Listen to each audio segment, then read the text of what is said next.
Happy birthday, Khalifa. Happy birthday to you. I hope you had a beautiful day today. What's up, Dudette? Y'all, W's in the chat and happy birthday for Khalifa in the chat. What's up, Dudette? Nothing much. I'm doing good. How about you? I'm doing good. Did you get my text about the talent show? I did not. I was Okay. asking if you could be a judge. I know you work, but I was trying to see if you could be a judge for like the first night, and then maybe we get somebody to take the second half for you. Okay, I can do that. Okay. All right. Thank I'm you. sorry, I was taking So, care of my daughter. She had a migraine today, so. no fun. I'm so glad my son grew out of those. He used to get them all the time, and he had to get like a CAT scan done on his head to see why. Well, she's had a lot lately. Not as much as Really? yeah, more than she's ever had in the past. So, she made an appointment with her doctor so that she can see a neurologist because I don't Okay. know what's going on. I know with my son, he had to wear one of those helmets for a little while. Really? But yeah, but this is the baby that they told me will die, that was gonna die. So yeah, so he had to wear the little helmet for a little while. But it was just I forgot what the reason was that he was having the migraines, but he had to take migraine medicine, which he hated taking. And so I didn't make him. And so he would just like let his little self suffer through the migraines. But he eventually like he grew out of them. He don't get them anymore. Oh, wow. Yeah, my Yeah. grandson ran in my room this morning. He said, Mimi, my mommy's throwing up. I'm like, uh-oh. So, and he hates to see someone vomit or for him to No. vomit himself. So he was traumatized. Oh, poor baby. He's such a little cutie pie. Thank you. I would have, He is. yeah, I would have just melted I if he did. come in here, mommy. So, oh, He I did. hope she's doing okay. She is, I but hope she's she doing okay. did take off of work quite a bit lately. So, Okay. yeah. Yeah. Well, sending love to her, and hopefully it's just that maybe she's working a lot. Um, the her body's going through a change or something, and they're able to like regulate that for her. Yeah. Um, Well, she's had yeah. him since she was 12, 11 or 12. Oh, okay. And then when she was Okay. pregnant, of course, they ramped They up. went away, didn't they? Uh-uh. Oh, they ramped up. Normally, they like if you have them. I used to have headaches all the time. When I got pregnant, them motherfuckers went away. So that was one thing that I liked about being pregnant is that my headaches would go away. And then I haven't had headaches in a very long time. But the other night, I did have one while I was on live. Like it started, I could feel it starting to come, and I was like, damn, this is weird. Haven't had a headache in probably 5 years, Yeah. 6 years, 7 years. Um, so I thought that was kind of weird, but it didn't stay. Like it started to like come and then it just went away. Yeah. Well, But I've had a lot too. Um, really, but mine have been in my eyes, like one eye at a time. that's how mine was the other night in one Yeah. eye. Yeah. Maybe we're getting old. Are we getting older then? No, no. Don't even finish that sentence. No. That's why I played that song. I can hear my ego and it's knocking at my door. Hell no. I'm not getting old. You keep that to yourself. the the gray hair, the gray hair is starting to creep up, and I don't know. You gotta make it look good. Like it's one streak on one side, and so you flip the streak. Mm-hmm. and make them Like, I look don't like you have, did that. You I did that don't on have much purpose. gray. You don't have any gray? I have gray, but I don't have much gray that stands out. Mm-mm. Oh wow, you're Nope. so lucky to do that. But I gave my Am I older ex-husband a than lot you? of gray hair. His whole head turned white before we hit 30.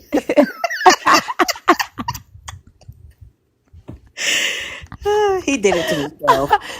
Look at you. You gave him gray hair and PTSD. No, he did it Oh to my himself. God. He should have behaved. Then he wouldn't Hey, have felt my wrath. So he did it to himself. That's his fault. Dudette's wrath is worse than the God of Israel.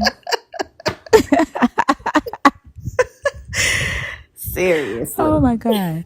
Somebody else in the comments on TikTok Studio going by really, really fast.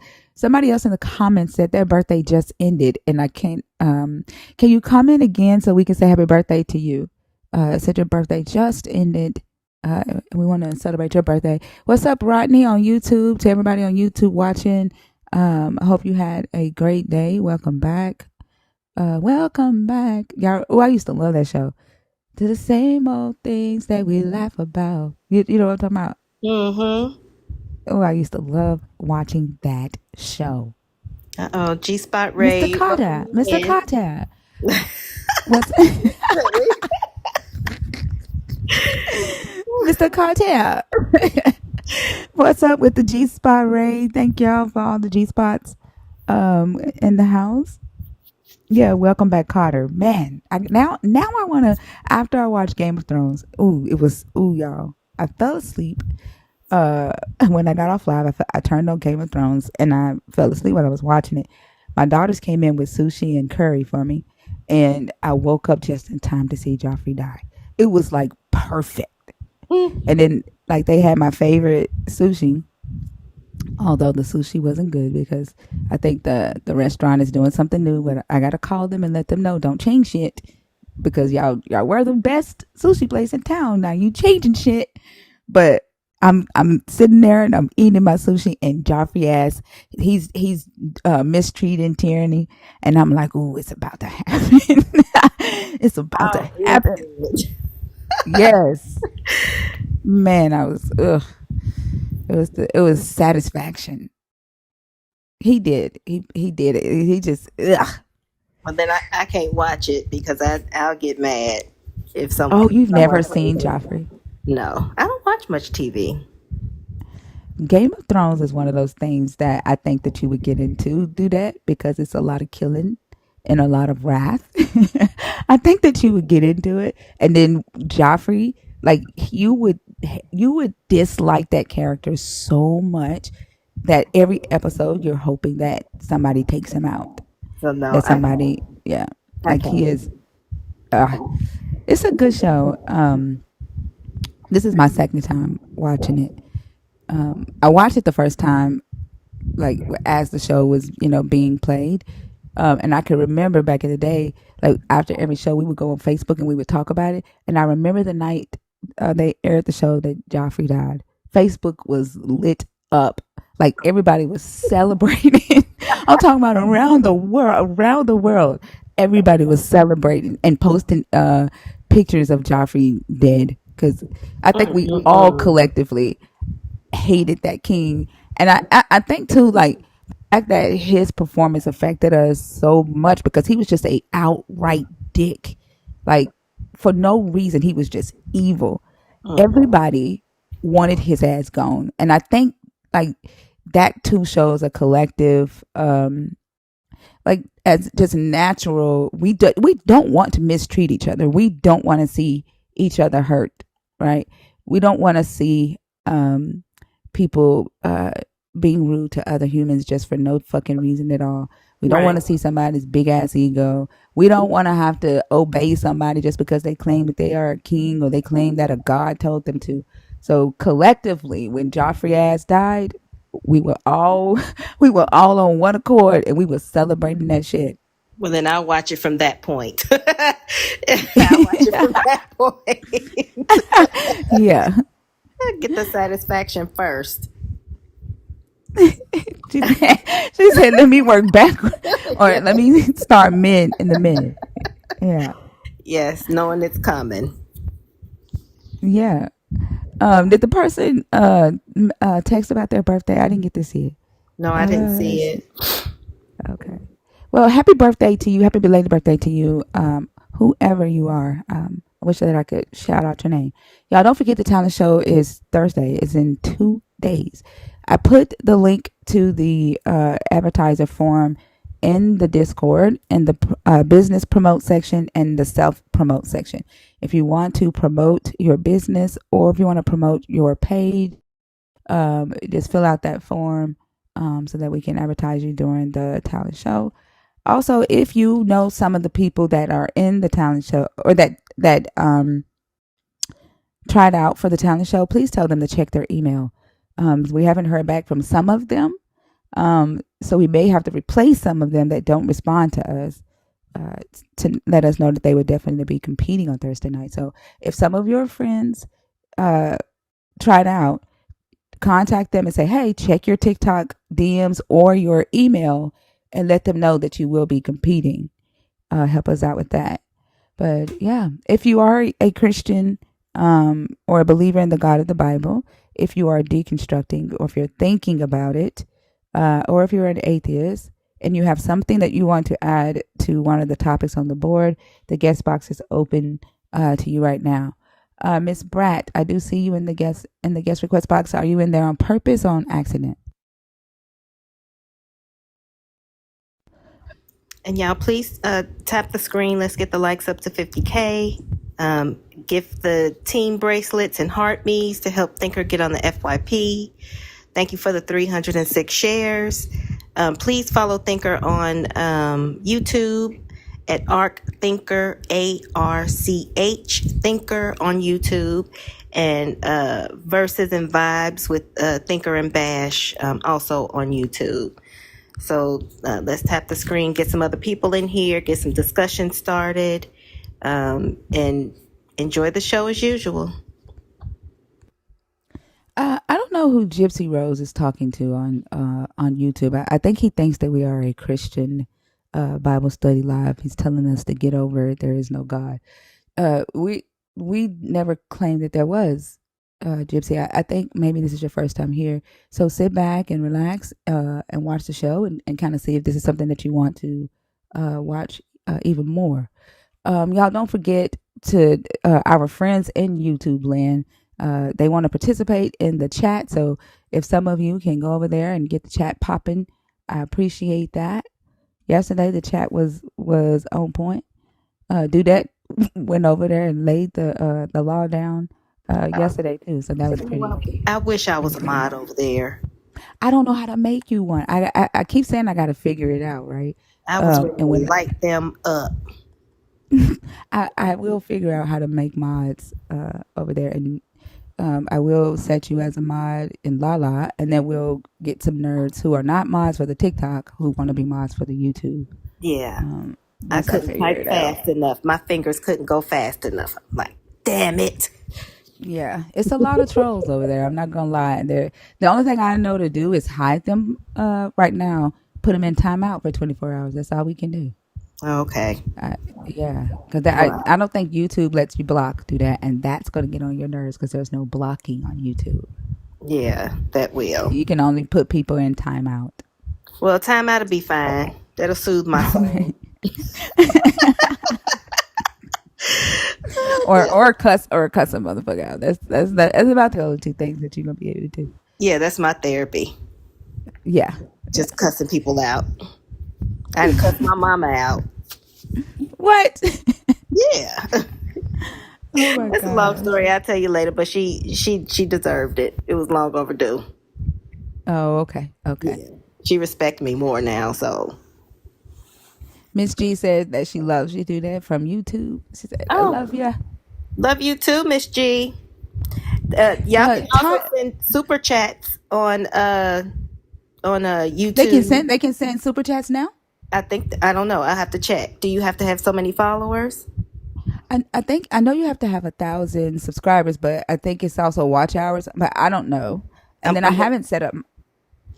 I'm gonna check. Huh? I'm gonna check. Okay.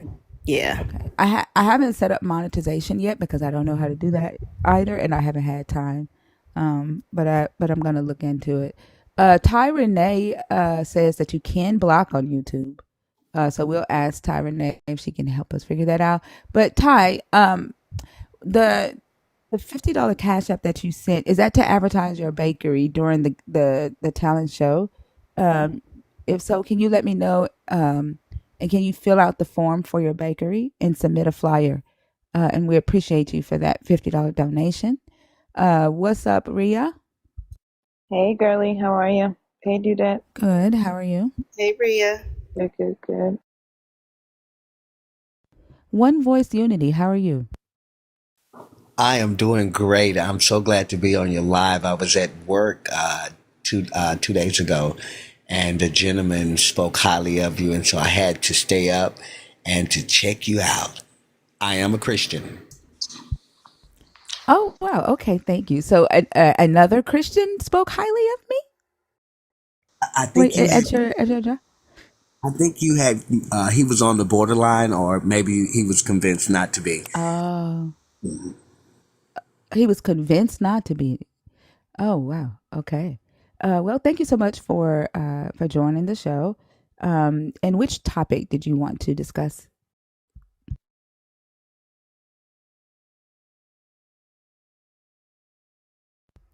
Are you there? I am. I was squinching my eyes trying to see the I topic. can read it for you. I can read it for you if you like. Please. Okay. Topic number one is why do Gentile Christians say we quotation kept sinning against the law? Question number two is not a question, but more so a stance or a statement. Hey John, and it says God could have stopped sin or just forgave humans. Question number three is also a statement. God uses imperfect vessels, aka humans, to talk for Him. Make that make sense to me. Number five, what has the God of the Bible done in the last 2,500 years to prove that He is the highest God? And then question number five is why was the knowledge of good and evil forbidden in the beginning? Hey, Mr. P.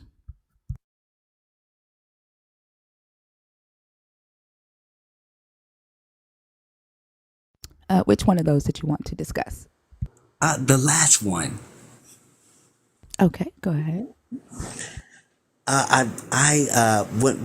When I'm approached with this question here, the only thing that I can come that gives me peace when talking about this question or statement is that He's God. It's His house. He's in control. He's the creator. He made all things for Himself, and that's it. Therefore, don't ask questions, just do what God says. Is that right? God can do what God want to do. Not in a you could kind of say that, but when I would believe that He will reveal if you ask. Well, I am asking right now, does the God that you serve speak through you? He do speaks to me. At times this question to me is answered for me knowing that He's God. I would use an example, like my house. I let my cousin come stay with me, and there's a certain way how I do things in my house. And my cousin wanted to treat my house like it was his house and rearrange my things. And it would be the same thing with me thinking of the creator in earth. It's His earth and how He decides to do things, even though I don't understand them at this moment. And each and every day things come to light to me. Some of the scriptures I have read over and over, I get a different epiphany or enlightenment from time to time. But this is His house, and at this point, He chose to introduce good and evil to us the way He did for His purpose. Okay, so let's say you're not claiming complete control and ownership over your cousin, correct? Because he No, stays in your house. All right. Your cousin has bodily autonomy and self agency, to a certain correct? extent, when he comes in my house, there's rules and regulations. There's things that I have in Mm-hmm. place that he has to abide by. Right, but he still has self agency, right? He can leave when he wants. He has knowledge to know when he's being mistreated, right? When you do or when you ask him to do something, he can say, I don't want to do that because I think that that's immoral or unethical to do, or that might harm me, or that might harm you or somebody in the house. He has the knowledge to decide that whether or not what you are asking him to do or not do is good or bad, correct? Yes. Yeah. And so if you take into consideration Adam and Eve in this garden, which in the ancient Near East, uh, in the Hebrew text, is considered God's garden, right? And so he places Adam and Eve in his garden to work it, right? To be his laborers. And they don't have knowledge. They don't know. They're not able to decide for themselves whether what this God, their master, is telling them to do is good or bad, or will it be, good for them or harmful to them, right? Or harmful to whatever else is in this garden, or if there's anything in this garden that could be harmful to them or good for them, right? They don't know that because they've been forbidden to access that knowledge. Their master is to think for them. There are other times in history that we can liken that to. And I was talking about Game of Thrones tonight and just watching how the kings and the queens expect the subjects of their towns to just blindly obey them. They're not allowed, to push back if the king say, pick up this baby and slash his throat. They're not allowed to say no, right? The king or the queen thinks for the subject, right? And so that would be the similar situation to Adam and Eve. And I think like when a lot of Christians see this, read this story, and they picture this in their head, they picture a garden that is beautiful, right, with um, um, uh, animals all around, and it's effervescent, and there's music playing, and Adam and Eve is just in paradise and happy, and they have this loving God that would never tell them to do anything that would be considered immoral or unethical or harmful from a human standpoint. So Adam and Eve was in this; they were in the safest place that they could be, right? And that's how believers of this text read the story. Is that how you read it as well? That they were in the safest place because the God uh, of the Bible would never tell a human to harm another human. I'm trying to. I'm list. I know the story, but I don't. Or you said that he told them to do that in the garden to harm another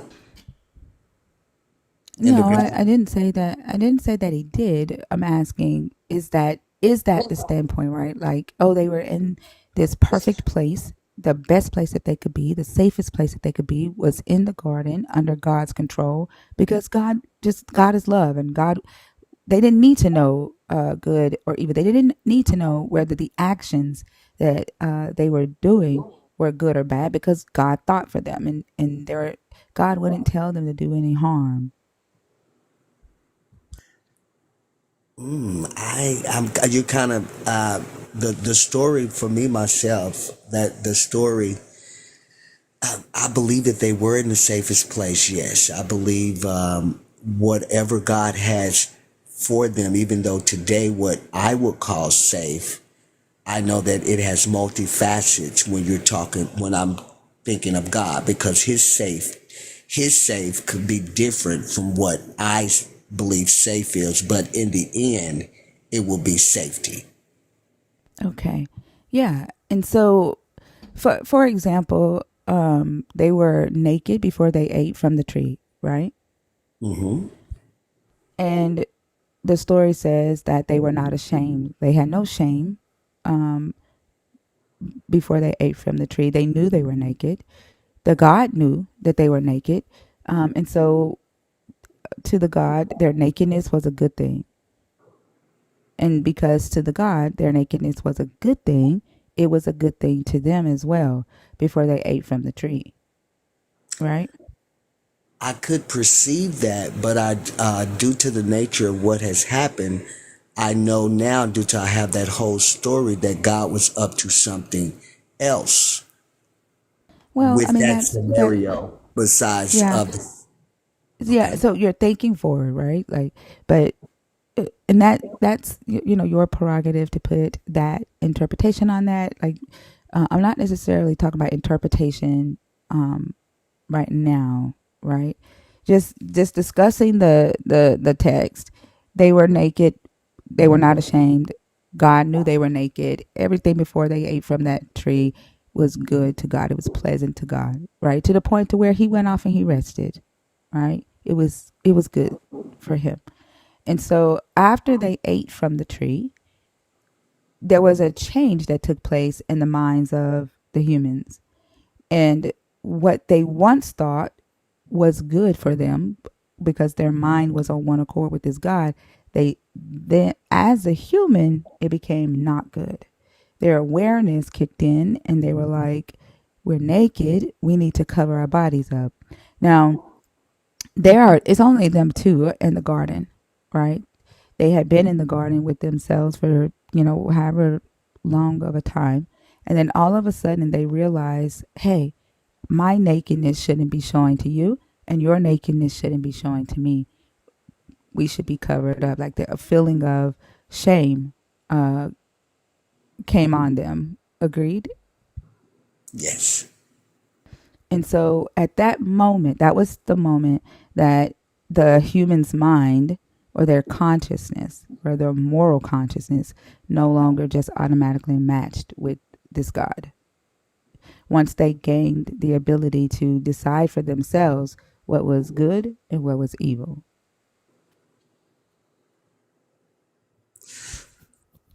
Matched. I don't understand what you mean by match. Because So before the tree, they agreed with God that their nakedness was good, no shame. After the tree, after they gained their own ability to decide for themselves, they gained their own moral conscience. It no longer matched. It no longer was good. And the only thing that changed was that their before their morals were God's morals or God's wills or God's decisions. And then after they gained their own consciousness and ability to decide for themselves what was good and what was evil. I can't say that because the tree was the tree of it was the forbidden fruit was of the knowledge of good and evil. So before then, they had no reasoning to know if they were Yeah, doing that's what I'm good saying. or not. Right. After the tree, right, exactly. They had no reasoning before that. The God was their reasoning. It was just obey. Don't think for yourself, right? Obey what the master says. If the master says your nakedness is good, then it's good, right? And so they didn't feel any shame. After they ate from the tree and they were able to reason, they had knowledge to be able to reason, to critically think, to decipher whether their nakedness felt good to them or not, that it no longer matched God's reasoning. Their nakedness became a bad thing to them, no longer good. To know that the state that they were still in the same state, that even though they know now that hey, there's two states, there's a good state and there's a bad state, but they were already in a good state and a bad state. They just didn't know. Now Correct. his purpose for that, as I know after reading the whole book, was to bring about something that was going to be beneficiary to them in the long run. Well, okay, like I get you saying, hey, he, I guess, deceived them on purpose because he wanted to do something else. It's almost like you're saying, like he set them up. But what? Give me just a second before we go down that path. When you say that his, now you got me wanting to go down the path of did he want them to sin? Like, did he create them to sin? And we kind of had this conversation this morning with another guest. He was unable to engage with that point because he said that it was God's plan, right? And so if it was his plan, then that means he created them to sin, and that it was all a setup. Correct. As we know that they were all what we call sin. They were already in looking on the end, looking at where we're at now because we have the whole story. We know that they were already in what we would call sin, and so he's revealing. As I know the whole story, reading the book all the way to Revelations. We know that he was taking them to the end result, which is being in heaven with him, surrounded by him, holy, holy, holy to him. But he Before you go further, so I just want to make sure that I clarify. So he planned for humans to sin. So he created humans who would be sinners. He had instructions on how to build a human that would sin. Followed those instructions, put every ingredient in a human that would make a human sin, and then those humans did exactly what he planned. So in my eyes, the human actually obeyed the God when they became a sinner, not disobeyed the God. So then that would mean that the humans should not be asking this God for any type of forgiveness because they did exactly what he created them to do. And then when you say that the plan is for you to get back to this state of pre-sin, like back to the state that Adam and Eve was before they became the sinner that he created them to become. I mean, it's just the question then becomes, why didn't he just create them to be these holy, holy, holy avatars that does everything he wants them to do without creating this plan for them to sin? which goes back to my scenario about my home. This is my home. If you come in my home, you can't tell me what to do. I'm the creator of this home. I purchased this home. I set the rules in this home. The things in this home. When you come in this home, I'm giving you access, but there are rules that you have to abide by. One of my rules is I don't Right, keep. but all you're saying is that he can do what he want to do. Like, you don't need all of those words to say he's God, he's just, he do what he want. Don't ask him any questions. Like, you don't need all of that to say that. And that's what I asked you in the beginning, if that's what you're saying, and you said no. And then we're back here, right, and saying it again, Well, if you asked me that in that the beginning, I would he's agree. just God. Yes. The thing that I don't agree about that is when you said don't ask him any question. I mean, what's the point of asking questions if you're just going to say because I said so? What Right. would be the point? Well, it would be. I mean, he's in control and he's taking us somewhere. I know where he's Back, taking us but to. you just said that he's taking you back to the garden, back to heaven, back to the state. So like, you were already in that state. Like, You you're just saying that he created y'all to as play toys, right? You're going through all of this to just go back to the Adam and Eve state before they ate from that tree, when he's the one who made Adam and Eve sin in the first place. It's like he did it to amuse himself, put humans through a whole bunch of like suffering, make them feel guilty for something that he wanted humans to do, just for his amusement, I guess. And he can do that just because he's God. well, suffering in Christianity is not harm. No, I just said that it doesn't matter what you think suffering is. You're going through this is not really for this big purpose. It's to amuse him because you're just going to go back to the state where Adam and Eve was before they ate from the tree. But he's the one who planned for them to sin in the first place. So there is no big purpose in it other than his amusement. Well, the latter part of the story is a little bit different than the creation in the garden. Sure, If what's different? there will be no hunger, there will be no lying, there will be no need for nothing. We will be in there with him, and we'll be singing holy, holy is he. That's what Revelation says. The end out there, Okay. everything is done. Is Okay. So just a second. So was there hunger in the garden? I'm pretty sure you had to eat. I don't know if we're going to be eating in the they were I mean, it says that eating. when you get there on the first day, there's going to be a big feast. So, I mean, you're going to eat. Are you saying that you won't have a desire to eat? Is that what you're saying? I never read that there's going to be a feast when you get there, and I could be wrong. I haven't read. If I read it, and maybe I went At over it. the wedding, the big feast at the wedding, the That's bridegroom, when the that's. bridegroom, the yeah, the wedding, the I don't. I feast where you remember the wedding, but I don't remember the feasting, and that is still before everything is done. When everything is done, we are just there with him with no need of nothing. That's the end result. right. But No what I eating, need no to nothing. understand is, are you saying that you won't have a desire to eat, or are you saying you won't want for any food? Like as far as like he will provide the food, like which are you saying? Being hunger would be to me. Being hungry is for some people that's as we can see here in the United States of America, hungry can be torment for people. So I don't really know. I don't have that knowledge of that. I don't know if we'll be eating or we won't be eating, but it says that we won't have no need for anything.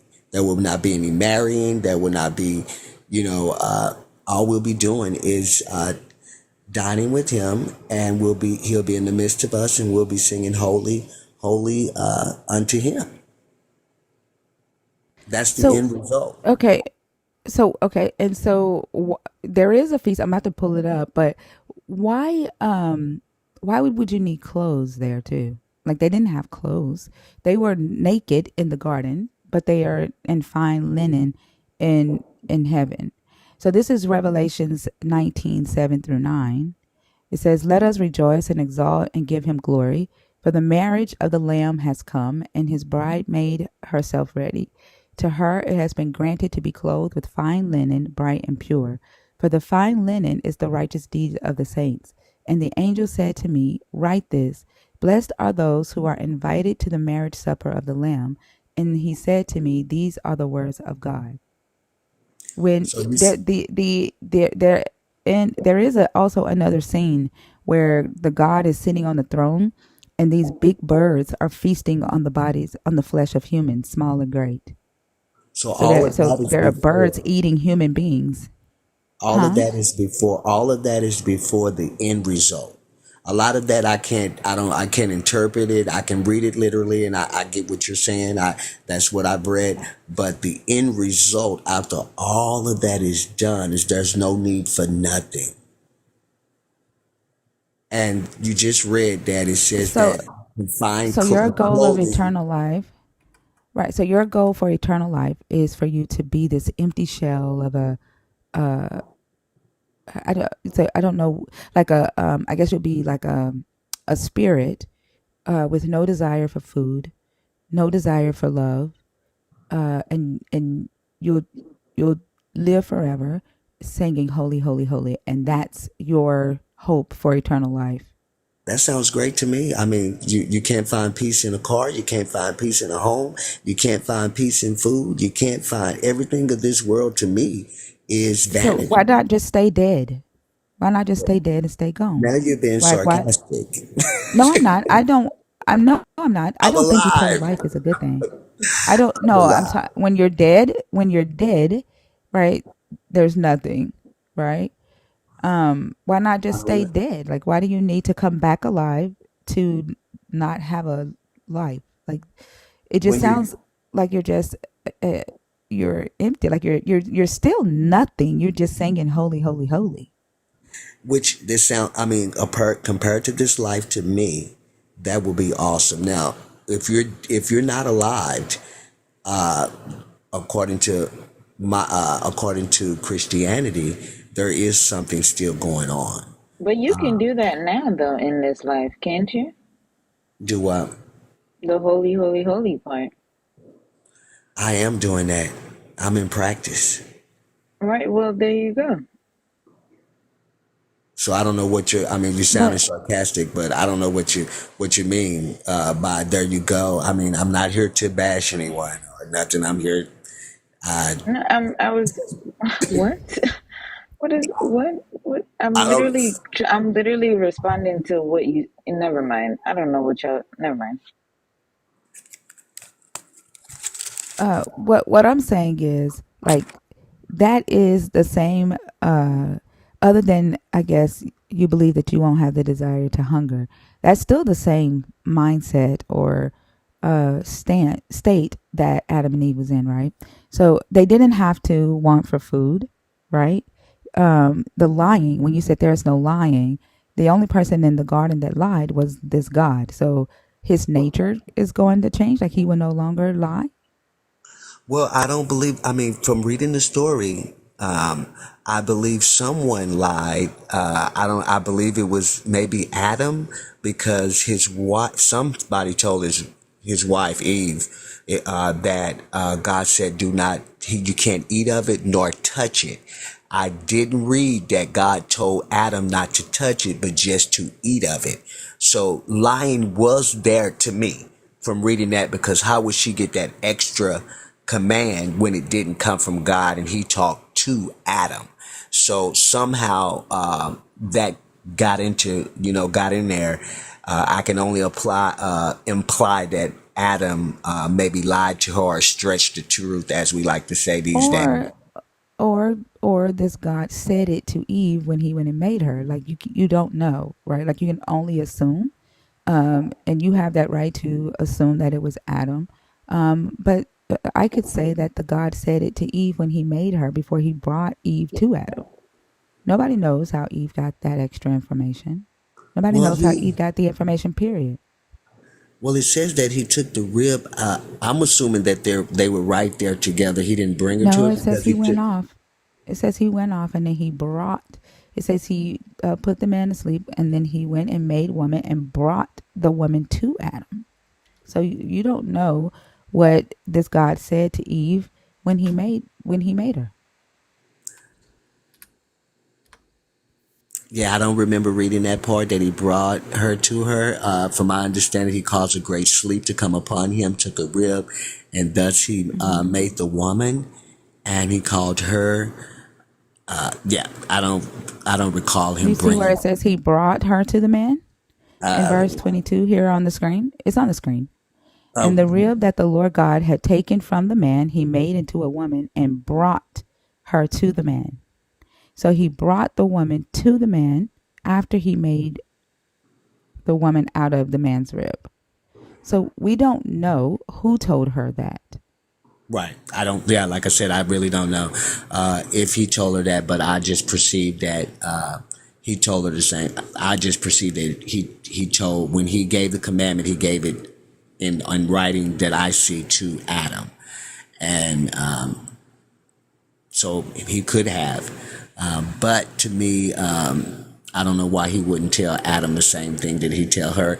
Like he's God, but I would just perceive that he told her the same thing that he told him, and if not, then I need to go look into that because that's God saying something again. There's something I need to look into that and search that Well, out. there's nothing in here that's going to tell you that. Like it just doesn't say who told her.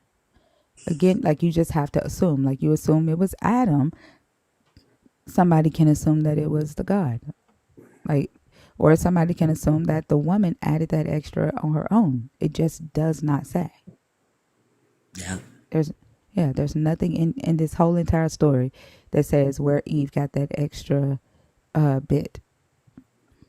And what is that NIV, Old King James? Which No, one? I don't do the NIV. I don't do the NIV or the NLT. The King James is a horrible translation as well. But I use the NRSVUE, which is closest to the Dead Sea Scrolls. It's the best translation out there, uh, according to biblical scholars. But we can look at the King James It still doesn't say who told Eve. 22. And the rib which the Lord God had taken from man made he a woman and brought her unto the man. Still says the same thing. Okay. Yeah, so with my understanding of that and reading this again with you, thank you so much for putting that on there. Yes, once again, I believe that based upon that is that sin was all. Yeah. 1 second. TPR beats. If you don't like me because you think I'm rude, you know you don't have to be here, right? Like nobody told you to go to YouTube and watch me. It's late at night. You could go to sleep and maybe talk to your God instead of listening to me. The next thing you said, like as far as like the lying, is that the only lying that you feel that was in the garden was Eve? You Say didn't that. see any other you didn't see any other lying in the garden. Lion? Lying, like No, is yeah, that is it on? That's that's not the only one I that. So that's can. interesting to me because a lot of Christians usually say that the serpent lied when he told them that they would not die.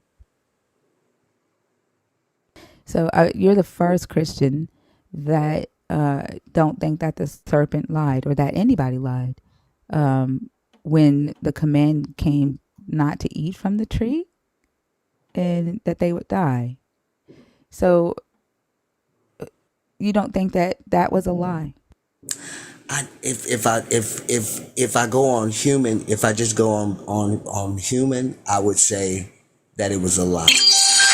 But So who knowing told that that lie? I don't believe it to be a lie. I believe that they were acting as he had prescribed. No, the so he told them, "Don't eat of the tree of good and evil. Thou shalt not eat of it, for in the day that you eat of it, you will die." Right, the day you eat of this tree, you will die. But they did not die the day they ate of the tree. So somebody lied. Interpretation. I believe that what he might like us as human beings, like what we call different circumstances as torture, as hate, but I don't believe God calls that because it benefits us on the long run. Some of it's hard to swallow, but from my little 44 years here on earth, most of the people who have been true to me about their situations, they always seem to glean something out of it that is greater than what they went through. Yeah, but what it still doesn't it still doesn't negate the fact that he told them they would die and they did not die. Regardless if you're saying, oh, he did it for a reason, right? We're talking about you saying that there will be no lying in heaven. And if the God is the one who told the lie in the garden, are you saying that the God's nature is going to change? Like his ability to tell a lie will also change? My interpretation of not aliving is could and God's interpretation could have different facets of it, as I can see, because as we can see when they took of the fruit that they didn't naturally not alive, but Yeah, but he but told them that they would physically die. Like and you can see that just by looking at the Hebrew word because this was written in Hebrew, right? So all you have to do is go to the Hebrew text, right? And look to see what word was used there and what did it mean. And so when we go to Genesis 2:17, right? And we see the word surely die, right? It's actually repeated 3 times. Die, die, die. So in the Hebrew, it's you shall not eat of it, for in the day that you do, die, die, die. It's repeated 3 times. And in Hebrew, when a word is repeated 3 times, it's to convey that the seriousness of what's being said and the surety of what's being said, right? So die, die, die, right? And so when we click on the word to see what it means in Hebrew, that word is muth, right? And what muth represents, or the concept of that word, is to die, dead body, put to death, worthy of death, cause to, uh, or be like to, must die, kill, slay. And then it refers to, when we go to the lexicon, hold on just a second here. Yeah, dead man, dead body. So it's a physical death, right? Not a spiritual death or a metaphorical death. So he's telling them that their body will die the day that they eat of the tree. And so the serpent says to her in Genesis 3, I think 3 and 8, you shall not die. But in the day, the serpent uses the same terminology. In the day that you eat of it, he says, for God doth know that in the day ye eat thereof, then your eyes shall be opened. So he says, in the day, the same day that you eat, your eyes will be open. God says, in the day that you eat, you will die. So somebody lied. And we know by the story in Genesis 3 that when they ate of it, their eyes were opened. So the only thing that I see that is not lining up is your definitions that you got there. Because if Satan is saying that it's not an actual physical death, but you No, I stroll didn't through, say that. I said Satan said they would not die. I didn't say he did not say Satan said that it wasn't a physical death. Satan just said that's a lie. You're not going to die. The day you eat it, you're not going to die. He says, in the serpent said unto the woman, ye shall not surely die. But God knows, for God does know that in the day you eat it, your eyes will be open. God said the day you eat it, you will die. The serpent so says the day you eat it, your eyes will be opened. Only one of those came true. so with the only thing that I see that is different, because you strolled through a lot of different definitions within I that didn't. That's one translation. definition. I did not scroll through a lot of definitions. This is one When you definition. So when you was translating the words from what God said, and you It's went right here on the and you screen. click, The you same. you you, you click through all those things, and you scroll down They to it. all mean the. They Die, all mean the same thing. dead, person's not. It did not. It did not explain that it's a physical death till you went down to you found one or two that kind Where do of. you see? Where do you see a spiritual death? This is the. I meant to I say read the physical entire. death. I'm sorry. I'm sorry, but I read the entire definition to you. So like I don't like to be lied on, right? Like you're insinuating that I intentionally went and found a definition that matches physical death. I do not like to be lied on like that. Okay, I have no reason to try to deceive you, none whatsoever. Well, you went through There a lot is of no physical definitions. okay, if all you have to say is can you slow down? I don't read that fast. Can you slow down? That's all you have to say. Don't accuse me of trying to be deceitful or manipulative. I have no problem of going back and slowing down so that you can read. There will be no point of me putting this on the screen if I wanted to deceive you.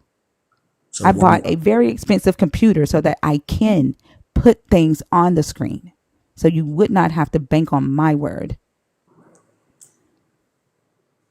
Okay, this one said, I mean, as you can see those different definitions, I could take those and meaning to crying, dead. Then it's got in parentheses, worthy of. Then then Worthy parentheses, of what? and then Worthy of what? out of the parentheses it says dead.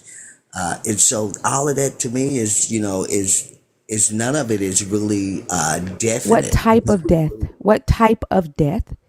Do you see spiritual death in here anywhere? Do you see the word spiritual death Nor natural, nor anywhere? natural, nor natural. It literally What? says, it literally says dead body. Do you see body, man? And this is why I went further down. I see Dead body, dead. dead man. Do you see dead body, dead man? Die, dead, slay, dead, kill, in no wise. And then all you have to do is go down, right? Give me just a second and open up the lexicon. Hold on, the Briar's Greek lexicon, and it will give you the scriptural references for the definition, right? Is all you have to do. And when we find Genesis 2:17, I mean 2 yeah, 2 is it 2 yeah, 2:17 right here. Here's Genesis 2:17. It's an infinitive absolute right here, okay? And what definition is it under? Where does it fall? Die, right? To, To from die, looking, from looking right? at all Hold of on, that, hold on. Let me finish showing you how to find what which part of the definition that it falls under. All right. So number one, die of natural or other causes. Number one, of man, and he expired and died. I don't have a reason to be manipulative. I wouldn't put it on the screen if I was trying to deceive you.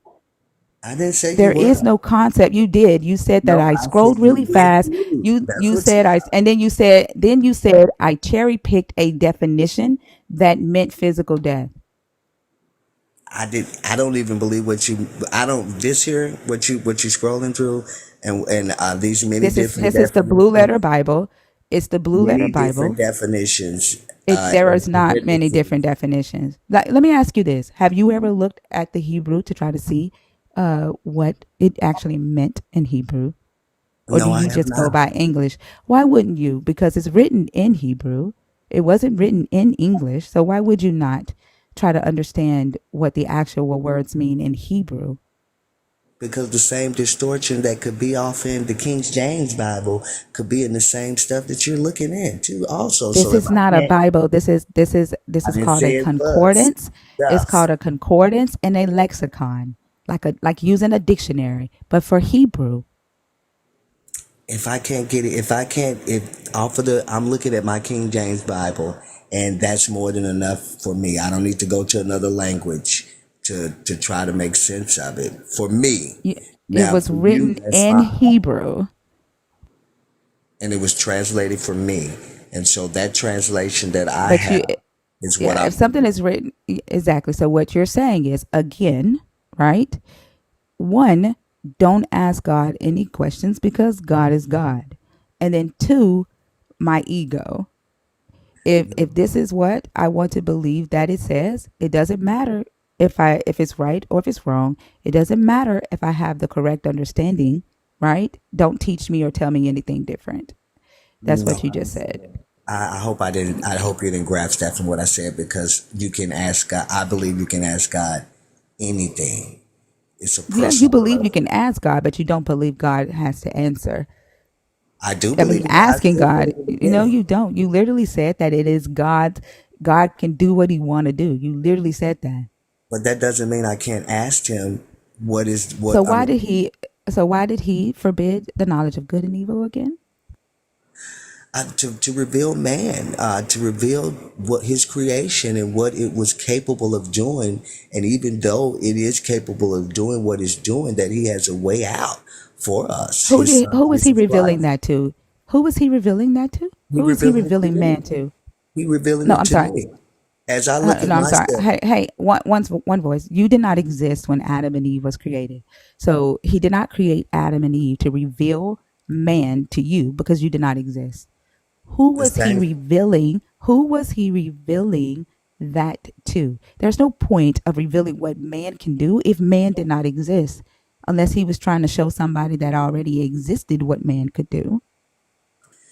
He gave me the story Adam and Eve to let me know that he created me, and no matter what comes out of me, that he loves me, and that he has a plan and a purpose for me. So do And I you can realize that see you're that. answering a question about why this story exists? Like, why would somebody write an allegory like this? Hold on. You're answering a question as if I ask, what is this allegory about? Why did the writer write this allegory?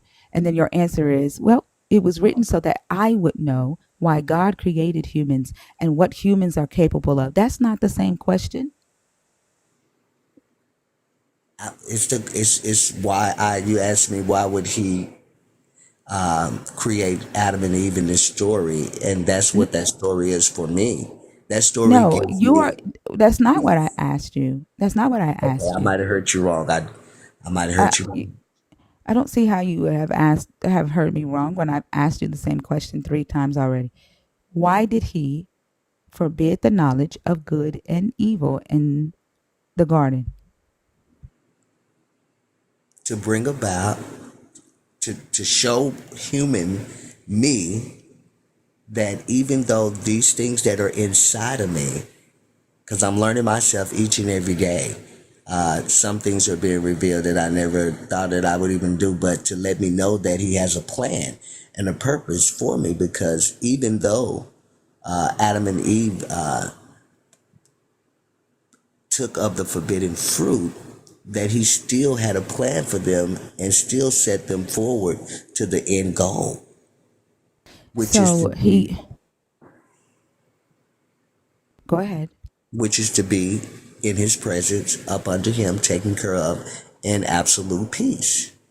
Okay, so he put humans in this garden where they were already taken care of in his presence and absolute peace according to the Christian belief.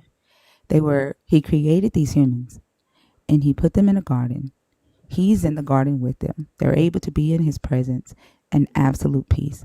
And then he makes them sin as part of the plan so that they could fall out of his presence and then go through turmoil trying to get them to come back to his presence, killing animals, creating laws, killing and genociding people, then kills his son or himself as his son to keep fighting with humans to get humans to believe on his son and accept his son's sacrifice.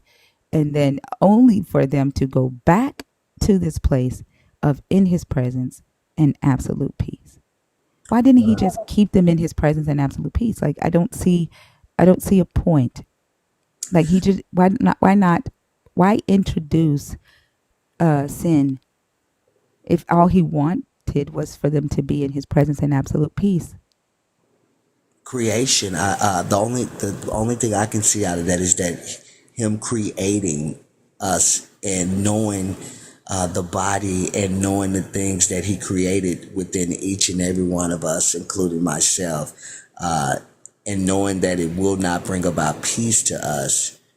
He set forth all of this so that we could understand that without him, without his love, without his care, that we will only find, we will not find peace.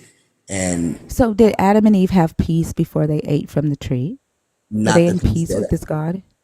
No, I don't believe they were in peace in the state that they're in. I can look at my child.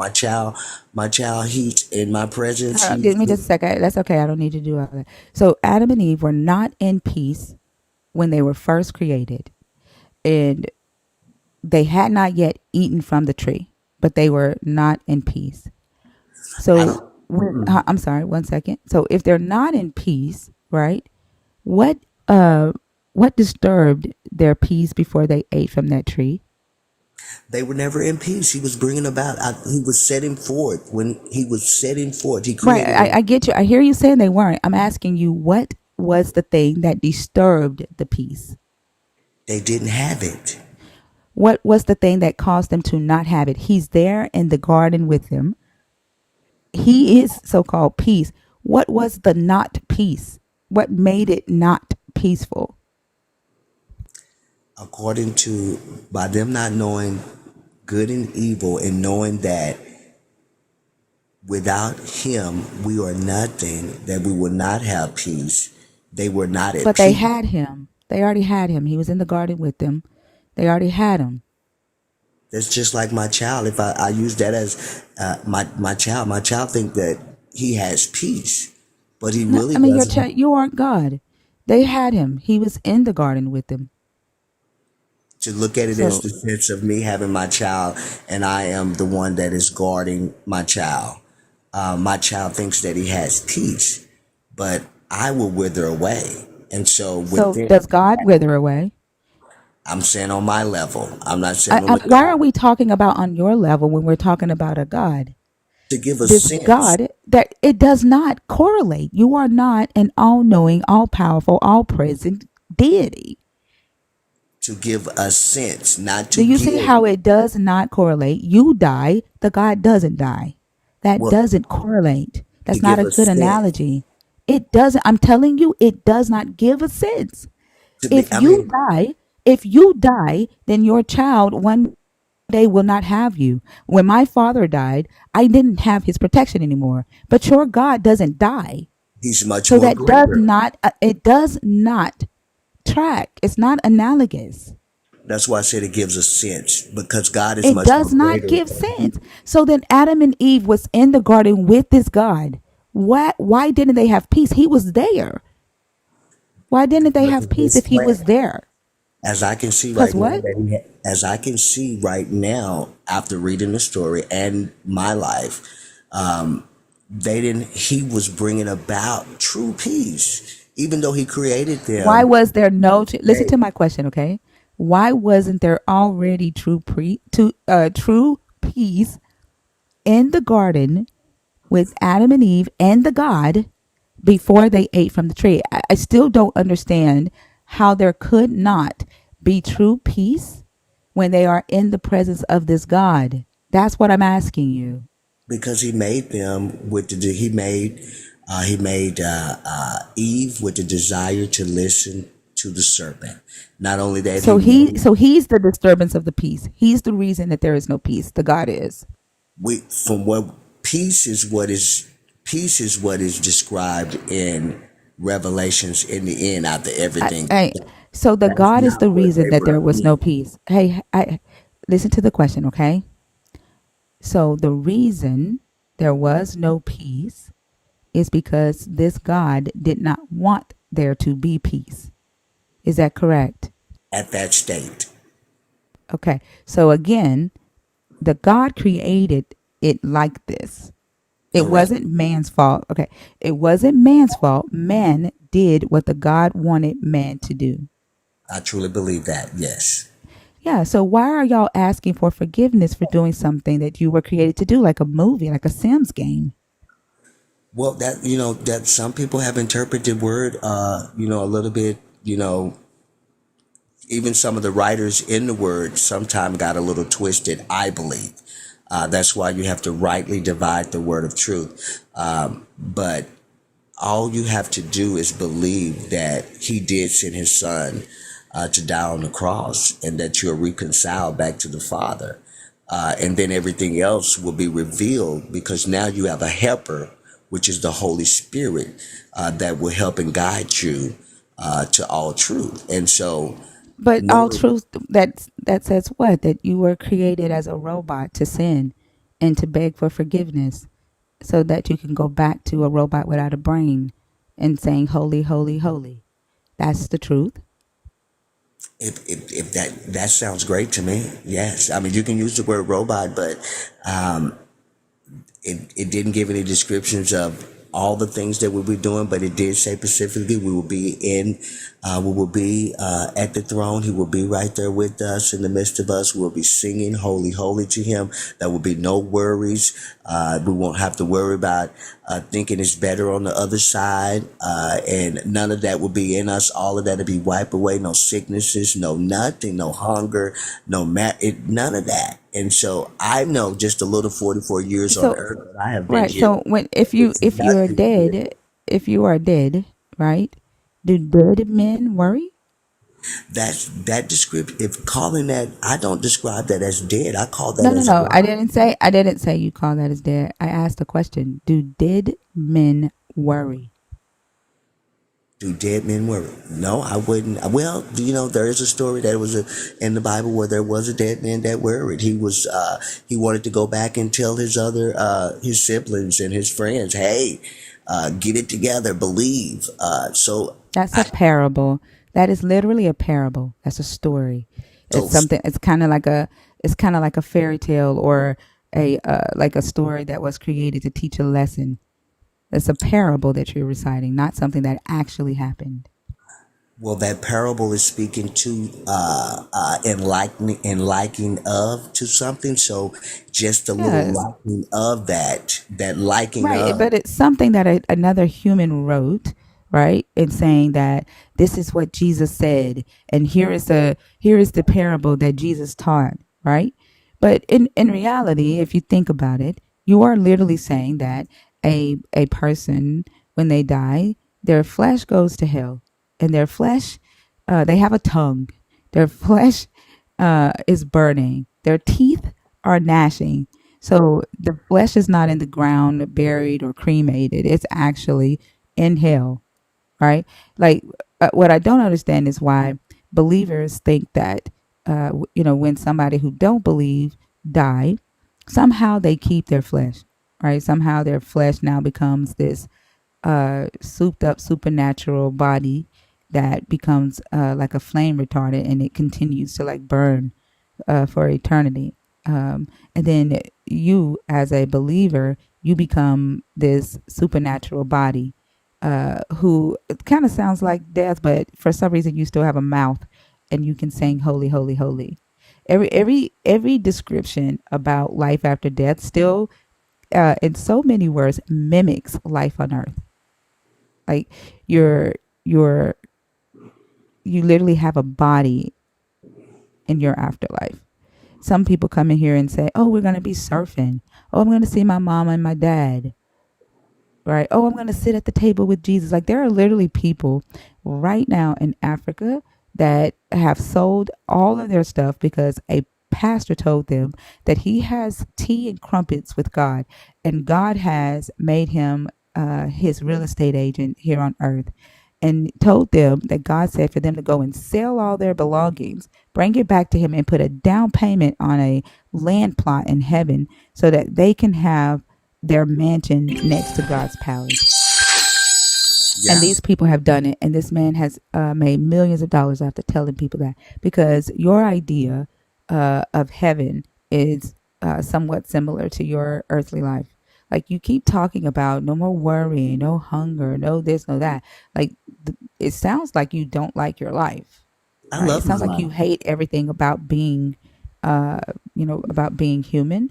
And so everything about heaven to you is what is bad about being human. Well, everything that I describe about heaven, or the end is what is written.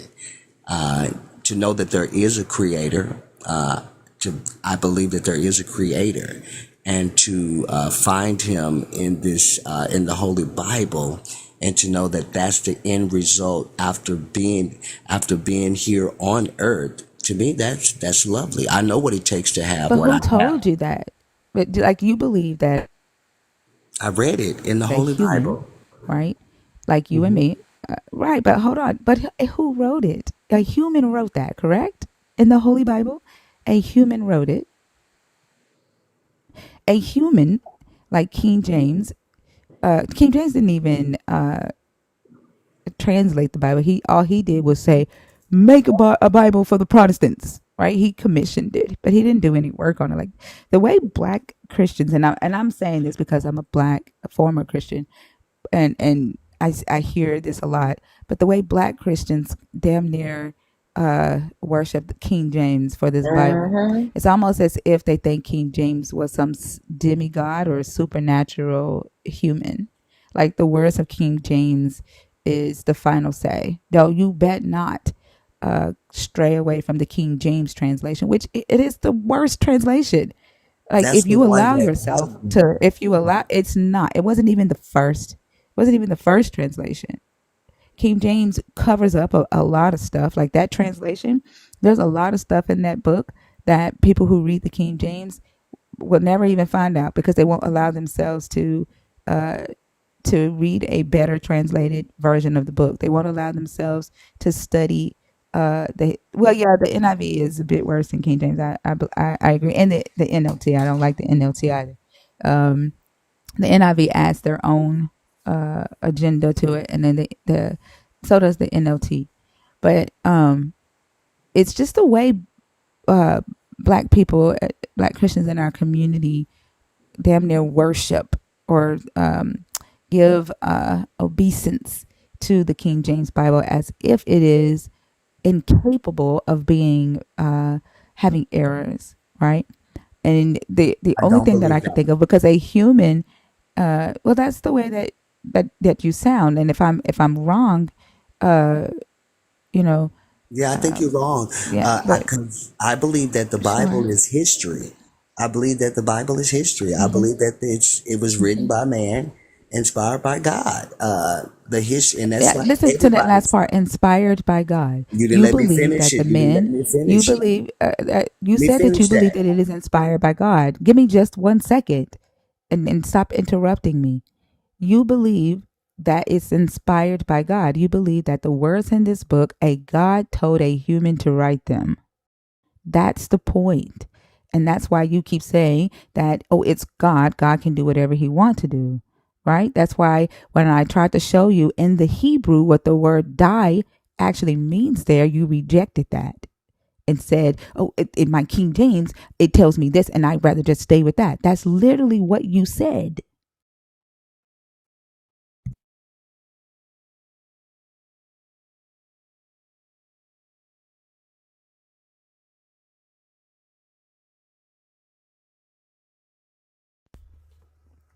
Go ahead, you can speak.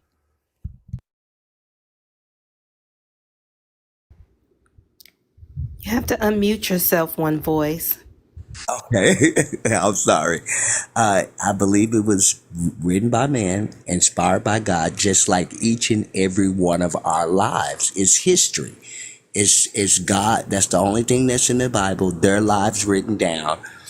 Maybe some of the stuff is not added. I believe some of the prophets even put a little some crazy stuff in there that you have to rightly divide past it. I give an example. Speaking in tongue. When you read Acts, and Acts describe what speaking in tongue was, but then Paul come back and say people can say Hiba Bashanda La Jolla and all of that. So I'm like, I don't know where he got that from. I'm going off of what happened in Acts, where he came up with that, because I don't see nowhere in here where he came up with that. And so when I see people speaking in tongue, wherever they got that at, I don't know. I don't talk down on them on that. It's just not something that, I totally agree with. What God, they say that God, Jesus, and the Holy Spirit is one person. I don't believe that. I don't see how they can read the Bible and see that and get that from that. Okay, so when you say that the Bible is inspired by God, yet you say that there are only some things in here that are inspired by God. Either it's inspired by God or it's not. Either it's humans writing what they believe a God is saying to them, or it's inspired by God. Yeah, exactly. Yeah, Which and that's, one? I said two things and you just said, yeah. I Which believe one? it's all inspired by God. That's why I Then if say, it's inspired by God, then you're saying that you don't believe God. no, no, no, when no, no. when Paul said, if it's inspired by God, when Paul says that a Christian can say, I come on a Honda, you just said I don't believe that. If it's inspired by God, therefore you don't believe God. You don't I, believe what that human said that God said. I don't know where he got that from, where it came at You when I just read. said that you don't believe it. For as in my studies, when I'm studying, when I said that it's written by man, inspired by God, just like all of our lives. Right. And So was that and part inspired by God or not? if we look on it, if you're talking on the God level, everything is inspired by him. What was when I'm saying that it's written, but where he got it from, where God impressed it upon him, I don't have any other. Just like I can look in the Bible and follow But it you all the way literally used the through. words I don't believe. Do you realize that? Like you literally said I don't believe that. So and you if you're saying that every word in this book was inspired by God, and then you say, I don't believe what Paul said here, then you're literally saying you don't believe what God told Paul. Like, it can't be Maybe I need to both. rephrase that. Yeah, I need to rephrase that because on the God level, it's inspired by God. But where he got that from, for me to be assured, for as in able to explain it, able to tap into that, I don't have that understanding of that. But Now, you don't need to be sure, though. I don't even What? choose to even ask God about that But because why would you need to be sure if you're already saying and deciding that everybody is inspired by God? Like, you're already saying this is all inspired by God. So what would you be needing to understand? when I'm reading the Bible, on the God level, everything, nothing happens for nothing, for no reason. Everything was predestined. I believe that. For me to be able to speak upon it and to tell other people that they need to do that, I don't have anything to back that up besides that he wrote that. But I do know where speaking in tongue comes from out of the book of Acts.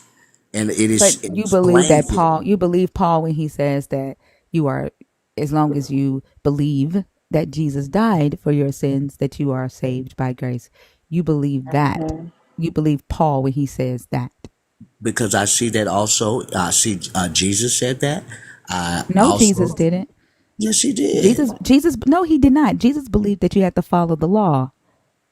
Jesus did not believe in just believing on him and being saved by grace. He said, no, the only way that you can come to the Father is that you come through him. If you believe in him, then you shall be saved. That's what Jesus said He didn't say that's the many only times. requirement. Paul said that is the only requirement. Jesus said to follow the law until everything is done, until heaven and earth passes away. And he said those that teach people to not follow the law would be the least in his kingdom, and those that do follow the law would be the greatest in his kingdom. When you're looking at that scripture right there, you have to read the begin. I read the beginning and the end of that, all of that chapter. Sure, let's read it. Let's read it all. Let's He read it all. was the disposition of that is that he were talking to some people who Mm-hmm. were the Pharisees and the Sadducees who were saying that they are saved because of their acts. And I think Yes. he was being, from my interpretation of that, when I read that, is that he was, you know how you can talk, he was talking to them for as in the ones who think that they are righteous. But Okay. but he was telling them that no, you have to believe that I am the Messiah and that I have come and God has given me to be the sacrifice for your sins, and this is how you're going to get to heaven. And Okay. Okay. that's what I believe that he was saying to Okay. those Let's group of read people. it. Let's read it. Do not think that I have come to abolish the law or the prophets. I have come not I have come not to abolish, but to fulfill. For truly I tell you, until heaven and earth pass away, not one letter, not one stroke of a letter will pass from the law until all is accomplished. Therefore, whoever breaks one of the least of these commandments and teaches others to do the same will be called least in the kingdom of heaven. But whoever does them and teaches them will be called great in the kingdom of heaven. For I tell you, unless your righteousness exceeds that of the scribes and Pharisees, you will never enter the kingdom of heaven. Which is odd because Jesus did not like Pharisees and Paul is a Pharisee. It's very odd that he would choose a Pharisee to tell you to do something different. He says, So you have heard that it was said to those of ancient times, you shall not murder, and whoever murders shall be liable to judgment. But I say to you that if you are angry with a brother or sister, you will be liable to judgment. And if you insult a brother or sister, you will be liable to the council. And if you say, you fool, you will be liable to the hell of fire. So when you are offering your gift at the altar, if you remember that your brother or sister has something against you, Leave your gift there before the altar and go. First be reconciled to your brother or sister, and then come and offer your gift. Come to the terms quickly with your accuser while you are on the way to court with him, or your accuser may hand you over to the judge, and the judge to the guard, and you will be thrown into prison. Truly, I tell you, you will never get out until you have paid the last penny. You Booyah. have heard that it was said, you shall not commit adultery. But I say to you that everyone who looks at a woman with lust has already committed adultery with her in his heart. If your right eye causes you to sin, tear it out and throw it away. It is better for you to lose one of your members than for your whole body to be thrown into hell. And if your right hand causes you to sin, cut it off and throw it away. It is better for you to lose one of your members than for your whole body to go into hell. It was also said, whoever divorces his wife, let him give her a certificate of divorce. But I say to you that anyone who divorces his wife, except on the grounds of sexual immorality, causes her to commit adultery, and whoever marries a divorced woman commits adultery. Again, you have heard that it is said to those of ancient times, you shall not swear falsely, but carry out the vows you have made to the Lord. But I say to you, do not swear at all, either by heaven, for it is the throne of God, or by the earth, for it is his footstool, or by Jerusalem, for it is the city of the great king. And do not swear by your head, for you cannot make one hair white or black. Let your word be yes, yes, or no, no. Anything more than this comes from the evil one. You have heard that it is said, an eye for an eye and a tooth for a tooth. But I say to you, do not resist an evildoer. But if anyone strikes you on the right cheek, turn the other also. And if anyone wants to sue you and take your shirt, give them your coat as well. And if anyone forces you to go 1 mile, go also the 2nd mile. Give to one who asks of you, and do not refuse anyone who wants to borrow from you.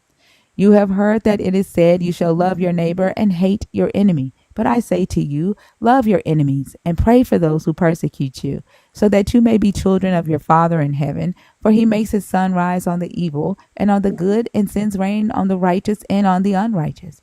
For if you love those who love you, and what reward do you have?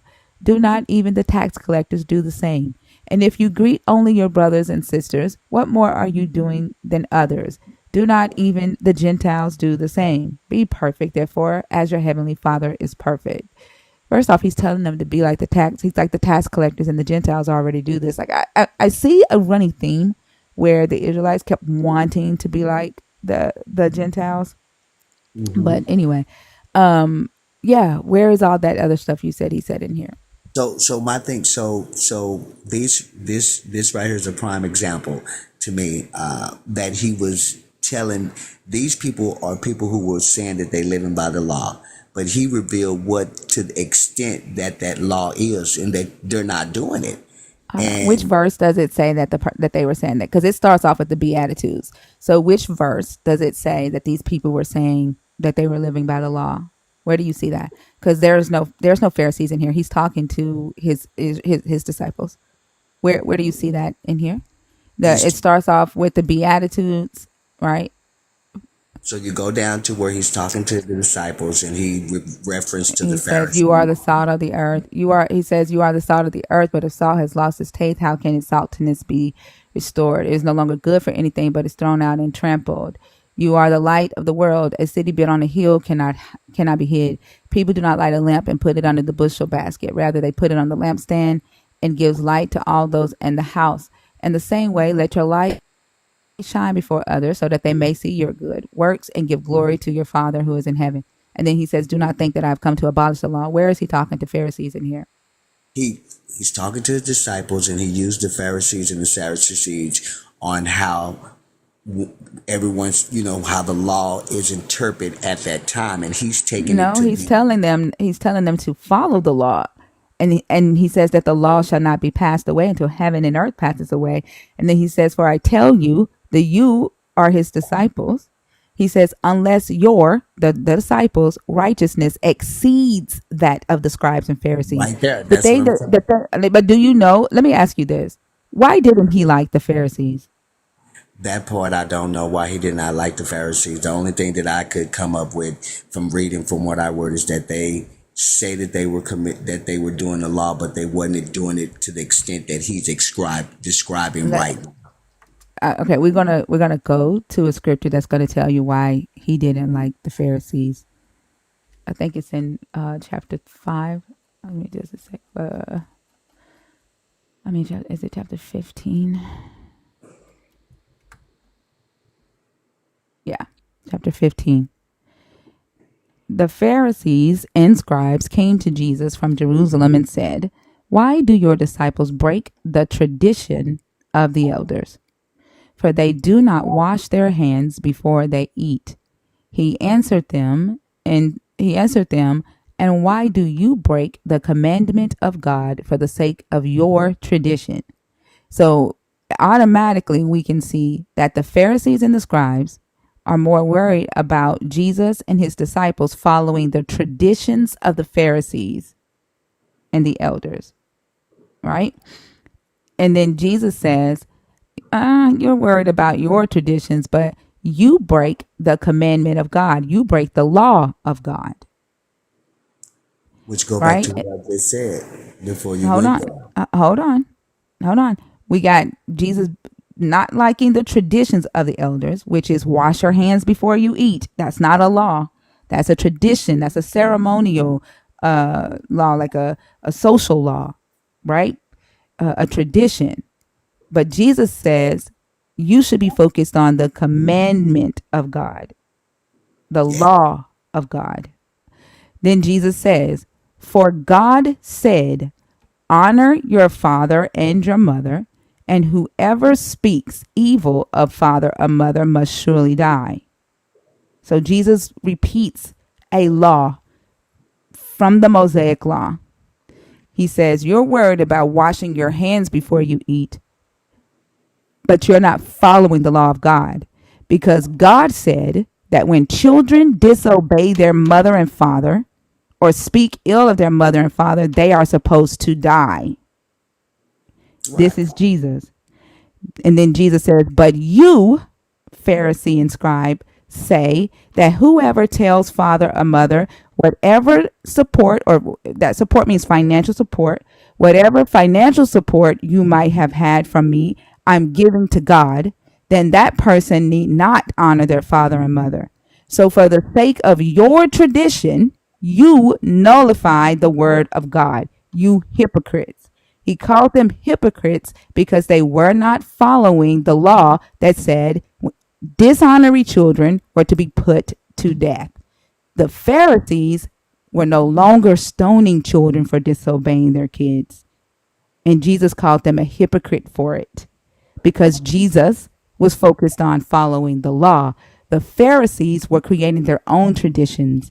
They were changing the law. They were changing some of the prophecies to fit the times. And Jesus did not like that.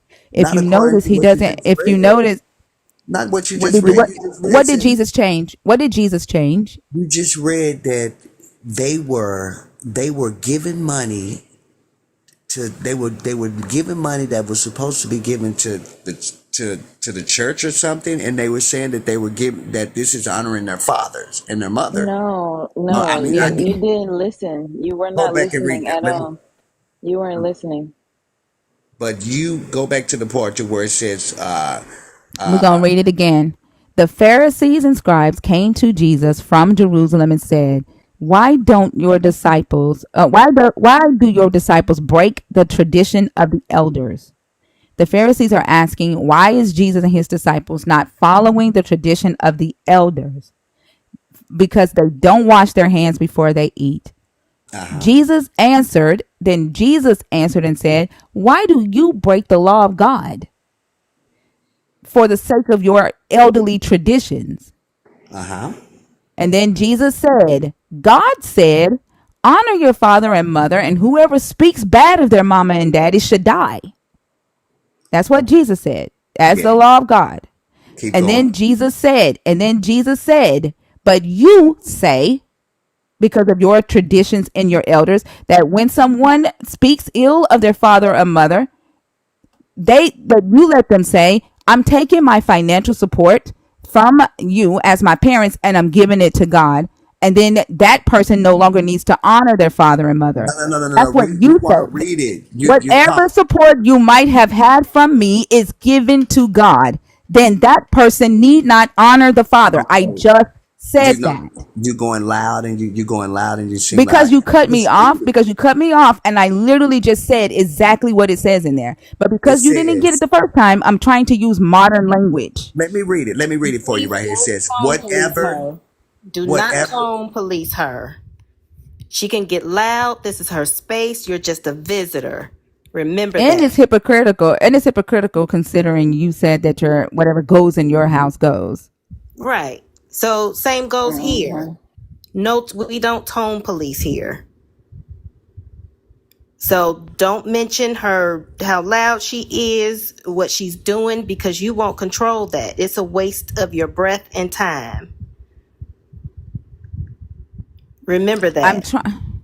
I'm trying to speak in modern language because when I read it the first time, you didn't understand it. I even said it the way he said it, but left out the thous. Whatever support, that means financial support. Whatever support you might have given me is given to God. That's the child. That's him saying that the Pharisees are allowing the child after disobeying their mother and father. This is what they're saying. I'm no longer going to support you. My financial support, I'm taking it away from you and I'm giving it to God. Then he says, then that person need not honor the father. Father here is their father, their dad, not God. It's not capital.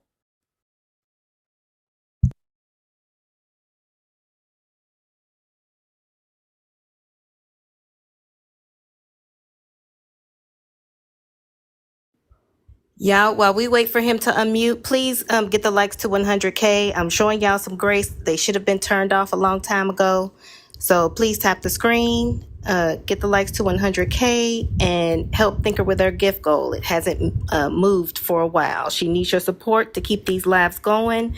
So if you want her to continue to go live and educate you all, please gift. And it's only the $1 pumpkins. Like y'all breaking my heart, making me feel like y'all think I don't deserve gifts. Um, One Voice, are you there? I am here. Do you see that? I don't see that. I don't see that. What do you see? What do I, you see? It says. I see that he is, he's telling them, you talking about you honor your mother and father. You don't. You don't honor No, your. he didn't say that. Listen, he says, "For God said." These words here matter. For God said. He's quoting a commandment. Then he says, "And." That word matters. You have to pay attention to every word here.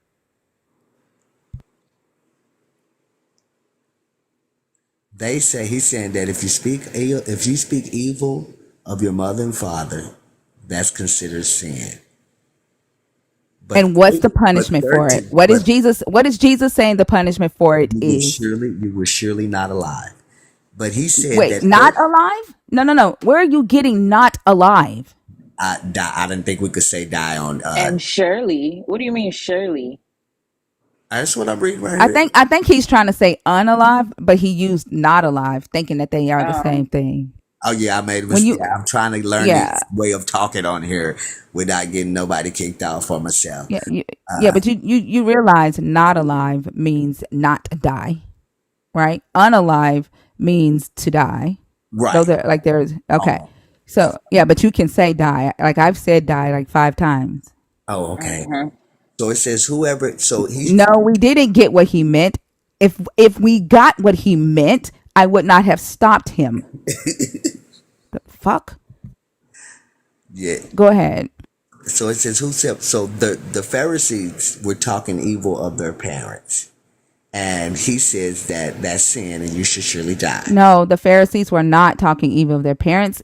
Children that were disobeying their parents were talking evil of their parents. He's saying this is what you do as your tradition. This is what the Pharisees were, the ones that had to enforce the law, right? They sit in Moses' seat. They enforce the law. So when children disobeyed their parents, he's saying this is what you allowed to happen. It's not, he's not telling the Pharisees that they are the ones disobeying their parents. I That's why I thought, said you have to look at every word. That's why you have to look at every word, even the three letter words. He says, for God said, honor your father and your mother, and whoever speaks evil of father or mother must surely die. That's him quoting the commandment. Then he says, right, but. Then but he says, but you say, those your words matter. your That. Hold tradition. on, listen. Stop. He says, but you say that. That matters. He's saying, but you say Uh-huh. that whoever, he's telling the Pharisees, God said this, but you're saying this. God taught this, but you teach this. Mm-hmm. Okay? And this is whoever tells father or mother. And then he quotes it, right? And the whoever is children, the children of whoever parents. He says, but you're teaching that whoever says to their parents, whatever support that you might have had coming from me, I'm giving to God. Right? That's the thing. That's the crime that the child commits against the law and their parents. The child is telling their parent, whoever child it is, I'm no longer financially supporting you. I'm giving the money to the church. Like, you're not getting anything from me after speaking evil of their parents. That's the scenario. He's not Oh, telling the Pharisees that they're dishonoring their parents. so yeah, yeah, you're kind of lost because I thought, I mean, not you're not kind of lost, but what I'm pulling up from that is that that's what they're doing. They're saying that whatever support that I'm giving, because I heard people say that I do well. I take care of my parents. I give my parents money. Okay, I'm a good guy. hold on. Who is Yeah, the whoever here? Who is the whoever tells? Whoever tells are the people that it's saying what's in quotation marks here. Who is Pharisees, whoever? Pharisees and Sadducees. And it doesn't include kids of other Israelites. And how No, do you know it doesn't include kids of other Israelites? because we started out talking to about the Pharisees and About what they were doing, right? Like, I don't see how, like, this is just basic reading comprehension here. Like, he says, this is why I try to speak in modern language. The only way I know how to do this is speak as if you and I are having a conversation. Okay? uh-huh. It says the Pharisees and the scribes came to Jesus. Like, so I'll be the Pharisees and you're Jesus. Okay? Cool beans? I sounds great. All right. One voice. Why do your disciples break the tradition of the elders? They don't even wash their hands before they eat.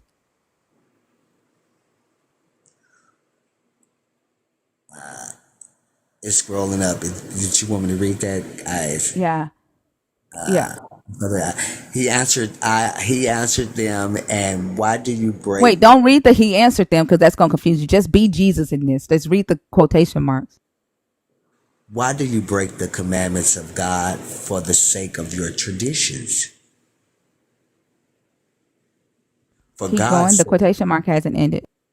for God said, honor your father and your mother, and whoever speaks evil of father or mother must surely die. But you say that whosoever tells father or mother whatever support you might have had from me is given to God, then that person need not honor the father. So, for the sake of your tradition, you nullify the word of God, you hypocrite. Okay. Now, and you reading that and answering like you are Jesus, at what point did he say that the Pharisees were the ones not honoring their father and their mother? Because we start out and it says that the Pharisees and the scribes came to Jesus during the conversation. And so he's talking to them. He's talking to the Pharisees and the He scribes. is talking to them. He is talking to them. He's talking to them about what they teach, right? His issue with them is that they are not teaching the law, that they have detoured from the law and were teaching their own tradition. And he identifies what that tradition is. Instead of them following the law that says a child must be stoned to death when they speak ill or dishonor their parents, he says, you, Pharisee and scribes, you change the law, you create your own tradition, and you allow them to not honor their father. You are a hypocrite. You allow them to give the money to the church to escape the punishment of death. You hypocrite. You nullify the word of God when you do this. That is what Jesus is saying to the scribes and Pharisees who now sit in Moses' seat. It was Yeah. their job to teach the law. It was their job to enforce it. But they were changing it and teaching their own traditions, which the Pharisees often did. They would reinterpret prophecies, they would rewrite the law depending on the time. And in this story, the Jesus did not like that. Yeah, I agree somewhat with you, but he was I believe he's talking directly to the Pharisees and the Sadducees because they, like you said, they perverted it. He said, okay, if you want to follow the law, well, you're supposed to be killing yourself because you talking about you giving whatever you giving to your mother and your father, that you're giving it to He God. didn't say killing yourself. I He mean, didn't say not a killing lot. yourself. I He mean, said not, killing whoever disobeys or dishonors their parents. Whoever, not just the scribes and Pharisees, whoever. And they had changed the law. That was his issue. yes, I can see the greed. I can see the greed of man saying, "Oh, especially reading a little bit on the Pharisees and the scribes and the Sadducees and how they had self righteousness that that they turned around and said, "Hey, I'm honoring God by giving Hey, you." why are you calling it greed and not wanting to fucking kill kids anymore? Well, I mean, Evolving as humans and saying, you know what, kids shouldn't be stoned to death for being mad at their mom and dad or for disrespecting their mom and dad. Kids shouldn't lose their life for saying that they don't want to financially take care of their parents. They should pay a fine instead of die. Why are you calling it greed and them not wanting to kill kids anymore? because Jesus can't. Jesus he was there and he was about to get on the cross and he was ending all of that, and the He said he Messiah did was not coming, come to abolish it. He but said, to I fulfill did it. not fulfill it. Fulfilling it means to abide by it. Like you fulfill a law every day. When you pay when you pay taxes at the grocery store, you fulfill the law of paying taxes. Does that mean that you no longer have to pay taxes the next time you go to the grocery store? Is that law now no longer in effect? I don't fulfill the law when I pay taxes because I have to continue to keep paying the tax That's over and fulfilling the law. Do you know what fulfill that's not. means? That's not What what fulfilling. what is the definition of fulfill? One Abiding voice. by it. That's called What abiding. what what is the definition of fulfill? Can you pull it up so we can have the not my No, I want you pull to it tell up. me what you think the definition of fulfill means. I mean, I'm used to saying to feel, to fulfill it. I mean, wait a minute. So when you go to the get prescriptions at the pharmacy, and you have a renewal, like your doctor's like, okay, you're going to have to take this every day for the rest of your life. I'm going to go ahead and give you a 6 month uh, prescription, and they're going to fill month by month. Right? When you go to the pharmacy and they fulfill that month's prescription, does that abolish the other months that your doctor has given the pharmacy permission to automatically renew? Does that delete the rest of the prescriptions because 1 month has been fulfilled? I wouldn't use that word in that sense. I would say I filled my prescription, but I wouldn't say fulfilled it. What is your highest grade level? College, Who helped you through it? Jesus. Jesus ain't helped you do nothing. I'm not. I was hoping not to come on here and get bashed like that. I wouldn't do you like that. Yes, And you would, because you were going off. You were trying to tone police thinker. But no, I was not. this is annoying. And you accused me of being deceitful. But the definition of fulfill is to bring to completion a reality, achieve, realize something that is desired, promised, or predicted. Right? He did Okay. not abolish it. He He fulfilled it. achieved it. He completed it. He fulfilled it. Thank He you. lived according to the law. He lived according to the law and did not sin his entire life. He followed the law and did not sin. Okay. He did not abolish it. He did not do away with it. He literally tells y'all that that's not his goal, that he He did not finished come it. to do away with the law. If you go to court, if you get a speeding ticket, right, and you have to go to court, the steps are go to court, defend yourself, or pay a fine, or go to school. You go to you get your speeding ticket, you go to court. You defend yourself, and the judge says you have to go to driver school, and you have to do that within 3 months. You have to pay $100, and you do all of those things. You have fulfilled that law and that punishment. It is completed. Does Um, that mean the next time you get a speeding ticket that you will never get a speeding ticket, that you can just speed now as much as you want because you fulfilled that law that time? I don't use that word there. You could use Okay, feel, I can't. I but cannot. not Like, fulfilled. yeah, You use yeah. fulfill, that You means to like, be again, complete. right? Yeah. You are incapable of saying, you know what, I was wrong. You're incapable of that. Like the it literally says, he literally says, I came not to abolish. He literally says that I came not to abolish the law. Abolish means to do away with. He says, I didn't come to do away with the law. Paul is the one who told you that the law was done away with. Yet you say that you don't know if your God actually told Paul that you're supposed to say, I come on a Honda.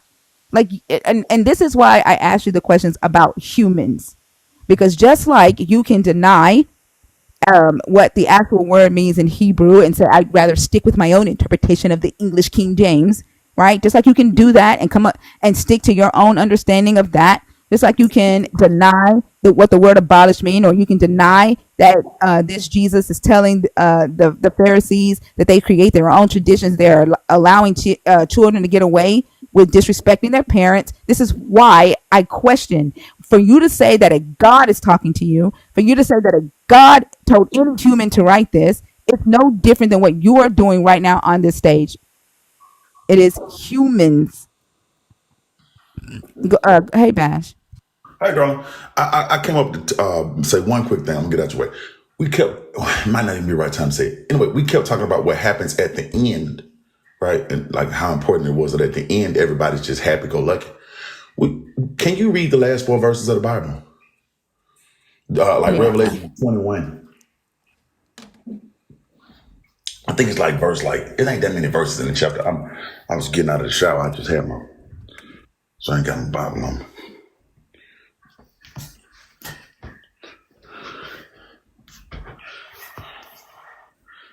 I might not be able to go live tomorrow from the show. Well, I mean, I probably can, but you'll already be up, so I probably won't. Cause I don't go on at You talking about 9:45. for your show? Yeah, I don't go on at 9:45 my time, which is like 11:45 your time. So I might just not do it. I might. Oh man. Yeah, I just found it out today. Oh man. That's all good. Do you, how long is your set? I'm Because only doing. can we like do a co-host during that time and then end the co-host Maybe we could. Yeah, maybe we and could. just watch you? Yeah, that might be able to work. Yeah, I didn't think about Okay. that. All right. The nations will walk by its light, and the kings of the earth will bring their glory into it. Its gates will never be shut by day, and there will be no night there. People will bring into it the glory and the honor of the nations, but nothing unclean will enter it, nor anyone who practices abomination, falsehood, but only those who are written in the Lamb's book of life. Okay, you know where he getting that from? The passage of scripture right there. You know what he's quoting right here? In Isaiah. Isaiah 60. Right, Mm. right. So it's not that everybody has everything they need. Somebody got some needs, and someone's meeting them. Mm-hmm. right? So it's not that you won't eat. It's not that people in heaven aren't going to eat or have any wants or needs or wishes or desires. They will have all of those. There will just be Gentiles there fulfilling them. And that's been bothering me the whole time, because that's the 4 and 20 elders that sing holy, holy, holy. Not everybody sings that. That's not for everybody. That's the 4 and 20 elders, right? Somebody has to do all the bringing the glories and honors in, right? And that's described for us in Isaiah 60. Somebody got to suck some titty, right? And he mentions this again at the end to let you know, oh yeah, this is what Isaiah was talking about. Right. Okay, I just wanted to throw that out there, just because that had just been bothering me the whole time. But I wonder what are they saying that, like it says, people will bring into it the glory and the honor of the nations. What is the glory and honor? remember What is that? from Isaiah 60, they bring in the gold from Lebanon and the da da da. Oh, that's what they're calling glory and honor. Yeah, Ah, okay. So this is what the chain gang is doing. They're bringing in the gold and the all of richest of the that nations, belongs to the Gentiles. the Gentiles. Yes, this is exactly what it says in Isaiah 60. He's just recapping that. I was wondering what else. So they're building walls The building wall. and they're still fucking with gold. Yeah, But instead of this time, they're not mining the gold as the slaves. They're just hauling it because it's already been mined. yeah. People And they're hauling it just in from hauling other in. nations. Oh, wow. And notice Wow. that in this heaven or whatever, however this is set up, there are still other people who are there who are spared. Right. So these are the nations that were saved. These aren't the Jews. These are the nations, the Goyim, the Gentiles that were saved. Right. And their job was to bring things in from their nation to give to the Jews. And this is a revisit to Isaiah chapter 60. Yeah, right, because they know. Remember, because it said, there won't be no need for a sun, blah blah blah. Like the gate will be open all day. All this has come directly from Isaiah 60.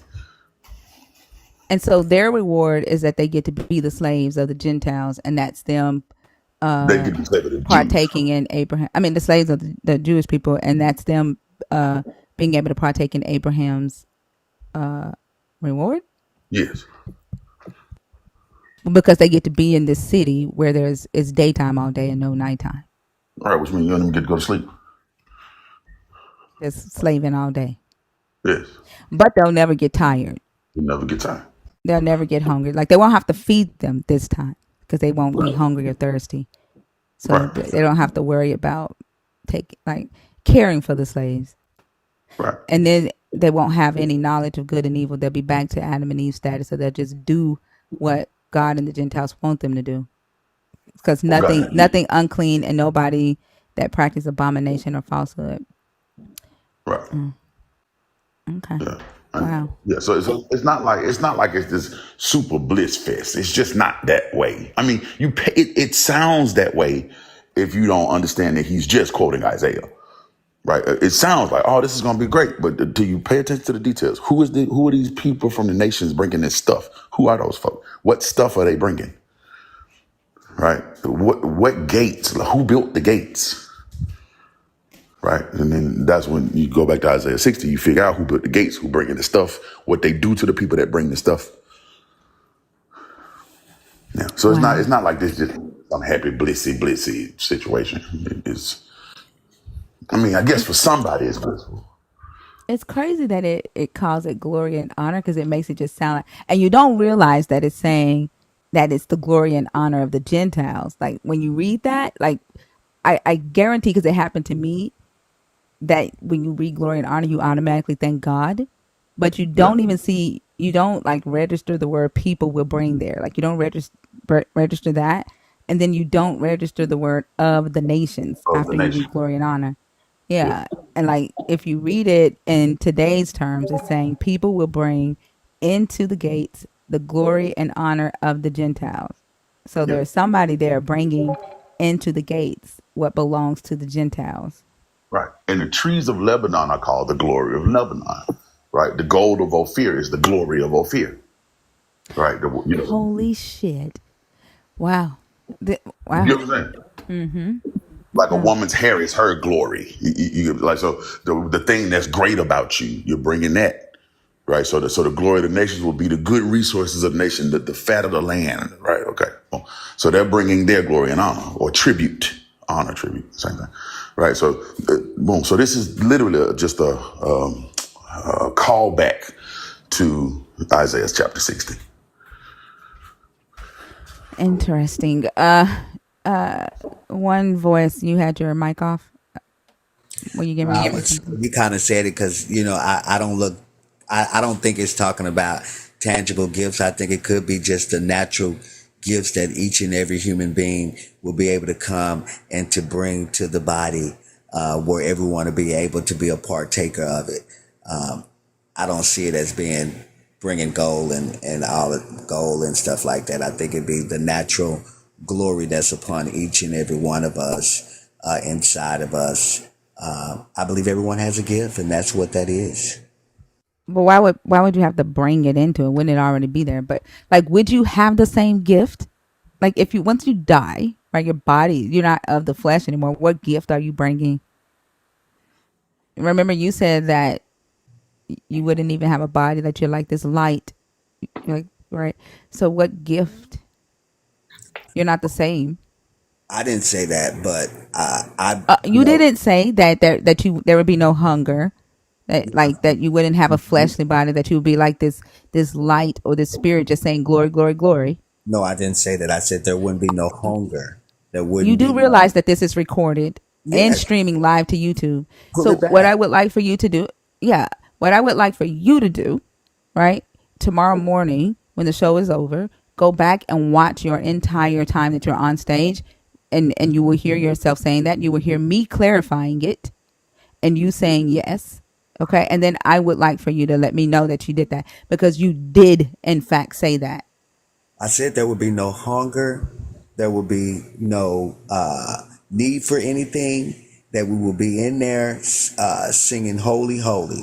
That's what I said. I said, so just like a light body, right? Like a spirit without a brain, with You no said that. desires, no wants, and you agreed.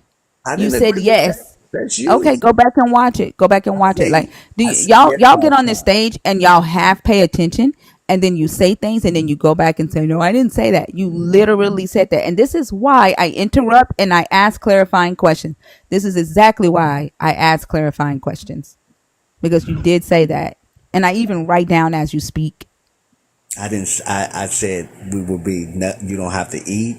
You don't. You won't. It will be saying "Holy, Holy." I did not say that we will be a light, and we will be. I didn't I even go said a into. light body or a spirit, and you said yes. So now are you saying you will have flesh? I didn't. I didn't speak to none of that. I don't even believe the word. If you're in Christ, I don't believe you die. I So don't. you don't ever. So one voice, you never die. You're gonna Not live if, in your flesh forever. not what we call Everybody that dead. has died is not in Christ. Not what we call dead Does terror. your flesh die? Does your flesh die? Does your flesh die? Flesh do die here naturally. Yes. Okay. So will you have flesh in heaven? That I don't know. That I don't know. Why y'all are like, this book makes y'all shifty. It makes you be dishonest. And I don't like that. I don't like that. No, I said there's some things that I don't know, that I don't claim to know, that I don't talk on. If I can't go throughout the Bible and see it and for myself and be able If you have flesh, to then you're gonna be understand it. hungry. Your flesh is weak. Remember, the flesh is weak. Like y'all are, yeah, dishonest as hell. Like, there's no need to be dishonest. You did say it. Now you're saying you didn't say it. Now you're saying you don't know if you're gonna have flesh. Like, it's crazy. You said Because that. now you need to have flesh, because you need those gifts to be the gifts that you had in the flesh. And if you remember me saying that your idea of heaven is always resembles this earth. It always has something to do with this earth. And when you explain it, it does not have, it has everything that you hate about being human. No, You don't, oh, no. you don't, now you don't remember me saying that either. I remember you saying that, but you said it like I said it. Like I I just didn't said say you that. said that. I said Let I me said go. that. I did Let not me say that. I said that.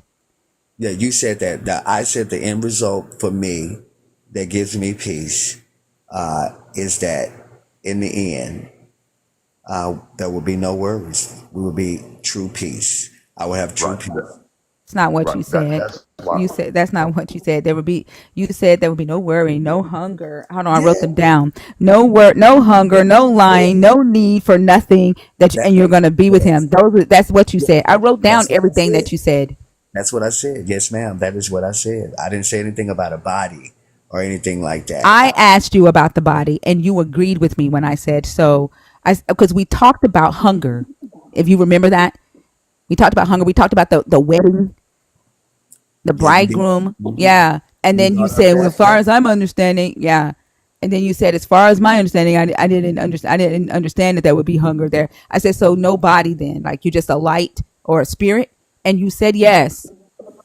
Not in saying yes, but if you're understanding what I mean by what I'm saying and you're interpreting that, if that's what you see it as, then that's yes for you. But for me, what I said is what I said.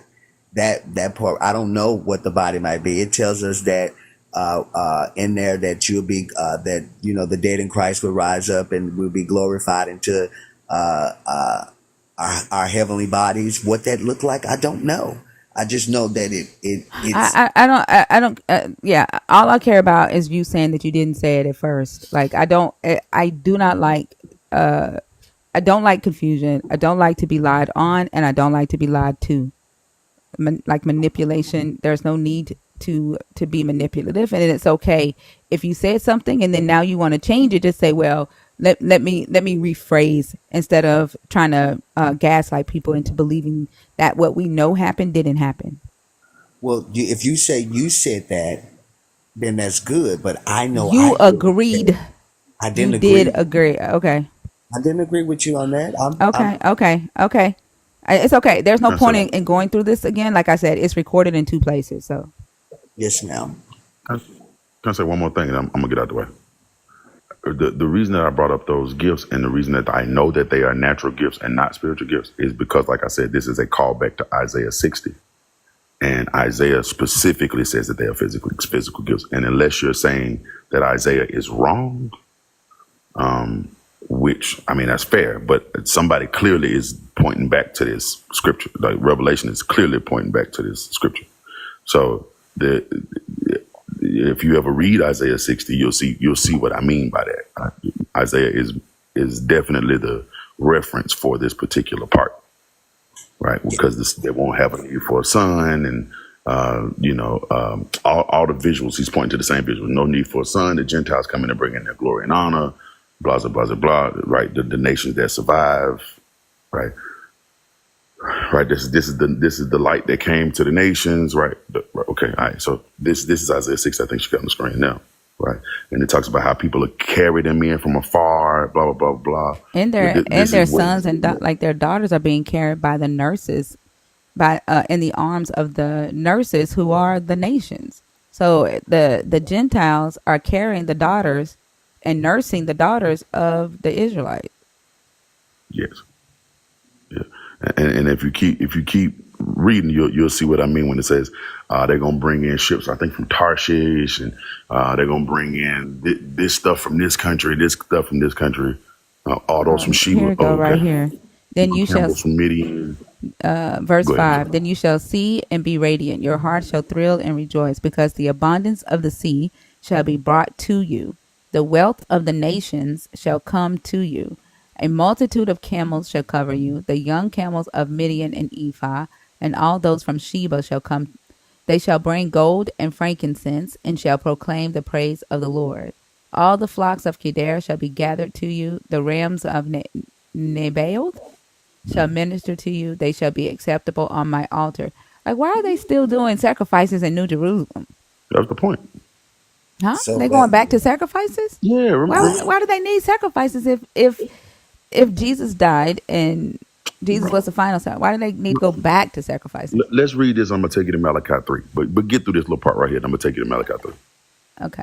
They shall be acceptable on my altar, and I will glorify my glorious house.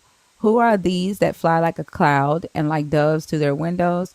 For the coastlands shall wait for me, the ships of Tarshish first, to bring your children from far away, their silver and gold with them, for the name of the Lord your God and for the Holy One of Israel, because he has glorified you. Foreigners shall build up your walls, and their kings shall minister to you. For in my wrath I struck you down, but in my favor I have had mercy on you. Your gates shall always be open, day and night, they shall not be shut, so that nations shall bring you their wealth. Okay, let's go with this. Its gates will never be shut. This is Revelations. Its gates will never be shut by day, and there will be no night. People will bring into it the glory and the honor of the nations. So he says, your gate shall always be. This is Isaiah. Just for one voice can see the correlation. Your gate shall always be open day and night. They shall not be shut, so that nations shall bring you their wealth, with their kings led in procession. For the nation and kingdom that will not serve you shall perish. Those nations shall be utterly laid waste. Now, if you go back to Revelation, it The started a couple glory of verses ago. Lebanon shall come to you. The cypress, huh? Oh, now you see What do you say? you see the glory of Lebanon. It's the Yeah. cypress trees, right? Yeah. That's But the all of cypress trees. that, when you get to all of that, has already been No, demolished. they When have you No, get not. to this is New the end, Jerusalem. This is New a prophecy Jerusalem. of New Jerusalem. so all that's This is before New the end. Jerusalem. No, New Jerusalem comes down from heaven. New Jerusalem is where the end. That's the new earth. Yeah, that's New Jerusalem. So, and this hasn't happened yet on the natural earth. So, right, so it's not like, oh, that already happened. No, no, no. This is a prophecy about the New Jerusalem. And again, he's saying that that there won't be a night. The gates will stay open all the time. People are bringing the glory of the nations, and they're listing what the glory of Lebanon is. It's the trees, right? It's the trees, and it's always been called the glory of Lebanon. That tall cedar tree is it's literally on their flag, on the Lebanese flag. There's a big tree on it. It's the glory of Lebanon. But the abomination of the desolate was put back That's up. what what you But it that's was a long put time. back up. But Jesus No, no, took no. it This back at the very down. end. He had some. I don't know what you're talking about. I'm talking about at the very end, in the very last couple verses of Revelation. This is at the very, very end. But when you put the abomination of the desolate, it has already been That has nothing taken to do with this. down. That has It's nothing to do with this. you That just has read it. literally nothing to do with it. You Where just do you see read the it. abomination of desolation here? The Yeah, where do you see that? That has sacrificing. nothing to do. No, It's that's not in what what that. you just read. And you just That's read the it. abomination. No, those are acceptable sacrifices. Where are you getting an abomination from? Those are acceptable sacrifices. It just said that they will be acceptable on his altar. So we already know that Jerusalem is going to supposedly be rebuilt before what you read in Revelations, before the Right. end. This is the New Supposed Jerusalem. to be. No, I don't believe that's the New Jerusalem. I believe that is after. Let's go read it. That This is is the New Jerusalem. after Let's just go. the judgment. Handsome, this is That the New is Jerusalem. You see, it's that's after the after judgment. the All of that's judgment. after the judgment. The New Jerusalem is after the judgment. What are you talking about? No, the New Jerusalem is supposed to be rebuilt again, and the walls and everybody they all supposed to be brought back to Jerusalem. Yes. New What did Jerusalem you is in chapter 21. Hold on. Revelations. Let's see. Revelations 21. Yeah. The new heaven and the new earth. Then I saw a new heaven and a new earth, for the first heaven and the first earth had passed away. Had is past tense. Everything else has already happened. And the sea was no more. And I saw the holy city, the new Jerusalem, coming down out of heaven from God, prepared as a bride adorned for her husband. And I heard a loud voice from the throne saying, see, the home of God is among mortals. He will dwell with them, they will be his peoples, and God himself will be with them and be their God. He will wipe every tear from their eyes. Death will be no more. Mourning and crying and pain will be no more, for the first things have passed away. And the one who was seated on the throne said, see, I am making all things new. Also, he said, write this, for these words are trustworthy and true. So this is after all of that has happened, and New Jerusalem comes down as the new earth. And what he's talking about here is New Jerusalem. This is the vision of the New Jerusalem in the last book of Revelations. Then one of the seven angels who had seven bowls full of the seven last plagues came and said to me, "Come, I will show you the bride, the wife of the Lamb." And in the spirit he carried me away to a great high mountain and showed me the holy city, Jerusalem, coming down out of heaven from God. It has the glory of God and a radiance like a very rare jewel, like jasper, clear as crystal. It has a great high wall. Remember, in Isaiah, the walls are being built by foreigners. It has a great high wall with 12 gates, and at the gates 12 angels, and on the gates are inscribed the names that are the names of the 12 tribes of the Israelites. On the east 3 gates, on the north 3 gates, on the south 3 gates, and on the west 3 gates. And the wall of the city has 12 foundations, and on them are the 12 names of the 12 apostles of the Lamb, so the 12 disciples. The angel who talked to me had a measuring rod of gold to measure the city and its gates and walls. The city had 4 equal sides, its length the same as its width, and he measured the city with his rod 12,000 stadia. Its length and width and height are equal. He also measured its wall 144 cubits by human measurement, which the angel was using. The wall is built of jasper, while the city is pure gold, clear as glass. The foundations of the wall of the city are adorned with every jewel. The first was jasper, the second sapphire, the third agate, the fourth emerald, the fifth onyx, the sixth carnelian, the seventh chrysolite, the eighth beryl, the ninth topaz, the 10th chrysoprase, the 11th jacinth, the 12th amethyst. And the 12 gates are 12 pearls. Each of the gates is a single pearl, and the street of the city is pure gold, transparent as glass. I saw no temple in the city, for its temple is the Lord God, the Almighty, and the Lamb. And the city has no need of sun or moon to shine on it, for the glory of God is its light, and its lamp is the Lamb. The nations will walk by its light, and the kings of the earth will bring their glory into it. Its gates will never be shut by day, and there will be no night there. People will bring into it the glory and honor of the nations. But nothing unclean will enter it, nor anyone who practices abomination or falsehood, but only those who are written in the Lamb's book of life.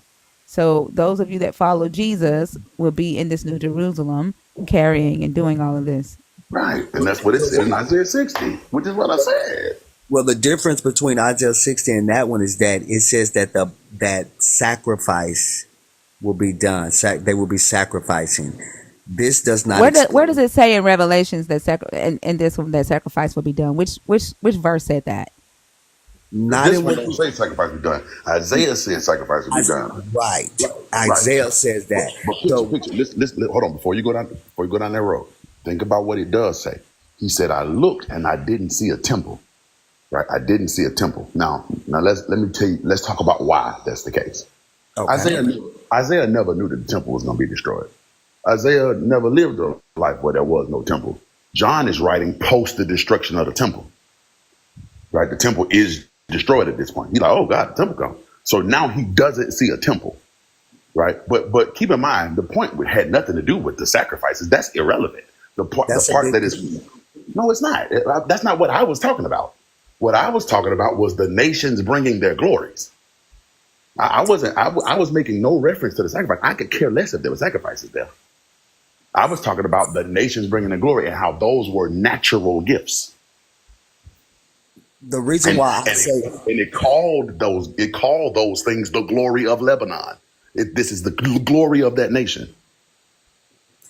The reason why I say that the when it mentioned the sacrifice, what it takes me to when it mentions the sacrifice is right now we're waiting on Daniel's prophecy, which says that the that Jerusalem will be rebuilt, and he's talking about something completely different.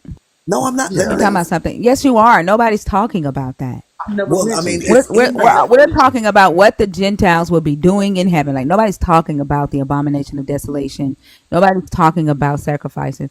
We're talking about where are the Gentiles and New Jerusalem? That's what we're talking about. So I hear what you're saying, and I see that, but I'm just what I own in that whole scripture is to give me sense of where that might be a foreshadow of, since it specifically also stated that too, is that we know that by Daniel's prophecy that the Jerusalem's supposed to be rebuilt and everyone's supposed to be coming That has back nothing to and do with what we're bringing talking wealth back about. to it and building the walls back up in the Jerusalem that when the Antichrist come upon, and they're going to bring back the abomination of the desolate, which is sacrifice. And What does that have so to do with Revelations? What it does it has have to to do do. with when it says it in Revelations? Well, it will put it it will put it in order. It will say that, okay, this can't be talking about that because They're No, still talking about it, it's still talking about bringing in the glory of the nations. You want to redefine or reinterpret the word glory to mean your gift as a human. I would, yes, It's that's what I still would say. it's still even if you saying that, it still does not fit your interpretation. It still says that the nations are bringing in the glory of the nations, the glory from the kings. You're not a king. You Yes. weren't a king in on earth. You're not a king in the afterlife. Well, different It nationalities, still wouldn't different fit people have you. different nationalities. People have different gifts, and those gifts from those different type of places will be brought in. That's how I see that, because we're now there will be no more. There will from reading what you just read, that whole chapter, that Hanson. that Hold on, bro. uh-huh. Hold on. The reason, think about why I even went took you to Isaiah 60. I understand what you're saying, right? And you don't have to re-explain it, right? You just think that it's a spiritual gift. That's fine. I was just showing you why I said it was a natural gift. First and foremost, the desolation of abomination is not sacrifice in general. It's a specific sacrifice. They offered pig's blood on the altar. That it had nothing to do with sacrifices in general. Sacrifices are not abominations, right? As a matter of fact, let me show you what I mean when I say Isaiah didn't know the temple would be destroyed. Neither did Malachi. Let's go to Malachi 3. Malachi 3, everybody know the famous verse, will a man rob God? But I want to start at verse 1 and read like to verse 7. Because the way Malachi saw the coming Messiah was to do something for the sacrifice. It was something important that Malachi saw about the sacrifice. And it was not to get rid of it. Right? Malachi 3, you read that? Yeah. See, I am sending my messenger to prepare the way before me, and the Lord whom you seek will suddenly come to his temple. The messenger of the covenant in whom you delight, indeed he is coming, says the Lord of hosts. But who can endure the day of his coming, and who can stand when he appears? For he is like a refiner's fire, and like washer's soap. He will sit as a refiner and purifier of silver, and he will purify the descendants of Levi, and refine them like gold and silver, until they present offerings to the Lord in righteousness. Then the offering of Judah and Jerusalem will be pleasing to the Lord, as in the days of old, as in former years. Then I will draw near to See? you for judgment. See what he said? He said that when the messenger comes, the messenger of the covenant, the offering of Judah, and he's talking specifically to the Levites, you guys are offering this wrong. And I want the offering the way it used to be. Right? He wasn't trying to get rid of the offering. He was trying to take their offering. Now, keep in mind, I want to make sure I say this again. Malachi nor Isaiah knew that the temple would be destroyed. That neither one of them had that in their brains. Right? So yes, they are making references to temple sacrifice because that's all they know. Okay. All right. But picture what I'm saying, because I don't want us to get hung up on the sacrifice, because that's not the point. Okay. All right. So in other words, but I said it to say offering sacrifices was not the abomination. It was the specific sacrifice that they offered pig's blood on the altar that was the abomination. Okay.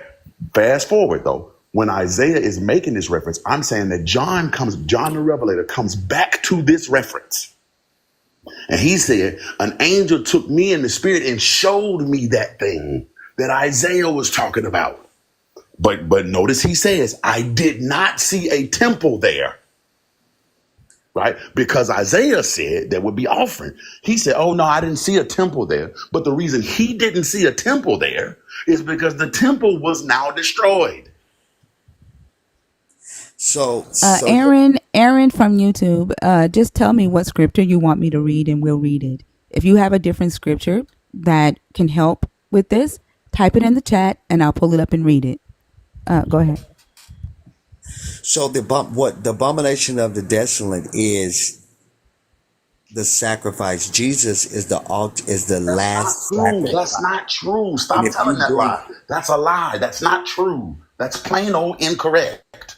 okay, The abomination of desolation is the sacrifice. Is two things that made the abomination. The one that was stood up in the temple was actually the statue of Caesar that they wanted people to worship. And the fact that when the Greeks came and overthrew Israel, that started the Greek Jewish wars, the Greeks came and offered pig's blood on the altar. That's why they had to clean it out. It took them 8 days to clean it out. That's where Hanukkah come from, right? This was Ain't it in offering of pig's Maccabees? blood. Yeah, the Maccabees. Yes, yes. It's in the book of Maccabees. It's in First Yes. Maccabees. This ain't just sacrifices in general. It's specifically an abomination sacrifice. They offered pig's blood on the altar. but But as again, that's not the point. So I really wish you would stop staying there because that's not the point. well for me, when he mentioned sacrifice, then it takes me Handsome, before. but that's not the point. That's not why we were there. No, I That's understand not why why we you were were there. trying to. Yeah, I understand your Again, remember what I correlation. told you that John said. John said, I looked at the city and I did not see an altar there. There was no temple there. So you're correct. They're not going to offer sacrifices. You know why? Because there is no temple there. I'm okay with that. We don't have to stay there anymore. Because Jesus Okay? died on the That's not cross. the point. I don't care that Jesus died. That's not what we're talking about. I mean, well, it fits our finish, sir. I don't want to get you upset. I'm not trying to get you upset. Handsome. I'm trying to get. You are trying to get me upset because I've said at least 6 times that's not the point. Well, the point is that It's you're like trying. it's like y'all don't. It's like you're not able to follow a conversation, and like your brain can only think about Jesus. Like and it is frustrating when we're having a conversation and you're not there. When you come in and you bring up something that we're not talking about, you don't follow the last point. It is very frustrating. So I will say I am frustrated because you're And not I've granted you that participating they're not in going the to have actual sacrifices. conversation. Yes, I've said to you several times they're not going to have sacrifices. And I know they're not going to have sacrifice because John said, hey, I looked, I didn't even see a temple there. Right? So I know that there won't be sacrifices there. So we can move past that point. Is that okay? So the reason why I said that. Aaron, what does the second death have to do with anything? Like we're talking about New Jerusalem and where Gentiles are in New Jerusalem. What does the second death have to do with New Jerusalem? Nothing at all.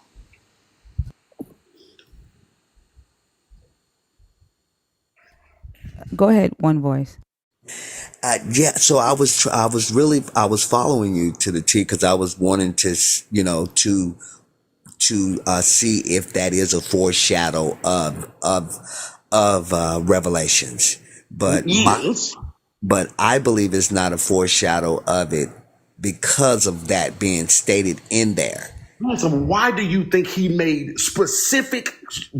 John made specific, went out of his way to say, "Hey, you know what I didn't see there? Right. A So temple." that's What, Revelations, but you right, right, use right, right. Why do you Isaiah. think he went out of his way to say that? So that's what we read in Revelations, but Answer my Isaiah, question. Why did he go out of his way to say, "You know what I didn't see there, guys? A temple." Why would he say that? Why is he telling them that? so that we wouldn't get what we wrote in Isaiah confused with that. Nope. Nope. Okay, keep in mind what I just told you.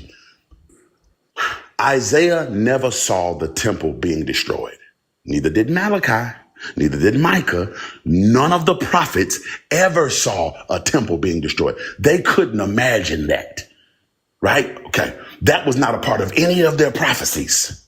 None of it. There is not that no one predicted that till Jesus came. Jesus said, hey, 3 days, that's going to be knocked down. Right? But I'm going to build it up again. Right? That was the first person to say that. No other prophet said, oh, yeah, they're going to tear the temple down. Because that was unimaginable. Okay? Okay. The temple got destroyed in AD 70. Right? Okay. So now John is writing post AD 70. John the Revelator is writing post AD 70 saying, hey, I know the temple is destroyed, but it's going to be okay. We're going to get a new Jerusalem and we won't need a temple this time because Jesus himself is going to be his own altar. Okay, great. But that has nothing. The rest of that is a call back to Isaiah. Because he didn't say anything, again, specifically, he said, hey, there's no temple, guys. Okay, so what Isaiah saw, he saw in part. He spoke in part because he didn't know the temple was going to be gone. And Paul will tell you, hey, we speak in part. We prophesy in part. Right? Right. Okay, so that part Isaiah didn't understand. That was a mystery to Isaiah. You're right. You know, Paul talk about mysteries like that. Okay, that part was a mystery to Isaiah. What Isaiah got right was that the nations would bring their glories, that the gate would stay open all day, that there would be no night. All of that is in Isaiah 60. And This is then a here is callback to First Isaiah Maccabees. 60. Yeah, and just so you know, one voice, there is First Maccabees, chapter 1, verse 54. Now on the 15th day of Chislev, in the 145th year, they erected a desolating sacrilege on the altar of burnt offering. They also built altars in the surrounding towns of Judah. And this is Antiochus Epiphanes IV. This is what Daniel was talking about happened during his time. That was the abomination of desolation. Yeah, it was a statue. It wasn't just a sacrifice. I tried to tell you that. But anyway, that's why I didn't want to get caught up in that.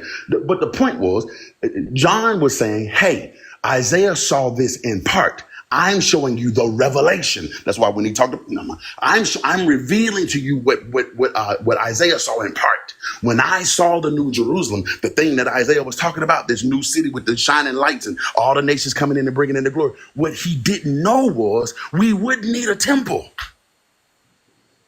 And he's trying to explain it to you. But now you throwing now you saying that all of Isaiah's prophecy, because that never happened. The stuff that he's saying in Isaiah 60 never happened. So you're saying that Isaiah's a false prophet. No, I'm saying that it's going to happen because it's going to happen when the Antichrist come on the scene. No, it's not. No, it's not. It's happening right here. Where does it even mention an Antichrist in Revelations? Where is the word Antichrist in Revelations? It's not in Revelations. It's in Daniel's prophecy when he prophesied. Where does it say Antichrist? Where is the word Antichrist in Daniel's prophecy? I don't know which chapter it is, but it's talk about when the abomination. It's not there. It doesn't say anything about an Antichrist. That's y'all Christians reading that into it. Your Bibling your beliefs. Yeah, you're right. It says that the beast. It says that the one person is going to come, and then it's going to get strike down with it, and then it's going to come back and tell us who their power is, and then the dragon. I can't remember what chapter. Who told you that was an Antichrist? Who told you that was an Antichrist? When I read it, I perceived that it was the Antichrist. Because of your interpretation, right? Yes, your interpretation, that means you're waiting on some type of prophecy to happen that you perceived. Well, Daniel, not what the book says. If you read it in Daniel, I can't even tell the chapter, so I digress. But it's in Daniel, and he talks about the end is it Antichrist that it says? What that is that? Let me turn this light off. It's in the book. Let me log into my Google Docs and we can go through the beast. Let me log into my Google Docs. One moment. Daniel. It's day 9. I'm just guessing. It sounds like Daniel. Maybe 10. It's day 9.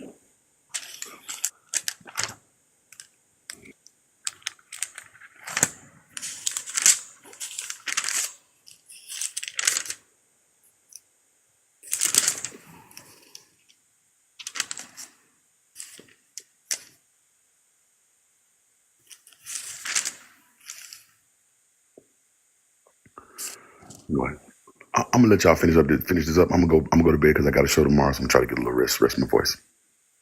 Okay, have a good night, Bash. All right, darling.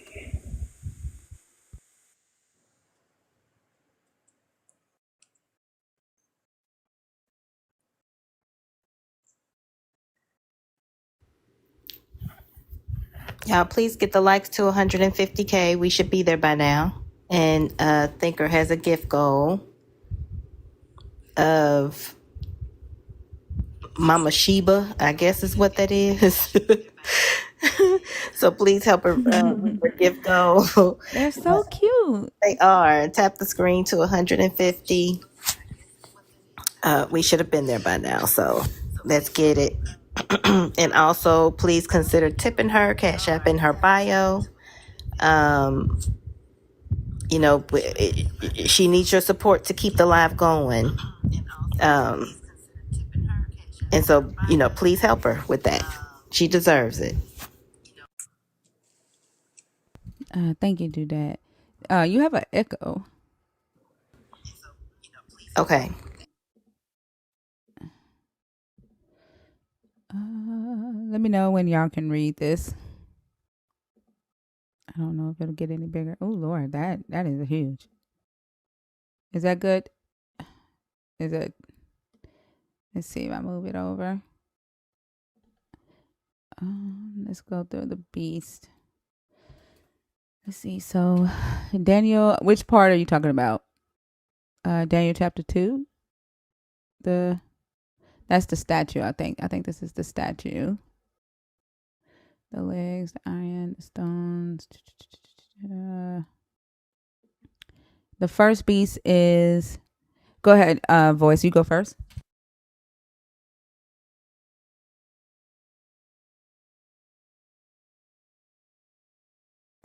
All right, let me. Glasses, give me one.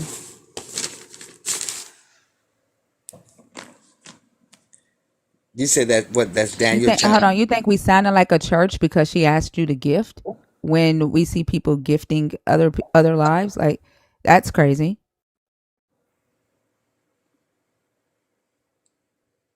Nobody asked you to pay tithes and offering. A gift is a penny, and you crying about that?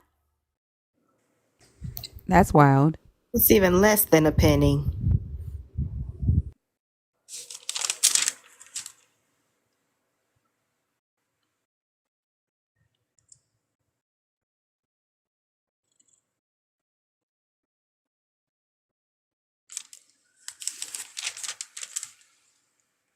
I mean, even if you didn't know it was a penny, like your response to her saying to help with the gifts, like just to show your appreciation, that's wild.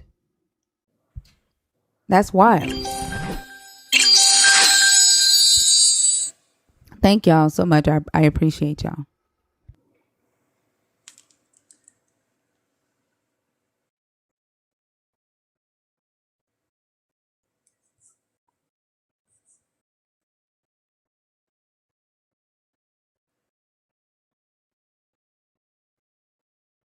Right. They watch the battles, they gifting about, like it's crazy.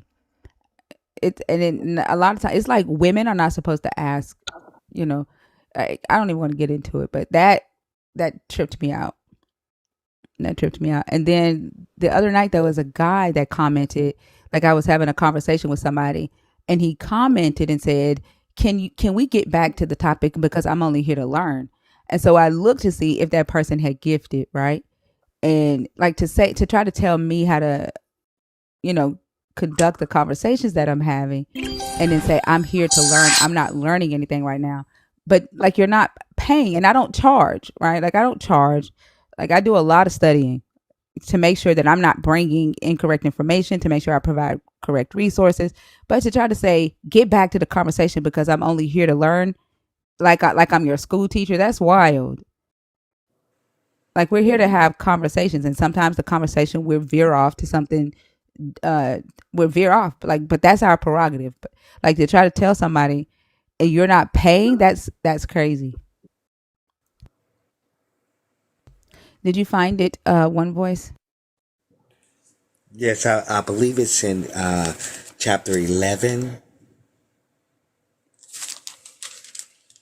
Okay.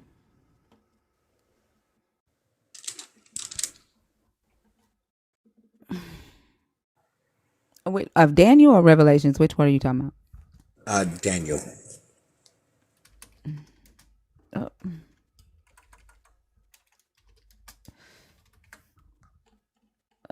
Which verse? You're talking about the kings? Do you want to No, read it? chapter 12.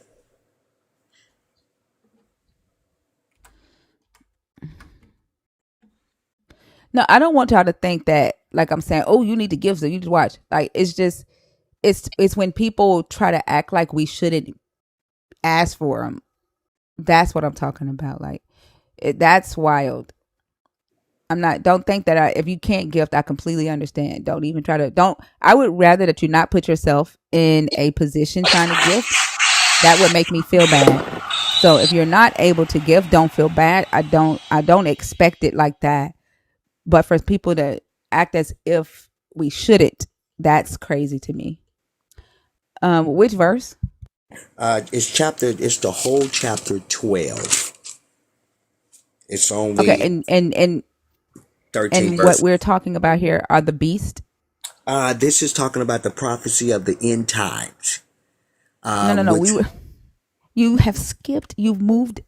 We were talking about the beast, the Antichrist, right? right. So that's So what why are we on this? Is this about the beast? this is Verse about. chapter 12. Yes. Okay, let's see. At that time, Michael, the great prince, the protector of your people, shall rise. There shall be a time of anguish such as he has never occurred since nations first came into existence. But at that time, your people shall be delivered, everyone who is found written in the book. Many of those who sleep in the dust of the earth shall awake, some everlasting life, and some shame and everlasting contempt. Those who are wise shall shine like the brightness of the sky, and those who lead the many to righteousness like the stars forever and ever. But you, Daniel, keep the words secret and the book sealed until the time of the end. Many shall be running back and forth, and evil shall increase.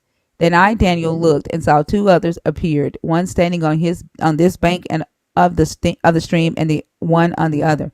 One of them said to the man clothed in linen, who was upstream, "How long shall it be unto the end of these wonders?" The man clothed in linen, who was upstream, raised his right hand and his left hand toward heaven. And I heard him swear by the one who lives forever that it would be for a time, 2 times, and a half time, and that when the shattering of the power of the holy people comes to an end, all these things would be accomplished. So you do realize, like, that's talking about Israel, right? I heard but could not understand. So I said, "My Lord, what shall be the outcome of these things?" He said, "Go your way, Daniel, for the words are to remain secret and sealed until the time of the end. Many shall be purified, cleansed, and refined, but the wicked shall continue to act wickedly. None of the wicked shall understand, but those who are wise shall understand. From the time that the regular burnt offering is taken away and the desolating sacrilege is set up," okay, now in the 15th day, this is Maccabees, now on the 15th day of Shislev, in the 145th year, they erected a desolating sacrilege on the altar of burnt offering. Okay, so if that's the same language here. From the time that the regular burnt offering is taken away and the desolating sacrilege is set up, there shall be 1,290 days. Happy are those who preserve and attain the 1,335 days. But you go your way and rest. You shall rise for your reward at the end of the days. Now you told me that this was about the beast in Daniel's prophecy, and it's not. Yeah, This is it's not. about the desolation abomination. Yeah, I So was I feel speed like reading. you lied to me. No, I didn't. I was speed reading. I thought it was going to. That's what my mind was saying. That had to correlate with it. But I'm study looking, trying to find it. Yeah, I do. Y'all forgive me. But yes, that's what I thought that was in there.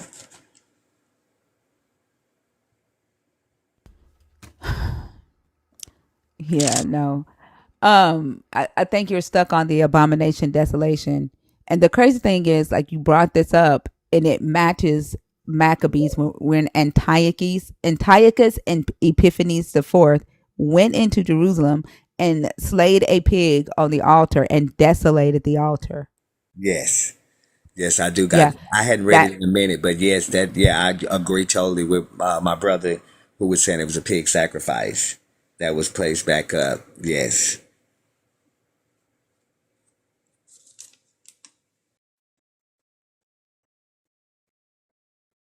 So what's your point now? One voice. Since we're not talking about the Antichrist anymore, we're not talking about the beast anymore. What's the point now?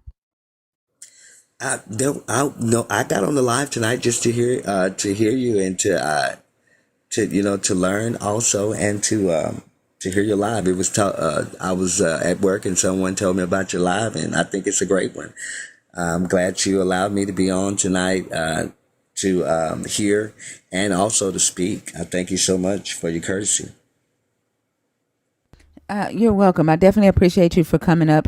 I will say that in the future, when you are having a conversation with somebody, it's best to follow the conversation instead of like bringing up other points, right? It's difficult to actually get value from a conversation if we're not, if the conversation doesn't follow a straight line.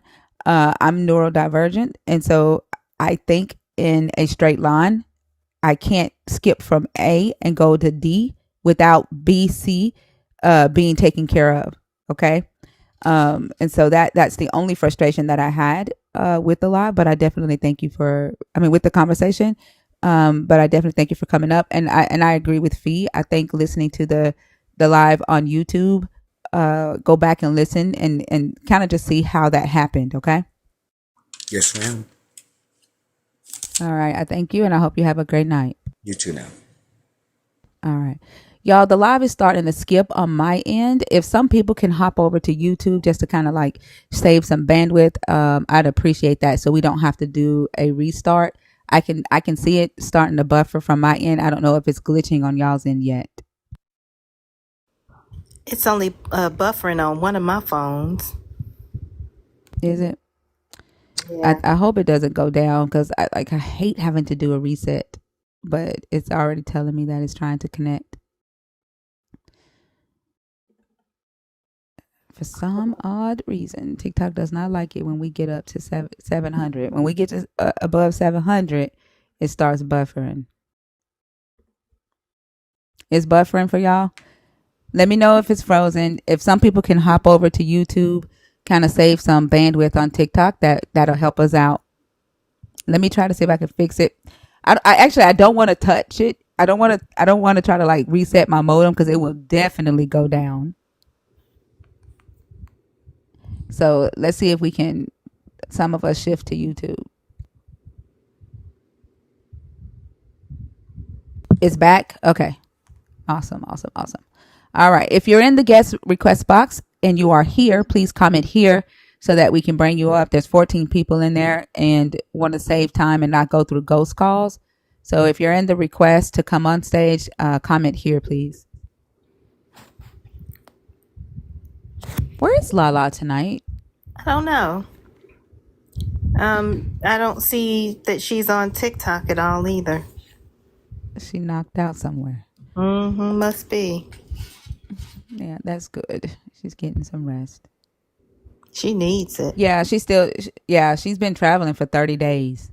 So I know she's got to be worn out. And like she's traveling and moving at the same time. I don't miss, well, I've only done that twice in the 23 years God. we were military. Oof. But hers Yeah, is hard. yeah. She did say she was exhausted. And I told her, I was like, get some rest because exhaustion is dangerous. If you're in the guest request box, I know that like there's 14 people in there. If you are in there and you still want to come on stage and have a conversation, please comment here so we know who to bring up. I know Arnie Treese is in there on accident.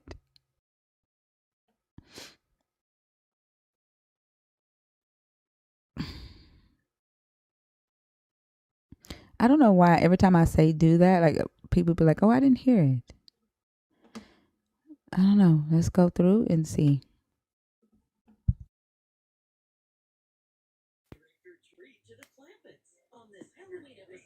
Loving Melanie, hi. Are you on stage on purpose or on accident? Stage on purpose or on accident? Yes.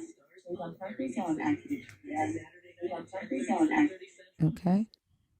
Uh, let's see. I, Yay, Fee. If you want to come upstairs, come upstairs. If you want to come on stage and co-host, you can. Oh, come upstairs. I was about to tell her that too, to come on You about to stage. say come upstairs? My goodness. Come on Jerome, upstairs. yeah, come on. Jerome Randy, not there. Okay.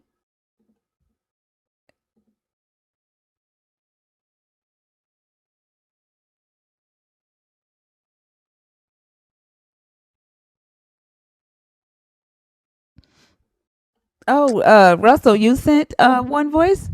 Well, I appreciate. He said you talked very good about the live, so I appreciate you so much. Thank you.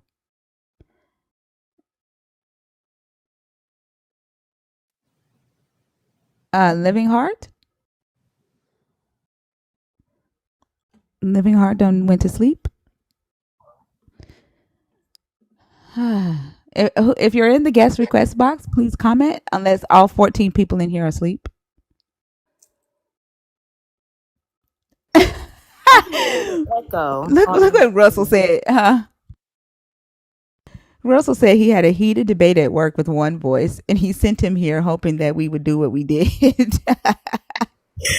That's dirty, and I love it.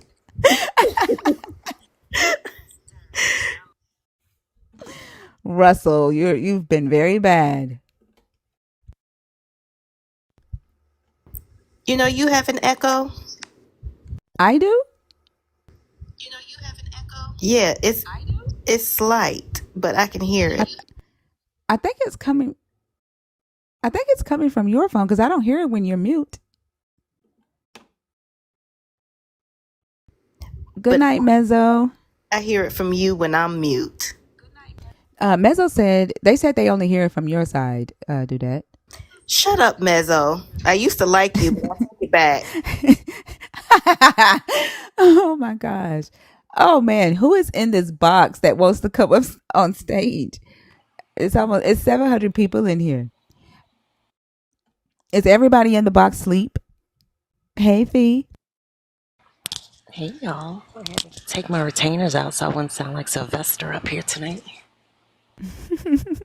I do the same. Hey, do that. Does Hey, Bash wear a retainer? Does he have a retainer? I don't think so, but it's interesting because on Verses and Vibes, I think it's the YouTube connection. He sounds like he's got somewhat of a lisp, but Yeah. I only I hear it thought maybe on he was putting something in his mouth. I only hear it on YouTube. I never hear it on TikTok. That's weird. That's weird that it would just be on YouTube. But sometimes I don't hear it on YouTube. And like one time it just started happening like in the middle of the live. Like he had to go off camera to answer a phone call or something. And then he came back and then it was there. Oh, he might have put in his gold teeth. Maybe that's what it was. Because I was like, does he have a retainer in? I'm not even sure if it's that because I remember it from the very first Verses and Vibes, and that was before he had the Yeah. grill. So I don't know. It could be. Yeah. I don't know. That's weird that YouTube would do that. He had the grill in when we had dinner and he didn't have a list. So it might be the YouTube technology or StreamYard. It could be StreamYard making it sound like that, but I thought he was putting in a retainer. Now he's listening now, probably like, how why the fuck y'all didn't tell me that it sound like I got a lisp? I guarantee you he's like, y'all didn't tell me. He's like, y'all supposed to be my friends. Uh-huh. what's wrong I'm with going through what's wrong with a lisp? nothing's wrong with the lisp, but that's just not how we normally hear him. So we're trying Oh, to figure out where the lisp is coming from. Oh man, everybody in the guest request box is asleep. Man, Jalen, I'm gonna let you join, but like, give me just a second. And then I don't know if people when they type "let me join" exclamation mark if they're like saying, "Hey, let me join," or if they're like, let me join, like that, sometimes it can be off-putting. Yeah, because you can't read like the inflection in printed. Yeah, I'm real cautious with how I use like punctuation in printed form because I'm like it's so easily misinterpreted. yeah, yeah. Let me get it open here.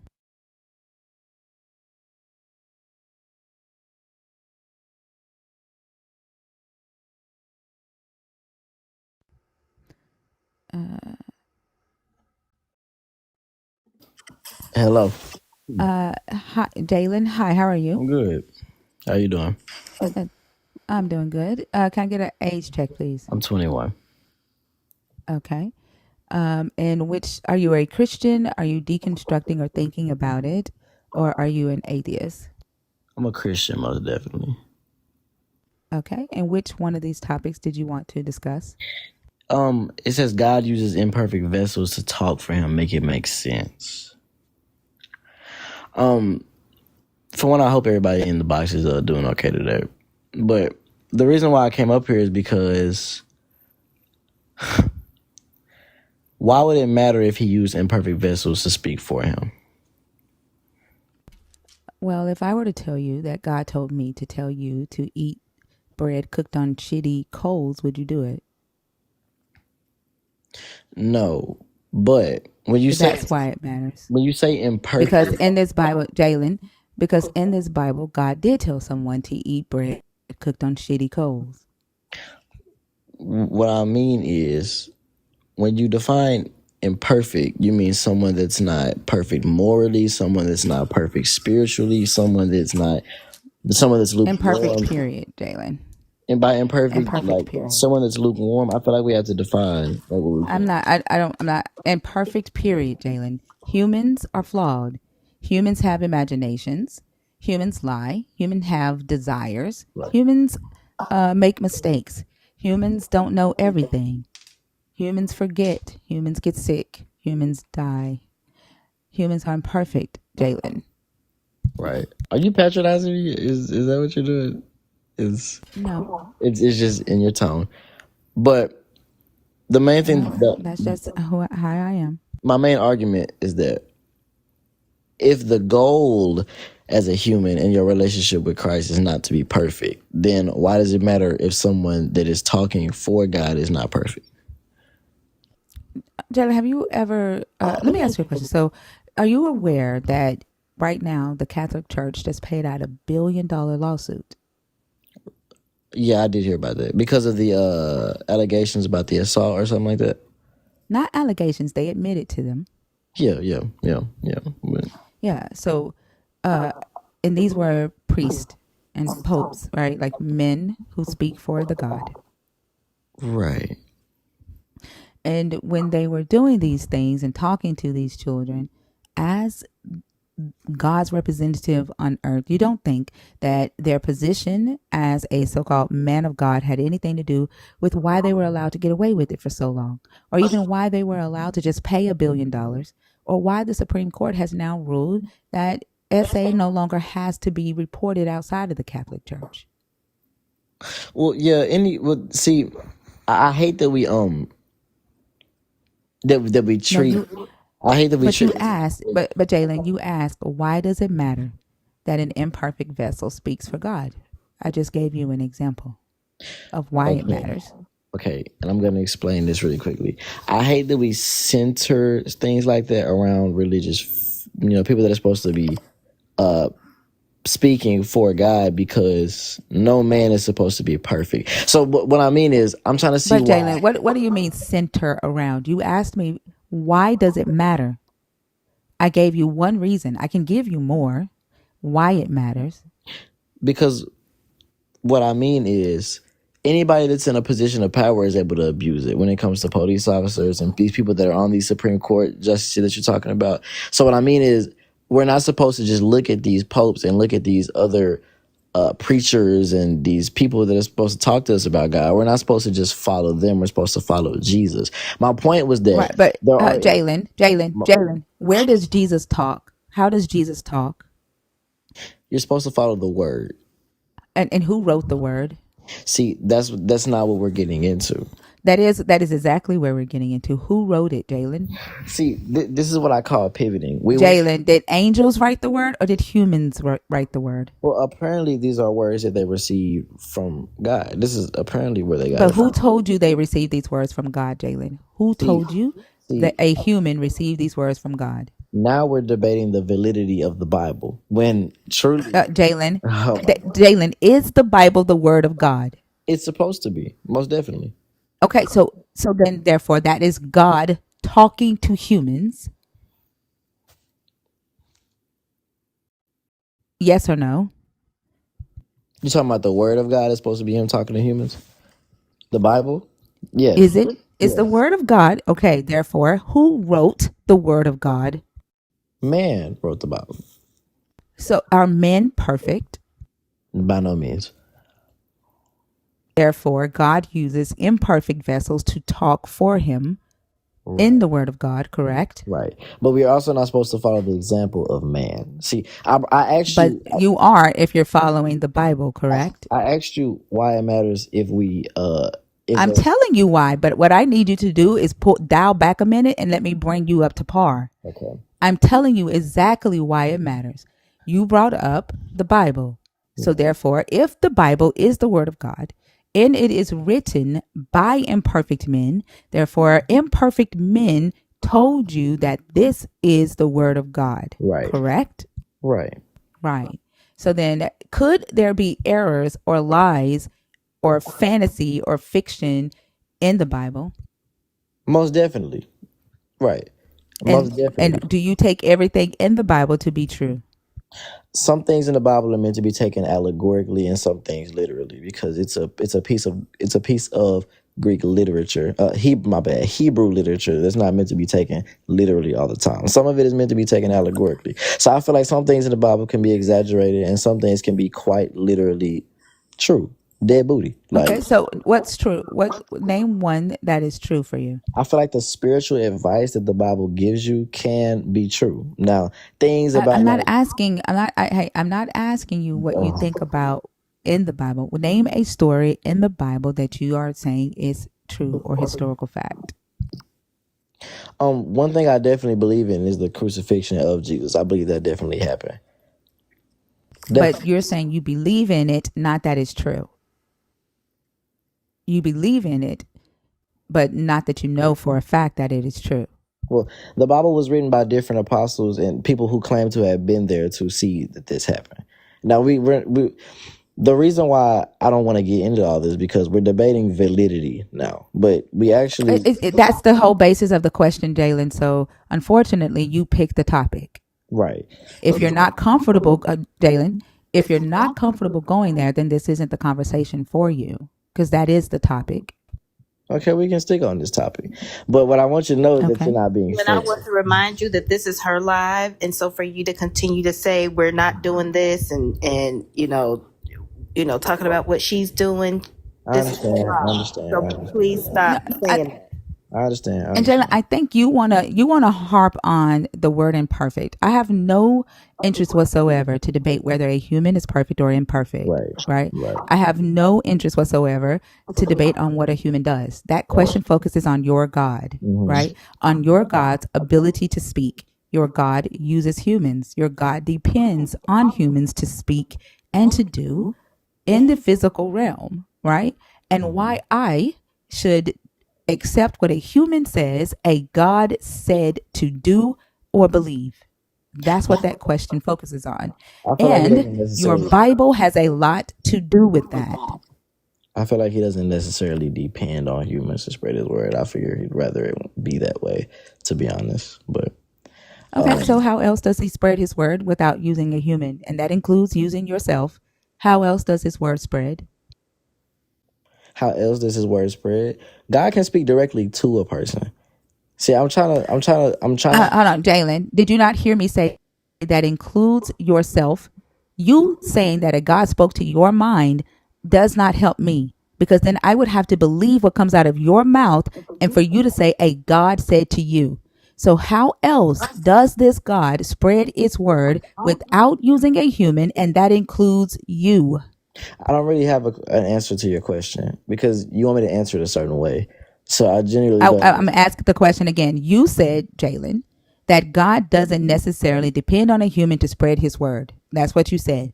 Now, Right. my question is, how else does he spread his word not using a human? I wasn't saying that he doesn't specifically do it that way. What I was saying is that he doesn't depend on anything because he's omnipotent, Okay, omnipresent. so then if he doesn't So, depend on humans, how else does he spread his word without using humans? right. That's why I'm saying I still think you're not grasping what I'm trying to say. What I said You was said that he doesn't depend on humans because he's God. God doesn't depend on anything. I know exactly what you're saying. You exactly. don't want to take away his power. But how else does he spread his word without using humans? He doesn't genuinely. I mean, if that was your answer that you were looking for, he actually doesn't. I think that's what you didn't want to say because he can't. Can you understand animals, Jalen? What do you mean? By what metric? What do you mean? Can an animal come up to you and say, God said, or there is a God, and you understand that? No.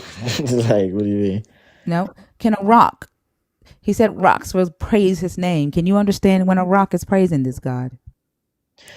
The Bible said that if no one praises him, then the rocks would cry out. Yeah, but my question to you was, can you understand when the rocks are crying out, Jalen? I'm sure if they were to in a way that I could understand, then sure. But the Bible Then was tell me, what is the language of rocks? what What is is the the language? language of rocks? Well, what is language in general? Something you can understand, right? Communication. I didn't. What is yeah? How do rocks sound when they praise God? I don't know how a rock sounds, but that wasn't what the Bible Well, was you said saying. you can understand it. You said I asked you, could you understand when a rock is crying out to this God? You said you sure you can. I mean, How does a rock sound when it's praising this God? I mean, to my knowledge, I actually don't know, but we're way So was off it on. hard to say that? It wasn't. It wasn't. So why did you say that you could? I've never heard a rock speak, and I'm not sure how it would sound if it did. Right, exactly. But the So Bible didn't what say else does God? What else does this God use to spread His word other than a human? he uses humans Or to. could He use? He What else could this God use to spread His word to you, Dalen, other than a human? if he was if there's a God that's real, it can use any tactic that it wants to spread the word. So I don't know why you're asking Wow. these questions. I If there don't. is a God that's real, do that and feed. Did y'all catch that? It made my eyes snap open actually. Yep, I did. Yeah. Because I think he just made our entire point. because we're talking hypotheticals. So if there's a God, because I'm not. I'm not talking hypothetical at all. you are, because you're saying if a rock, No, if I'm an not. animal, if so that's Because your book says a rock cries out, Jalen. I'm not talking that's hypothetical. not what it You says. said that your God does not depend on humans. I'm not talking hypothetical. I'm trying to be abundantly respectful, but that's not what the Bible says. That's fine. The The Bible Bible said does say that the rocks will cry out. The it Bible does say said that if you don't praise him, a rock will cry out. It literally does say that. by which it In means fact, that by which it means my friend has a rock god named Doug that we praise because Doug has fulfilled many of the prophecies about rocks in the Bible. okay. Regardless, the Bible did not say that the rocks are going to cry out or that the rocks have cried out. It was saying that God does not need humans to praise him because he has enough power to make a rock cry out to him. So I feel like you're misquoting the Bible and misappropriating what it's saying to fit your agenda. And that's, what do you call that? Intellectual dishonesty. There is no agenda. That's okay. I'll pull up the scriptures. Please do. It's a conversation. Yeah, we can continue said conversation though.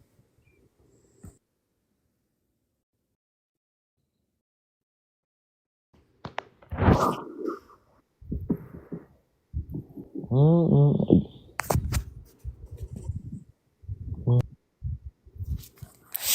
Hey, while she's pulling that up, Jalen, I want to ask you a quick question. You said that the scriptures say that God doesn't need humans to spread his word. Why do you think it is that he only uses humans to spread his word? Because I'm looking at it like this. If say I was financially dependent on you and every time I needed to spend money, I came to you to ask you for it. Yet at the same time, I'm telling you, I don't need you, Jalen. I don't need to do it, but I can't purchase anything without you. You've never seen me make a purchase for anything without first coming to you for money. How is it that I could then say I don't need you to purchase things if I've never demonstrated my ability to do so without coming to you? Great question. Because if you're financially dependent upon me, that would insinuate that there's a limitation upon the flow of your money that you're receiving, and that you quite literally need me to give you money.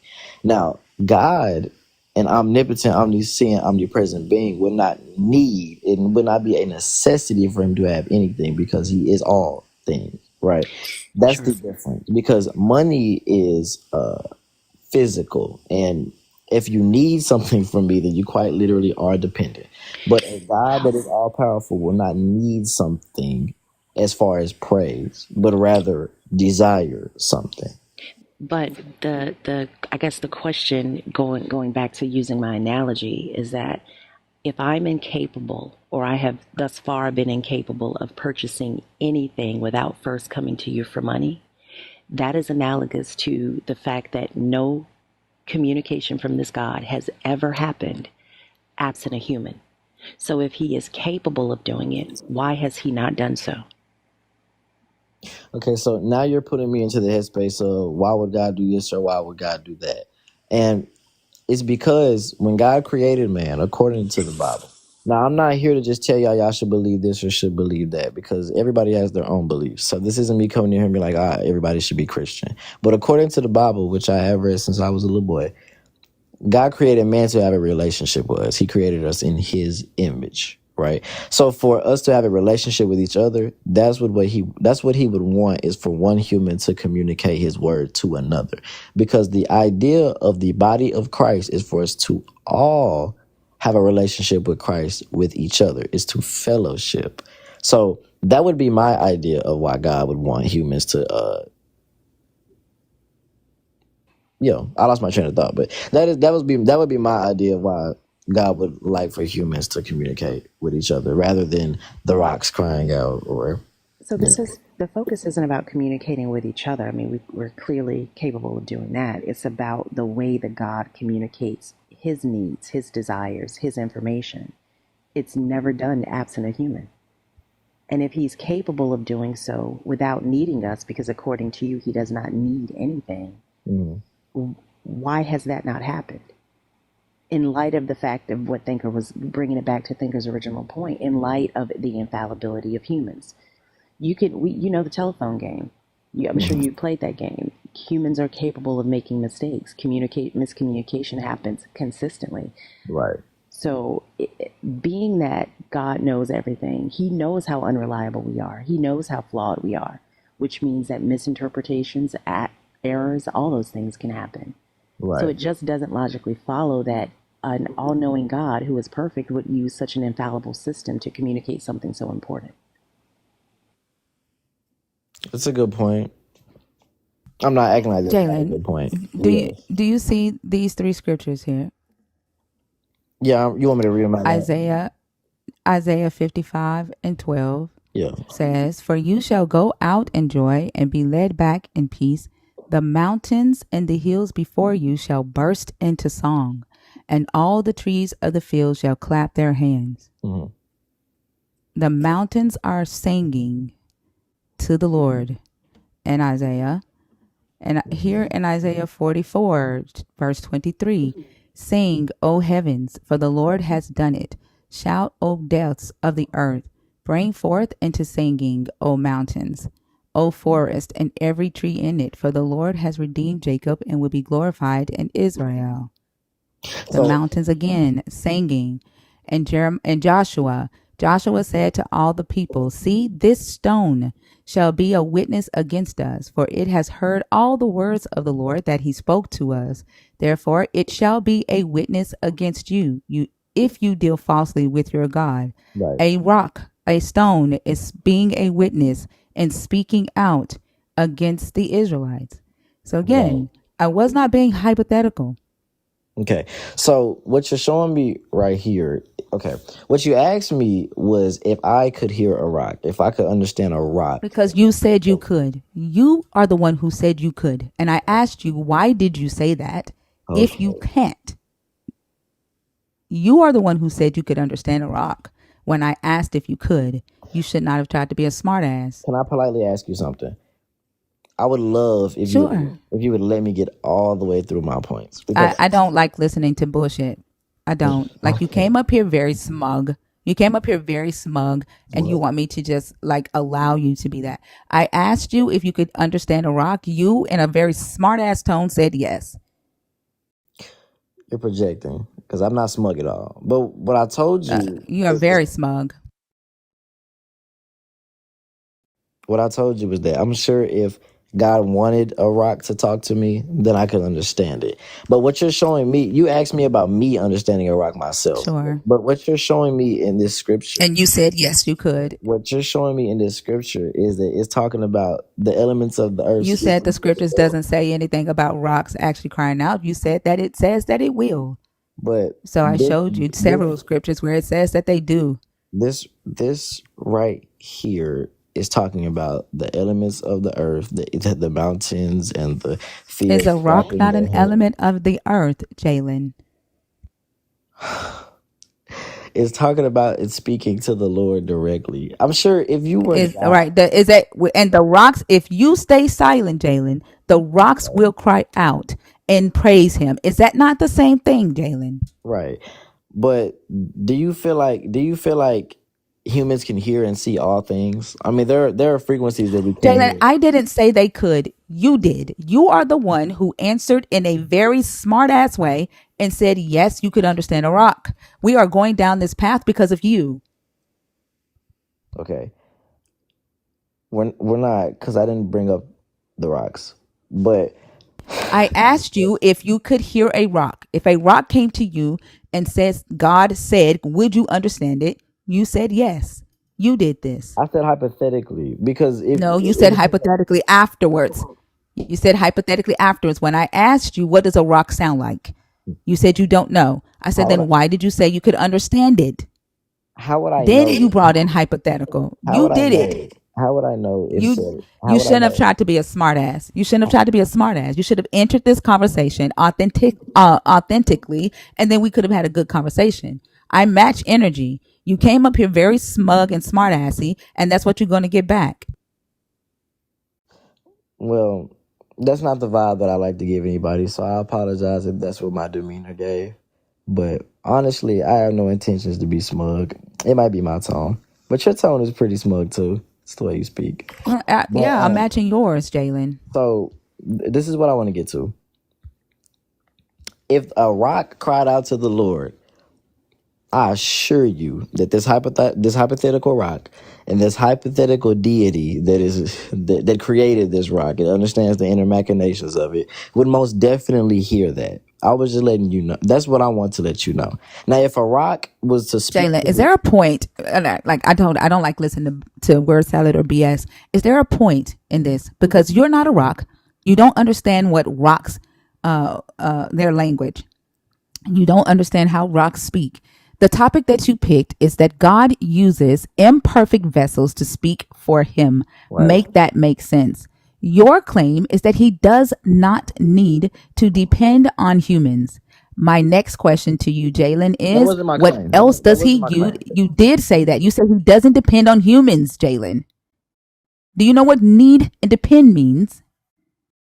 If he does not depend on humans to speak for him here in the physical realm, what else does he use that you can understand, Jalen? My claim, I did claim that he doesn't need humans. My argument, and I made sure that I made it clear before I said it. I said that my main argument was that humans do not have to be perfect because the ideal. I don't care about humans being perfect, and I told you that. That is not the basis of the conversation. I could give less than a fuck whether you think you're perfect or not. It's the fact that your God requires people to get his word from other humans. That's the point. Rude. This is I don't care. this is my Shut up. that Now that's rude. I'm, Like you're in her house. I'm being I'm courteous. sick of y'all. No, you're not. You're over talking her. You're being condescending and a got that smug fucking attitude. So if you didn't come up here like that, then she wouldn't come at you like that. I haven't over talked So you're anyone. in her house. Well, you did because I had to mute you a couple of times and you came off right away. So stop being a fucking bitch and respect her. That's rude. Do that. Don't get dropped. Don't get dropped. That's Like, rude. am I the only one seeing this? I want to have a conversation. I don't I'm want a to have. mod here. Well, then, if you don't want anyone to disrespect you, then don't disrespect her in her space. Yes, ma'am. I don't want to have meta commentary. I want to talk about the topic. I don't give a fuck The about no top. meta The topic. commentary. The topic is the God. I don't care about whether a human is perfect or not. Your God uses humans and needs to use humans to talk to you or to even carry out any commandments regarding humans in this world, including your book, Jaden. I have tried to guide you in this conversation to let you know what the topic is about several times. And you've said, this is about validating the Bible. I don't want to talk about that. This is about this. I don't want to talk about that. If you don't want to engage with that topic, then you should not have picked it. If you don't want to engage with the purpose of the topic, then you can jump down. But that is the topic. Your God needs humans to talk, to move, to be in this physical world. Okay. Is it my turn? If a deity is all powerful, then he wouldn't need anything. That was my argument. What I told you was that the Bible says that God was made in his that humans were made in God's image, right? And we are to fellowship with one another. So what I feel like, this is just my opinion. This is what I'm shooting at you now. God wants humans to teach the word to other humans because he wants it to come from another human. And it actually makes sense to me because the whole thing with Jesus, it's not just humans. Apparently, Jesus was supposed to be directly a man sent from God. Now, I feel like seeing a man that was directly from God's image to come down and fellowship with humans and teach the word of God is just another example of God wanting humans to fellowship with one another. That's why I feel like he doesn't depend on humans to do anything. Because the reason why I said we might be speaking hypotheticals is because I'm not just going to say God's all powerful, God's this, because obviously you don't believe in that. What I want to say is, hypothetically, if there is a deity that does not rely on anything, he is simply wanting it to be a certain way, then that's just the way that he wants it to be. So, Jalen, I wrote down what you said. God wants humans to teach other humans because it comes from humans. That's what God said to you. That's what he wants. God said that to you. I want humans to teach other humans because it comes from other humans. we're to fellowship with one another. Yeah. That's the revelation of a God. You're supposed to let your light shine so bright before the world that they can see it. So when we talk about You don't recognize what you just said, and you're saying that that's a revelation from a God. Like your God just basically repeated what I said. Is that my understanding? you said that, okay, I see what you're getting at. You're saying that only a human would want other humans to hear the word of God from humans. So obviously it came from a human. It didn't come from God. I see that's what you're trying to say. But we are to fellowship with one another. That is like the whole. I can fellowship without hearing anything from a God. I can fellowship without you telling me a God said something. Fellowship just means to commune with each other, to go to dinner with each other, sit with each other, laugh with each other. We're fellowshipping now, Jalen.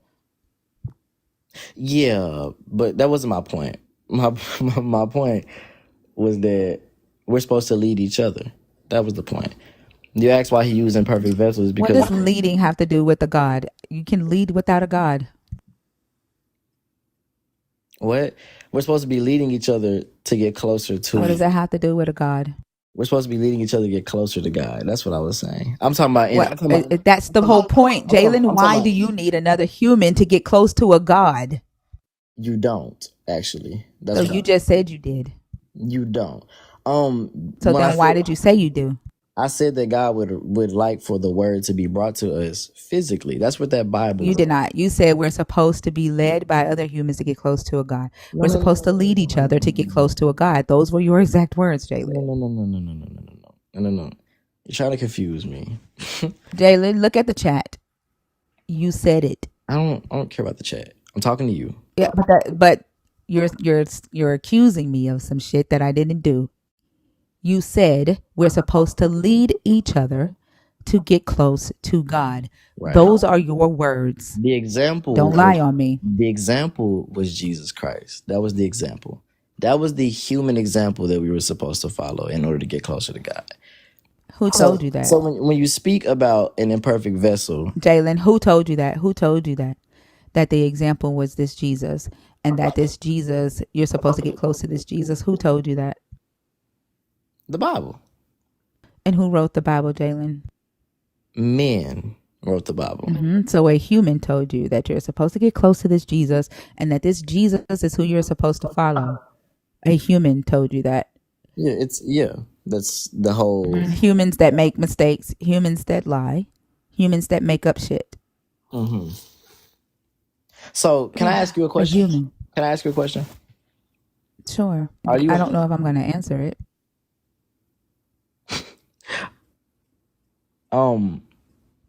Do you what are you an atheist? I'm not answering that. That's irrelevant to this conversation. I don't believe in your Jesus or your God. Okay. You don't believe in the God from the Bible. Okay. I think I just told you that. That's all I wanted to, that's what I wanted to know. See, because right now we're arguing on a standpoint of belief. That's what I'm saying. You're saying No, we're not. We're arguing. Well, no, we're not. The statement is your God uses humans, imperfect humans, humans that are not perfect, humans that so-called sin, to talk for him. right. That's what we're arguing on, not a standpoint of belief. That's basically what it is. I don't have to believe that. And that's literally what I was about to come off mute to say. Like, and if you disagree with that, Jalen, then you can just simply point to something that you learned about God that did not come from a human to refute that point, because it's not about belief. Okay. Well, we've come to a standstill in the discussion, and I want you to know that I respect all of your points. I believe you're a very intelligent person. But I really ain't got nothing else to say, because when we get to Have a good day then, Jalen. after a Have a while, good night, okay? after a You should have let me get him. When you wanted to take him down? I was about to. Yeah, that one was mine. I cannot stand a young ass smug person. Like, you think you know everything at that age. Like, that's too much. I was talking to my son the other day, Thinker. We were kind of reminiscing on some of the things that happened when he was in high school. And it was one particular day, he was just being a dick. Like, I mean, just every single thing, just attitude, very smug. And he's 20 now, and this is probably around, he was 16. I said, did you know in the moment that you were acting like that? He's like, oh yeah, I totally knew. He's like, but I was so far in, I couldn't let it go. I had to keep it up. He's like, but I knew I was outwitted. I knew I was wrong. I knew I was being an ass, but I couldn't do anything about it. And I think that's at just that age. I think it actually comes with just lack of maturity, and they all go through that you want to choke them out stage. And then, like, you be wanting them to recognize, like, that I know it all attitude is the thing that's gonna make you go through shit in life that you don't have to go through. That part. Like, if you allow yourself, just allow yourself to learn from other people who have already been through things. Like, you can have just that much better of a life. It's that I don't know.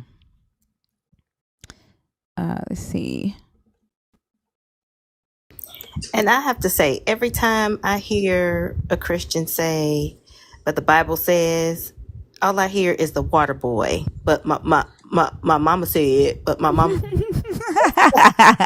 That's all I hear. 100%. Oh my God, do that. Um, Every time I try to add somebody, they bounce right back out. I don't know if it's me or if, maybe somebody else have to try to add, but let's see.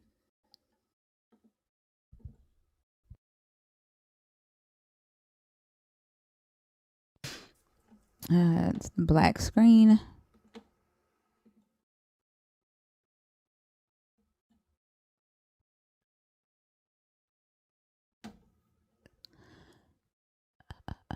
Um, I don't know who's here that wants to be here. Blazed Comedy. Huh? Did you join on accident? No, definitely not. I joined by not my own volition. Oh, Blazed Remedy, not comedy. Oh my God. No. Heavens to Betsy, no.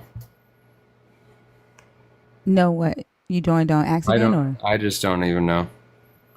No, I was born this way.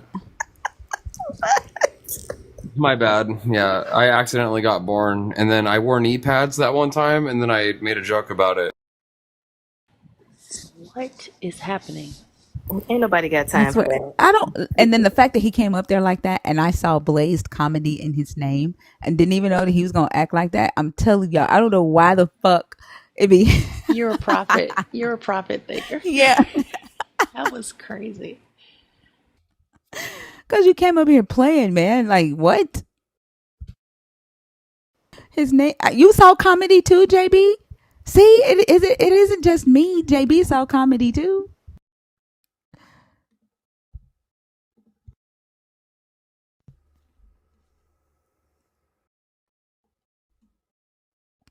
I don't think that was Oso.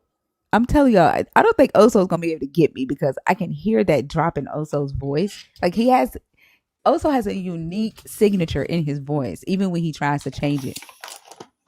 Donis, hey, did you join on accident?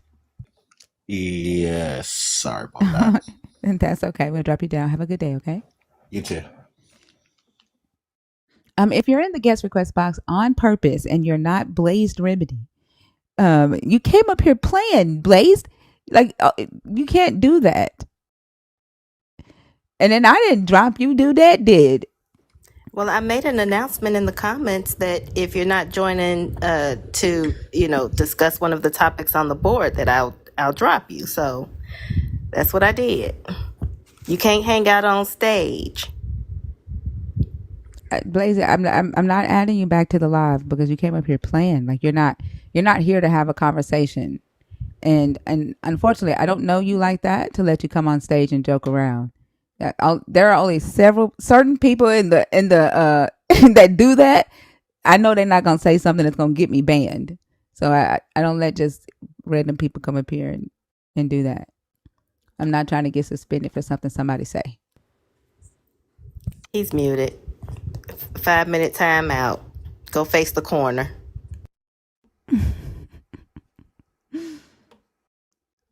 Everybody that I'm adding is bouncing out.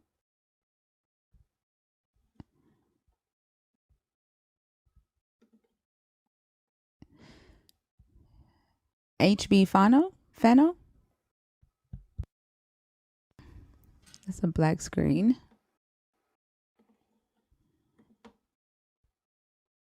Donna, submit a request again.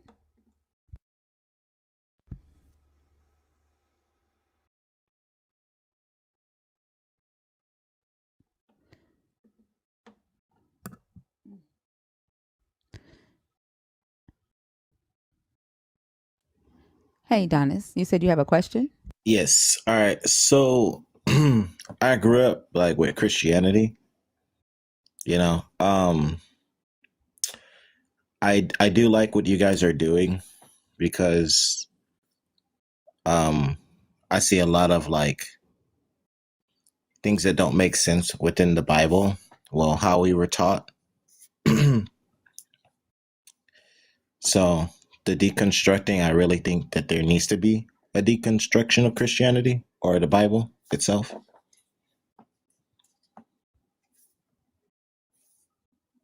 Okay. What Are you was your guys still there? question? Yeah. Oh, sorry. I'm new That's to this, okay. so I'm trying to like um by your means of deconstruction, are you deconstructing the whole Bible, or is it just parts that Well, it's the is it we parts study of the the Bible? entire text because it tells a whole story, right? It tells a story inside Yes. of the book, and then there's this history around it. There's like a multiple histories around the book, right? And so we, Mm-hmm. in the histories that are the story that's told in the book connect with the history of the book and the people that are in the book. It helps you get an understanding of what's actually being said there, like right, like because this we're reading really really ancient text that was written during the late Bronze Age to the Iron Age to the Hellenistic period and the Roman period, right? Mm-hmm. And so it's hard to really understand what the intention of the writers were. One, because what the authorizers of the Christian Bible did is that they married two different types of texts together from two different cultures and two different time periods with multiple different languages. And so, and they translated that from language to language. And now we're reading it from English. And so, what it means to us today in this modern time didn't necessarily mean that in the late Bronze Age or in the Iron Age, right? Or in the Greco Roman period. And Yeah. so, what we do is we study as close as we can to try to understand what the intention of the author of a specific book was, depending on when it was written. And we deconstruct the theology that we were given or taught or indoctrinated into through the lens of Christianity, depending on what type of Christianity we were indoctrinated into, because there's 45,000 different denominations. And so we do study the whole entire book, but we go outside and study the history as well. That that makes a lot of sense. Thank you for clarification on that. And You're and welcome. yeah, and I'd like to add, I think there's another layer to it as well. And that layer for me, and I don't want to speak for everybody else, but for me, was that deconstructing of my personal belief system and where it came from. Like, are there pieces in my belief system that are dissonant? What are my blind spots? Like, why do I believe? Why do I hold this belief? Where did it come from? And I think that deeper layer that Thinker was talking about, for me, that personal level was the first layer of deconstruction. Why do I believe the things that I believe? Why do I see the world in the way that I see it, and where do those thoughts and ideas come from? And then when I found that a lot of them were rooted in this particular book, okay, well, where did this book come from? I think oftentimes, specifically in our society, we we we're told what to think. We're not taught how to think. And when you skip that part, you start skipping through, okay, I believe, think about like a child. Children are told Santa Claus does this every December 24th, but then they don't necessarily question that at that age. But as you get older, okay, things don't make sense. Something's not aligning. Oftentimes we don't do that with religious beliefs. We hold on to the things that we were given as children and we don't investigate them. And that's what this deconstruction is. So it's not only focused on the Bible, it's a broader sense as well as how has this book and this belief system impacted me as a person and by proxy society. That's very Yeah, interesting. and dead President Benji, we don't have to believe in people because people we can see them. So there's no need for us to have a blind faith in people. Like, but if you're asking, do we believe in what humans say, right? What we do is we hear a claim and we research that claim and validate that claim and then decide whether or not this is something that we want to adopt for ourselves. We don't just blindly accept what a human says and because they say that it's about a god or about a belief system or about spirituality. We allow ourselves to ask the hard questions, and we lean more towards fact and data than we do dogma.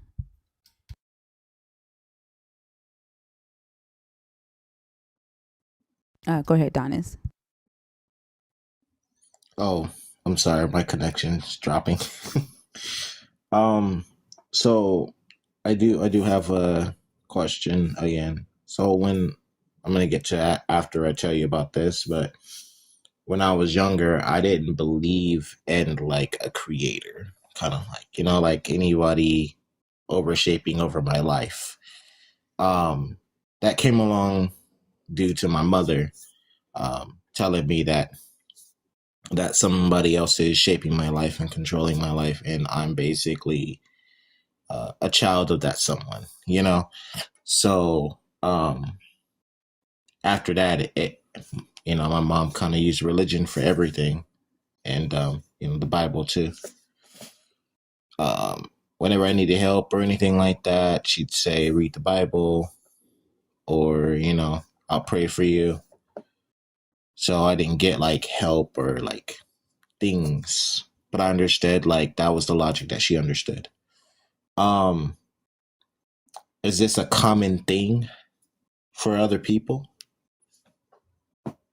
To be for the Bible to be used towards you as a child by a parent? Is that what you're? Which part are you asking? Is Yes. common? Yeah, Well, that happened to me for growing it to up. be like,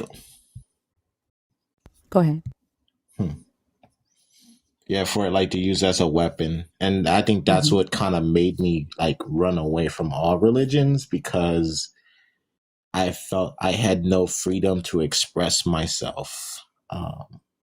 Whether if I Yeah, did try like to you express become. myself, I was seen as a bad person, Mm-hmm. or I was Go called ahead. I'm like sorry. disobedient, or yeah, I was called disobedient or the bad son. And my brothers was always the good kids, and I was considered the bad one, even though I have no criminal record or and I've been working and doing what I got to do as a man. I've been called the bad son. So Yeah, it's the same thing with me. Like I'm the only one of my parents' kids who, you know, went on to secondary education and to graduate school, and I don't have, a criminal record. Um, not. I think only two of my brothers have a criminal record, but not anything like really, really bad. But um, like the only thing that I did, uh, before my mom kicked me out the house, we smoked cigarettes when we were younger. All of us did, like snuck to the park and smoked cigarettes. But I was the only one that my mom was like really, really hard towards because I was the one that would ask questions or say that doesn't make sense or, you know, kind of speak up when things didn't necessarily seem right about the religion or about something that we're being taught. If I did speak up, it was always saying the Lord rebuke you. I have to preach today, or I have to teach today, and you're letting the devil use you. Like it just made me feel like the devil, or like I was a child of the devil. My mom told me that the mothers of the church told her when she was pregnant with me that since she was having labor pains in her back, that meant that I was going to bring hell on earth. Um, mm, like and she took hold to that, right? Like she believed that from the time that I was a baby, and she always like approached me that way. Even when I was in like I was 12 years old, the day before I started my cycle, we were at choir rehearsal and she wanted me to lead the song. And I was irritated, didn't know I was irritated because I had never had a cycle before. And I didn't want to lead the song this time because they always picked me to lead the songs. And this time I didn't want to. And that made her mad. And the next morning, my cycle's there. Never had a cycle before, so I go to her. It's Sunday morning. I go to her and I say, "Hey, mom, tell her what's going on." She says, "Go in the bathroom." So I go in the bathroom. She opens the door. She throws a pad at me and says, "Put this on," and shut the door. And never told me about my cycle. Never told me what was happening to me. I had to learn how to take care of myself from my cousins at church. I told them, what happened, and that's when they started telling me how to clean myself, how to take care of myself. She didn't do it because she was so mad and thought that I was being demonic because I didn't want to lead the song. And never once did she think, "Oh, her body's going through something." She's it's her period. Like she's irritated, and but it was God's gonna get you. God's this, God's that. To the point where I hated myself for a long time because of that. And she saw it that she was doing it because she was being, loyal to God. Um, my mom believes that she is like so close to God, and so you can't tell her anything about her God. And if you do, it's almost as if her eyes would just like her eyes would go somewhere and she's like not there, and then words would just come out of her mouth and she doesn't care how hard they pierce. Yeah, that's a lot to go through. I'm sorry you had to go through that. That's um, you know, I I can somewhat relate to some of that stuff. Not all of it. We all have certain things we've gone through with religion and the Bible involved with our parents. you know, so one thing that I always go through. Sorry if I'm having a hard time speaking. My connection sucks. It's um, okay. I just want to say to Jirok, this is not why I don't believe in the God. Even while my mom was doing that, I believed in the God. I stopped believing in the God I started deconstructing 5 years ago as a grown ass woman. So it had nothing to do with what my mom did growing up. So the judging, right? When you assume you make an ass of yourself. So when someone tells their story, you shouldn't be looking for reasons to try to answer a question that for yourself. Like if you're uncomfortable with my unbelief in the God, like don't try to uh, answer that uncomfortableness for me. I know what made me not believe, and that was studying. Sorry, Doris, go ahead. uh, one thing I have like a hard time doing is reading the book. Um, I don't know. I feel for me, this is my personal belief on this. Is like I feel like it's a book that wasn't supposed to be read, but it is read because some of us are not able to interpret it the correct way, and could also mislead others in the worst way. And I also feel like people. She says Doris. Yeah, it's Adonis, but I say Donis, but They call him Doris. Oh, I'll I go by called him Doris if you Doris. want, though. Yeah, you called me Who said Doris. Doris? I said Doris.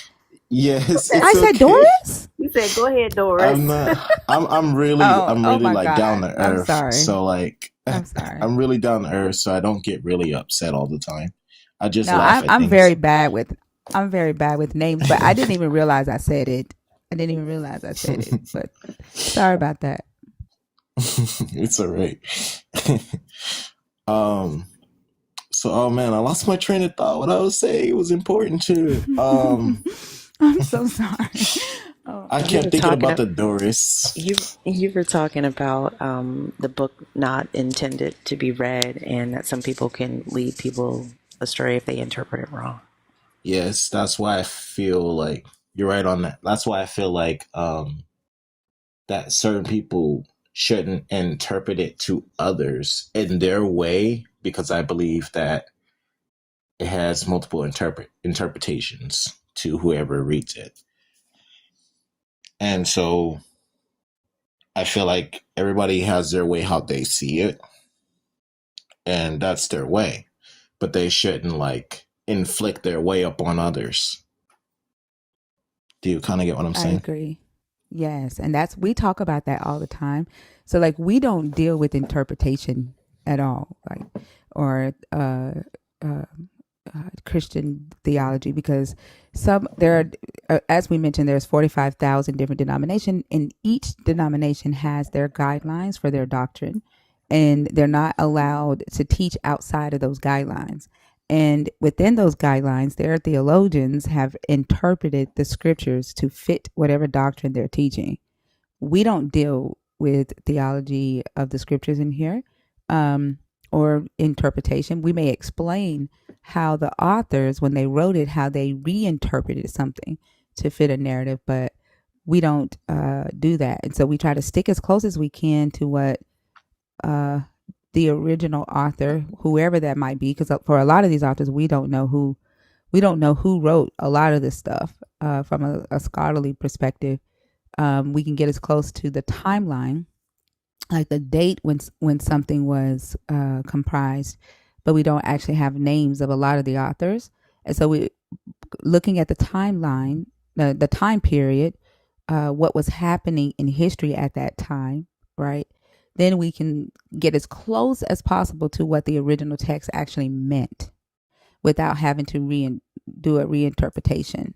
But I agree with you 100%. Is if people want to look at this text and use it and reinterpret it to find inspiration in it, or to validate a belief that they have, that's perfectly fine as long as it's their belief and they're not trying to tell other people, you must believe and hope and wish like me, or else you're a bad person and this is going to happen to you if you don't.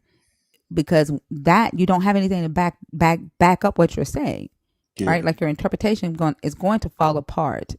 Yeah. I'm sorry to cut you off.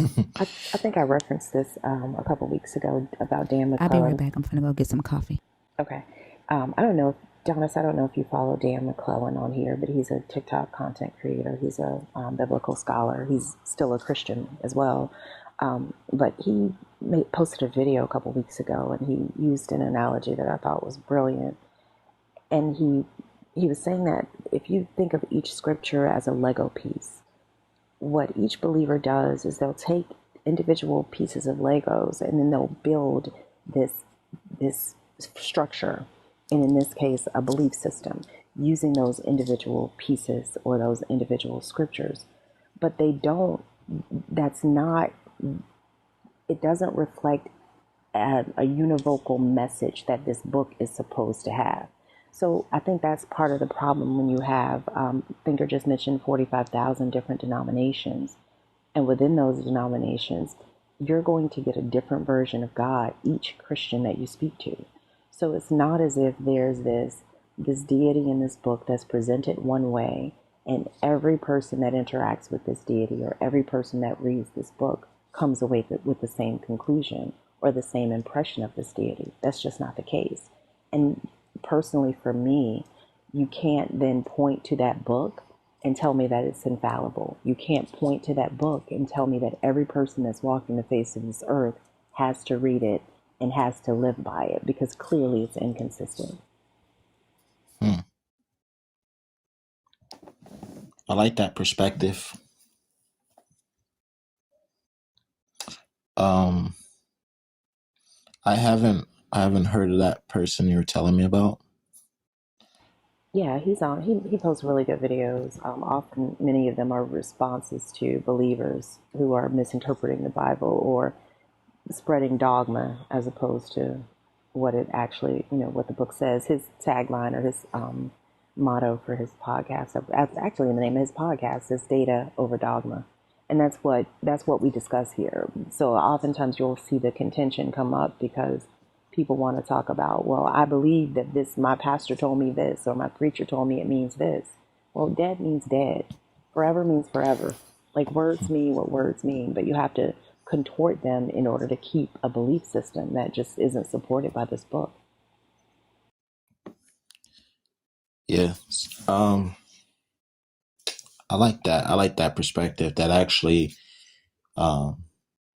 completes what I really came up here to say. You gave me all the information I needed. Yeah, no, thanks. And the host, and I really appreciate that. Absolutely. Thanks for coming up. This is a great community, like, to stick around and just, even if you don't come up and say anything, it's good to just hear the perspectives of other people, because a lot of the experiences that we have, specifically being raised in religious households, they're very similar. I didn't grow up probably in the religion that you did or Thinker did, but same thing. I grew up being told you don't ask those questions. And to be curious is a problem. And I get why that is. I mean, from an evolutionary perspective, it outliers were in danger. So you needed to follow the rules to be safe. You needed to do with everything everybody else was doing to be, to make sure that you stayed alive. Well, we're in 2024. That's no longer necessary. It's okay to independently think. It's okay to question things. Uh, can I say something real quick? Yeah. So what I was saying, like I grew up in like a mixed household. So like it wasn't just, being, indigenous or black, or African. Um, there is YT in my family as well, and my mother is actually YT. My dad is black. Um, so when you have my mom, she doesn't like, she's kind of like a racist, or I would say prejudice towards a lot of other people. And I was kind of picking up on some of the things she would do, and she would use religion to justify why she was the way she was. Um, or she'll say like, they're listening to worldly music, they're not listening to gospel, that they're listening to Satan's music is what she would call it, Satan's music, and that I need to not hang around them, otherwise I'm gonna become a Satan person. And or she would make fun of our neighbors because they were Mexican, so she would like play Spanish music, and she would chant in the house. And yeah, we I had to deal with all that, and I had to tell my neighbors everything, that I'm not like that, and I'm very sorry for, you know that's kind of what I had to deal with. My mother, bringing the Bible everywhere we went, and if you didn't read the Bible, she didn't want to feed you, so I had to Wow. read the Bible to eat. Yeah, I'm sorry that was your experience. I mean, and I just don't understand how believers think that that is attractive to anyone. You can't espouse the principles of Jesus to love everyone while simultaneously mocking a person from another country. Like, that just doesn't make sense. And then when you point out the hypocrisy, you're the problem. You're the one that's being ungodly. That just doesn't follow. I remember. I'm sorry to cut you off. You're speaking. No, you didn't. You're good. I remember there's like one guy. I don't know if he's on here. He's on TikTok. He was saying that. I don't know if it's credible what he was saying, but he was. I think he was like a pope from a church, but he's on TikTok and he was saying that that Jesus went to the Satans and the Satanists and the witches to teach to have them teach the Christians how to love and not be so like judgmental and controlling. I don't know where. I don't even. I don't know that the I Christian just got version. back. Where is that from? Yeah, that's what I was like. I don't know where that came from, but did he quote a scripture to support that, or? He was reading something, but I don't know. That's why I said I don't know if it's credible or not credible. But he said that. So I was like, I don't know if you're adding your words into the Bible, but I mean, I just don't. I was thinking about this the other day. I I am consistently baffled when Christians like to shine a spotlight on, well, Jesus said to love your neighbor, and Jesus, he preached to prostitutes, and he did this and he did that. Well, he also told you to stone your kids. Like, you can't slap me in the face, then give me a hug and tell me, but I did hug you. Like, you still slapped me.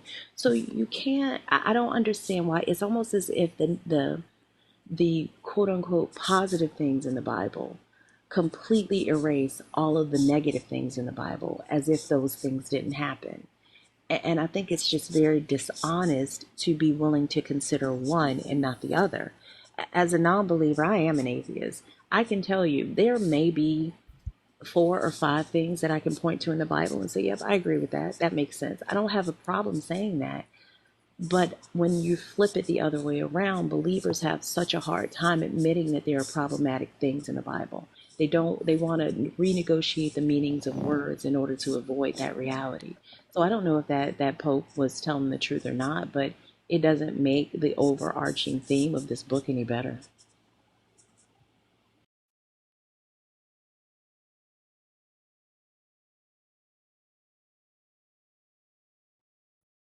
Donis, are you there? Sorry, my connection is dropping left and right. But I heard exactly what you were saying, and then it dropped. There is this like esoteric story that says that the devil went to uh the Romans and was like, "Hey, I have an idea. Let's teach let's take the Hebrew scriptures and confuse the people and teach them about a God, and I will be the God in the text." Like there's a esoteric, like a different version of that. Instead of saying Jesus went to Satan and told Satan, "Hey, teach the humans how to," which is odd. He said Jesus went to the Satanists and told the Satanists to teach the humans how to be nice. Is that what you said? Mm. And then there is a esoteric version that says that Satan went to the Roman popes and was like, "Hey, I have an idea. We're gonna teach them about a different God, about a human God, and I'll be the God." So people make up their own interpretations all the time for what they think is in this book. Like they write their own stories, just like people did in this book. Leading people astray. That's kind of what a Well, lot of them do. I don't even know if it's astray, because to say lead him astray indicates that there's one path to be on. And I don't know that I yeah. agree with that.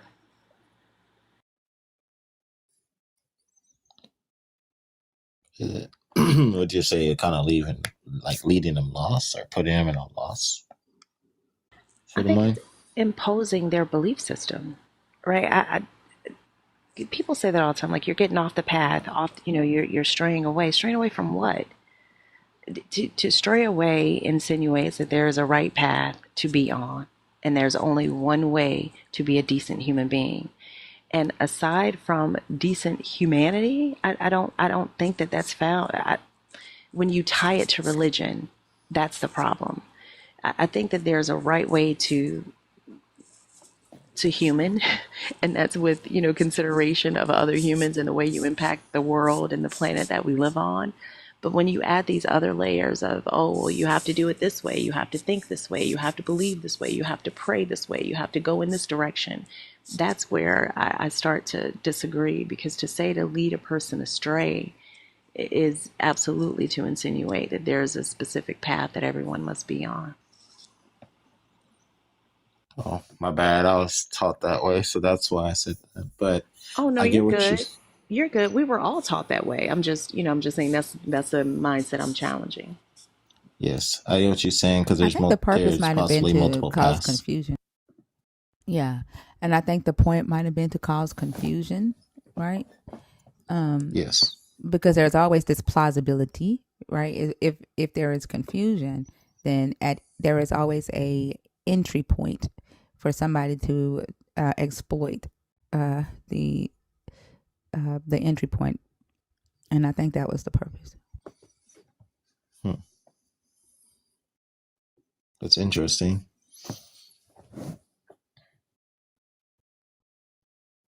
Other than that, like, how could 45,000 different denominations come from one truth, right? How can 45,000 different denominations all believe one thing or see or hear or interpret one thing from this text and they all call it the truth? And then within the next 5 years, it's supposed to be 5,000 more new denominations added to that. So we'll be at damn near 50,000 denominations from this one book.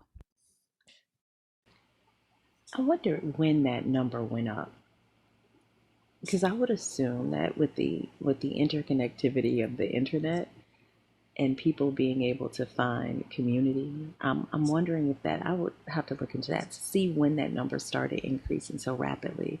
Because you kind That's of, interesting. you know what I'm saying? Like you find people who, oh well, you think alike, you think like, okay, let's come together and create this denomination.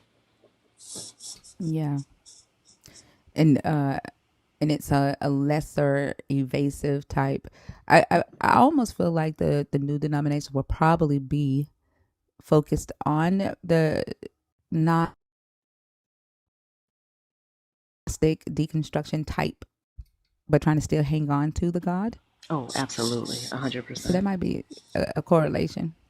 I Yeah. think the Unitarian Church was probably the first one that I was made aware of. The ones where you're non-denominational was maybe the first step, and it's like you'll see this evolution where it gets farther and farther away from the traditional belief systems of Christianity.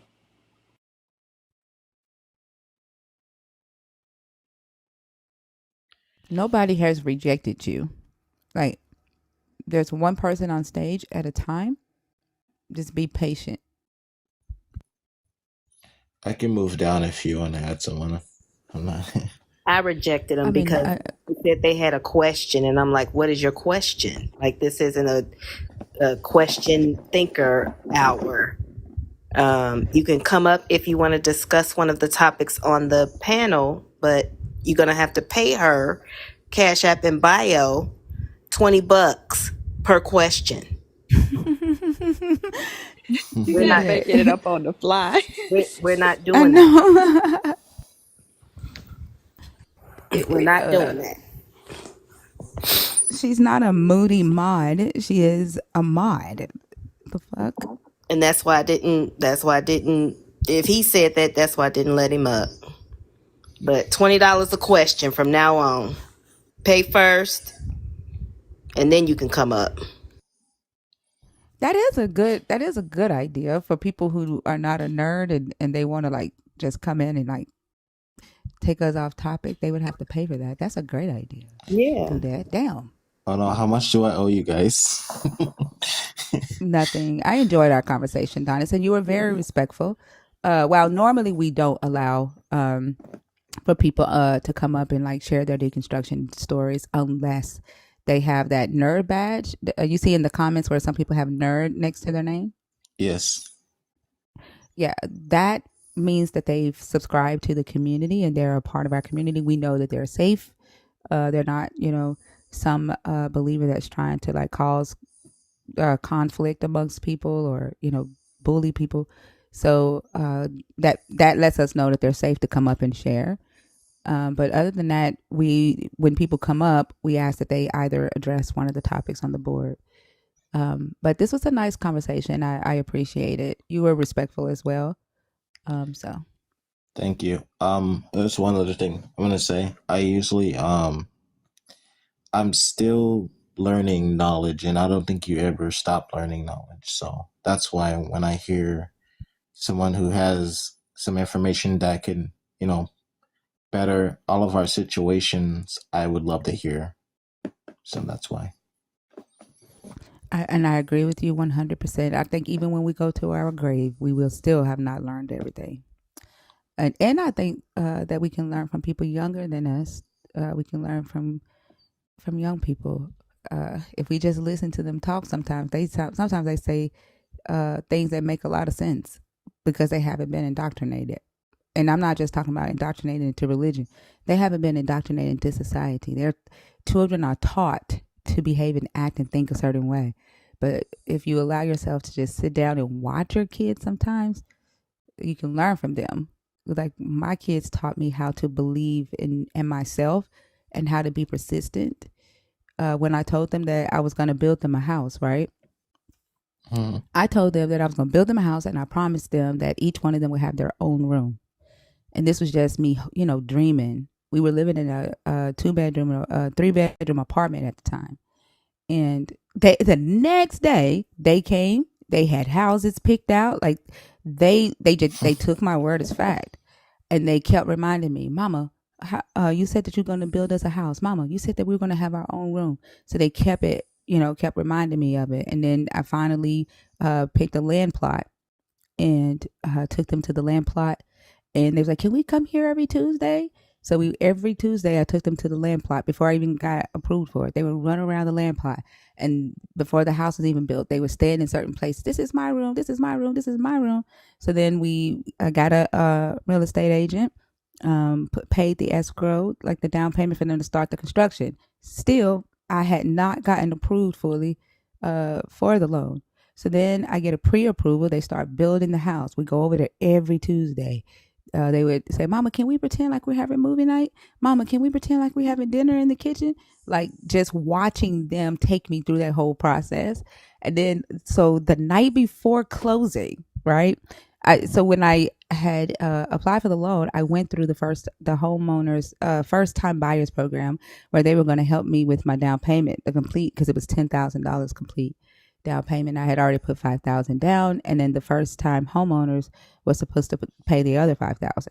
So the night before the closing, I get a message from the program saying that I don't qualify for first time home buyers because my court order saying that my ex husband was supposed to be paying child support, and he had owed me a good sum of money by that time. And they added in the $1,100 a month that he was supposed to pay before they lowered it to $400, and then they took my income up to like well over $100,000, adding in his the court order. And I was like, but he doesn't pay it. And they said it doesn't matter because it's ordered. We have to include that in your income, and that takes you above the limit, so you no longer qualify. And all I had was 5,050 cents in the bank.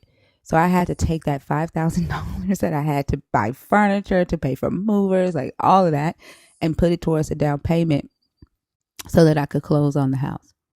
And we got the house. But if they had not continued to like, Mama, this is the house. Mama, do you want to look at houses? Mama, are you going to buy us a house? They did the same thing with Florida.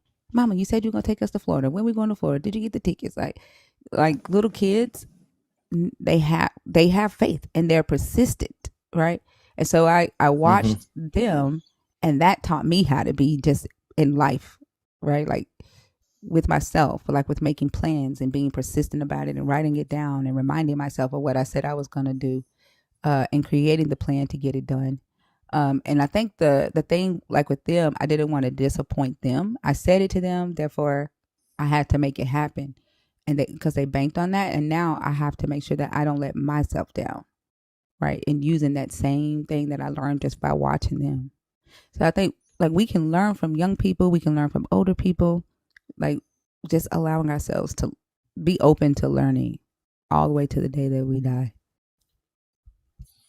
That's how we do it. Thank you for having me here. Nice hearing from you guys and hearing the perspective. And hear about your story and how you're very consistent, you know. I appreciate you for coming up, and it was great hearing your story as well. And again, thank you for being respectful and for sharing. I hope you have a good night, okay? All right, you too.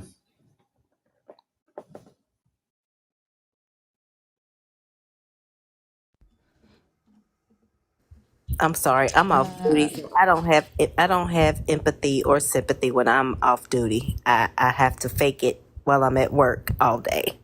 So I can't do it. I asked this lady if she had a fever, and she said, I've been having headaches. And I said, but do you have a fever? Well, my head's been hurting I'm like, oh my goodness. I'm afraid for my bosses to listen to my phone calls because, whoo. I can already tell, but that sounds like the conversation that we had earlier. Exactly. That's why it bothers me so much, because that's how everyone answers. Like that lady, when did your stomach start hurting? Oh, when my daughter bought my Depends. I'm like, well, when was that? When was that? So, yeah, I can't do it. What was I getting ready to say? Oh my gosh, it just slipped my mind. Oh no, Tina, congratulations on your new job. Doctors say Halloween is one of the deadliest days for. User Papa Perkins. They say drivers backing out of driveways can be particularly. Okay. Children. I think that was an accidental. Believer, I'm not. You I can already tell that you're going to be a lot because you just keep spamming. Like no. Fuzzwinkle. Fuzzwinkle. Oh, sorry, I did that accidentally. Okay. I hope you have a good night. Okay. Thank you. You're welcome. Why do a lot of not a lot, let me take that back. Why do some believers say that they are God or that they are the Holy Ghost? Or like why are you saying that you are God?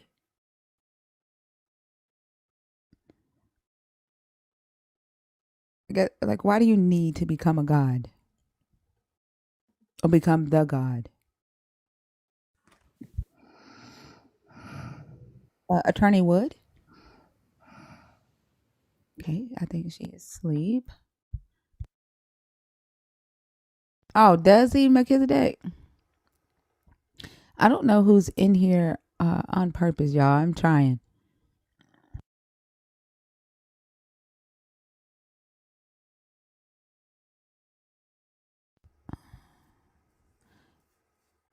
John G, you're not connecting.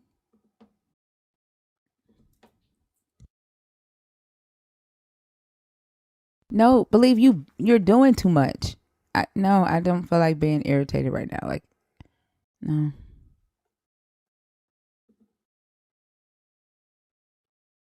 Like, honestly, if you'd have just came in here, if you would have just come in here, put your request in and like come in and say, hey, I requested so that we know and just left it at that. Like all of the spamming, the like the calling do that moody and all of that. I can tell how you're gonna be when you come up here. Hot fire. Okay, she's asleep.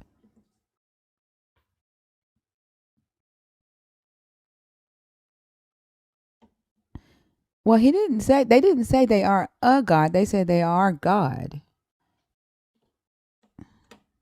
But they're saying that like a lot of a lot of believers that come in here, they say that they're Paul reincarnated or God or the Holy Spirit or something like that. Like why?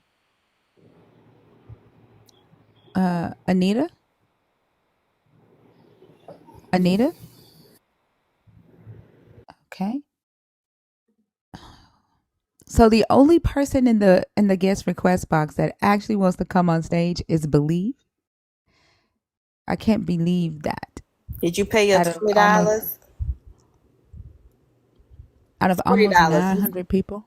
He said he's got two questions. $40. I also don't understand how Believer Incorporated tells us not to judge. So it's like saying, don't hold me accountable for the behavior that I've exemplified while in this live. Like, don't do that. Only God can judge. Well, only thinker can bring you up here, so you might want to talk to your God about that. Right. Seth. Hello, hello, hello. What's everybody doing? Hi. Good. How are you? I'm all right. Not too bad. I see Are you a that people. Christian? Are you a Christian? Are you deconstructing or thinking about it, or are you an atheist? Well, when you say deconstructing, what do you mean? Like analyzing your current belief system or your religion, asking the hard questions, doing the research, and then either deciding like how does this particular part of this belief or this belief affect me? Is it serving me? Is it hurting me? Is it serving others? Is it hurting others? Deciding to either do away with it or reconstruct it in a more healthier way or a more logical way. Well, I think that being said, I think I already went through that phase. I'm a Christian. Okay. Which topic did you want to discuss? Well, the topic of well, somebody just said when Christians say There's 5 topics on the board. okay. Oh, you were getting ready to answer the question that I asked about why Christians say they're either Paul reincarnated or God or something like that. Well, not being accountable, like how did Oh she yeah, I put don't it? want to discuss. Yeah, no. She wasn't talking to. She was talking to a specific person. So when people come on stage, Okay, yeah, you have to address one gotcha. of the topics on stage. So the one that says, why was the knowledge of good and evil forbidden in the beginning? Well, it was forbidden. I don't think that we weren't allowed to eat from the tree of knowledge of good and evil. I think it was just not the time, right? And I think if we didn't disobey God, then we wouldn't be where we are right now. I mean, So, like if we look around us, right, like we could see that without God, it's just chaos. God brings order to people's lives, to society, and we can see when we take God out of anything, it falls apart. It's just obvious that it falls apart. so when you say it was not forbidden, it just wasn't time. That's your interpretation and not something that you see in the text that's telling you that. Am I understanding that? Well, it's not in the text, but why the tree was in the midst of the garden, right? So was the tree of life. So was the tree of life. Mm-hmm. We didn't eat from the tree of life. We ate from the tree of knowledge of good and evil. Yeah, but he didn't point out the tree of life in the story. He didn't tell them that they had to eat from the tree of life to get eternal life. He pointed out the tree of knowledge of good and evil and told them not to eat from it because if they did, they would die. But he did not subsequently say, but eat from this tree of life so that you live forever. And they were both in the middle of the garden. Right. Well, we know how we get eternal life. That was No, we do. They didn't, right? We're not talking about us. We're talking about in the beginning, Adam and Eve. right. I mean, I don't see where the issue is, to be honest. What issue? The issue of them. Why is it an issue that they ate from the tree of knowledge and good and evil? Well, your God made it an issue. We didn't. In the story, your God kicked them out and cursed them after they did. So your God is the one who made that an issue. Your God told them if they ate from it, they would die. So your God made it an issue. We didn't. And that's like with you saying like, I don't see what the issue is that they ate from it. That goes along with the question, right? Why was it forbidden in the first place? It was forbidden because now we know evil, now we know good. And what's in wrong knowing with evil, knowing? well, in knowing evil, it introduces the option of carrying out evil. If we didn't know it, Wait, hold then on. You cut out. You cut out. Can you say that again? I said, knowing the knowledge of good and evil, it introduces the act of being able to perform the act of good and evil. That So doesn't. are you saying that? Go ahead, Fee. Oh, I'm sorry, Thinker. I was just going to say that doesn't logically follow because apparently they were able to do evil before they ate the fruit because eating the fruit was evil. No, where in the text did you see that? No, I'm That going by what you just said. You said that them having the knowledge of good and evil introduced the option of being able to commit evil, correct? right, because remember, before they ate the fruit, they didn't even know they were naked, right? But that you're still missing my point. Eating the fruit was bad, correct? Eating the fruit was disobedience. So was that bad? I mean, disobedience is bad, yeah. So then they were clearly capable of doing bad prior to eating the fruit. Okay, well, yeah, I see what you're saying, But that was because the serpent came into the garden, right? Yeah. So Manipulated them. wouldn't having the knowledge of good and bad help them not do what the serpent said? An informed decision is going to be much more powerful than an uninformed decision. But okay, so the thing is, right? Like, if you don't know what wrong is, if you don't know what right is, um, can you do wrong? Yes. Yeah, When because you children are don't. born, yeah, No, but we have to. when children are young, right? How do they learn right from wrong? If they do something, do you not say, "Up, don't do that. No, that's bad." They're still doing something bad. They just don't know it's bad until you tell them, right? Right, right, yeah. Yeah. So I see your point. Your you can point do is bad valid or you for can do sure. evil. Yeah. I don't think the tree of the knowledge of good and evil.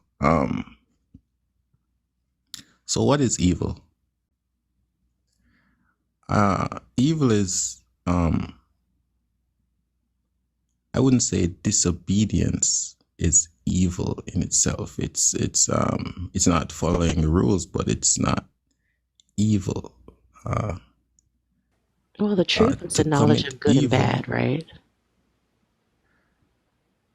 good and evil. The tree. So, It was a tree of the knowledge of good and evil. right. Okay, but But to say disobedience, okay. So when the serpent came into the garden and he said, you'll not surely die. You'll know good and evil, whatever. And they ate the fruit, so they disobeyed God. But I wouldn't say that there was evil before they ate the the fruit. There was nothing So evil. They weren't doing anything evil prior to eating the fruit,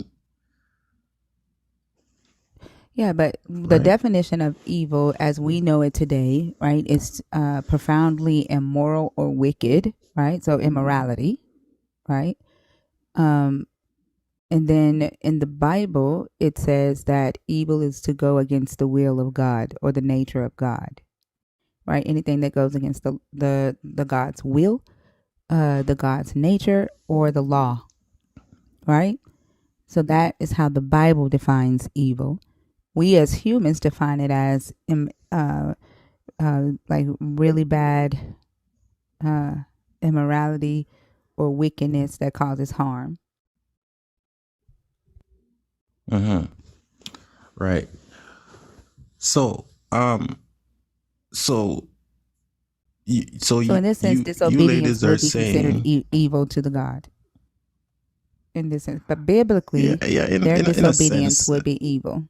Well, no, yeah, biblically, because biblically, First John 3:4 says, "Everyone who sins breaks the law," and then says, "In fact, sin is lawlessness." So, to go against the law of God or the will of God would be considered evil, right? right, right, So their disobedience went against the command of God. So biblically, their act would be defined as evil, not good. right, because of disobedience. Got you. But okay, so what is the reason? Like, what are you trying to highlight when you ask this question? Like, are you highlighting the fact that, uh, what is the purpose of this question, though? I'm $20. $20. $40 is the Mhm. purpose of the question. No, are you asking me what my stance is? Like, Well, no, so my well, stance I is mean, that the good and evil, right, is your moral consciences. When their eyes open, they got their own sense of morality, right, and they were able to have a checks and balances of their own morality and not depend on the God's morality or the God's uh, ability to make that decision for them. So just because we've already established that just because they didn't know if their actions were good or bad, it doesn't stop them from being able to do good or bad actions. The only person in that garden or entity in that garden that could define their actions was the God before they ate from the tree, because they didn't have their own moral conscience. And so why would this God not want the humans he created to have their own sense of morality or their own ability to decide if, their actions that this God was telling them to do, or the actions that they were doing when the God wasn't watching them or in their presence, were good or evil? Because we can see here that he left them alone when the serpent was having this conversation with them. So he wasn't there to decide for them whether having this conversation with the serpent was good or bad. Right. So why And would yeah, he not want them to have that sense of moral conscience? well, I wouldn't go as far as say he didn't want them to have it. We know that God operates on his own time, right? If we ask for something today and we do not receive it today, it doesn't mean that 2 years later we won't get it, right? So Well, that's why the everything, question says in the beginning, right? That's why the question says, why was the knowledge of good and evil forbidden in the beginning? From the start, why did he tell them not to gain their own moral conscience or their ability to decide morality for themselves? that's a good question. I can't answer that question in detail, right? But some questions we just have a struggle with, right? But what does in the beginning mean, really? From the Christian worldview, it's well, not worldview, but from your book, it's the Garden of Eden. That's what y'all believe time started, right?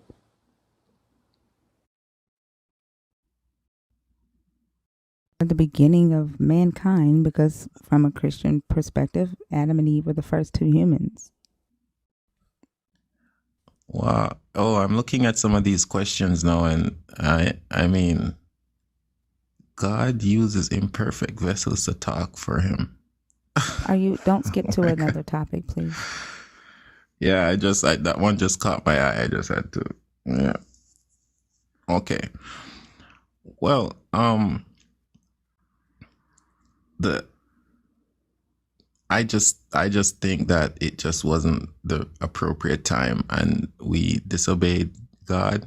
We ate of the fruit, and now we know, because we could see that the first unaliving was committed after that. We saw it went What downhill did your after God that. do? What did your God do about the first murder and the second one? What did he do?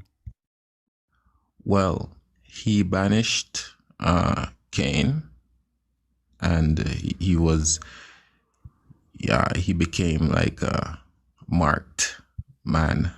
The mark was to protect him, not to punish him. Yeah, What did he but do to punish him? well, he punished Cain because he didn't have the same relationship with God anymore. And to not have that He relationship. protected him. He protected him and said, if anybody kills you or hurts you, then they're going to get hurt 7 times 7. So he obviously did still have some type of relationship with Cain. He protected him. But what punishment did he give Cain for being the first one to commit a murder? Yeah, I'm not clear on that part. I think Cain's lineage would have been useful in the future. Well, his line is in there because Cain's great grandson or either grandson killed somebody just like his granddaddy did. It's in the same chapter. I don't think they've read these stories. And this is no shot at you, Seth, but like even when you asked that question about Cain, I was like, I know he's going to say he was punished, and that book does not say that man was punished.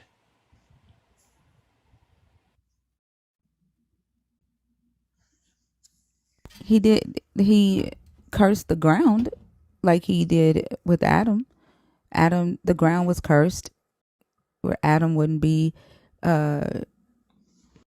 successful in agriculture easily.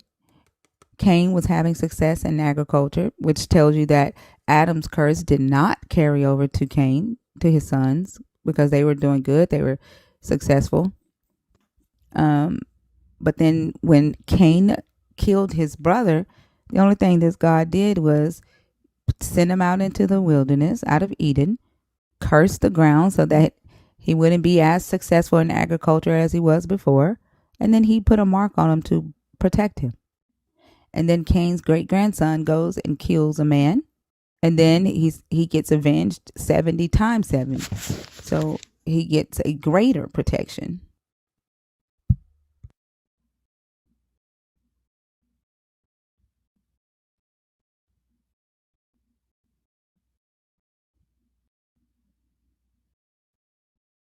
Right, right.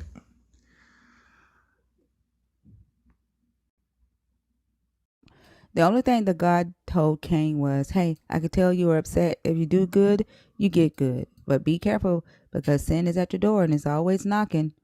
And that was it.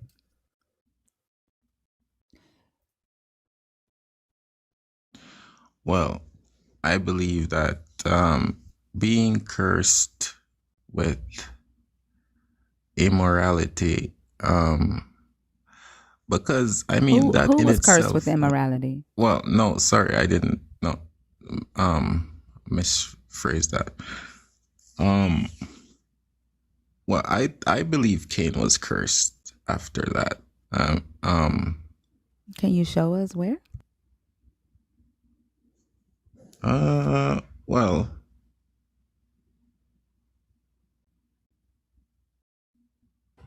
And what did the curse do? Like, what was it? If he was cursed, and as a response to killing his brother, like, how did it negatively impact him?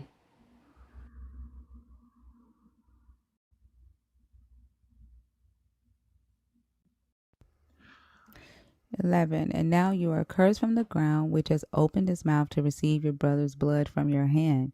When you till the ground, it will no longer yield to you its strength. You will be a fugitive and a wanderer on earth. Cain said wait, could to you? the Lord. Sorry, could you start from 11 one more time, please? And you are cursed from the ground, which has opened its mouth to receive your brother's blood from your hand. When you till the ground, it will no longer yield to you its strength.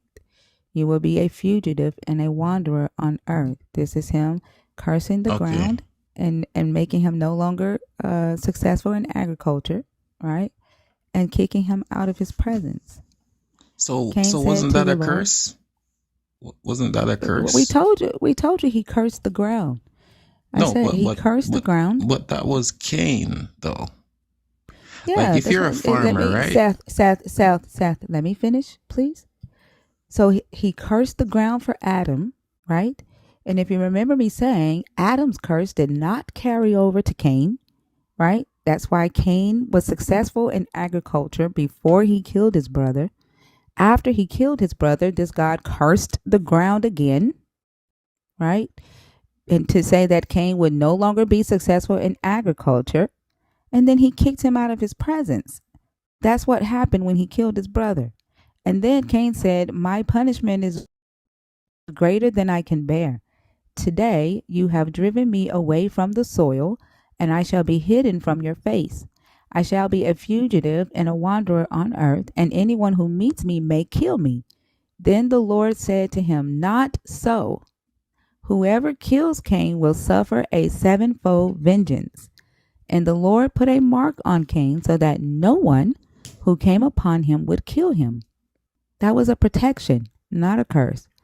Then Cain went away from the presence of the Lord and settled in the land of Nod, east of Eden. And then it says, Cain knew his wife, and she conceived and bore Enoch, and he built a city and named it Enoch after his son Enoch. To Enoch was born Irad, and Irad was the father of Mahalalel, and Mahalalel the father of Methuselah, and Methuselah the father of Lamech. Lamech took 2 wives. The name of the one was Ada, and the name of the other Zillah. Ada bore Jabal. He was the ancestor of those who live in tents and have livestock. His brother's name was Jubal. He was the ancestor of those who played the lyre and pipe. Zillah bore Tubal-Cain, who made all kinds of bronze and iron tools. The sister of Tubal-Cain was Naamah. Lamech said to his wives, Ada and Zillah, hear my voice. You wives of Lamech, listen to what I say. I have killed a man for wounding me, a young man for striking me. Actually, it's like I don't know if he killed one man, but this is like, I remember studying this. This is a literary device where he's like, I think it's called parallelism or something. But he's saying that the man wounded him and it was a young man that struck him. So it's not 2 different men. But I have killed a man for wounding me, a young man for striking me. If Cain is avenged 7-fold, truly Lamech 77-fold. And then it goes on to Adam knowing his wife. But there's no real, like, the only punishment that he got was you're not going to be successful in agriculture for killing his brother. And then his grandson goes and kills a man. Well, if we take apart that curse, when he cursed the ground, rather, I believe he cursed Cain from not producing good food, right, from the soil, right? That's what agriculture is. Like, what do you mean, rather? Right. You're saying the Right. same thing I said. Right. But what do you mean, rather? Like, but you're then just this saying the is same full thing. of curse, though. I mean, if you really look at It's a it, curse. He cursed the ground so that he would not be successful in agriculture. Like, what do you mean? Like, how are you? but We're saying the same thing. right, but agriculture was his bread and butter, right? So if you Right. curse, So I said that's the curse. But when God cursed the ground in Genesis 3, so today Christians believe that the curse of Adam, right, and the curse of Eve goes to all men and it goes down to all women. Unless you're saying that this is where it produces a problem. So let's first off let's look at Adam's curse.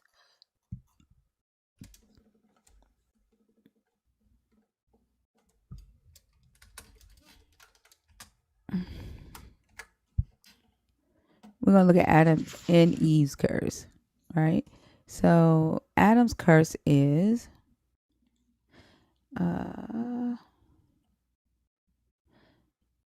okay.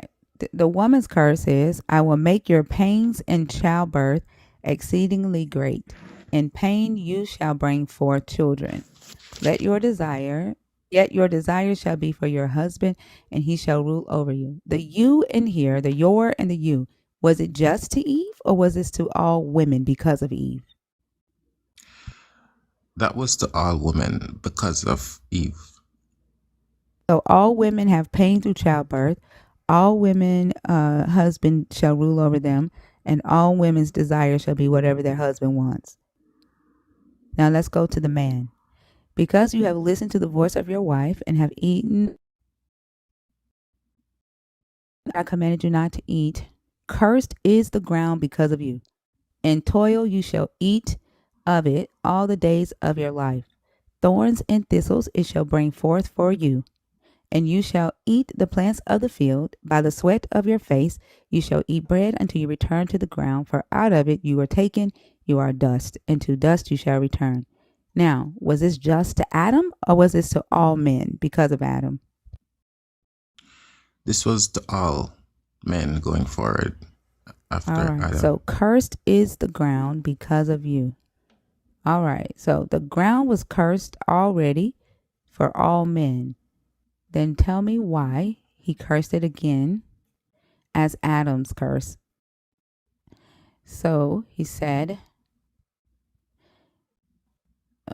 and now, verse 11, and now you are cursed from the ground, which has opened its mouth to receive your brother's blood from your hand. When you till the ground, it will no longer yield to you its strength. Right. Okay. So Okay. he's cursing the ground again. Hold on. He's cursing the ground again for Cain's sake after he cursed the ground, right? For Adam's sake. You shall not eat of it. Hold on. Cursed is the ground because of you. You shall toil and eat of it all the days of your life. It shall bring forth thistles, right? Right. And you shall eat the plants of the field. Now, wait, one thing. I know you're ready to answer, but can you hold for just a second, okay? No, you're good. All right.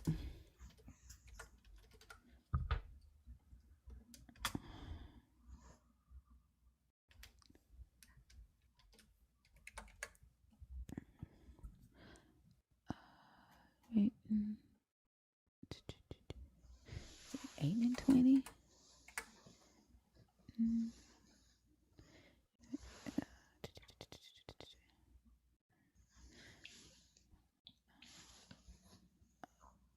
Yeah, that's what I said. 8 and 20. Yeah. Okay. So this is after the flood, Genesis 8 and 20. Then Noah built an altar to the Lord and took of every clean animal and of every clean bird and offered burnt offerings on the altar. And when the Lord smelt the pleasing odor, the Lord said in his heart, I will never again curse the ground because of humans, for the inclination of the human heart is evil from youth. Nor will I ever again destroy every living creature as I have done. As long as the earth endures, seed time and harvest, cold and heat, summer and winter, day and night shall not cease. So here he's saying, I will never curse the ground again because of something that a human has done. Because he's cursed it with Adam. He cursed it again with Cain. And here he's saying, I'm never going to do it again after the flood. I've never cursed the ground again. As long as the earth endures, seed time and harvest time, when they plant seeds and it's time to harvest, it shall not cease. Okay. So we have him cursing the ground here, cursing the ground here, and promising to never do it again here. So here, did this curse that is for all men that obviously didn't carry over to Cain, but the belief is that this is all men's curse for what happened in the garden. Did it get wiped away here in the flood? And the only curse that's carried on is the curse that women have to have children and their husbands be over them? No, all the curse. God didn't reverse the curse, Adam's curse. It still stands, right? Because we could see that today we have to work. We're talking about the curse of the ground. Right. Yeah, but the curse of the ground it still stands. Like we can see that today. All the curse that was listed in Genesis. How do we see that? How do we see the curse of the ground still standing? Are you saying the ground doesn't yield fruit? No. Okay, let's go back to Adam's curse.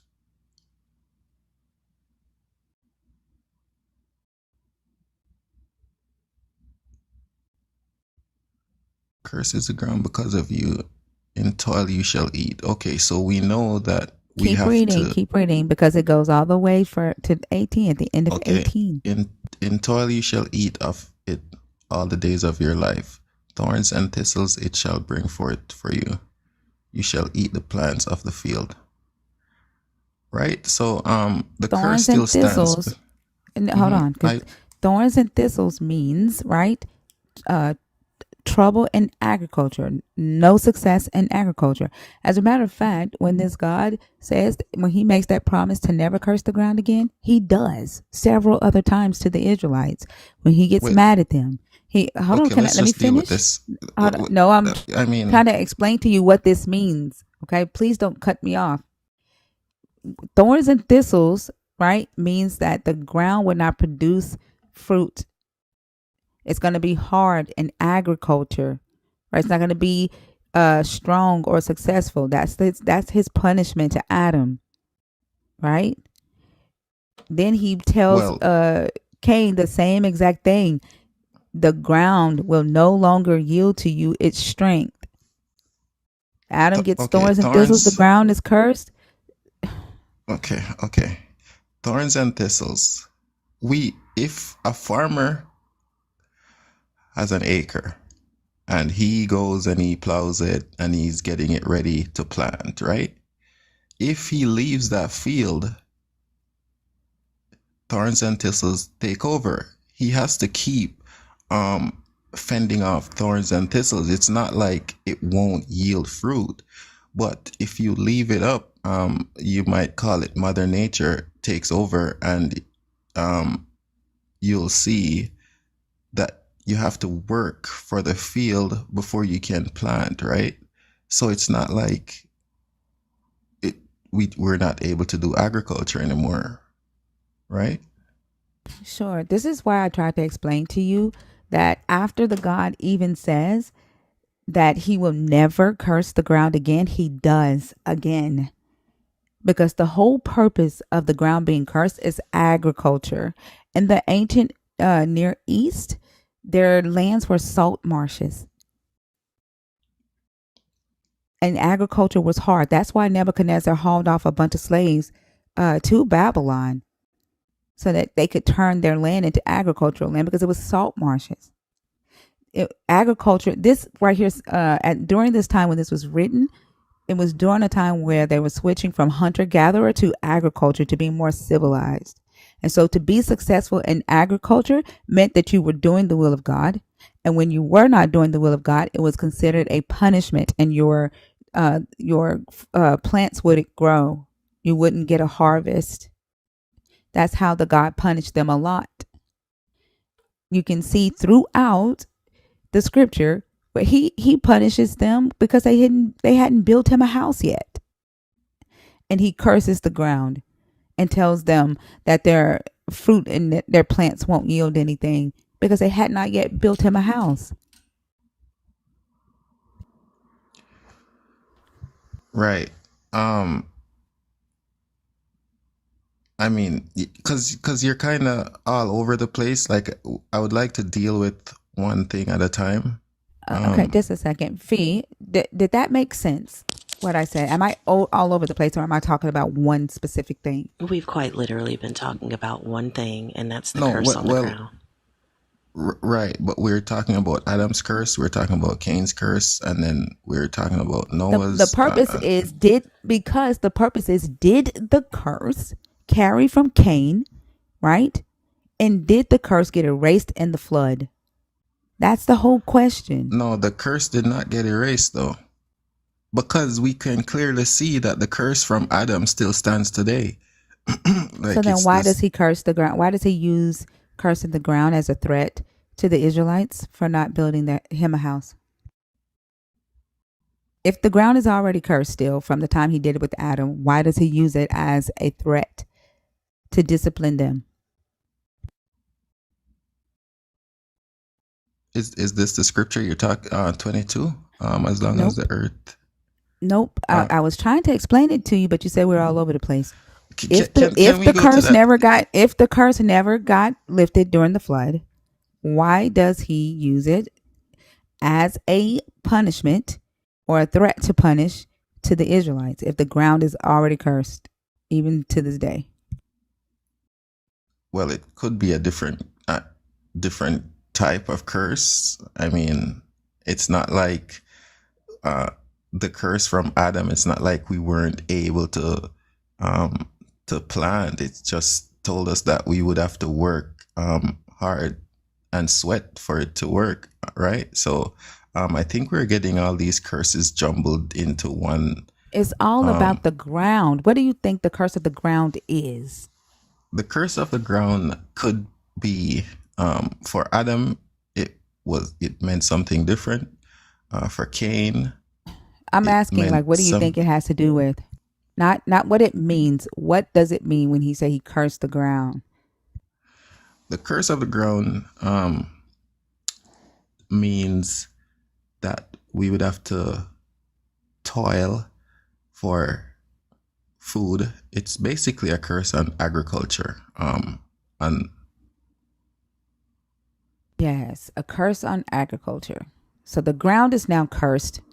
Agriculture is now cursed. Except Cain was being successful in agriculture. So then the God curses the ground for Cain, takes away his strength in agriculture, and now says you will no longer have the strength of the ground in agriculture. right, curse the ground for Cain. Right, but except That the curse ground was only cursed for all applied to humans. Except the ground was cursed for all humans already because of Adam, according to right, you. right, but So it was Cain should have cursed, been but okay, having difficulties in agriculture, right? He should extreme not have seen any difficulties. strength in that, but he didn't. He had. I don't know. Fee, can you explain what I'm trying to say? Because I think he's hearing something different. I He don't know. okay, so Adam's curse, if it was just Adam's curse, say Adam's curse stood and then Cain didn't You're the one wasn't who said cursed, that right? it was just you. No, No, okay. give me just a second because I think I did call on Fee. I just want to make sure that somebody that I want to hear what she's hearing. Yeah, I'm hearing exactly what what you're hearing, Thinker, and I'm not. I'm wondering where the confusion's coming in. Seth, are you Well, saying? Yeah, just hang on. Let me ask the question. Are you saying? Sorry about that. That was my alarm. Are you saying that Adam's curse did not carry on to Cain? Yes or no? it did, but in the sense, Cain's curse was a lot more extreme. Like it's no matter what he did, he just wasn't able to produce good fruit.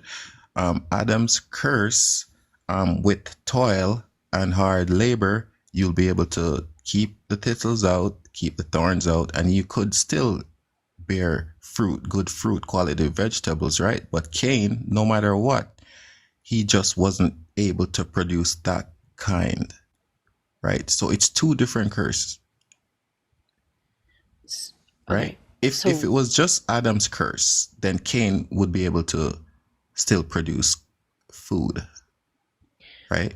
well, I kind of think that even that addition that you just made makes your position even more untenable. But even if that was the case, even if what you're saying is true, are you still positing that Cain's? I just can't get a beat on your position. Are you saying that the curse of Cain started or the curse of Adam stopped with Cain, and then the curse of Cain took over for the rest of humanity? Is that what you're No, saying? no. So Adam's curse was for all mankind, right? Including Cain.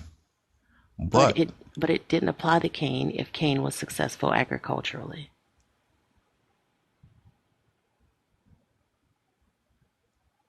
okay, so we're getting it mixed up. Adam's curse did not mean that they weren't able to produce good vegetables and fruits.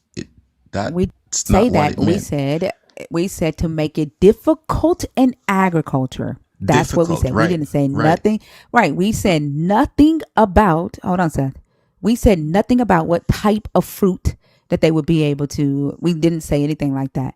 We said the curse of the ground was to make it difficult in agriculture. In ancient Israel, when you obeyed agriculture, you were successful in it. When you disobeyed, the ground was cursed and it brought forth, it was difficult in agriculture. That's what we said. Success, not success. Right. Right. I mean, I don't get the confusion. I mean, we agree that it's two different No, curses, right? Like, and we no. agree that You're saying that Adam's curse was for all of humans, all over the earth, all humans.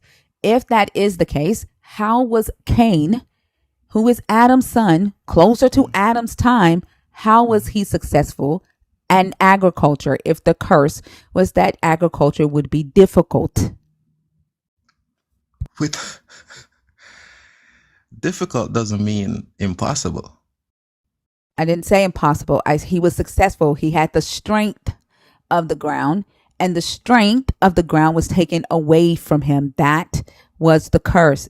The ground will no longer yield to you its strength.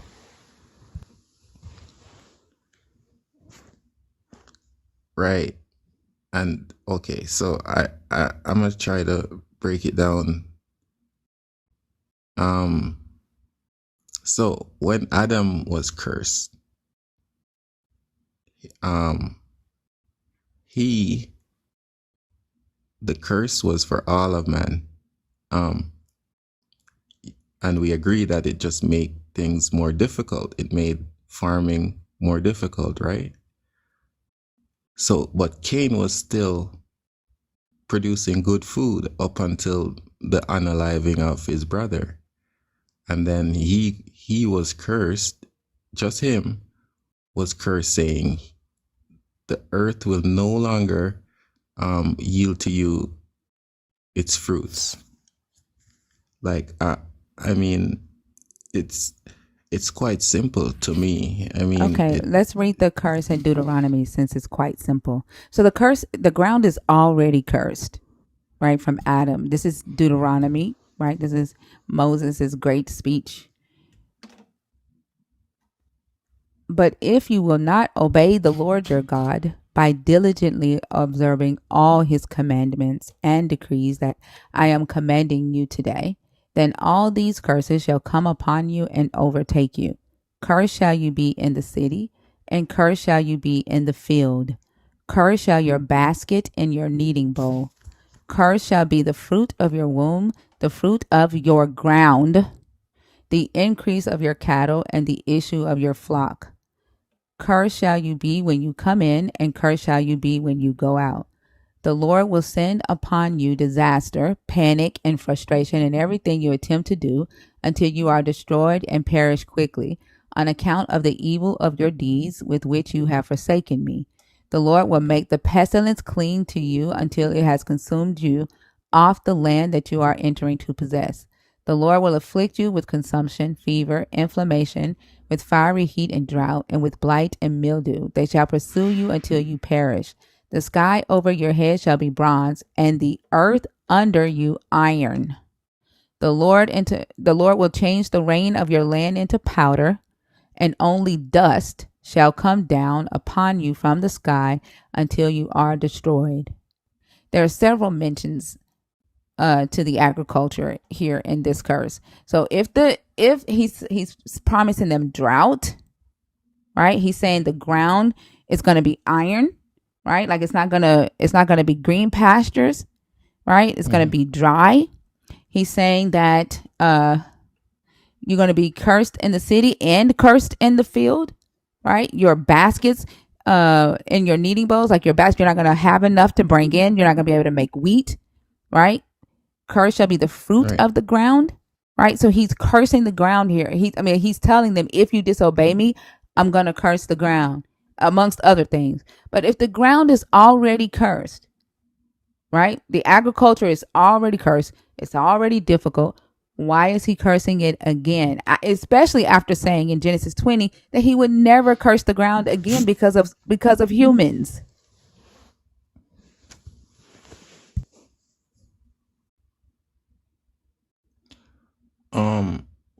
What version are you reading? Are you reading from the NIV?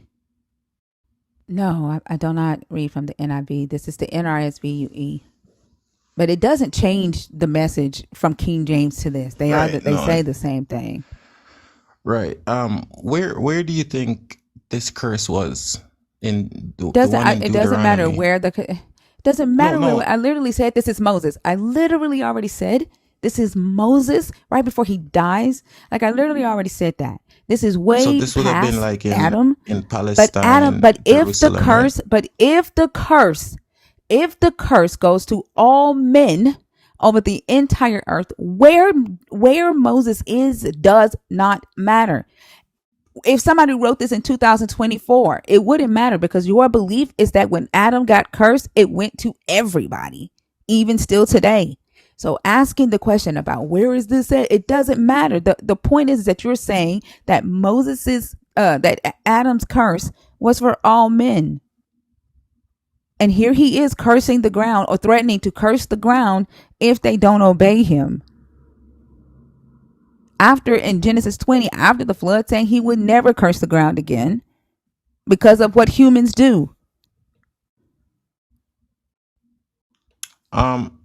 Yeah, the one after the flood, I've never seen that one. I know that he's promised to not flood the earth again, but because of what humans did, but not ever seeing it before doesn't negate the fact that it's in there. All right, it's right there. And if you need me to go to King James so that you can see it's there, like, not seeing it before doesn't negate the fact that it is there.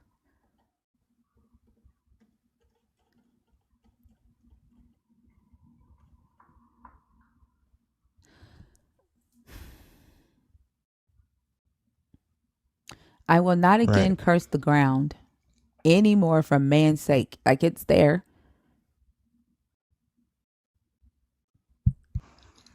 Right. I mean, if we look closely, I think we'll see that these are different kinds of curse. I think some tends to be more extreme than others. He's cursing the ground regardless. He's cursing the ground. He doesn't even say, he just says, I will not again curse the ground anymore for man's sake. Then he says, while the earth remains, seed time and harvest. Like, the way you read verse 22 is like a poem, is some type of stanza, but you have to read it like, while the earth remaineth, seed time and harvest shall not cease. Cold and heat shall not cease. Summer and winter shall not cease. Day and night shall not cease.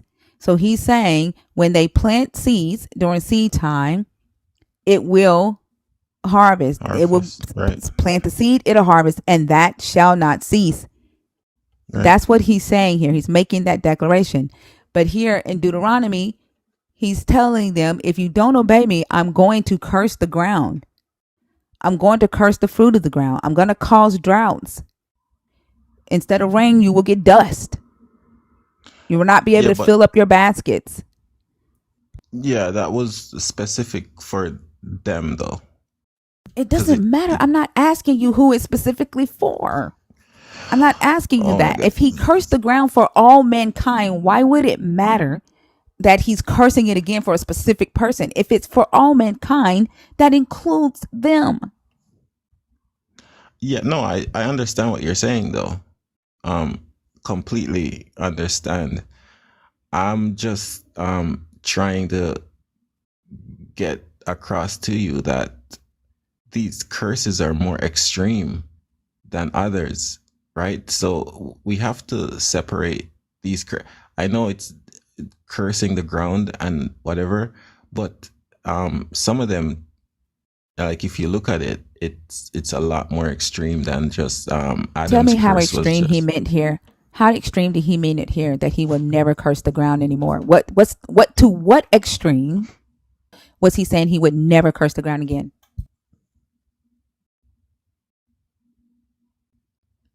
Well, I was referring to Adam's and yeah, but he said he would never do it. So to what extreme would he do it? To the extreme where you just won't be able to yield food from the earth. That would be kind of extreme. And where does he say that here? No, I don't know. I have to go to bed, though. This is not going anywhere. I think you guys are Where does he say that here? Or are we just to take your word for it? No, I wasn't saying he said it. You ask to what extreme he would, right? And where are you getting your answers? The question. Well, he didn't say to what extreme he would. He just said he just wouldn't curse the ground again. That's my I, point. I, You are I the one can't adding interpret extra how. onto it. But you are doing that. And you realize that you are the one that's interpreting and adding the extremity on. And then when I ask you where are you getting that interpretation, then it's we're the difficult ones because we're not just No, accepting that your was an interpretation. answer. No, it wasn't. It wasn't an interpretation. That was an answer specific to when you ask to what extreme would he curse the ground. I interpreted that as I said here what in was this the text. extreme. I'm sorry, but I'm just saying I interpreted your question as to what extreme could God curse the ground, and I said I didn't say could God. I didn't say that. You interpreted it wrong. I asked you, right. here he says, I will not again curse the ground anymore for man's sake. He says, I will not do it. Then I asked you, to what extreme is he saying he won't do it? You said he doesn't say. He just says he won't curse the ground. I said, okay. I said, then to what extreme will he curse the ground? And then you gave your interpretation. Then I asked you, where are you getting that from? Where in this text does he say that? You said he doesn't.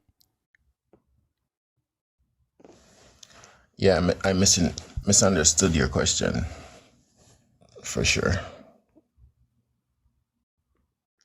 So when you conclude all these questions and all these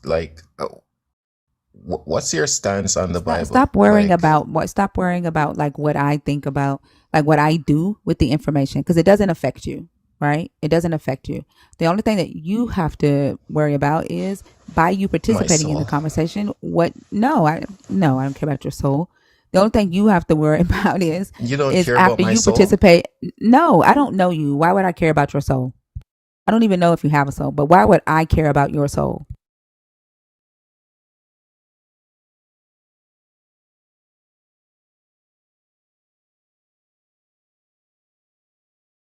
Are you there?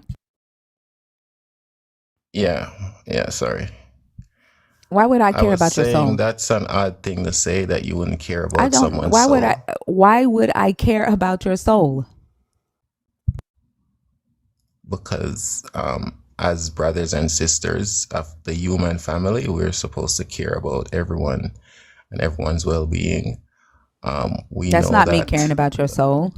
Not even I care if Well, you eat. I let care me if you just have a finish. home.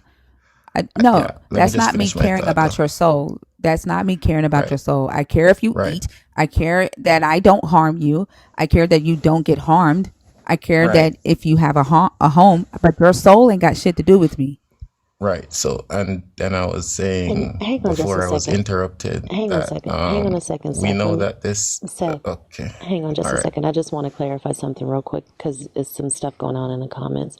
All the people getting their panties in a bunch about thinkers saying, I don't care about your soul. I would ask you, what is a soul, first of all? Because what you're not hearing is that she just said, I care about you as a person. I care about your safety, your well being, that you're fed and that you're housed, which is ultimately what we have control over and what we know actually exists. You can't even define a soul. So yeah, I mean the point stands. These folks are insane to me.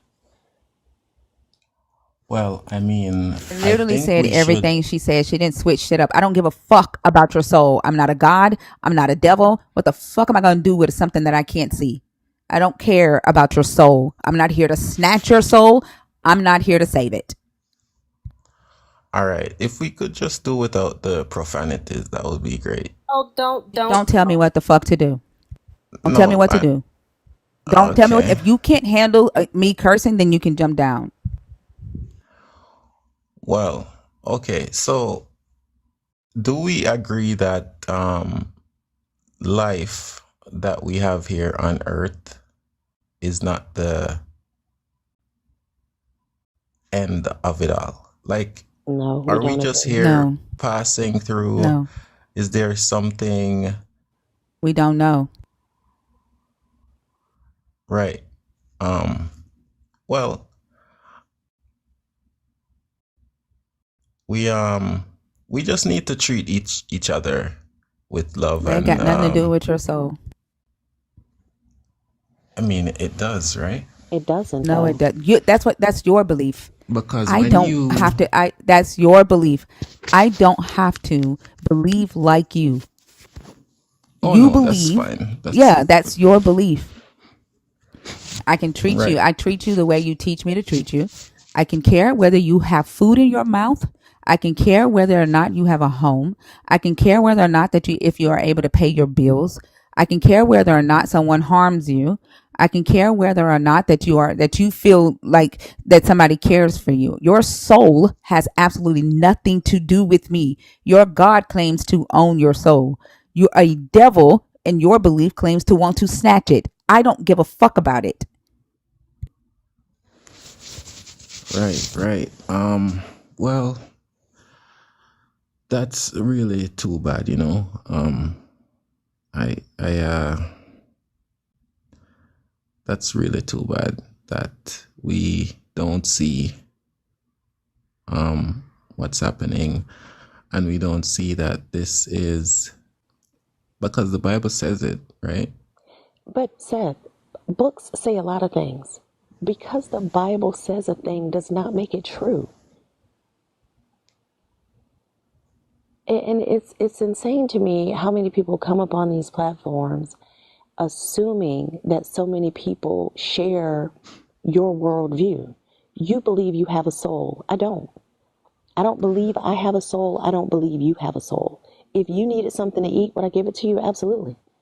If I had it, of course I would. But because I don't call my care the same thing you call your care, you're assuming I don't have it. You're saying that we have to agree we're going somewhere after we're no longer on this planet, after we die. We don't have to agree on that. I've never been dead. I don't know what happens after I'm no longer alive. In as much as I That's true. have no clue what happened before I was born. So to make That's these true. I assumptions agree with about that. who we are as people because we don't use the words that you use and we don't see the world the way that you do is unfair. Yeah, I share the same sentiments.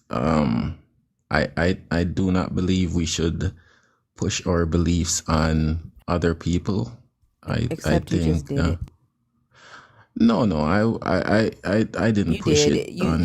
You did. You did not like the fact that I said I don't care about your soul, but I said the same thing Fee said. I care if you eat. I care if you have a home.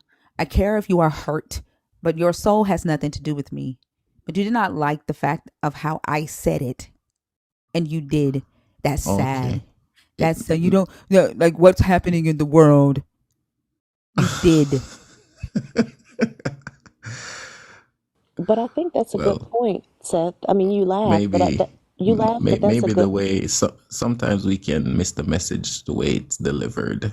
That's I we're just still said working that. on I that just as said you didn't humans. like the way I said it. You want me to talk soft to you. Fee right now is laying in the bed, and Fee sounds soft, right? She's inviting right now, but I'm not.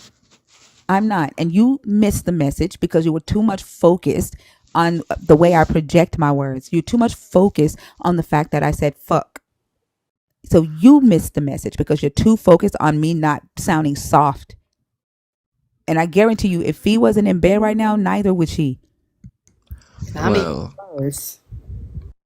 I soft or rough doesn't really affect me. It's usually the delivery, you know. Yeah, you just said the same damn thing. Well, so what do you ladies think about the book of $20. Revelation? If we $20. $20. Every question, $20. If you're not well, addressing that's conversation or what thinker asked you, well, $20. I thought I got my point across when we talked about the different curses. You didn't. You made Um, no sense. well, do Jeff that. Jeff Ule on YouTube, are you threatening to hit me? Are you threatening to hit me because you don't like that I'm not bowing down to a man? Who? What did he say? Not you.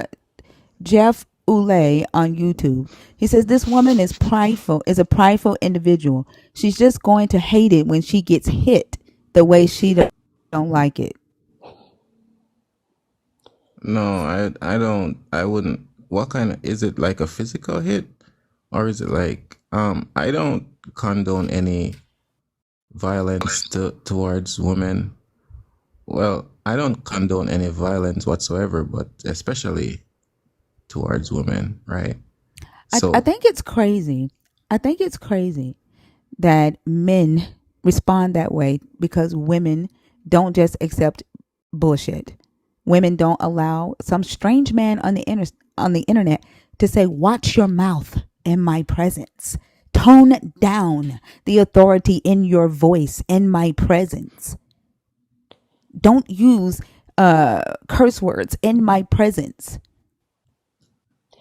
Oh, well, we have to understand that depending on where they're from in the world, they have different kind of customs. Regardless, they That, still shouldn't be threatening to hit a woman, and that's even worse. Like for you to be getting ready to explain away that behavior, it's even fucking worse. no, yeah, no, because no, Seth, no, let me no, no. ask you, Seth, hang on a second. Let me ask you this. If we Right. have to understand that they're from other places, why don't they have to understand it? Why do I have to do the heavy lifting of different cultures and different expectations? If you know you live in a place where your norms are not the norms everywhere else, you cannot walk through this world expecting everyone else to follow them. That goes both ways. Yeah, I agree with you, but we see it all the time, right? Like we'll see people come from different regions and they bring their customs and a little bit overly aggressive. Not condoning it, but it does happen, right? Uh, So then why aren't you you talking to the have man that made that threat and said, "Hey man, I don't know where you're from, but you could be from a well, place that this seems, not normal, but she's in a place where this is normal. So threatening her like that is not okay." Why aren't you talking to the man? Why are you well, I did trying to say teach us why we no, should just understand no, why the no, man said what the man said? no, Talk thinker. to the That's man. He can unfair. hear That's you, unfair. Seth. That's That's what unfair you that you would did. say that That's because exactly what I you did, clearly though, came Seth. out and I denounced. No, No, you made a justification for it. You start to explain why some men behave the way they do. Talk to the man and tell the man okay, let me that that's address the not man. okay. Let me address the man, brother. We need to treat women with more respect. I don't know where you're from in the world, but that kind of stuff doesn't fly here. Okay, like everybody has their own opinion and they're allowed to express it however they see fit. Okay, so there's no hate. There shouldn't be any kind of animosity towards anybody. Like we can all have a civil conversation, right? Like it doesn't have to um get out of control, right? This is all it is. Like how can we not just have a dialogue and people disagree and then you see the politicians on stage and they come and they go against each other, but they're knocking glass in the back room after, right? So we're the only one I feel that go against each other That is Do constantly. you very Like, realize what you did to even do you realize what you did to even prompt this? When I asked you where did you get the interpretation for the extremity of how the ground was cursed, you are the one who insinuated that just because I asked you to back up that claim, let me go to bed because this is just too difficult. You are the one who did that. You are the one who put me on the defense when you did that. oh, I did. Oh, wow, for real. I didn't even see that coming. I mean, you're probably right. Subconsciously, I probably did, but I that wasn't my intentions. I assure you. I assure you. That's for sure. You didn't see the people in the comments telling you that that wasn't okay No, and no, saying I didn't that you see. said it to run.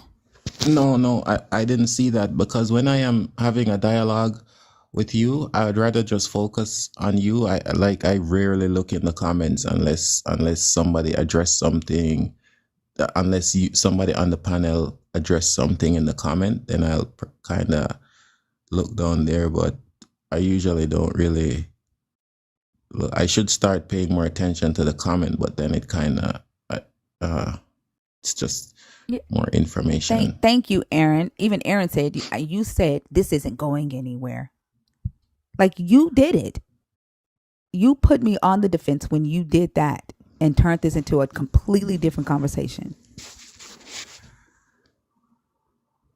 Right. You said it wasn't going anywhere, and that would be because of you. I mean, okay, if it's me, I apologize for that. That wasn't my intentions, right?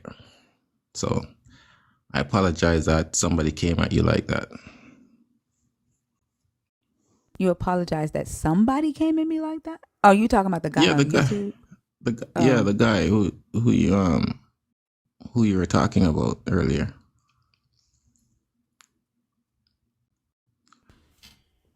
Right. So I think that's Adrian over there talking to him now. I think it's crazy. Like, at the end of the day. Well, today was the first time I came on your live on your platform. I think I started following you today, right? So, and this is my first time on this panel.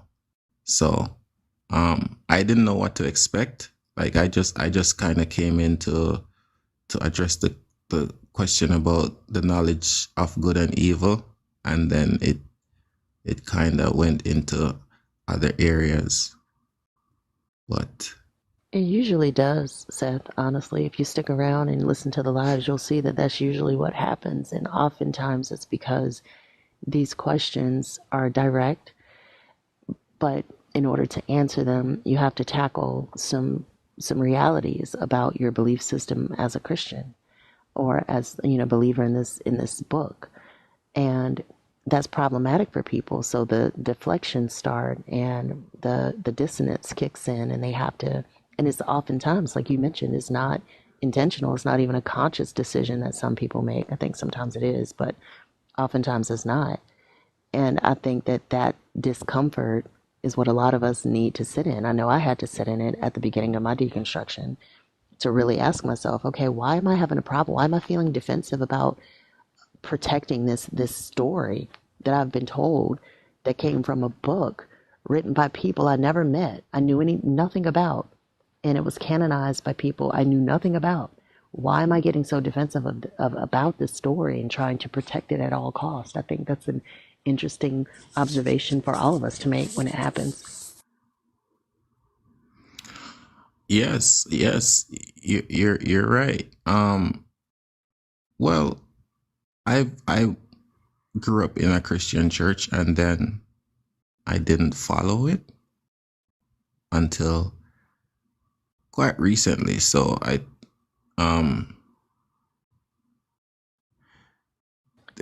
just know that everything falls apart without. I mean, I believe in the Bible wholeheartedly, like every word of it, right? I come from an angle where sometimes we don't understand it, but sometimes if we seek the good explanation, because we know that God is righteous and God is a just God, and whatever He does it completely fairly, like it's fair.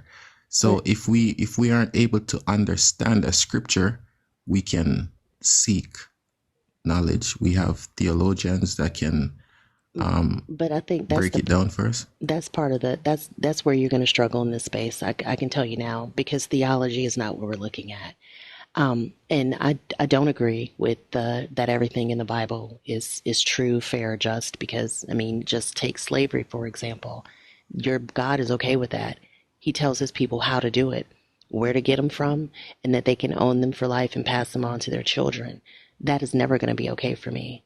Also, by presupposing the goodness of this God, it only allows you to ignore the atrocities that it sanctions in this book.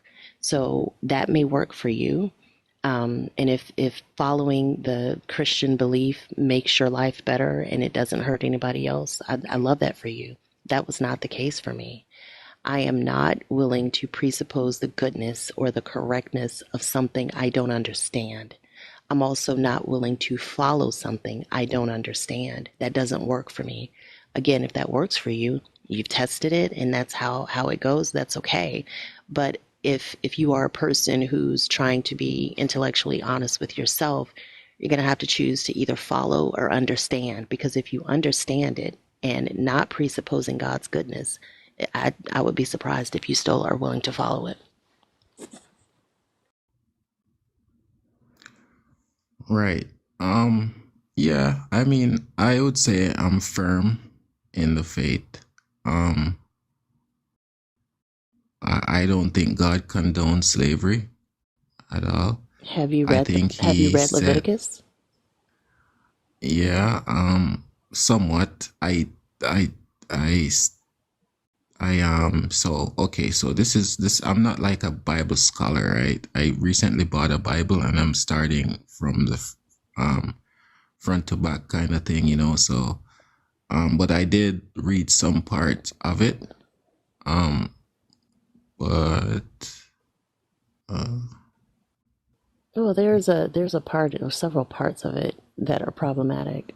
But the one that I'm referring to specifically is I don't know if I can't think, or I'm not sure if that's what you have on the screen or not. But the scripture in Leviticus where this God tells you the male and female slaves that you may have, this is where you get them from. You can have them for life and you can pass them on to your children. Now, because you believe that everything God decrees is just and right, that he must have a reason for doing that, I cannot nor will I ever accept that there is a just or good reason to own another human being. Full stop. So that's a critical analysis I'm willing to make because I'm not presupposing this God's goodness. You're choosing to do that. If you feel like walking in faith is something that works for you, I'm happy for you. That's great, but I see the danger in it because you can believe absolutely anything on faith. There's not a position that anybody can propose that you cannot accept based on faith. I can tell you right now, I think Americans are better than Jamaicans based on faith. I can tell you Jamaicans are better than Americans based on faith. Any position I posit can be justified based on faith. Faith is not a path to truth. It's a path to comfort. It's a path to confirmation bias. And I think it's dangerous because we see what it's done in this world repeatedly. right. But we also, it's important that we separate man's action from God's, right? This is Because the Lord's law. w- This is the holiness code. So this is the law of God right here on the screen.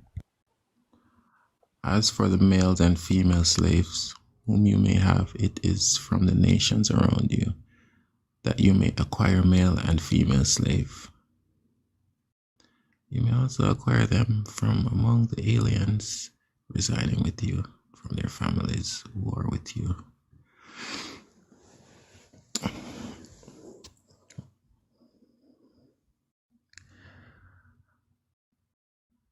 Right. So you may keep them as a possession for your children after you, for them to inherit as properties. These you may treat as slaves, but as for your fellow Israelites, no one shall rule over the other with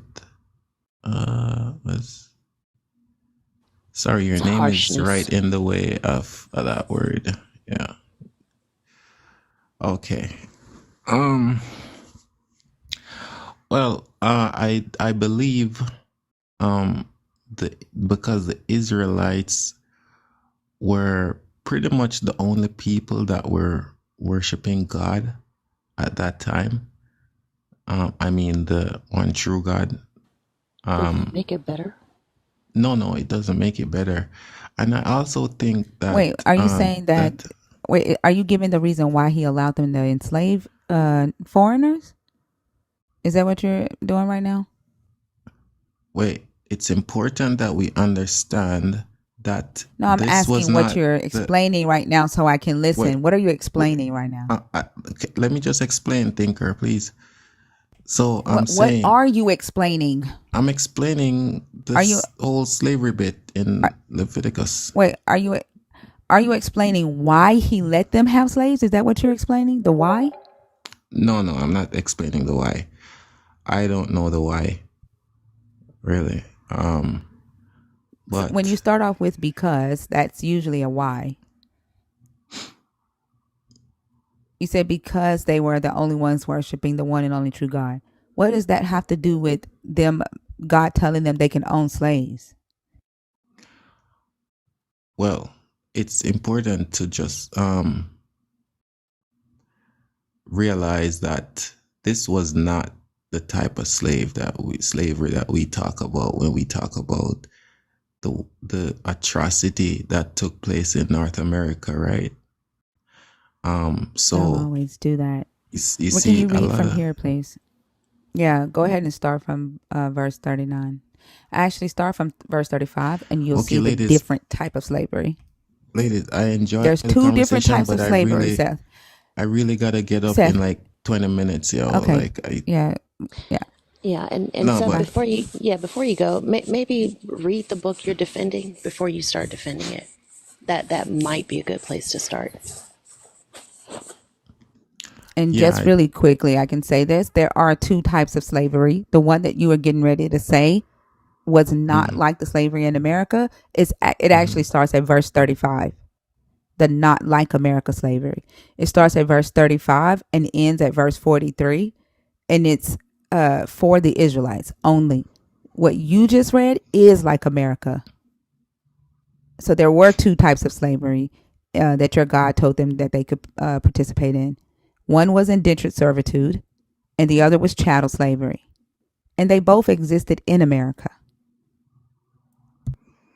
well, the American slavery was really, I mean, I wouldn't compare A to Levite man chopped up his time. concubine. A Levite chopped up his concubine slave after sending her out to be raped all night, and they killed her. Yeah, The same type of brutality, right? That was done in America was also done here. no, I think the Levite story, he did that to start a war because of what they did. I think that was What he to sent his concubine out to start a war. He no sent her when out to they be raped all night. no Why when did he they send her out to be raped? I think because he was a coward and And she you was get his caught in slave. that situation. And exactly. How are you explaining away the fact that this man sent his concubine out to be raped in his place? Well, when people say, how are you explaining an atrocity? It's like there was no I said explanation. Me explaining it away. explaining. Now, I Yeah, didn't ask right. how are So you explaining. You are explaining it away. The point is no. that they use their slaves. The point is that they put their slaves in danger. The point is that they did atrocious things to their slaves. Like you now Right. trying to say, oh, he did it to start a war. He sent her out to be raped in his place. Yeah, but he was a coward. He did that for Does that real. change Like, anything, Seth? Does it change anything that he was a coward? Does it change the fact that a slave was brutally sent out to be raped and then killed by her master? Does that change the fact? Him being a coward? Does that make it better than what happened to women who were slaves in North America?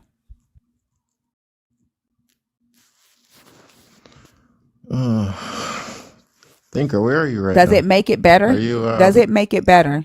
No, nothing Seth, makes that better. does it That make it so cannot then that, why even bring that up? When the point is that the same type of slavery that happened in North America, chattel slavery, owning people as property, passing them down as inheritance, is the same slavery that you just read about in this book, and then focusing on trying to prove that it's not the same slavery by saying that in America they treated their slaves worse, and then trying to explain away one situation that I bring up where they actually did do atrocious things to a slave woman. Why did you focus on that? Well, I mean, there are so many things to focus on. I kind of have to zoom in on one, right? I I'm just pick. asking why that. Well, when I started to try to explain the other thing, you kind of came at me the same way. So I mean, whatever I choose to explain, it's this. It's the same outcome, right? So I Seth, mean, you begin to explain that the Israelites were holy people, and therefore are you it's having a not hard the time same with me? slavery. Seth, You sound I like think you're you're having a really hard time annoyed with with me right yourself. now. I am very annoyed with you because it seems like you're having a hard time with yourself, Seth. No, You I'm kind begin of to having a hard explain time. that the Israelites, Seth, you begin to explain that the Israelites were holy people and that their slavery was a different type of slavery, right? You were getting ready to say, oh, it was indentured servitude. And as soon as we brought up Leviticus 35 through 43, I said, go ahead and read that first before you begin to say that it was just indentured servitude. And then that irritated you. And then you was getting ready to run again like you did the first time. No, When we I point no, out I that they never had run. to, Why you say I run? when but that's the second time that you was getting ready to leave the stage but didn't leave, Seth. No, but listen. I only because I like the conversation, but we you can't, well, I okay. So the Levite situation, that wasn't his slave. That was, but you know what a concubine is? A slave, A a sex woman that was slave. sold into slavery. Yeah, Well, she's not his wife. She's not his wife. it would be like today's side chick. It not a slave, right? No, it Cause, Why wouldn't. did you cause, put cause, like she was because sold? She was sold into slavery. Like why do you point into why do you say things as if the thing that getting ready to come out your mouth makes your point better. I don't think, Seth, I honestly don't even, and I'm saying this in all sincerity, I don't think you realize how you're positioning yourself with this. And this is on YouTube, by the way. So I would suggest going back and listening to this episode of this conversation with you because every single time anything is mentioned in this that is disgusting in this book, you offer a justification for it. I don't know if that's your intent. I don't know if that's your faith speaking. I don't know if that's your confidence in your walk guiding you to say this. But to be able, specifically as a person of color, to be able to say, oh, well, that was a different type of slavery. Any type of slavery is disgusting. The concept of a human being owning another human being as a Chevrolet is disgusting. Full stop. I don't care what the reason was. I don't care the culture. None of that matters. I'm able to say that because my moral system is not rooted in a God in a book. But you aren't able to say that. And I think that's very telling. no, of course I can denounce slavery. Do you think I agree with owning another human being? No, no, no. There's no way. No matter black, white, Chinese, nobody is supposed to own another human being as property, right? So do you think that directive from Leviticus by your God was wrong? Well, I think that it was. I think there were already slavery happening, and I think it was a lot more extreme. And I think God laid out more moral ways of how to treat a slave. We know that God Seth, works through. Seth, you just Huh? use moral and slave in the same What? sentence. No, no. Okay, you have to get what I'm saying, though. You can't just.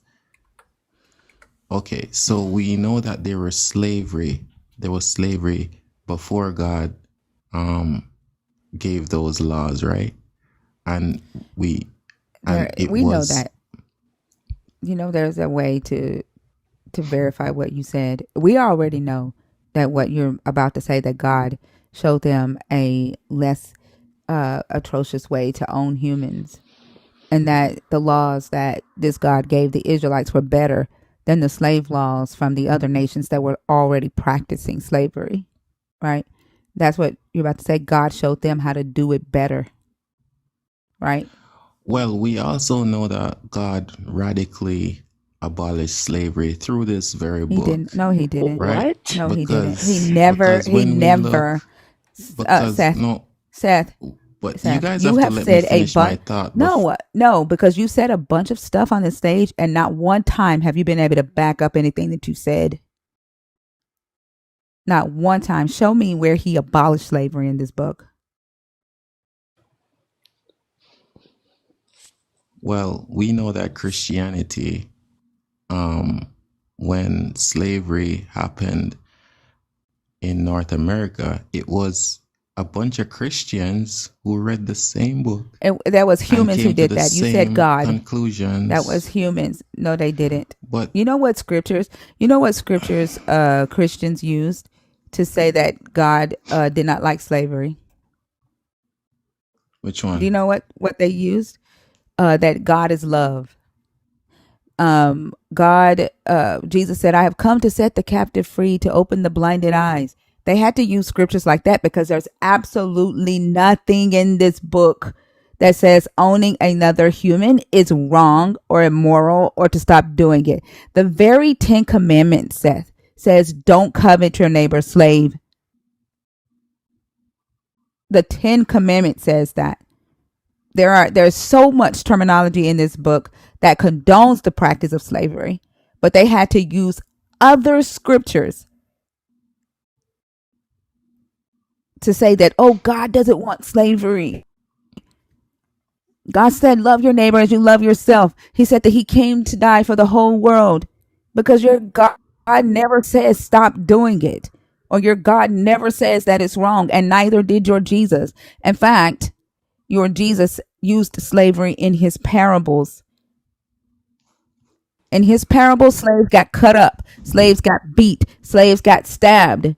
Slaves didn't deserve to thank you. They didn't deserve to sit down and eat with the master. Slaves were to call themselves worthless slaves. Those are the words of your Jesus. Now, one time did he say not to own another human. And in fact, he called a Canaanite slave a dog. I also think it's worth mentioning two things, Seth. I think you mentioned you just followed Thinker. I don't know if this is your first time listening, but part of the reason that we're able to predict where you're going is because it's almost as if you guys read from the same script. So we know the apologetics that have been offered for these atrocities that are mentioned in this book. Also, to the point that you made about it was Christians who used the Bible to try to abolish slavery. There's also Christians who are owning slaves and using that same Bible to justify keeping them. So if you can use a book to justify doing a thing and then try to use the book to justify not doing the thing, how reliable is the book and how consistent is the message? So, I mean, so when do we put the most of this on the human being, right? Because, like you just said, the slave master reads the book and he gets, slave needs to obey their master, and then Whose words the are they, Seth? Whose words are abolitionists. in this book? Your God says the male and the female slaves you may have. Those are words of your God from Moses. Whose words are they? If your God had not said the words to Moses, or if you didn't have a belief, or a believer didn't have a belief that your God was talking to Moses, then maybe humans wouldn't have been able to say a God is endorsing slavery. A God condones slavery. It is human, Seth. That's why. That's why one of the questions, the question that you laughed at, Seth, that God uses imperfect vessels to speak for Him. That question that you laughed at. Do you remember that one? Right here, number 3. Yeah, you laughed at that question, but now that question is important to what you're saying right now. At what point do you separate the God from the human actions? Well, we have at what point? when it gets to immorality, that's when you separate Except the God words in the from. book says, "Thus says the Lord," and the immoral thing follows, and it's your God to do the immoral thing that goes all the way back to knowing good and evil. Seth, why did your God forbid good and evil? If your God says you can have slaves, the immoral thing, and then the human says, "Okay, God, because God said we can do it, we can have slaves." And then it's not until hundreds of years later that humans evolve. And your God's book does not evolve. Humans, because they have their own moral conscience, some humans have their own moral conscience, and they were able to say, forget what this book says. Forget what this book says or God says. Owning another human is immoral. Therefore, it needs to stop. I don't have a book that says God says. I don't have a book that says No, God God says didn't say don't that. own another human. No. A human with their own moral conscience that convicted their own conscience fought to end slavery. Humans went against what this book says to end slavery. You seemed to be real vocal earlier when the guy on YouTube was threatening Thinker. And it seemed in your response that protecting women is important to you. Your God tells a man that grapes a woman, his punishment is to pay the father and marry the woman that he graped. That's in your book. That's a directive from Yeah, your God. but I think that was because once a woman was raped in that time, she was no, she wouldn't be able to get married anymore. So I believe God said that so she wouldn't be left But out but in. but Why sis didn't the said, man have to be put stoned to death for violating that woman's body? right. And what about the mental health of the woman? What if that was your sister?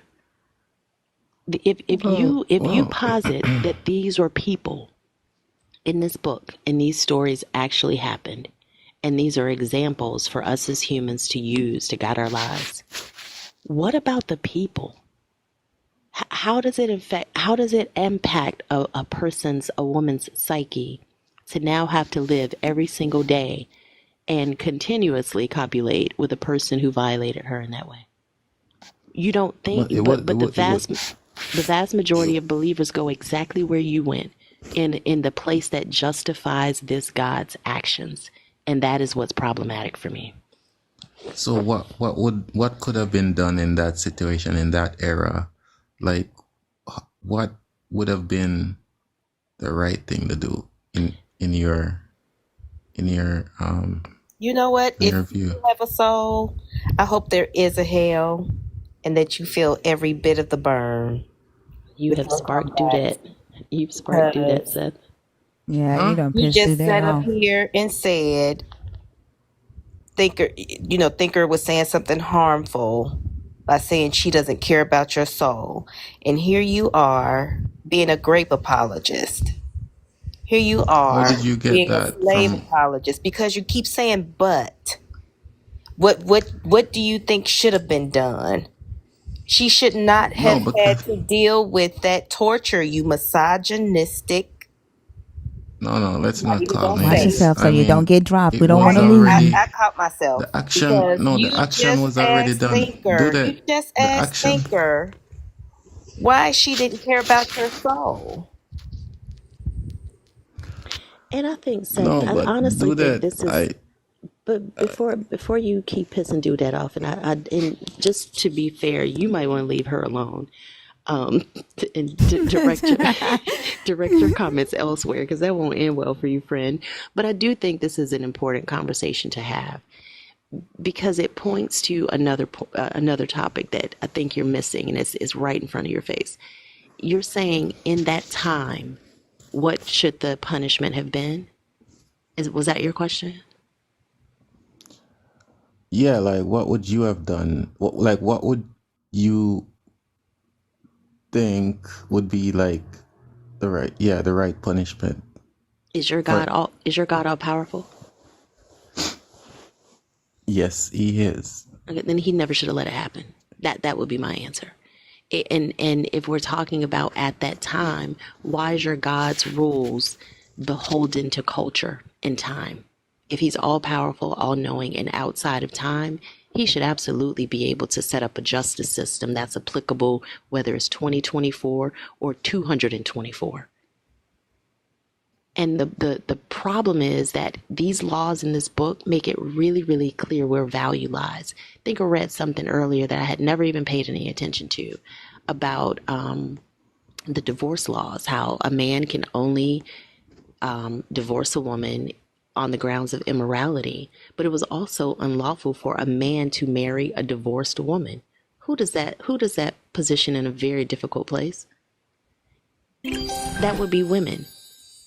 We see every single thing in this book is reflective of the way humans saw people at a time when this book was written.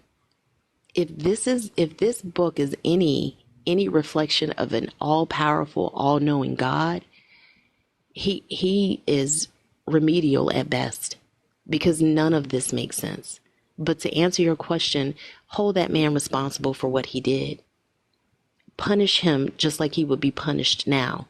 But it would absolutely not be marry the woman, because the society wouldn't be set up in a way that you're going to punish a woman for something that was outside of her control. How are you going to punish me by not seeing me as valuable based on something another person did to me?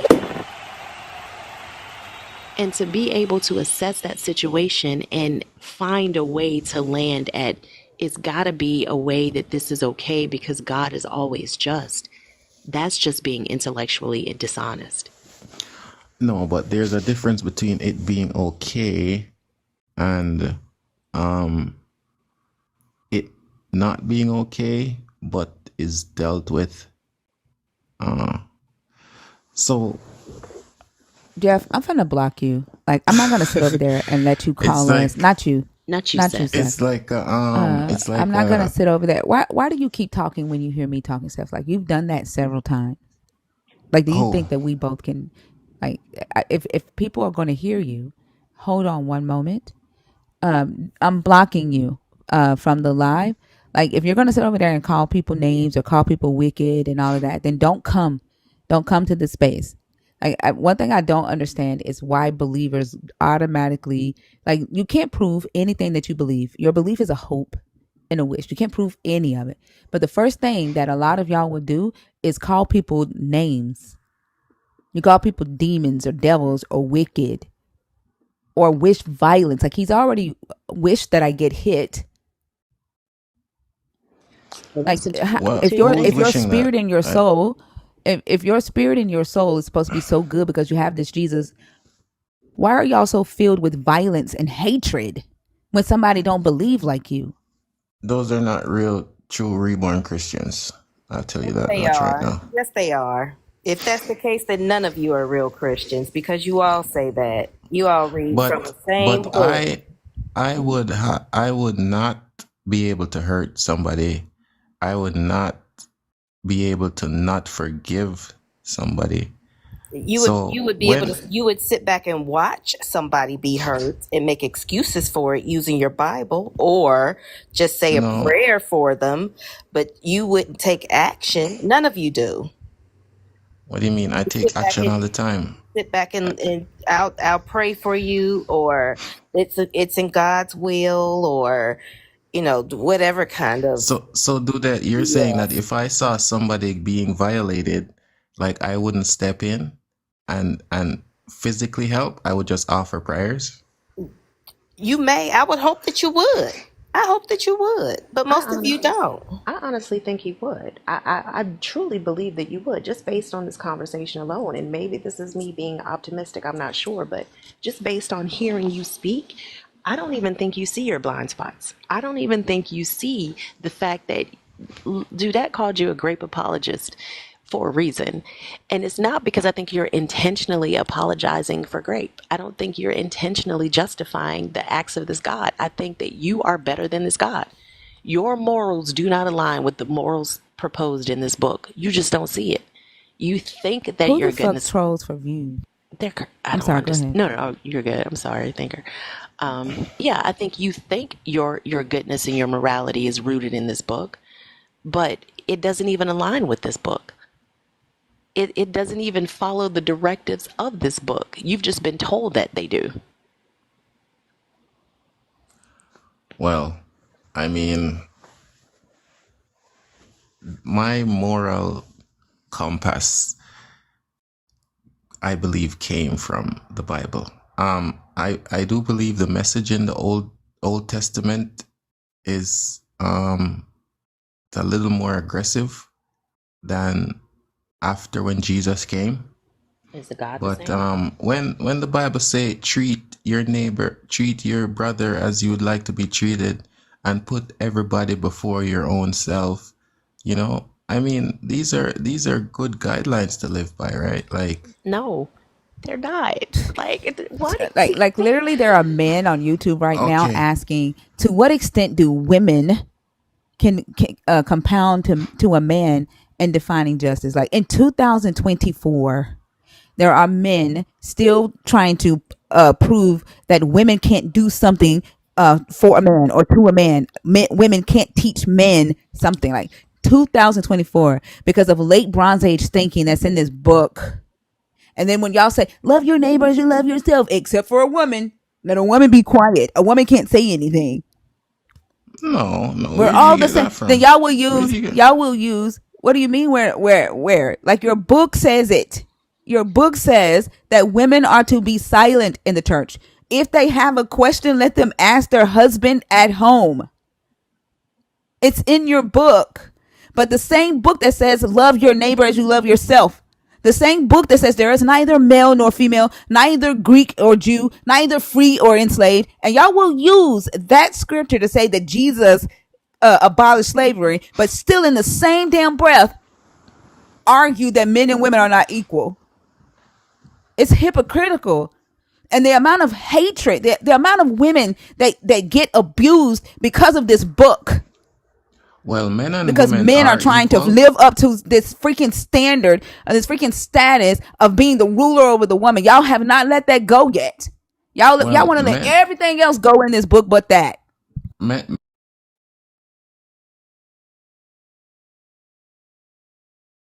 Yeah, I am pissed, David. Fucking deal with it. Your God should have taught you how to deal with emotions and not hide from the shit. Your God should have told you not. Your God should have told you to resist those that do evil and not allow motherfuckers to just stomp on you. Then you would recognize anger and learn how to use it and deal with it. David, go play in the doggone expressway in the fast lane.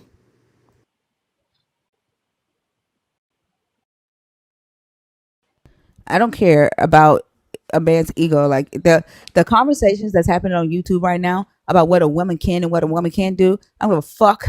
You can call me an angry black woman or whatever. It's fucking stupid. It's dumb. well, men and women are equal, right? But I do believe we have different roles. I'm about to drop your misogynistic ass. Ain't no rolls. What, dinner rolls? Sweet rolls? Wheat rolls?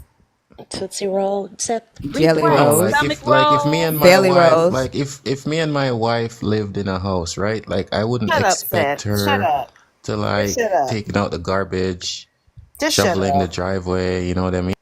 But Seth, the reality is that's a relationship dynamic that varies from person to person, from relationship to relationship. There's no gender associated with that. If your wife doesn't want to do that, that's fine. But I may be a wife that enjoys doing that. I'm not, by the way, but I could be. The problem is that this book has you all convinced that if I'm born with a specific genitalia between my thighs, then I can only do these things, and vice versa for you. And that's just not the case. We have evolved as a society way past that. Hey, Dr. Bowen. Good morning. Sorry, I didn't mean to interrupt you. I just wanted to ask Seth, what do you think about me? Because my wife, who is relatively small physically compared to me, is 100% the handyman around the house. She built our library from scratch. She directs me when like she put the flooring down, the hardwood flooring down single handedly. In fact, I went in there to try to help, and I did 4 boards and messed 2 of them up. She had to fix them both. So what do you think about me? No, I wouldn't think anything of you, my brother. It's just that you're not able to do that task, right? And your wife, thank God she knew how to do it and you guys got it done. It's teamwork, right? Teamwork make the Right, but I dream work. mean, So whatever is area she you're is she lacking in, right? But I mean, shouldn't it be the man's job to fix things around the house and for her to be my helper? Like what? And aren't we doing it wrong? no, I wouldn't say you're doing it wrong. Like there is no such thing as doing it wrong if the job is if you guys are doing fine, right? Like if I mean, I wouldn't say you're doing it wrong. So where does the idea of a role come in then? Well, it's just ideal like how it's set up, right? Like it's set up like a man physically, scientifically, and genetically, where muscle mass, height, like all these things, right? In general, right? So I think it's just set up like that a man should take on like the heavier load because we're just built different scientifically, right? I don't disagree with that. I mean, that's just purely physics. Like, I trust and believe. My son is 6 foot and well over 100 pounds larger than me. I'm not lifting shit, but that's just logistics. That doesn't mean that I am relegated to a specific role. And I think the concept that you're referring to right now, sure, I can agree with that. And if it started and stopped there, fine. But under this belief system, it does not. In the chat, I don't know if you said you weren't looking, but I was scrolling through a minute ago. This I don't even know who this guy was. I don't remember his name, but he was saying that's right. Women should be silent. They shouldn't speak. This book has been used to justify the expansion of this role to the degradation of women Listen, repeatedly I am a for single father decades. of a 12-year-old girl, and I would not teach her that. Like, there's no way I'm gonna teach her to be silent. Like, I'm growing her so she has her own voice, and I mean respect, but not to the point where you're degrading yourself, right? Like, that's important. We have to have a Respect like balance to what? things. How are you gonna teach her to deal with what you said to me when you tried to tone police me and tell me that I could not say a curse word as a grown ass woman? Well, I didn't say you couldn't say a curse You said word. let's I refrain from just, using. You said let's yeah, and reframe. You said let's reframe. That means let's not use curse words, right? I mean, I So think that was a how are you going to reasonable teach her request, right? to deal with that? Do I have to? I don't have to do what you tell me to do. I'm a grown ass woman, Seth. And I And think, if you don't Well, I like being around understand that. people who say curse words, then Seth, you are responsible for yourself, right? And you have to remove yourself from that surrounding. But I don't. First off, I don't know you, and you don't. What makes you think that you have the right to come in here and tell me not to curse as a grown woman? right, and that's the point I was going to just, I didn't mean to interrupt you, Thinker, but that's the point I was just going to make. It's not about the request, it's about the mindset that led to you making the request. It's about the entitlement that you feel as a human being, thinking that you can come into a space of someone else and try to tell her what they can and cannot say.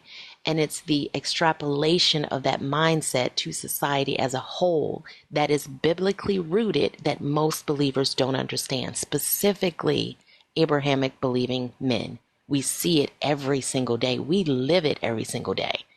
And again, I'll say that I don't think you're doing this intentionally based on what you're saying. I don't think you're doing it intentionally. I think this is a blind spot. And it's something, I think it was Dr. Bowen or maybe it was Mezzo. Somebody was saying the other day that they had to unpack some misogynistic viewpoints that they had. I think it was you, Dr. Bowen. Both of them have said that. Yeah. They Yeah. both did that. Yeah. And Oh that yeah. takes work to be able to do that. But you can't change what you don't acknowledge. And you can't acknowledge what hasn't been shown to you. And that's the purpose of these conversations, specifically this one with you, Seth. Right. Well, I mean, I apologize for the framing of the request earlier, but it wasn't a demand, really. Like, it didn't meant to come off as like, oh, you know, curse words, blah, But it blah, should blah. It was just kind of like a request it to should not not. have been said at all. And you It didn't should not say it have as been a said at request. all. Yeah, Seth, if I could, Well, no, that's why I said the framing might have been. Seth, if I could, and this is important, um, as someone who has had to go through this, to learn this. Right now, what you're doing, and I think you're doing it with the best of intentions, is you're, I've lost the word, invalidating what they're telling you, right? Instead of just saying, "Gosh, I didn't recognize, or I didn't realize how that came across. I'm very sorry. I'm gonna check that in the future." What you're doing is you're saying, "Oh, I'm sorry you took it that way, but here's what I really meant." And the reality is, it doesn't fucking matter what you meant, right? And that's the big thing that I think men, myself included, we miss in these contexts, is that our intent is in many ways just fucking irrelevant, right? We're to the point here where what we need to be doing is just focusing on how what we're doing is coming across to women, and just listen to what they're saying. I mean, I have a shirt and that's all it says, right? Listen to women, and this is why. So that would be my opinion here, my advice in this context. Just listen.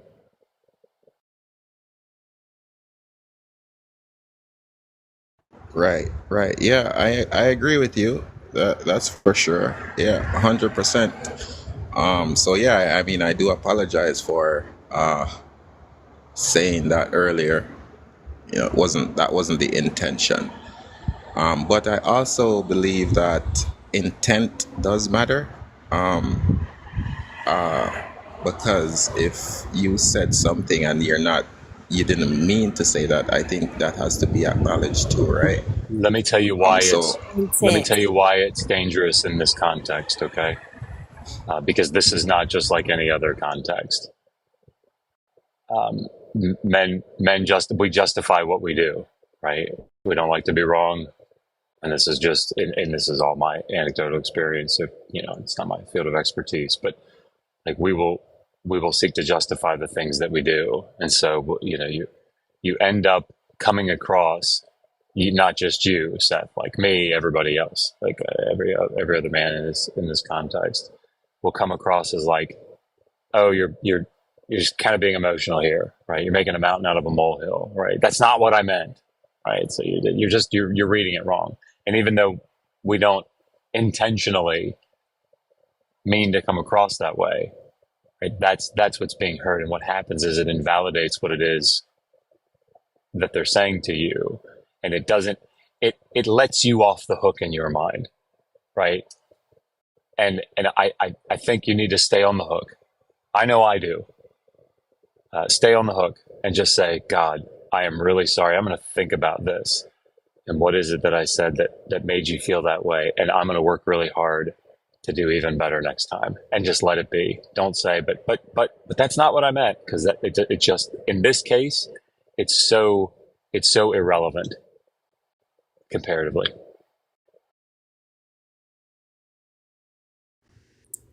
Impact over intent.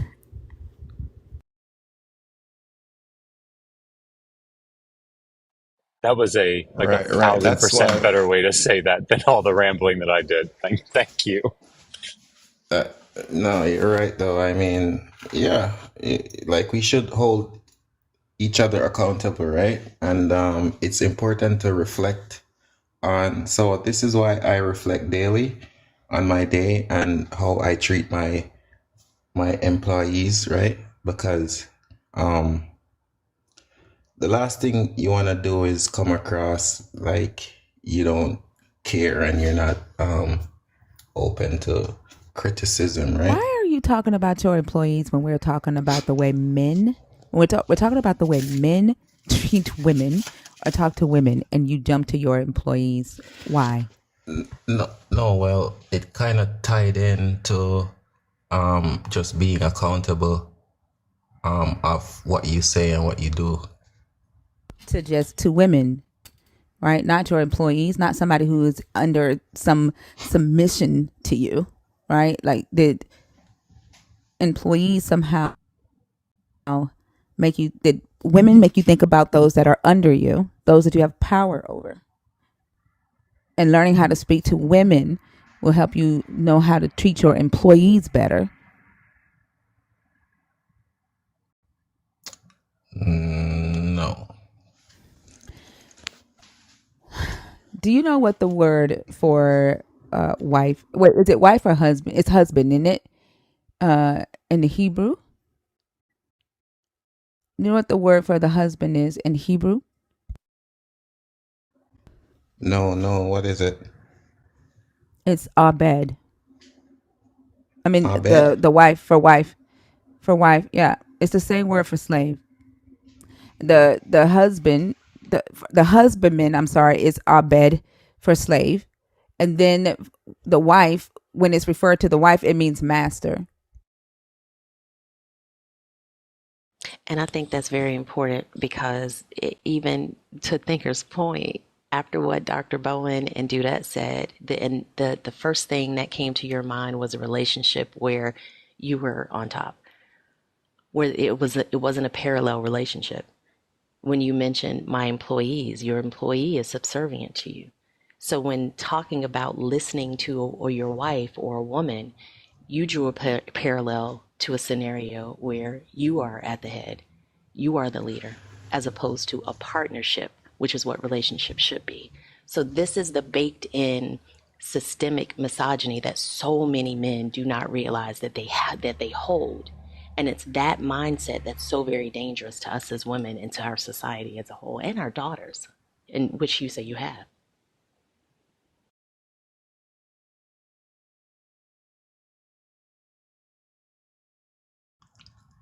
Right, right.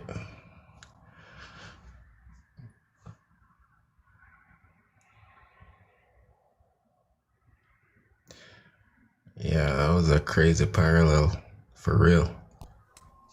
A If you're parallel which you feeling, drew. Seth, if you're feeling like uncomfortable and a little embarrassed, like you're right where you're supposed to be, like this is a good place to be. I'm here quite a bit, because the fact that it is systemic, and it's this way, like in racism, right? Like it's so in the system. It's the water that we swim in, right? And it's just something that's going to, if you allow it, right? If you look for it, if you seek it out, you'll. It's like being in the Matrix, right? You start asking questions like, well, what about what about this? How can I spot this? Is there some way that you can help me see that? And it just shows up all around you. So it's actually a really good place to be in my opinion.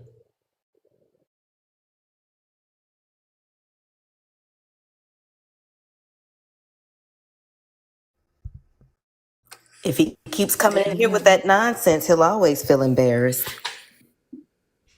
as long as I'm around. Y'all, I'm Team Seth. I think I Seth can do it. swear, this. Do that. Do that. Don't play. I'm Team Seth. Seth, I think you're listening, which is what it doesn't happen all the time. So I hope you're truly hearing what we're saying. I also think that it helps. Dr. Bowen. It always helps when men hear it from other men. For some reason, you guys seem to digest that very differently than when information comes from us. But I'm hopeful that you've heard what we said today. Did Yeah, you have anything else you definitely. want to add before we let you go? No, I think that's it. I gotta go make my daughter her lunches and stuff, So, but I appreciate the conversation, and yeah, I mean, I'll do some reflecting throughout the day today for sure. Thank you, Seth. Yes, thank you. I hope you have a good day. Does this make sense? Y'all, look, trying to bring understanding Hold on. Oh dang, the comments are going a little bit. Wait, dang, wait. Okay, trying to bring understanding will not justify the intellect. We just build different. Does that make sense? Trying to bring understanding will not justify the intellect. Can Those are I don't definitely understand. words. Yeah, those are definitely words strung together. It's true. I understand them individually, but altogether, not so much. How do you justify the Okay. intellect? What? And how is it that trying to bring understanding will not justify the intellect? I don't. I, Look, you don't have the spirit of God, right? yeah. So Yeah, that's that's true. that's that's why you can't get it, Damn. unfortunately. Yeah, that's God's fault for not letting everybody speak that type of word structure, I guess. I don't know. If you're in the guest request box and you want to be next, please comment, and so we can bring you up, so we don't have to go through the ghost request. Please, if you are coming up, please make sure that you are coming up for the purposes of answering one of the questions on the board. Living Heart, I see you adding me. Um, if if you are coming up, be coming up to talk about one of the topics on the board. Okay. Z.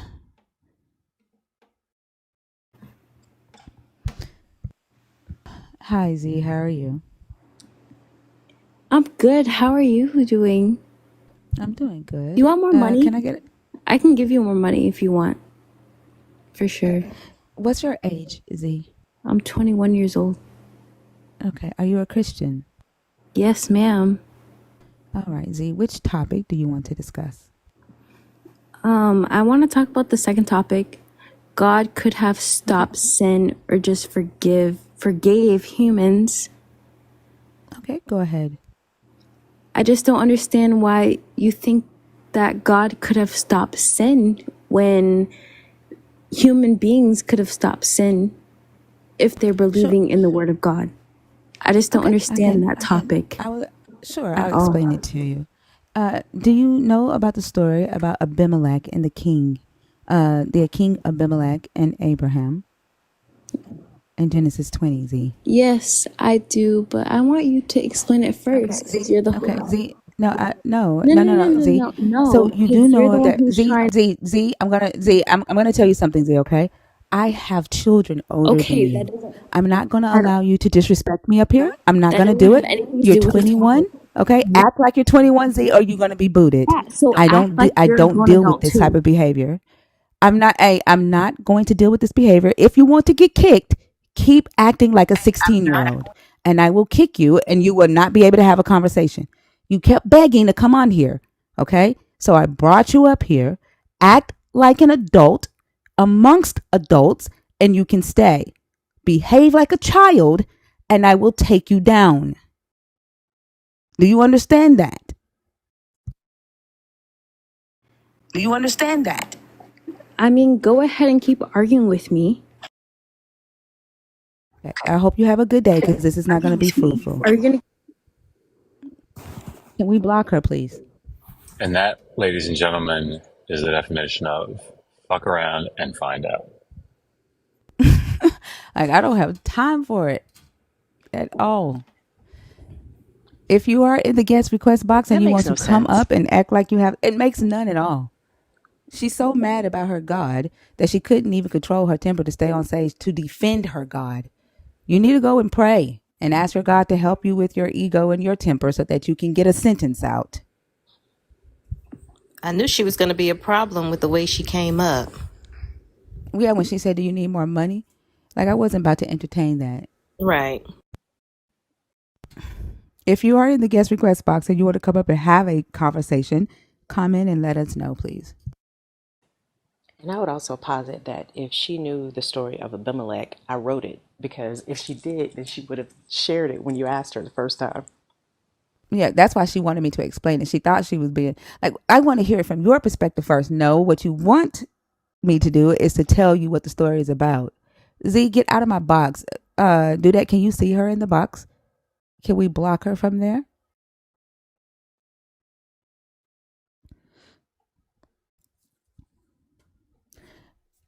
one thing y'all also need to learn is if a non-believer tells you that they don't want you in their space, don't be there.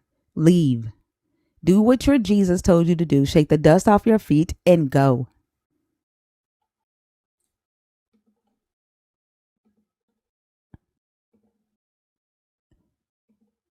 If she comments, can we get her blocked, please? Thank you, Judette.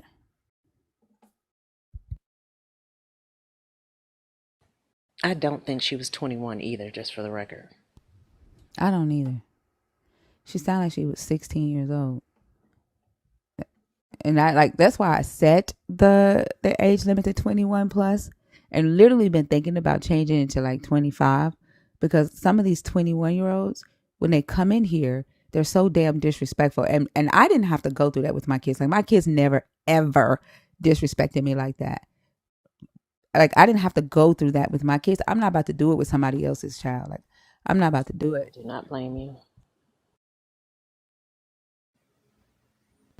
Living hard. How are you? Yeah, I'm doing fine. How you doing, Tinker? I'm good. Which topic did you want to discuss? Um, the third one be good. The third one? Uh-huh. Okay, go ahead. I think I can't see, but you can explain it to me, and then I give you my interpretation if you don't mind. Yeah, it says God uses imperfect people or imperfect vessels to talk for him. Make that make sense. So basically, it's just saying God needs to use humans to talk for him in the physical world. Oh yeah, all right. Though I thought that like a pastor or a priest or anybody could represent you as a believer, but then I find out the stuff they say is not like logic no more. It's like hypnotizing you or trying to brainwash you or make you do something that you don't want to understand or make you feel like you lesser or you got to go on their commands. That's why I was telling you a couple of months ago or a couple of weeks ago that I'm trying to understand where I'm at now or where do I fit in because like I told you in the beginning, I've been reading Genesis and it got me like a little confused about the different authors or different names or whatever. Now I'm trying to find out if it is a God or if it ain't a God or if it is a God or whatever. But I'm just practicing now, just believing and just researching different Bibles or trying to get different Bibles to understand where we at today because it's a confused world now we living in. So I think we talked about this already, Living Heart. Like you're not going to find the answer to is there a God or there's not a God on the internet. Nobody has been able to definitively say yes or no to that question. Like the only person that can answer that question for you is you, Yeah, that's why I right? said, and that's what I'm saying now. To me, it's like it's really no God. It's like everybody got to think their own way now, or really just think if it is a God or not. That's what I'm saying now. I'm really trying to research it, but like you said, you really can't find it, and that's why I say everybody got to just believe what they think or how they think. Yeah. And so I guess I'm not sure. Yeah. Maybe Joshua understand it. Hey Joshua, do you understand what I'm saying? Like, if it's really a God, why this world is confused? Yeah, I mean, I think that's like a different way, maybe a precise way of talking about something like the problem of divine hiddenness. I think that's probably at least a version of it. Yeah, but I'm thinking, but like So I'm like, saying, you so like you're saying that. Thank you, Dr. Bowen, for saying that because now I understand where Living Heart's coming from. So Dr. Boyd mentioned divine hiddenness, right? Which is I don't know if they call it a theory or a theology or like a doctrine, but is that God hides himself, like he's hidden himself. Um, uh, I don't know what the purpose is of his divine hiddenness, but because of his divine hiddenness, then you have to have faith, right? And in order to have this relationship with this God, or be able to see the God in the world, or see the God in other people, or in the text, you have to have faith and believe that the God is, right? And that's because the God has decided to hide himself from humanity. Yeah, but also let me just say this, and I'm gonna leave it alone after I say this. Could you still believe your God? Like I'm saying, if I'm not a Christian any longer, but I believe it is a God, but the faith that I did have, that the God that I did believe in, could I still have the same impact, or I should make a difference about the God that I think I'm serving now instead of the God of Christianity? So I just want to make sure I understand what you're saying. Like, if you no longer believe in the God of Christianity, could you still make an impact in the world or be the same person that you were before you stopped believing in the God if you decide to believe in a different God? Was that your Yeah, question? I'm saying, could I still practice the same thing? I believe that the God that I was believing, Oh, if I had that much strong faith, but I'm not a Christian, but I believe in the God that I'm serving now, could be a partaking of that God. Could it be like that? yeah. Like, you get to make the decision what you believe, living hard, and it's your responsibility, right? Whether you feel the need to or not, to seek and understand that belief. If you want to say that you still believe in the God of the Bible, but not call yourself a Christian, you have every right to do that. No one can tell you that that's right or wrong. Is that what you were Oh, asking? yeah, because I hear people saying, oh, now you change your mind and believe in something that's not there. Now you want to not be a Christian. Well, that's the thing, right? Like, other people are telling you what's right and what's wrong for yourself. And the odd thing about it is that a lot of Christians will say that it's a personal experience or it's a personal relationship, but then they'll try to define your relationship or your experience, right? That's the whole point of these lives, is to give people the opportunity to explore that for themselves, ask the questions that you have, right? And seek those answers for yourself without somebody else, without some other human saying, God told me to tell you this about your life. Like, the reality is that if there is a God, right, then that God should be able to talk to you, living heart. And then you should be able to decide, right? Like, you should be able to decide for yourself if, like, am I hearing from a God, or is this me talking to myself? Are these my morals, like the laws that I've established for myself? For example, if you have a law that you don't like to lie, right? Let me not use that one. uh yeah, let me just say you don't like to lie. And if you tell a lie, then somewhere in your body, in your heart, in your mind, is bothering you that you have told this lie. That's you. That's your conscience governing the law that you have set for yourself. Now, whether you call that a God or whether you acknowledge that it's you, that's up to you. Does that make sense? Yeah, all right. I just wanted to know because I'm, like I told you, I don't mean to like get on your nerves or aggravate you when I do come on your platform, but I just want a straight answer because I'm like everybody telling me this, everybody telling me that, and then I get confused, and then I be like, hold on, who do I supposed to believe in, myself or them? And that's what I'm realizing now. Myself, I'm believing it too, and it's just gonna be what I say from now on, and it is what it is. You can't accept me, leave me alone, let me keep on moving. Living There you Heart. go. Yeah, Living Heart, are you married? No, I'm single. Okay, have you ever been married?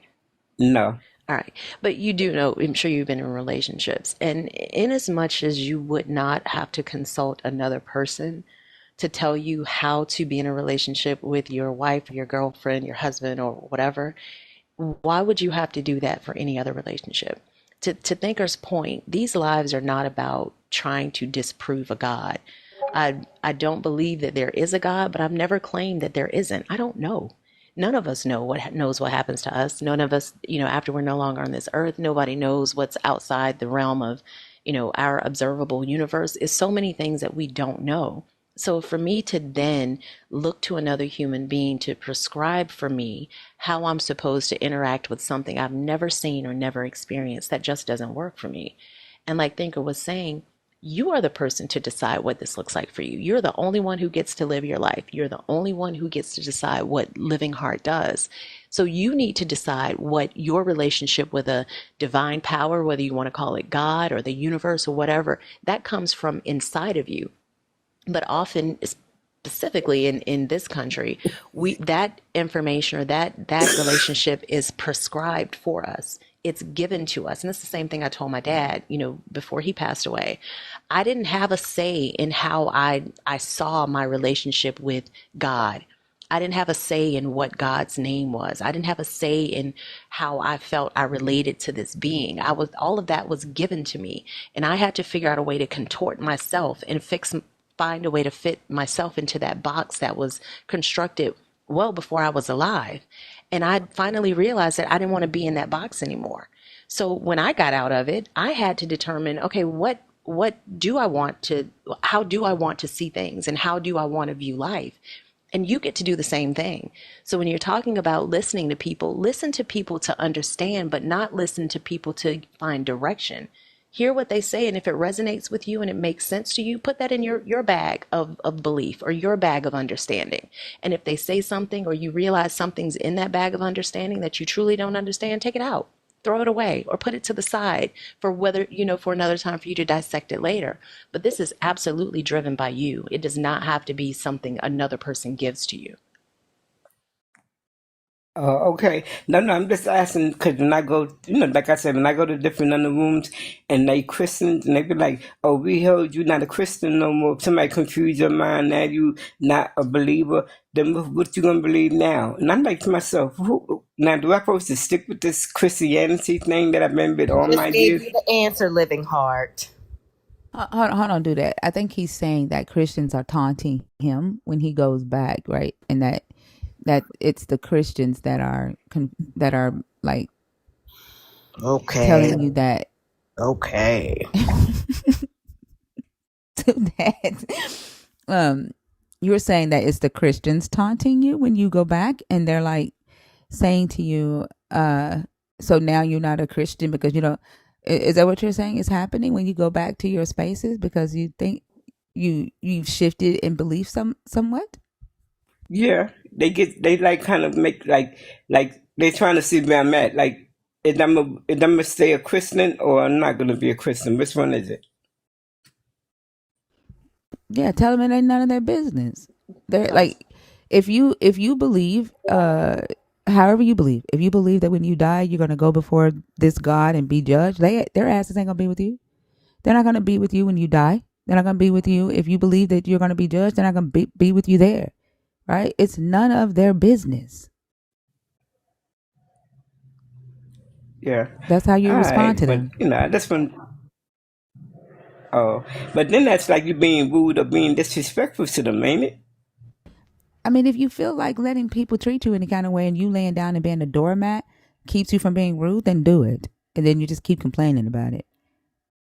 Like, what matters more? How you feel, right? In your mind and in your heart, the peace that you get, or letting yourself be a doormat so that other people can feel at peace. Like, that's up to you. You got to make that decision for yourself. Yeah, But you're I shying would away. never, huh?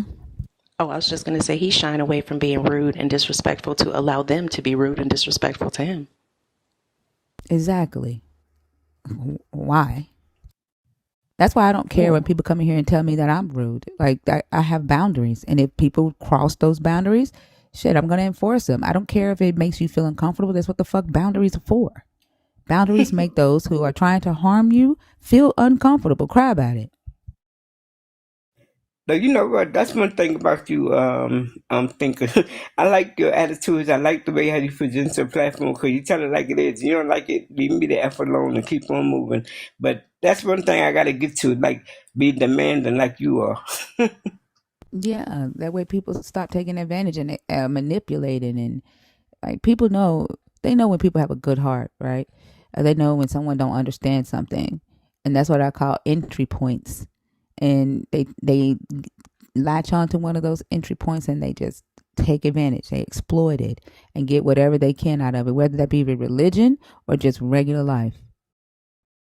Like they're going to exploit those entry points. And if you don't have boundaries to protect yourself, and this is one thing, because I know that you are a believer, there's a scripture that says, put on the whole armor of the God, right? If you just imagine yourself as that armor being the boundaries that you set, right, then you can stop all of these um, malicious manipulation and exploitation, these attacks that try to attack your mind and your heart, right? Just picture yourself putting on the armor of your God. Set up boundaries. It does not mean that you're being rude. Is it rude not to let another soldier's sword cut your chest because you have on the armor? Are you being rude because that soldier wants to cut your chest and your armor won't allow it? Huh? No, I just got to speak up for myself and tell them how I feel, and they don't like it too bad about it. Yeah, exactly. Just tell them, Living Heart, they need to back the fuck up before they get smacked the fuck up. You know what I mean? That part. Put it on a shirt. And you, uh, you also don't owe them an explanation. You just don't. Like, I don't want, I'll use TikTok friendly language, but what I drink will never make another person pee. So, how I see things and how I do things will never have that type, especially an internal thing. My belief systems, my thoughts will never be exposed to anyone unless I share them. So, I don't owe an explanation to anybody about what's going on in my mind. I don't owe an explanation to anybody about what my motivations are. They don't have to know that. And if not knowing that is a problem, that's their problem. That's not mine. I'll let them handle that. I don't owe them those explanations. And you're coming out of a religion that does not teach that. It teaches external validation. So this is probably a very uncomfortable place for you. We're conditioned to believe that the scripture study to show yourself approved. That's about how people see you, not about what you understand and how you're standing solidly in what you know.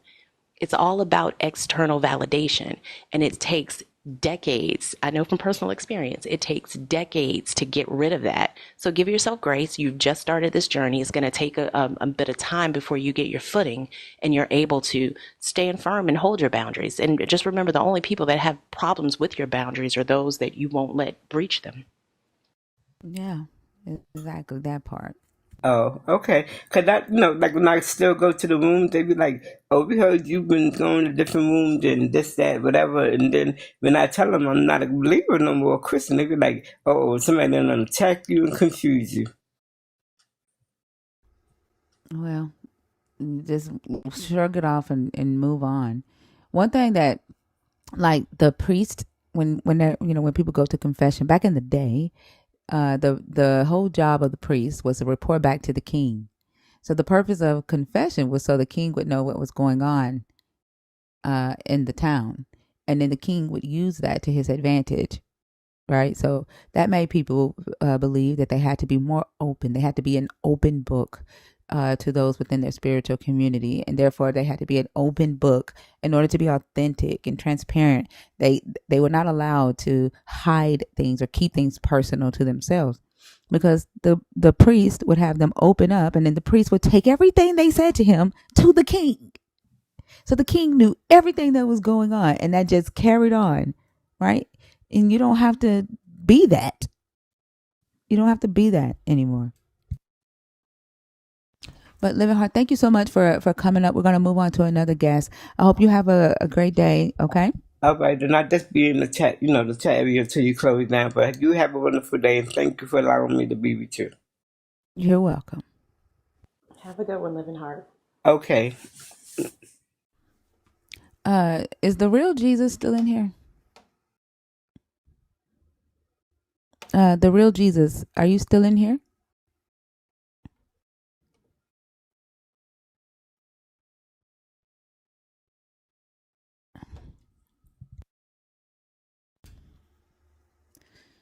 I don't know. I saw you in the guest request box, but you're not in here anymore.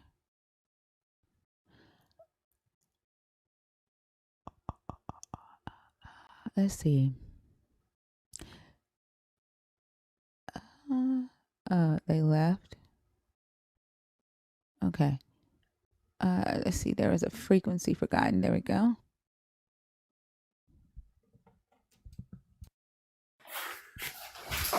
Frequency of the forgotten. Yes, ma'am. Hi. How are you?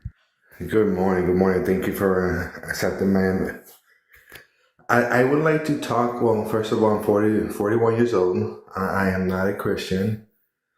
And I would like to talk about the last question. Okay. Go ahead. What? I'm sorry. What is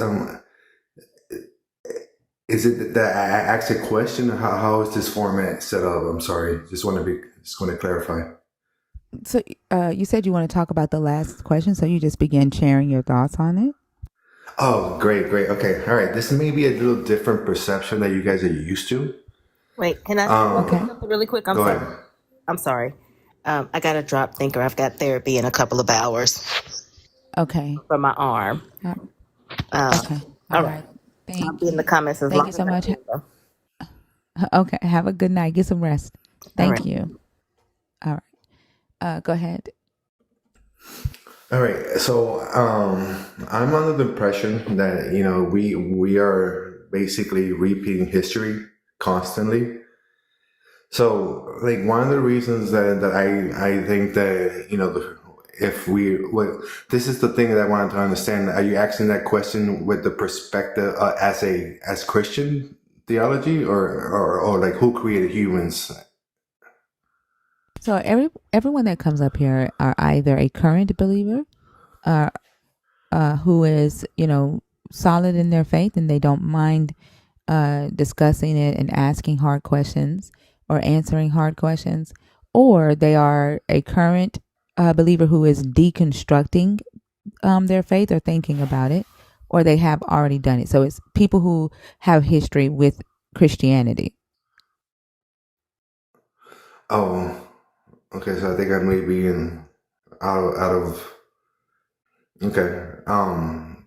Do you want me just to keep on talking, or do you just want me to drop them? Because I don't like I don't really believe in the Bible like Christians do. So I mean like. Okay.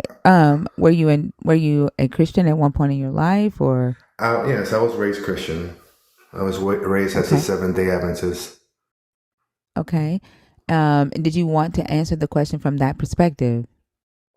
Because the story is based off of what we're taught in Christianity, about why we are sinners, what the original fall was. And so the reason why I have the question is like, why didn't the God want humans to have their own moral consciousness from the beginning? So the tree of good and evil represents morality, right? Knowing the difference between good and evil. That's the Christian concept, yes. Yeah. So why would the God not want humans to have that in the beginning? Well, that's the reason why I wanted to talk about that, Tom. Because I mean, the way I see it differently, it's like because once again, the repeat history, we are doing what they were doing then. We are creating AI humanoids, for example. They created humans. Now, if you look at the comparison, because we are the gods now, right? We are the creators now. If you think about it and analyze what happened, they just say they created Adam and Eve from the ground, how it says, right? Or Adam at least. They created a vessel, a highly, advanced, technology, because our body is a type of technology, a new technology, a new vessel that they inputted a type of intelligence. Now we call that today AI, artificial intelligence. I don't know what they call them back then because they literally are inputting a artificial intelligence to imitate the intelligence of the gods. But the question is, why were they not aware of, the knowledge of good and evil like God is, especially if they were made in their image and their likeness? Now the Right, reason but why, as today, right. uh-huh, So as today, so I own an AI, right? My company is developing an AI, right? awesome. As the owner of the AI, the developer of the AI, why would I not inform my AI with all the information that it would need in order to be a valuable product? Like, in fact, I haven't really like launched it widely because it hasn't reached my satisfaction yet.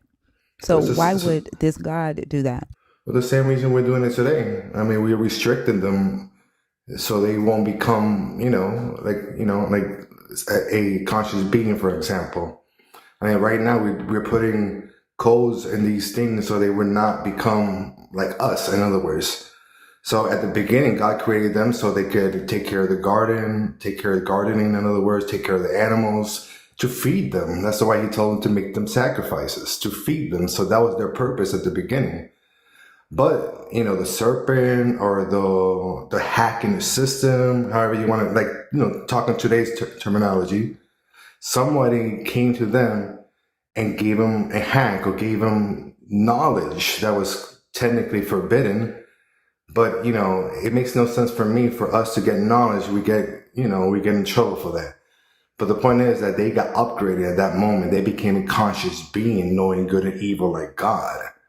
Do you see the point that I'm making? At one point, they were not Yeah, conscious being, but then they became a conscious being. they were conscious. They were conscious beings. They just didn't have a morality. They didn't have their own moral conscience, but they had consciousness. Like he literally named the animals, right? He recognized that Eve was made from his flesh, right? They had a conversation, right, with a talking snake, right? They were conscious. They just didn't have a moral conscience. And so those are two different things.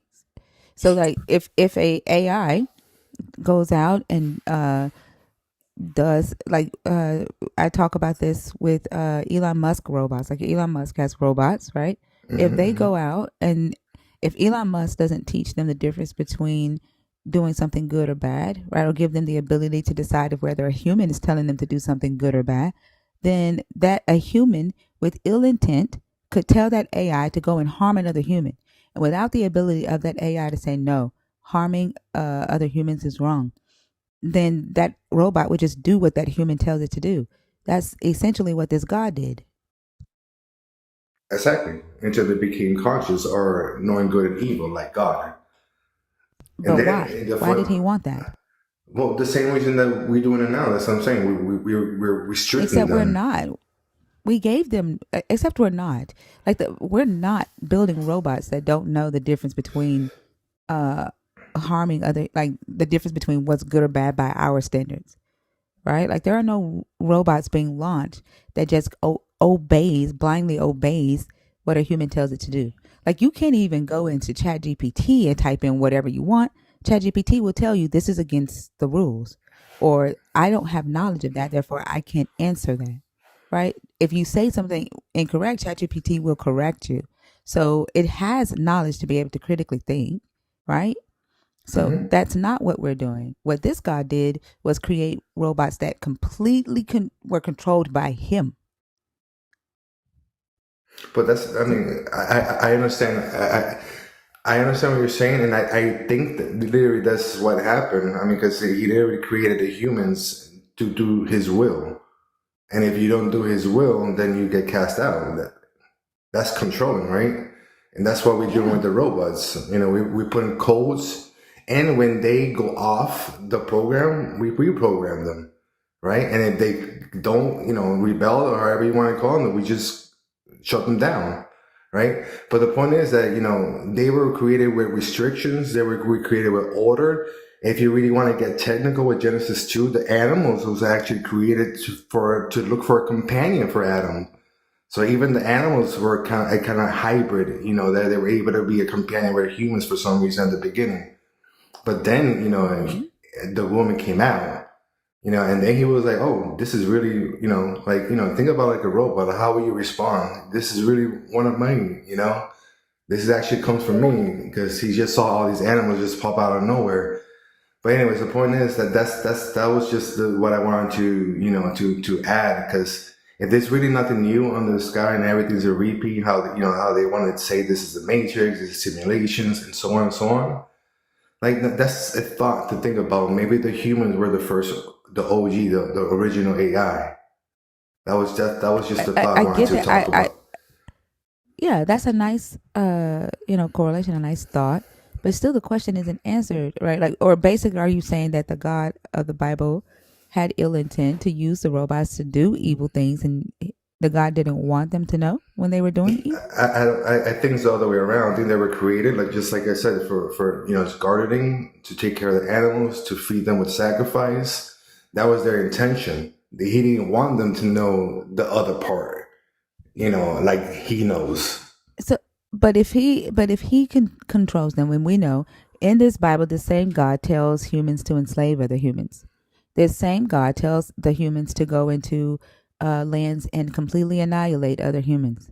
This is the only God in history that tells humans to harm other humans, even after they fail. So, if one could say, right, that this God created them uh, to completely control them, right? After they decided and got their own consciousness, and after he lied to them and told them, hey, don't eat off this tree. If you do, you'll die. And it could be too that the gods had to eat off that tree in order to gain knowledge. We don't know why the tree was there. But he says, don't eat off of this tree. If you do, you'll die. Right? So they eat off the tree anyway. Now they have their own moral consciousness. They're no longer valuable to the God. He sends them out. Right? They reproduce more. The God engages with those, right? And in order to gain their trust back, in order to control this moral consciousness, the God creates covenants with them. Hey, if you do this for me, if you allow me to be your God and you completely listen to me, believe in me, trust in me, then I will do this. I'll make you rich. I'll make you famous. I'll make you father of all nations. I'll help you build kingdoms. But you got to completely trust in me. And then the human that he finds, Abraham, says, okay.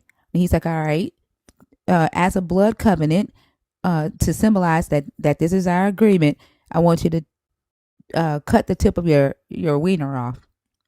And that will be the sign of every human that allows me to control them.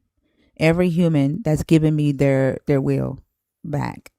And then he says, so to make sure that we seal the deal, so that I know, right, that I actually have your ear, go. He tested out, right? Let me see if I actually have his ear. Let me see if this really works. Go kill your son. And Abraham says, okay. And he takes him up on the hill, and he's about to kill him. There's one Jewish tradition that says that he actually did kill him, and then the angels came and resurrected Isaac. But in the King James, for the sake of the King James, an angel stops him. He's like, "Hey, don't do it. Like, hey, we know you serious. We done. You passed the test, right? You passed the test. We know that you got that. God has your ear. You're loyal to God. Now let's get to work."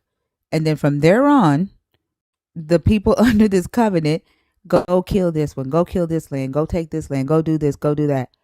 And when the people start, they're like, man, it's too much. This is too much. This law is too hard for us.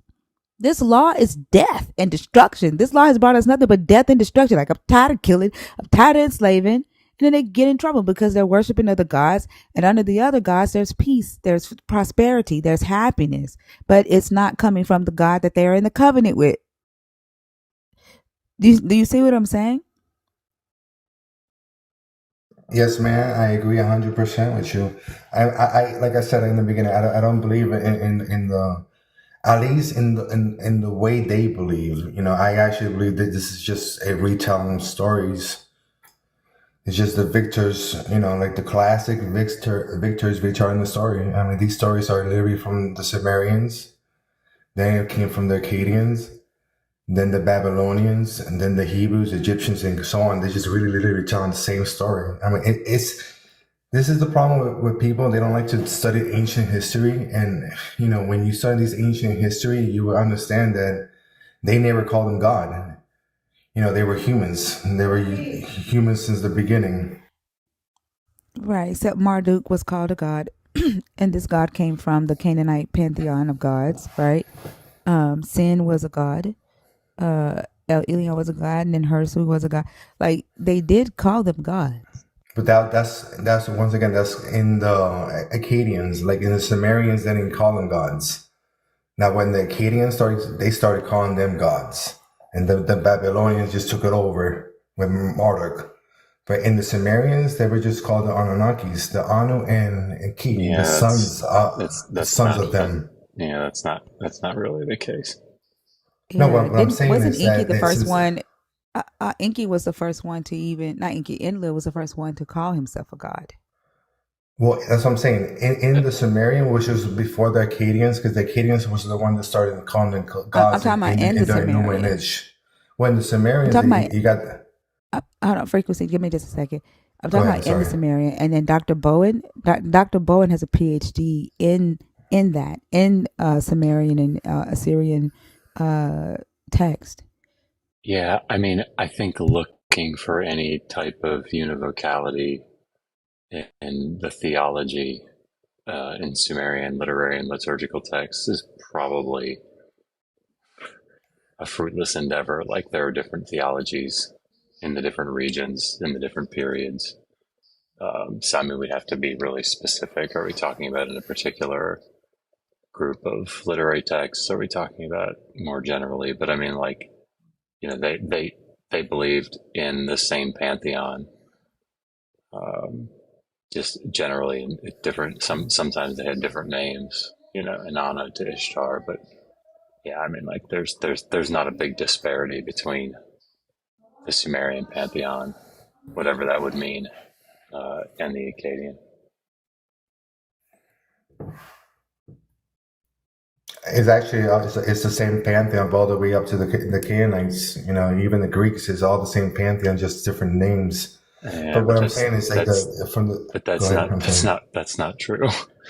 No, that's my point. That's what I'm saying. Like even the oldest writings, they don't really say that they don't explain it like the way we explain it, like gods.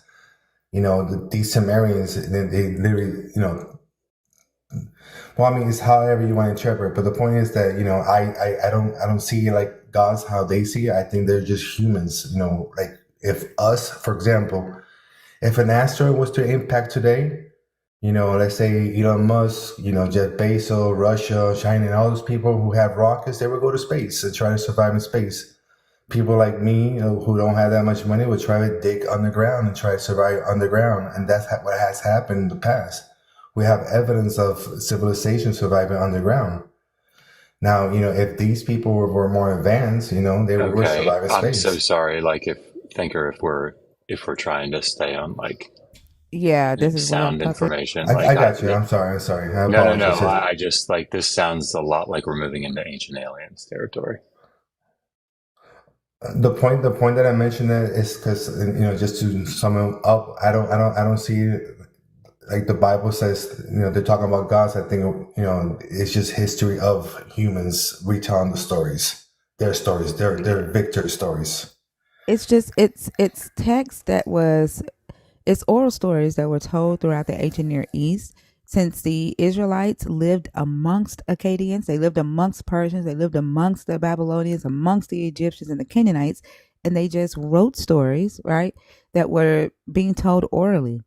It's not some conspiracy to tell a story about the Anunnaki.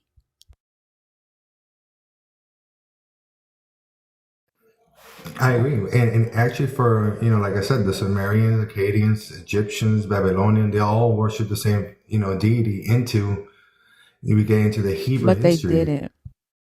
But they didn't Well, worship the same deity. not under the same name, but under the same language. You know, it was the same. It just like let's say, for example, the storm god. Under Canaanites was Baal, under Zeus. I mean, the Greek was Zeus. You know, and then you have you know things that look like Yahweh, like he's a storm god. Okay, That's that frequency, example. frequency. Just a word of advice here. Like I think I agree with like your big picture, like your overarching concept or what you're trying to make an argument for generally. But when it comes down and like when you get down into the specifics, you're becoming very imprecise. And I think that in these contexts, you have to be, precise and you have to be accurate in your precision. And I think that if you're going to have that conversation, I think you probably need to spend some more time, for example, on pantheons, because again, generally overarching concept, I was with you, but then you started going out into the specifics, like Sumerians didn't think of them as gods, they're Anunnaki, like that's just nonsense. And I wouldn't expect a whole bunch of people to know that because it's really esoteric sort of stuff. But like, there are people that do know that stuff, and you're going to lose them, I think, the moment you go down that path. I understand it. And I mean, that's basically, I don't want to take more of your time. I mean, that's all I wanted to talk about the last question. And I really appreciate you guys allowing me to speak and very respectful. And thank you for the opportunity. If you don't, I think, I guess I'm done. So you guys have more viewers waiting. So I don't want to take up your time. All right. Well, thank you so much for coming up. I hope you have a good night. Okay. I mean, a good morning. Okay. You guys have a blessed day. I'll stand by listening. All right. Thank you.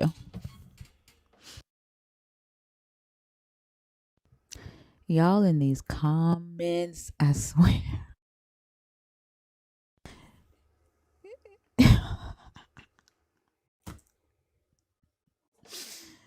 Oh my gosh. Humans are funny. I swear. We are a whole ass trip. They are. They are completely unhinged. Why the hell isn't Oso in my box? He's scared. I think that's the long and short of it. I'm up here. You ain't gonna come up, but I'm up here. You know what that's mean. Hello, friends and nemesis. What do you want, Oso? I just wanted to say that the Anunnaki actually wrote the first versions of the Bible.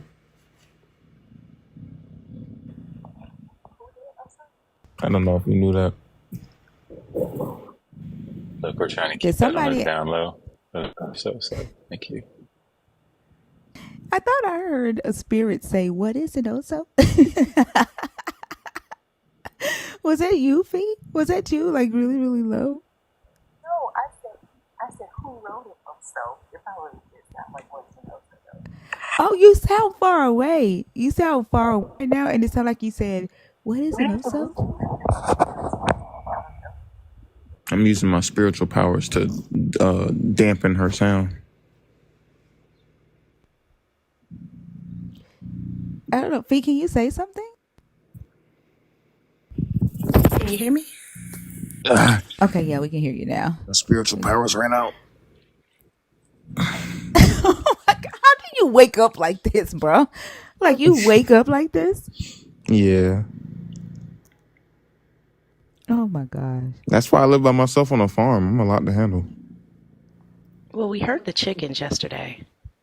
They had a lot to say. Yeah, you know what I'm saying? We hit that spot in the year where they back laying again, and I'm out here picking up several dozen a day. It's quite nice. And so you came to tell us that God, I was going to say Yod, Yahweh, wrote the Bible. That's a new name. No. The Anunnaki wrote the Bible. Oh, the Anunnaki. Right. Okay. Wanju Judah taught me that. Who? Wanju Judah. No, thinker. I don't even know how to Did say he this. say? Yes, he said, "This is what we learned yesterday." What are they called? The Hispidrolites. Hispidrolites. Yeah, they're Hispanic Hebrew Israelites, because apparently Israel is in, where is it also? In Mexico City. In Mexico City. It's Yisrael. Yeah, Israel is south of Mexico City, but Egypt was in Mexico City. And their prophet is Wan Jujuda. Wan Jujuda. Not Ya Jujuda, but Wan Jujuda. That's what we learned yesterday. Oh my gosh. He almost gave Bash an aneurysm. Think of stuff? Bash is in the box. I'm trying to break him up. Like, do you just like sit around and think of this shit? Also, I'm very much a freestyle kind of guy. Like as soon as a thought hits my head, I don't vet it. I just say it. you don't vet it. Right. That is likely the most accurate Interesting. thing Oso has said in about 3 weeks. I just wanted to be known as said that one Judah breaks every single phonetic law I can think of. One Judah is just horrible. Like Like there is all of nothing them. good about it. If his name is one, it shouldn't be Judah. That don't go together. That just don't go together. Oh my God. One Judah is the worst name I've ever heard in my life. Look, I don't make the rules. That's what the man Clearly, you is. don't make them or follow them. I'm finna tell him how his name sound. That's his name, not mine. Ooh, one Judah really did hurt me yesterday. I ain't gonna lie. I'm not gonna lie. The fact that they would call his spiritualites also hurt me. But His Madge, spiritualites. what did Max say? It wasn't the jalapeno. What did he say? He said holy Max pinos. jalapeno. It wasn't jalapenos. It was before that. Was it? Max said something yesterday. Yeah. Was it guacamole? No, it wasn't guacamole. What did he say? I know he said jalapenos, but it was another thing that he said that took me out the game. Yeah, it was another one. Whoa. You just dropped your head off camera after that Yeah. one. Yeah, it was an experience thinker. Yeah, it was Well, I be missing everything during the day. it was bad. It was really bad. His spiritualites. Guacamole? Guacamole. That was one of them. Guacamole? Yeah. Oh, What? was it the gefilte fish tacos? Oh, gefilte fish tacos was horrible. Yeah, that was bad. That was really bad. Yeah, that was really bad. Yeah. Then that's why I was asking. He made a whole background. Also had a whole background called Nacho Savior, which is crazy. Nacho Savior I is Oh did my not crazy. see gosh. that. Oh man. Also go. So this is your new religion? Well, actually, it wasn't mine. I'm actually speaking on something that I had heard, but Oh my gosh. Oh, so now for my true believers out there, y'all know I've been trying to lobby for us being able to eat, you know what I'm saying, nacho cheese out of a fondue fountain with some nice chips from the Mexican restaurant in the bathtub. So this is just something I had mocked up for, you know what I'm saying, when our religion takes off. What? Do you see the Nacho Savior? That's that's a fondue in the tub with him? Yeah, because I want us to be able to enjoy like a nice cheese fondue with some salsa chips. Where am I? In the bathroom. As a people, I want us to get over this assumption that you can't eat in the bathroom. wow. Who Oh assumed my that? gosh. So, you know what I'm saying? A little something for the followers. The ones that's been with me for a minute. Also is gonna have Dr. Bowen regretting that he found us on TikTok. I'm telling you. There's something really wrong with him, man. There's something wrong with him, man. Look, Right. They need to revoke his internet access for real. Oh my gosh. I'm finna sit down for that one. I hope that one of them animals You go are and chew through your modem cords or something like. Why don't they ever fight? I'll just get Starlink or something. That's fine. It's got to be stopped. It's got to be Yeah. reported. You know, I We bring definitely joy I and told him we're gonna get some emotes. And the new emotes for him is instead of stop platforming also because for some odd reason we don't listen. We don't listen and we keep platforming his ass. Yeah. And so the emotes are gonna say what is an oso or why is an oso. And that I wish we had the emotes because that damn nacho savior should have been a why is an oso. Yeah. That's a why is an Not just oso moment. it's out of hand. I'm here to expand your minds, people. Okay. Yeah. That's all I can do, and that's all I will do. We didn't ask for it. Our minds are our patience. Because you definitely be testing it. Well, you know, I'm improving you people. Okay. Wow. You people. Did you Wow. tell? Did you tell? Did you tell Bash that you were a Christian this Thursday? Last Thursday. Oh, I wasn't, but my friend Samuel was on stage and he was out here questioning it up. Okay. I don't know if you met And, my friend Samuel the third. He's like really young. I know you met his grandpa, but he has a great, not great, but he has a grandson that was up here. okay, so different Samuel. Yeah, so He, it's Samuel first, second, and third. oh Third my God. Samuel is what you're saying. Third Samuel was on stage Thursday, right? He thought he was going to like. He kept trying to like throw curveballs into the Christian argument. I kept saying, no, we're not going to go there. So he had to argue from the perspective of a Christian the whole night. So he had to argue from the perspective of a Christian the whole night.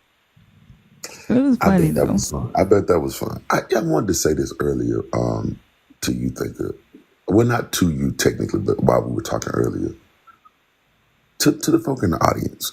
And I never tell anybody what to believe or anything like that. And I don't think that you necessarily have to be as, as educated as other folk in order to understand the Bible. I'm not trying to knock on anybody's theology at all.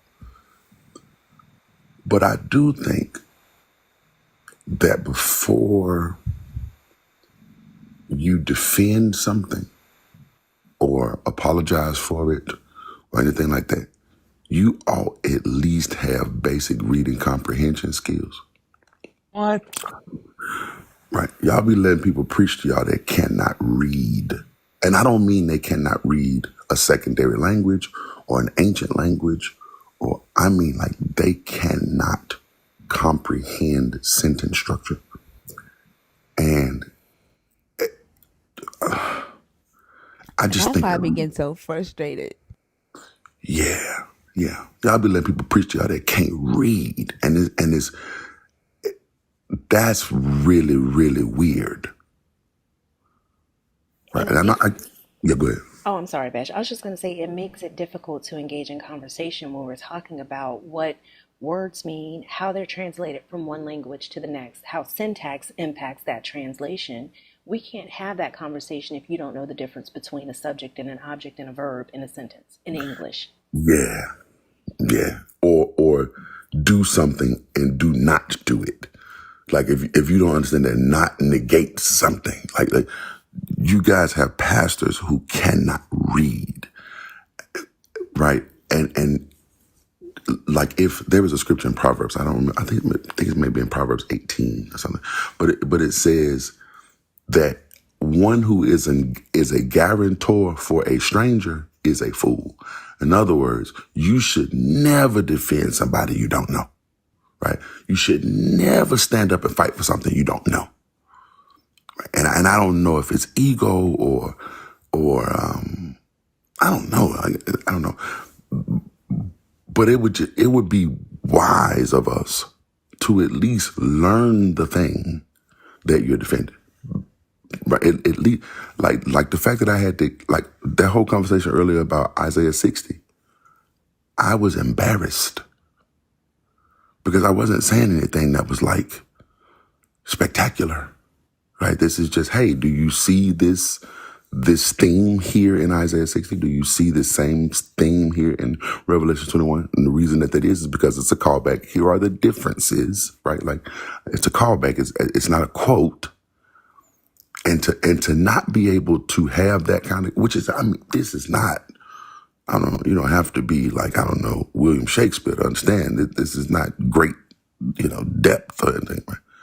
But to not be able to have that conversation and to be having that conversation with somebody who considers themselves a teacher of scripture that's almost scary. Because if that's the best and brightest, if that's the shepherd of the flock, how does the flock read? What the flock are y'all doing? Oh, what the flock are y'all doing? Like, yeah. That just really frustrated me. I wanted to say that. No, I agree. And after you left, remember he was like, "Oh, we're gonna talk about the beast," and then he brought up Daniel 12 and went right back to what you were talking about before you left. And in that verse, it mentions what I had brought up in First Maccabees. And after that, like I just went back and said the desolation, sacrilege, desolating of the sacrilege, desolating of the sacrilege in Daniel 12. When he saw those two phrases in there, he couldn't even go any further. But he tried to go right back to where you went after you left. Yeah, it is so weird, and it's like we put together these theological concepts, and theological concepts are, everyone's personal negotiation. I get it, right? I get it. There are no two people who have the same negotiation. I get it. But there are some negotiations that are, how am I trying to say, more parsimonious than others, right? Some of them you have to stretch a bit more, and to turn the abomination of desolation into sacrifice in general is, let's just call that a massive stretch, right? Especially when there are texts that tell us what this thing is. For you to ignore that text and go, oh, well, I just want to call it this and build a theology on it, and then expect to teach that theology to someone else, right, who has a book in front of them. Let me ask you a question. So Like, the ground being cursed, right? That so talking about stretching interpretations is what made me think about this. So there was a guy that was on here. Yeah, Dr. Bourne got to talk to him, Seth. But prior to Dr. Bourne coming up, we were talking about the ground being cursed and whether the curse was reversed in Genesis 20 after the flood when the God says, "I will never again curse the ground because of humans." And we were talking about the ground being cursed with Cain, right? Like the belief in Christianity is that Adam's curse went to all men, right? And that the ground being cursed, that curse, he said that curse still exists today. And okay, my stance was that from Adam to Cain, the ground was cursed on both of their sins, right? So to me, that reflects that the punishment of the father did not go down to the son. That's one thing, because okay, Adam got his own curse of the ground. And then second, when the flood happened, he says, "I will not again ever curse the ground because of humans." That reversed the flood. Well, that's my question. Did it reverse the flood? And I found something online where this on Theologia that says that it was reversed. But his thing is that, oh, these were different extremes of curses on agriculture. And different extremes. In what regard? he was saying that one cursed the type of fruit that the ground would produce. The other one was like to the extreme of how hard it would be. The other one was that, oh, that's why thorns and thistles grow regardless, and you still see thorns and thistles. If the farmer doesn't keep the ground, then he's going to have thorns and thistles, and that's what that is. Like he was saying, is different aspects of agriculture that every time he cursed the ground, it wasn't him just cursing the ground and saying, oh, now agriculture is going to be hard for you. You won't be successful in agriculture because you disobeyed. He was saying it was different extremities, and I was asking him, where are you getting that from? And because I asked him to show me where he got it from, that's where all the misogyny started. So we didn't even get past that because we defended misogyny the rest of the damn time. Okay, But when you talk about like the interpretation, like that's, and not knowing where they got it from, you know what I'm saying? We right. didn't defend misogyny, just to be clear. I mean, Defended against it. Yeah. defended against this. Sorry, yeah. Yeah, the how am I trying to say this? So there are certain tropes in scripture, right? And you'll run into a trope like the cursing of the ground, right? And because of how we read most scripture, we read that as if, oh, it says curse the ground in this situation, it says curse the ground in that situation. It's the same character saying it. Thus, these must be related things. And they are kind of related by trope. But those stories aren't necessarily woven in connection like our brains want them to be, right? Because we're reading it as like a narrative, right? So this happens, then this happens. God cursed the ground here, then God curses the ground here, then he does it again here. This same character is doing it. Thus, they are, extensions of one another. Sometimes, and this isn't true all the time. I don't think anything is true all the time when it comes to the Bible because it's just not univocal that way. But sometimes it is best to separate these stories, right? Read the Adam story, read the Cain story, read the Noah story, as if these people just never met each other, like as if they are just three completely separate books, and understand those stories in their separation, and then you'll see that these curses, while they are a trope. Like, it's like, okay, you did something bad, I'm gonna curse the ground. You did this, I'm gonna curse the ground. I'm not gonna curse you. I'm just gonna cause you to work. And you'll see how this, like, you can almost see the time between the authorship, right? So, but this seems like kind of like just a straight line. This happens, blah, blah, blah, curse the ground, curse the ground. But so that's why my man is trying to say, oh, this time he cursed how many petals would grow on the leaves versus this time it was if mud was going to be good for carrots or whatever. I don't know, right? But these are just two instances of that trope of a punishment. Not necessarily. I mean, I guess theologically you can make it into anything you want to. Clearly, if we can have one Jude, like we were debating whether it meant agriculture or not. Like even if we like take it separately, right? Like the cursing of the ground is the agriculture, right? Yes. And so that's what we were debating. Like he kept saying that it didn't necessarily mean that, and that it meant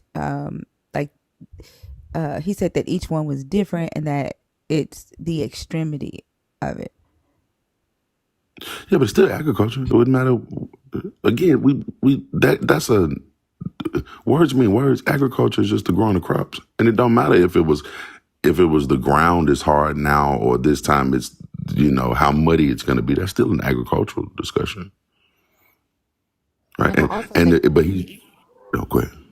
Oh, I'm sorry, Bash. I also wanted to add, he has not read the book. He clearly admitted he just bought a Bible and he was not well read in it. So that's who this conversation was being had with. Yeah, that's the point. Like the interpretations. I was bringing that up because of like the interpretation, like when you mentioned like their interpretations and how they That's why try I to was take saying a stance on something that you don't know. That's why I'm saying sometimes it's better to read them separate, because once you put those two things together, now you're forced, or not forced, but a lot of times it becomes almost necessary to like, oh, well, why are those things that way? Especially when you've never really read them that way. I'm pretty sure that, especially somebody who just bought a Bible, didn't recognize the trope of, oh, he cursed the ground here again. Right? So now I'm on stage, lights on me bright, and I've got to figure out, well, what does that mean? And I'm doing that in real time. My wheels are turning in real time. And the best thing I could do is pick with this time it was a little more severe. That you don't know that. You're freestyling. Right? You're just saying something to get out of the sentence. and that's what I asked him, where are you getting it from? And that's when he became misogynistic and saying that I was difficult because I asked him to show me where did he get that interpretation from. So yeah, I agree. It's like, one, they don't use reading comprehension a lot of times, and I don't want to generalize because we've had some good conversations with some believers up here who actually do study and can read, but theology tends to like override reading comprehension sometimes. But that exactly what you were talking about, like not following sentence structure, and then saying that words don't mean words, and then getting misogynistic, or saying that we're difficult because we're like, oh, before you go for it, like there's no point in us like listening to all your word salad when you've already said two and three things that don't make sense. You see Right. what I'm saying? Right. Yeah. And now you fighting to finish your sentence. And you, why would y'all let me speak? Here's a little like a little songwriter secret. If you ever hear someone end a verse, specifically at the end of the verse with like something day, and I just want to say, they quit writing that verse 2 lines ago. They were just ready to get out of that verse, and so they just went with day and say. I will guarantee, I'm willing to bet anything I have on that. If you ever hear a verse that ends it like, da da da in the way, and that's all I want to say, something like that, they quit writing the verse 2 lines ago, and they were just trying to get out of it, right? And that's like a freestyle. Let me get to the chorus, and then I can really, write again. You see that happen a lot, right?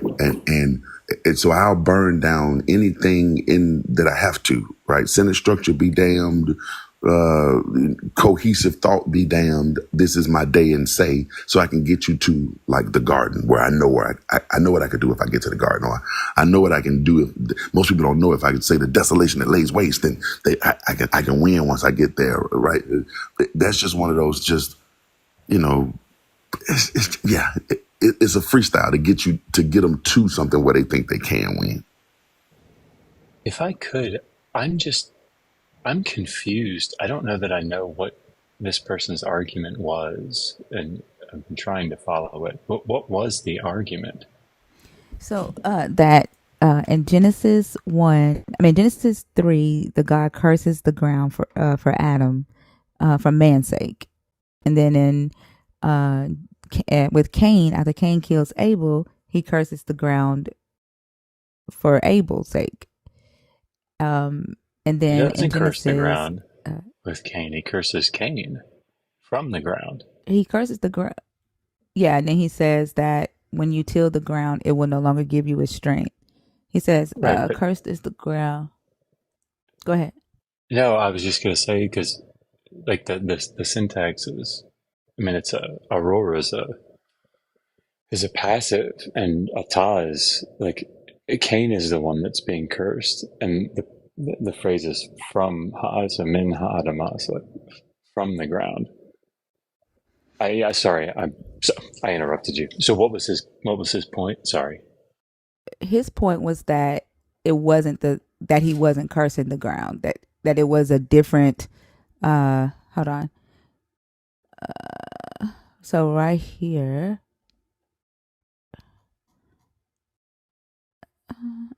okay, so he says, and now you are cursed from the ground, which has opened its mouth to receive your brother's blood from your hand. When you till the ground, it will no longer yield to you its strength. So he was saying this was a different type of curse on the ground, right?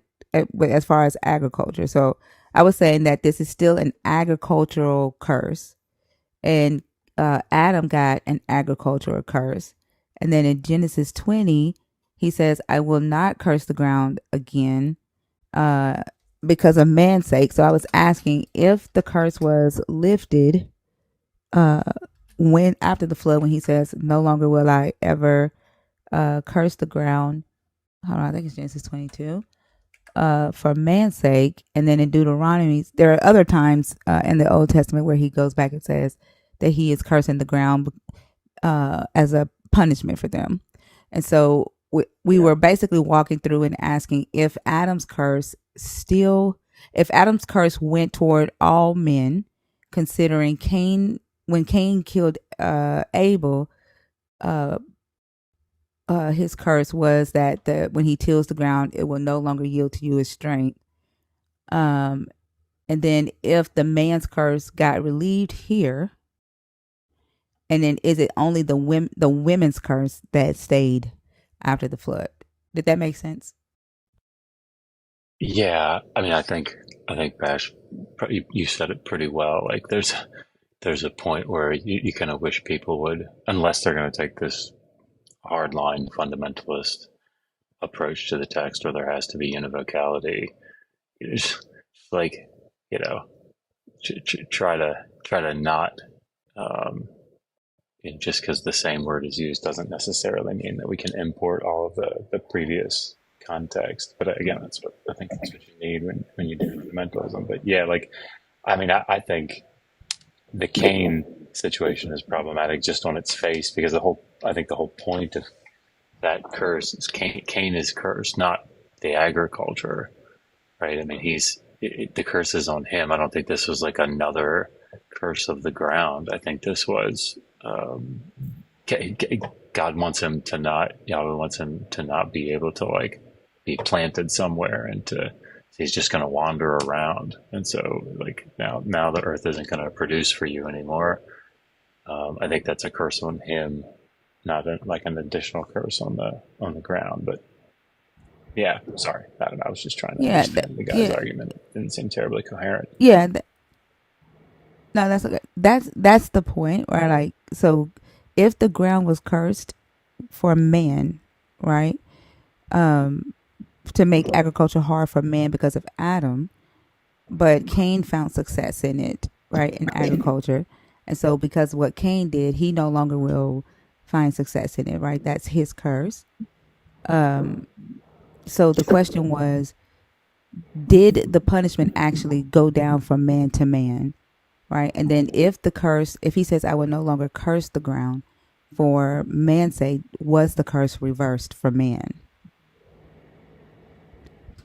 Based on Christian doctrine, based on the way the Christians believe in the timeline of how the Bible is. Like, we know that the stories were written at different times, right? But based on Christian doctrine and the timeline that they believe things happen.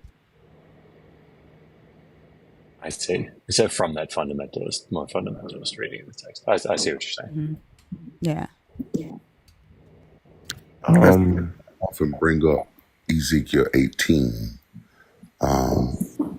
speaking specifically to how am I trying to say this? If this is some kind of hereditary idea. Now, there are some people who will say, hey, you're born in sin, you're shaping in iniquity. Well, that was one person saying that. But, right, Ezekiel does an entire treatise in chapter 18, basically arguing with the idea that sin is transferred from generation to generation. Now, Exodus 20 says it is. Exodus 34 says it is.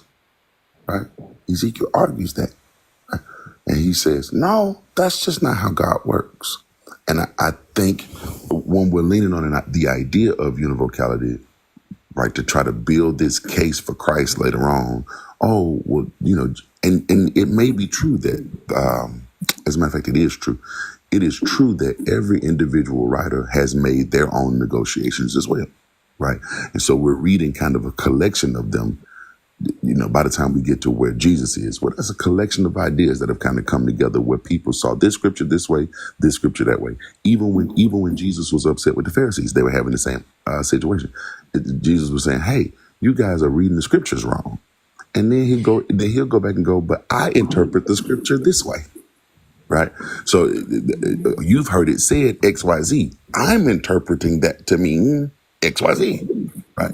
So it's a combination of those things. And sometimes trying to put them into one flowing line just doesn't quite work.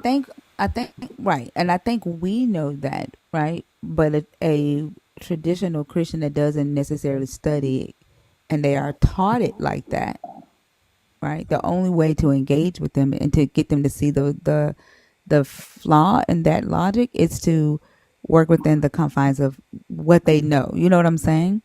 So, like, yeah.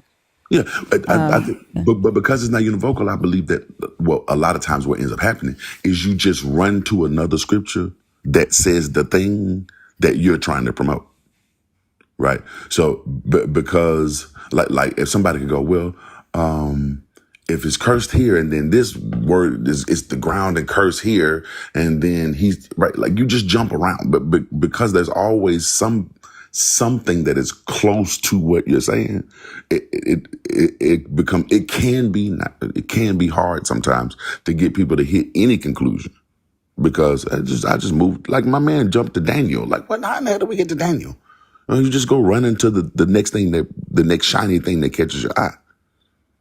But I get what you're saying. It's an internal critique. You're trying to critique internally in a specific belief system. But a lot of this belief system is literally built on P and not P. Yeah, but I'm saying like Christians believe that they are cursed from the moment of time, right? That's what they teach them, that they are cursed. Women are cursed and men have control over them, right? Like they hold to that doctrine, like the original sin doctrine. And the curse is in Genesis 3, is really big, right? In that original sin doctrine. So like I don't see any other way to get them to see the flaw in that doctrine other than engaging with them in that doctrine to kind of like show them, like if you go from here to here, then how is it that this cursed no longer exists? Like if you are in fact cursed from the beginning of time, then here your God is doing this, because they don't see multiple gods in the book. So like or they don't see different authors in the book. So I think it would make it harder to have that discussion with them when they only see one God. You see what I'm saying? No, fair. I'm not knocking the way that you're having a discussion. I'm saying from the outside looking in, it seems as though, like oddly enough, the Christian belief is that they're morally cursed. Not most of the Christians that I know are not talking about the curse of the crown. No, They're talking he the about one them who being born. brought it up.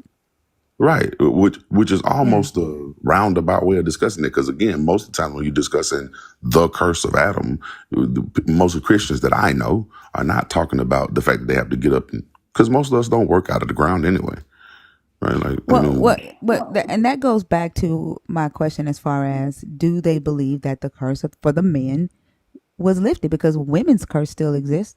They still believe women have babies because of this curse, right? They still believe that the man controls the woman because of this curse, but they don't believe or think that the man is cursed and has to work until the ground.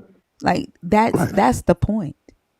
that's the P and not P. That you get what I'm saying? Like that. Yes, if you dug into it far enough, you're gonna run into this knot. Right, you're going to get to a point where it's like, well, no, I don't have to eat from the sweat of my brow per se, because I am a Twitch streamer and I sit in my air conditioning all day and play video games. That's how I make my living, right? Yeah, and then my But question would be, but women still have to have babies, right? So right, is the women's curse still are the women still cursed and the men not? right, Right? Was yes. the man's curse washed away in the flood? Like that's how I would engage with it. The With answer to that you see would what I'm just be saying? yes. The answer to that is No, yes. yeah, yeah, I know, but he kept saying no. He kept Oh, saying that it was not. So I had to show him in Genesis 8:20 that the God said that he would never curse the ground for the man's sake. You see what I'm saying? that you said Like, in and he Genesis had never 20. read that before. Genesis 8:20. Well, Genesis 8:22, where he says that I will never curse the ground for because of humans again. Oh, Right? He said he had okay. never read that before.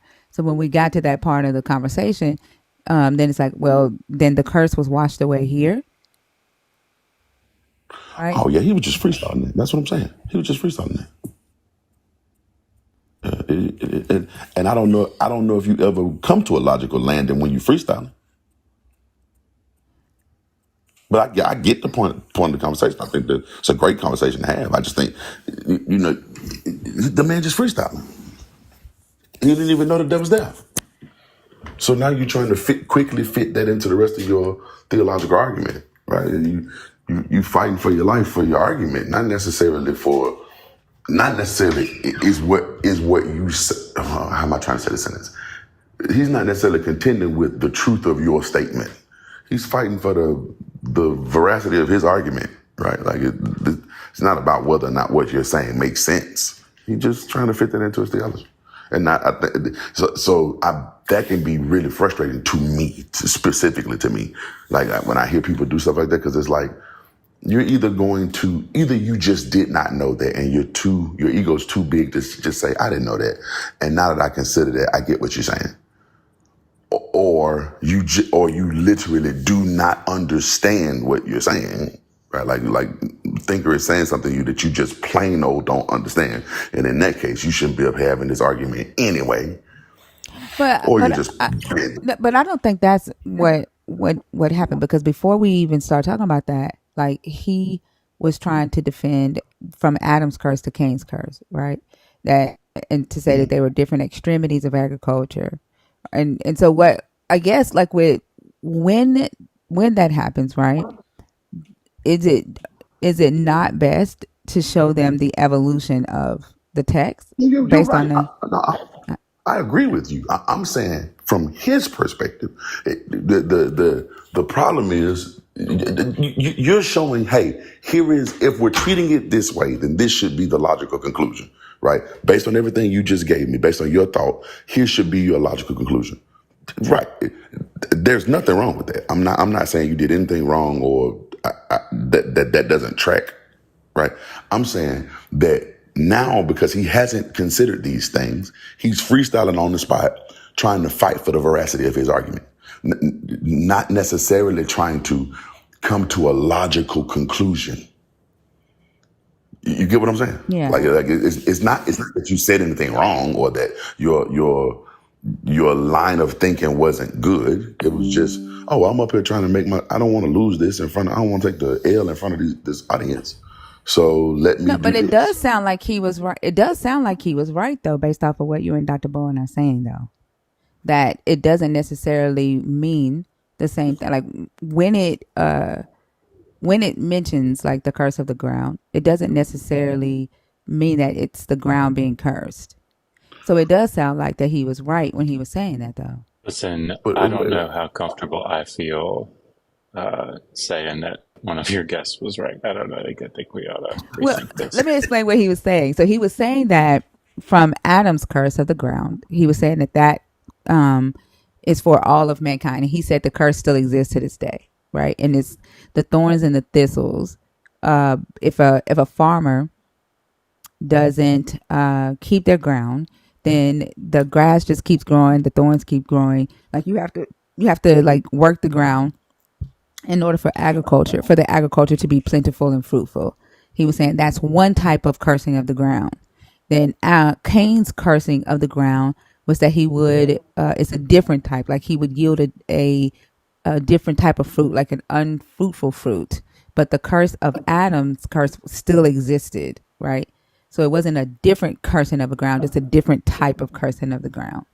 And then he was saying that when God said, after the flood, when God said that he, yes, I do, Hannah.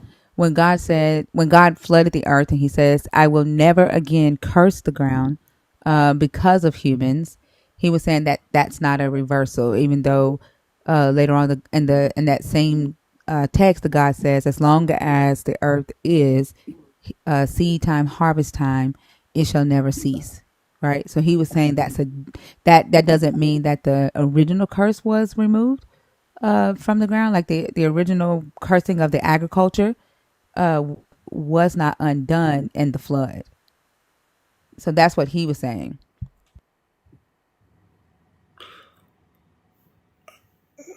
Did that make sense? Kind of. You are voicing, The Vash, what's going on in my head right now. Thank you. Yeah, that kind of makes sense.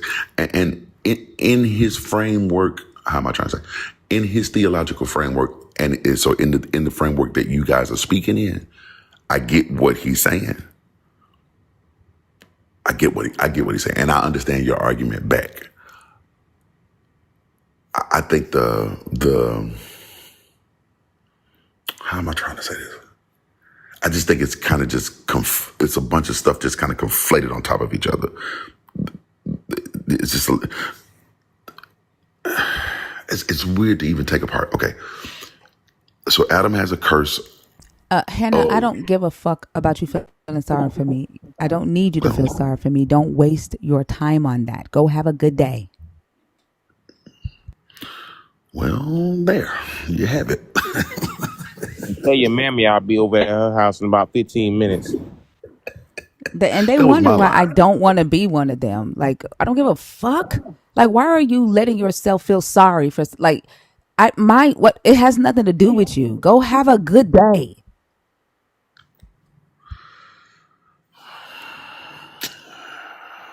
Y'all smell that? That's the smell of frying ass. Fried ass. Fried ass. That's fried ass, guys. Um, yeah.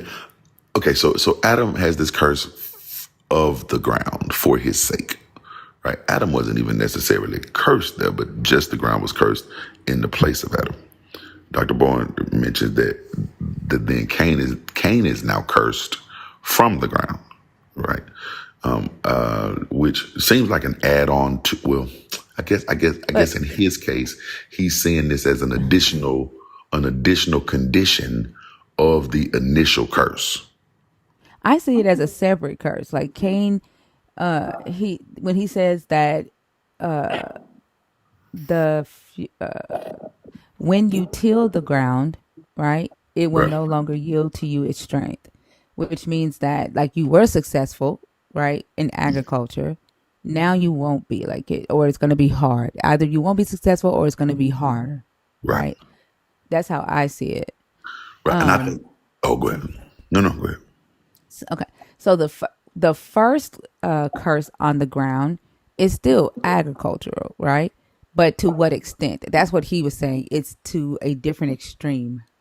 Like Adam's was to the extreme of, oh, before that, agriculture was, they didn't have to, like thorns didn't grow. Everything was plentiful.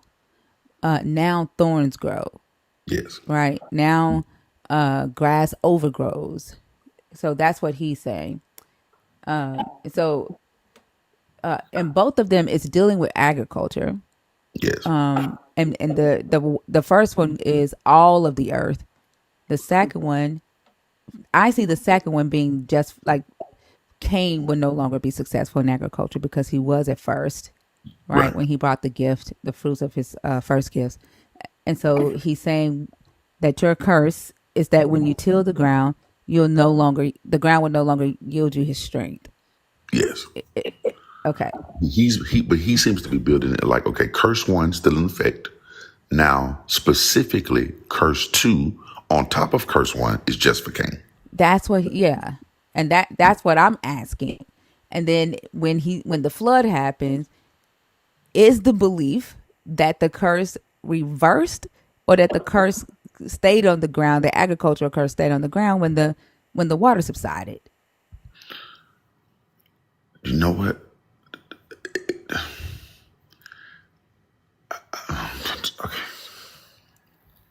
Okay. I think he kind of happened upon an interesting question by accident because for somebody who has not read this book, I can't believe that this is something.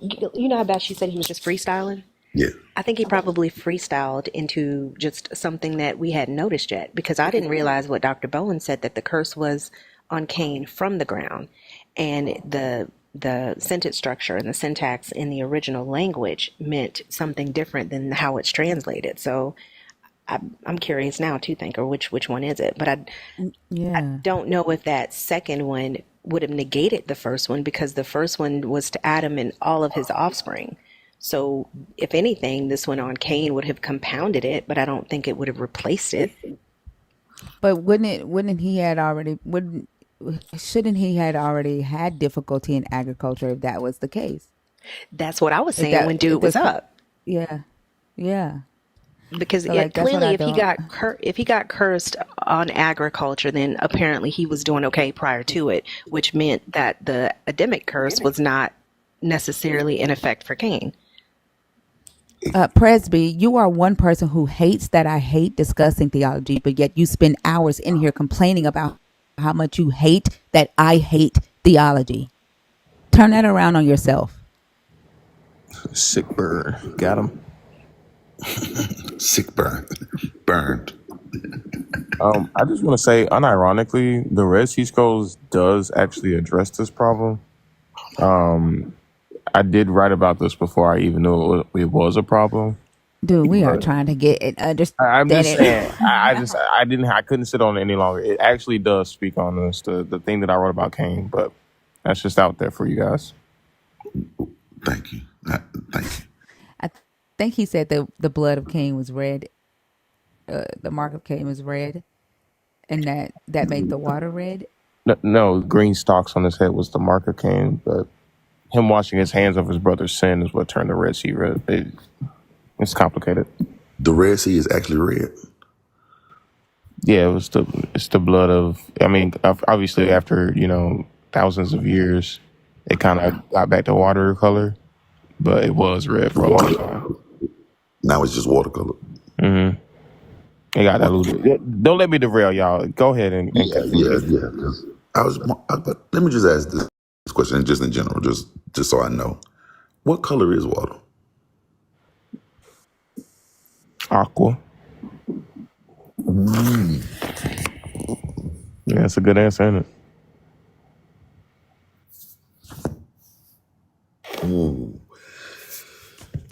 So remember when I said people just be up here freestyling? Remember? But he's good at it though. He's actually good at it. That's the difference.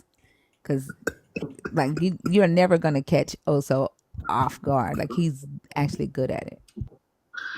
Yeah.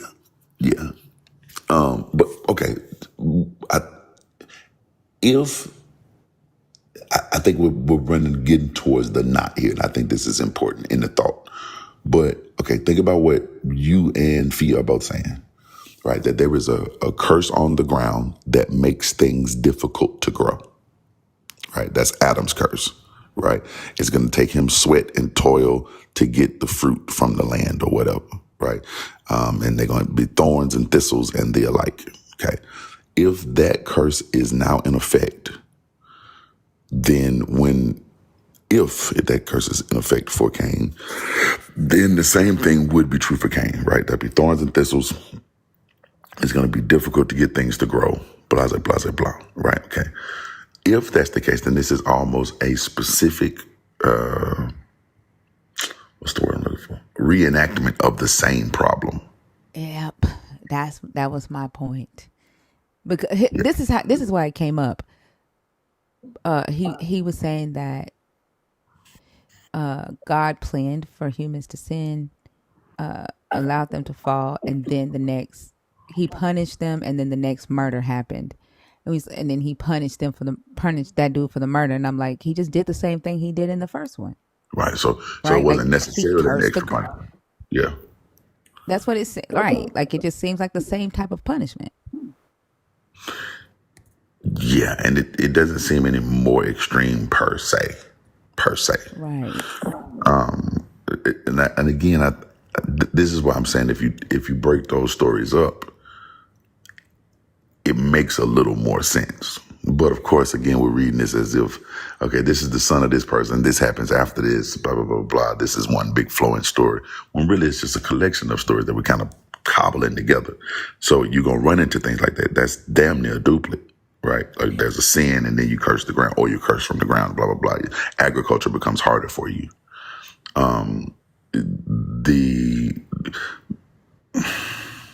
Because he curses the ground when they didn't build him a house, right?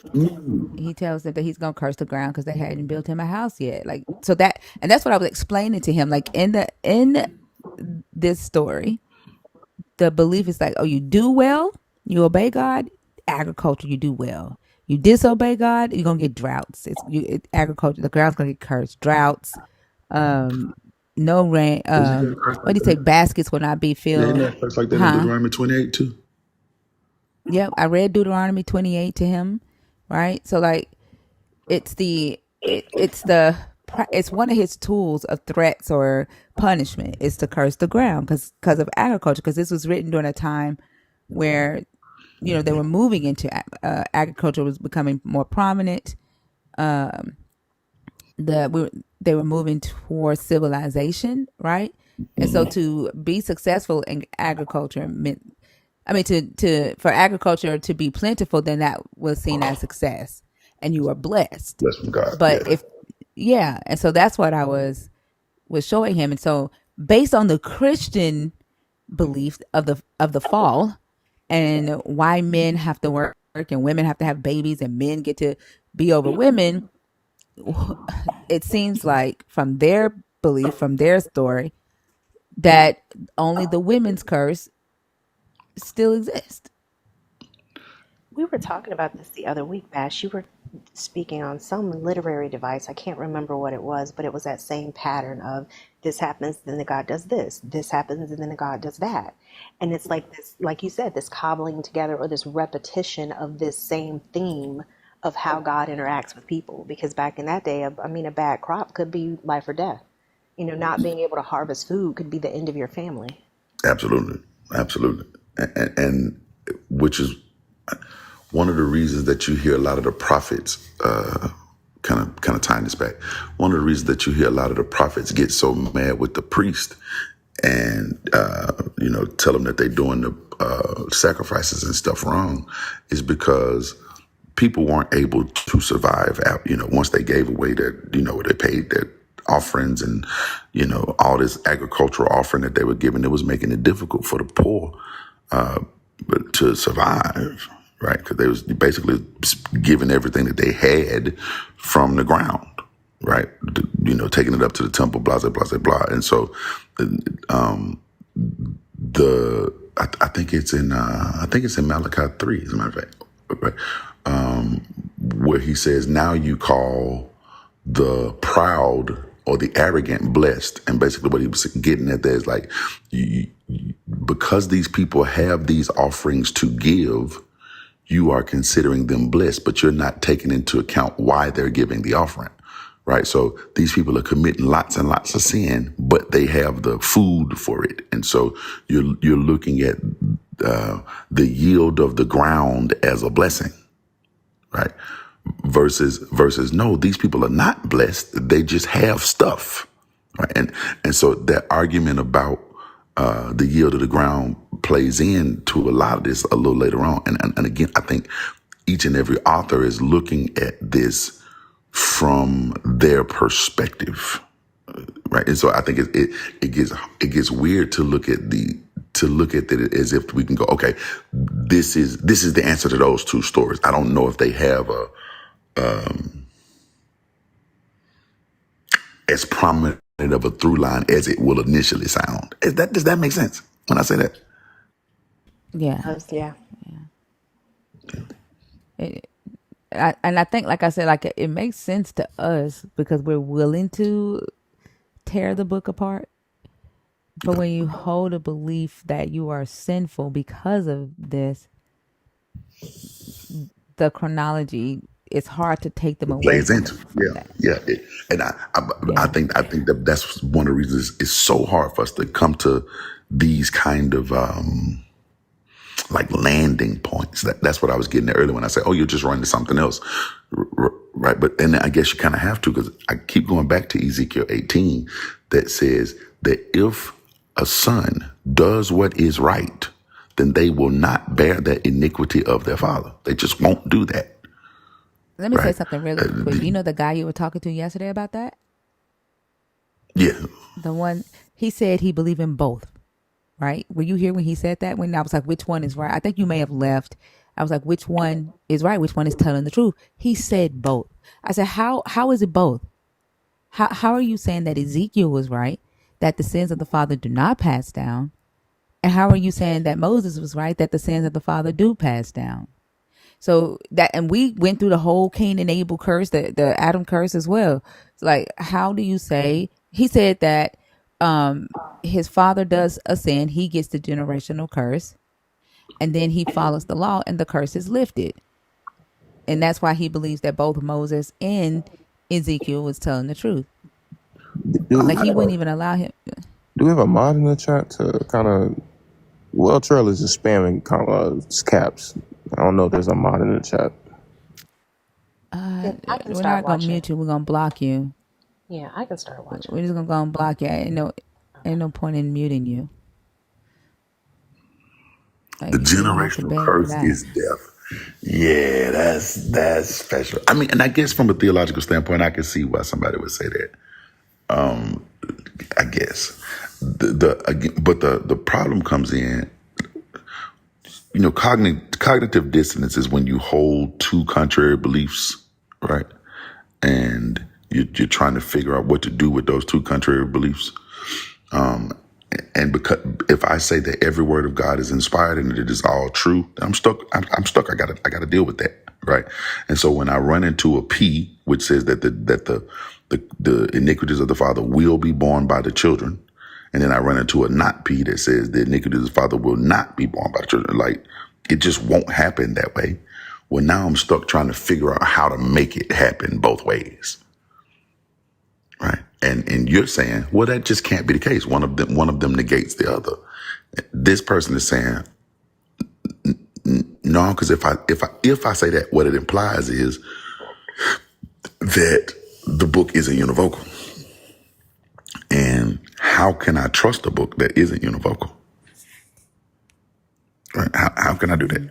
Right? Like what do I do with it? That's a real gut punch to the way we are taught to believe. Right? But if it is true that the sins of the father do transfer to the children, the weird thing about that is that the righteousness of a father, I don't think anybody thinks transfers to the children. Right? Which that just brings me to a whole different conundrum. Right? I don't So think did Cain's protection transfer to Lamech when he said if Cain was avenged 70 times 7, Lamech would be avenged 70 times 7? Was that the mark, the protection being transferred to Lamech, or was Lamech just making that proclamation for himself? seems like that was just Lamech making the proclamation for himself. Right? Because and it seems as if that, because I don't know anybody else that had that. Like I don't think Lamech's kids had that. Right? Because at some point Right. somebody would be avenged 7 trillion times 7, right? If it just went down the line, and it would make one group of people, it would seem, more apt to commit murders. Because all I gotta Well, I do is mean, commit we murders. see that's what they did. I mean, they just went through good. Right. But you see what I'm I saying? mean, So it's the sin is dire if you disobey the God, right? If you eat off a tree, everybody in the world dies, everybody gone. right? But kill another human and you're gonna suffer in agriculture. You're not gonna be successful in agriculture. Like, what? And you're gonna get protected so nobody else can kill you. Like, what type of message does that send? Because that's what the God does. Until you get to life for life, right? Like that, right? Eye for an eye, tooth for a tooth, life for a life, right? So all of For a sudden, that status protection only, is though, gone. right? Yeah, Only yeah, yeah, for status. yeah, yeah, yeah. Or until you do it for the command of like, go into Jericho and get rid of everybody over there. That's not going to be. It's just not univocal. It's just not. It's going to say different things, different times for different reasons, and trying to put it together that way. And I get why people do that, but trying to put it together that way, you end up getting into this thick mud when you try to like really logically untie it. Yeah, but and you would think that when you get to that point and you kind of show the illogicalness in what they believe to be a chronological order, right? Yeah, Because they for some reason in our community, King James is like a god. King James couldn't have fucked up the book. You know what I'm saying? King James couldn't have made mistakes, and he couldn't have made up a fake timeline of events and confused everybody in the whole entire world. But the reality is that he did. This timeline that he created, this chronological order, is fake. So it creates these illogical. First off, you got a theology that was created off of this fake timeline and belief systems that people are holding, and then when you get to that and you try to show that, hey, in this timeline, here are illogical things that either contradict, right, or negate, or just don't make sense for it to be here. You would think that a person would say, you know what, you're right, that does not make sense. What really frustrates me, or sometimes makes me more angry at the fact that this was done to us as humans, is when they are willing to look at that illogical statement or that contradiction, and willing to lie to themselves and others, and to make it make sense. Does that make sense what I'm saying? Like, their willingness to confuse others because they can't say that, they're not willing to adjust their understanding or adjust their belief. Right. And Yeah. and that gets me really angry Yeah. sometimes. Yeah, there's a either a willful ignorance or just a disingenuous nature that has to be present in order to do that. Because if you read in the Bible, God will pass the sins of the father on to the children, to third and fourth generation, and you also read in the Bible where He won't do that. You can't tell me that's not a contradiction, unless, like Bash said, you're struggling with reading comprehension skills. And in that regard, I don't think that's the case. I think it's just they're intentionally choosing not to see it and figuring out a way to explain it away, because they've come into this belief with the concept that this book is univocal and everything in it is true. I think it stems from the belief that, like, although we're taught as Christians that the Bible is written between several different authors, that, like, the unifying thing is that God told them to write each and every word. So they can't, like, reconcile the fact that these are just different people's opinions and different people's takes on different things, because they have to hold to the belief that, well, God ordained this word to be in here, so it has to mean something other than what it means. You know what I mean? Yeah. And that's why I try to, like, hone in on the idea that the God has to use humans, right? Like, these are humans that wrote this. Humans can make mistakes. Humans can embellish, right? Humans can have an imagination, right? Humans can have an agenda. And realizing that it's humans, then maybe they will allow themselves to kind of engage with the text, even with still, if thinking that, okay, they're talking about a God, but this is a human writing it. Therefore, knowing that humans are not perfect, there is room for error. But when you hold to this book being some magical book that cannot have flaws, right? Like, we literally had to quote um uh the I believe the Bible to be the infallible written word of God. Like, we have to quote that every Sunday morning, stand up and quote that every Sunday morning, before church, like at the beginning of church, because we were taught that it is infallible and it is the absolute truth. And so I think the only way to get people to be willing to engage with the text, is to take the fogginess, like that fog off, right? That says this is God written, and kind of help them realize that humans wrote this, and therefore humans are humans, right? I think that's what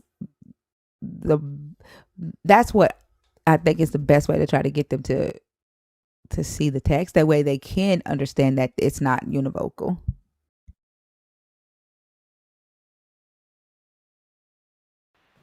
Yeah, I mean, I feel like some people just aren't ready to abandon that belief and jump into, like, a logical conversation about the stuff. Because, I mean, Okay. And they shouldn't be in here. Like, I tell them that all the time. This is no I room for you, agree. Jen. I agree, but you know how they you're not gonna tell me where I can't go with my God. So Can I show y'all something? If you ever go read Exodus 9 and 6, it says that there was not one single cattle left in all of Egypt. Right? All the Egyptian cattle was gone. None of the Hebrew cattle was gone, but all of the Egyptian cattle was gone. And you keep going in chapter 9 and you'll find out that the Hebrews kept their cattle, right? That none of their cattle were gone, but all of the Egyptian cattle was gone. Okay. Then you get to Exodus 12, and God kills the firstborn of the Egyptian cattle. But they were all dead. They didn't have any cattle. They didn't have any cattle. They were dead. All of them died in Exodus 9. How do you kill the firstborn of the cattle? Like, this was a couple days after. There are no cattle. Okay. I say that to say, and when they left with cattle. But have a Christian, bring a Christian up right quick. Like, we can understand that. But if you bring a Christian up, they're going to try to explain that away. For what? There's no reason That's to. what I want to know. That's what I want to know. Like, why explain that away instead of just be like, oh, okay, yeah, you're right about that. Like, how are there still cattle? Like, somebody would try to say they're spiritual cows. They're spiritual cattle. Like, Spiritual cows is they're not fleshly cattle. They're crazy. Holy Ghost filled cattle. Like, they will try to explain it away. Nah, because what you gotta That's what. understand is the Israelites when they left, right? It was the plagues, and it killed all the firstborn children of the Egyptians. So cattle there was just a euphemism for a progeny. You understand? Yeah, it'll be a whole nother word. Cattle didn't mean cattle. Like, it'll mean a whole No, because nother it literally thing. says he killed the firstborn of the children too. Like, it's separate from the cattle. There were no cattle. Nah, see, I see Right? what you're saying, but you got to Look, think about it watch. spiritually. I don't. Yeah, I want to know: is there a Christian in the request box that want to explain this?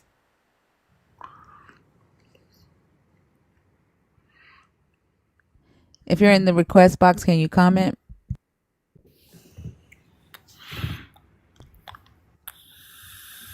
Or the answer Like, will be, instead of spiritual cattle, it will be, oh, things were changed in the Bible, and then or something was taken out. So men had an agenda, or they, a scribe made a mistake or something. It's always a reason for the issues that we find, or the contradictions that are pointed out. If you squint real hard, cattle look like camel. And what God was saying there was that he slew the firstborn camels, but it got lost in translation. He wrote it in English? Okay, Chief. Okay, Chief. Yeah, so I bring that particular thing up because, again, like when we're reading this story, and I'm sure everybody's read the Exodus story, at least 2 or 3 times in their life, you probably didn't think about the fact that all the cattle were gone. You just didn't read that. Like when you read that, you just didn't think about that. Okay, there are no cattle. And then just a couple chapters later, which literally happened as far as the story is concerned, maybe let's grant it that it took 2 weeks. There are no cattle. I think somebody just responded. Tamira, are you a Christian? Because her response was firstborn doesn't mean all, though. So I don't know if she's like True, responding. firstborn doesn't mean all, but in 9 and 6, all of them were gone. The firstborn were killed in 12 and 29, but there were no cattle. All of the cattle was gone in 9 and 6. Yeah, firstborn doesn't mean all. You're correct. That's why I brought it. In 9 and 6, all of the cattle was gone. The Egyptians had no cattle. And it says the Pharaoh went out and recognized that the Hebrews they still had cattle, but no Egyptians had cattle. All of them were gone. But she said she had to get the kids to school, so she's not going to respond. Okay, can we read that? Can we just go look at it just so you guys can see what I'm talking about? Yeah, hold on.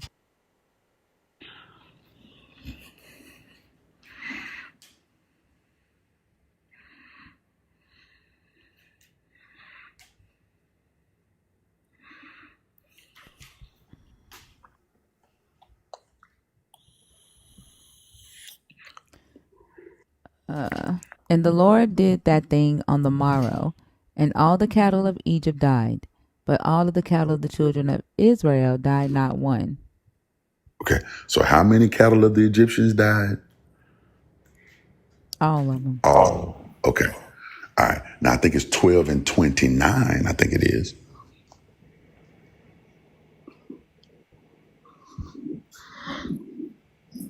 know it's 12, but I think it's 12 or 29. But when I first started doing these lives, I used to do a lot of contradiction lives, and then I Exodus, Exodus, stopped. I Exodus, mean, yeah, Exodus 12. I stopped doing lives about the contradictions in the book because, like, the explanations, like, they would frustrate the living shit out of me. At midnight, the Lord struck down all the firstborn in the land of Egypt, from the firstborn of Pharaoh, who sat on his throne, to the firstborn of the prisoner who was in the dungeon, and all the firstborn of the livestock. Right. Okay. But there was no livestock, cattle, livestock. Right? There was no livestock. All of it was dead 3 chapters ago. They grew back. This Right. was a different time period. They Here's they it. they, they got their cattle back. Right. So God destroyed the cattle, gave them the cattle back, let them have kids. Yeah, you don't know how much time. Just like we don't know how long Adam and Eve was in the garden before they ate from the tree. You don't know how much time went from the first time, the first No, no, plague. no. You can literally count it because every time it'll say like on the morrow, right? So the next day. This is like at But best 2 weeks morrow later. doesn't mean morrow. Their time was different That in was the late years. Bronze Age than it was different than we counted today. See, our time, our tomorrow is 24 hours. In the late Bronze Age, a morrow could be a month. A morrow could be a month. That's crazy work. That's crazy work. I mean, because one day, one morrow is like 1,000 of our days. So one morrow could be a month. That's insane. That's But insane. that's what we would get. That's what I'm saying. That's like that's the thing that I'm talking about. Like it just frustrates me to know that people did this thing, and it feels like I think it was me and Fee talking, or either me and Rhea. I can't remember, but it feels like the mindset, the brains, or the ability to think is like kidnapped in the garden. Like they're all in the garden, just there, waiting to be freed, or either just there waiting to go to heaven. I don't know which one, but that's what it feels like because it's like they're not. The confusion in this book, the way that it was put together, the fake timeline, the just mashing of different stories together, the redactions and all that, it just feels like it kind of robbed people of their ability to think critically, and whether it was done intentionally or whether these people knew, like, did it know the harm that it was going to cause. It makes me angry, like, that it even happened. Facts. I don't think stuff like this was done intentionally. This specific kind of thing, I don't think this was done intentionally. I think again, when you start cobbling stories together, you're redacting stories. You're gonna miss things like this. Again, you probably read that story 3-4 times, and maybe you didn't notice that, right? And so you I'm can saying, like, imagine if you saying that it just was from a god. That part, not the redaction, like saying that this was from a god and that you have to believe this thing or you're gonna go to hell. That part, like, I think that's the part that robbed people of their ability to critically think. no, I agree. This is a holy book. It's from God. Yeah. Yeah. I don't even know if that's intentional. I think people really do believe they hear from God, and it could be a mix of both. It could be some folk was just really out there trying to get their hustle on. Some people really believe that that's what they were supposed to do, right? Like it could be a mix of all of that. The outcome is the same whether you are maliciously trying to deceive or if you are deceived. Right? It doesn't matter. The outcome will be the same. Yeah, that's true. Yeah. And I think that's the part that because you feel like you're like, oh my God, like how much harm has been done to humans because of this?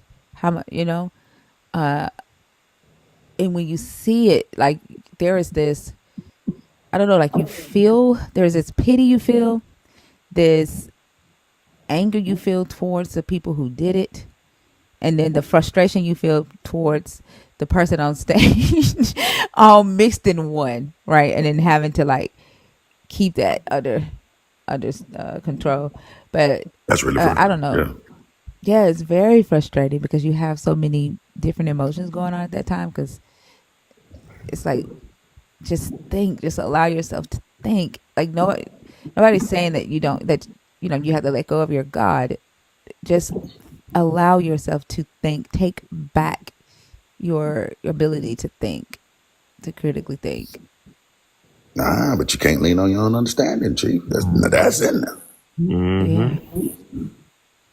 And I don't. The crazy part is when I read that particular verse, trust the Lord all your heart, and lean not to your own understanding. Right. I don't think that the author was really telling people not to don't think, but I think we use it that way now. Right. Just don't try to understand. Just accept. Right. I think it, and I Just think that becomes more Nick, I've important. never talked to you, and if you've ever talked to me, then you would know I don't fucking interpret scripture. That's what the fuck we're talking about now. How your interpretations confuse people. I don't interpret scripture. Oh,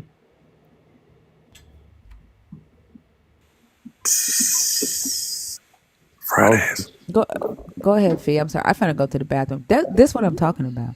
Like just even saying, hey, here's a contradiction, right? We have never argued about this scripture because Bash just showed it to me. So you're fucking lying. Didn't even know this contradiction was in this book. So Oops. lie again. Right. Yes. And I was going to say, I'll be back. I think the push to not lean upon your own understanding is getting stronger as people have become more literate, somewhat.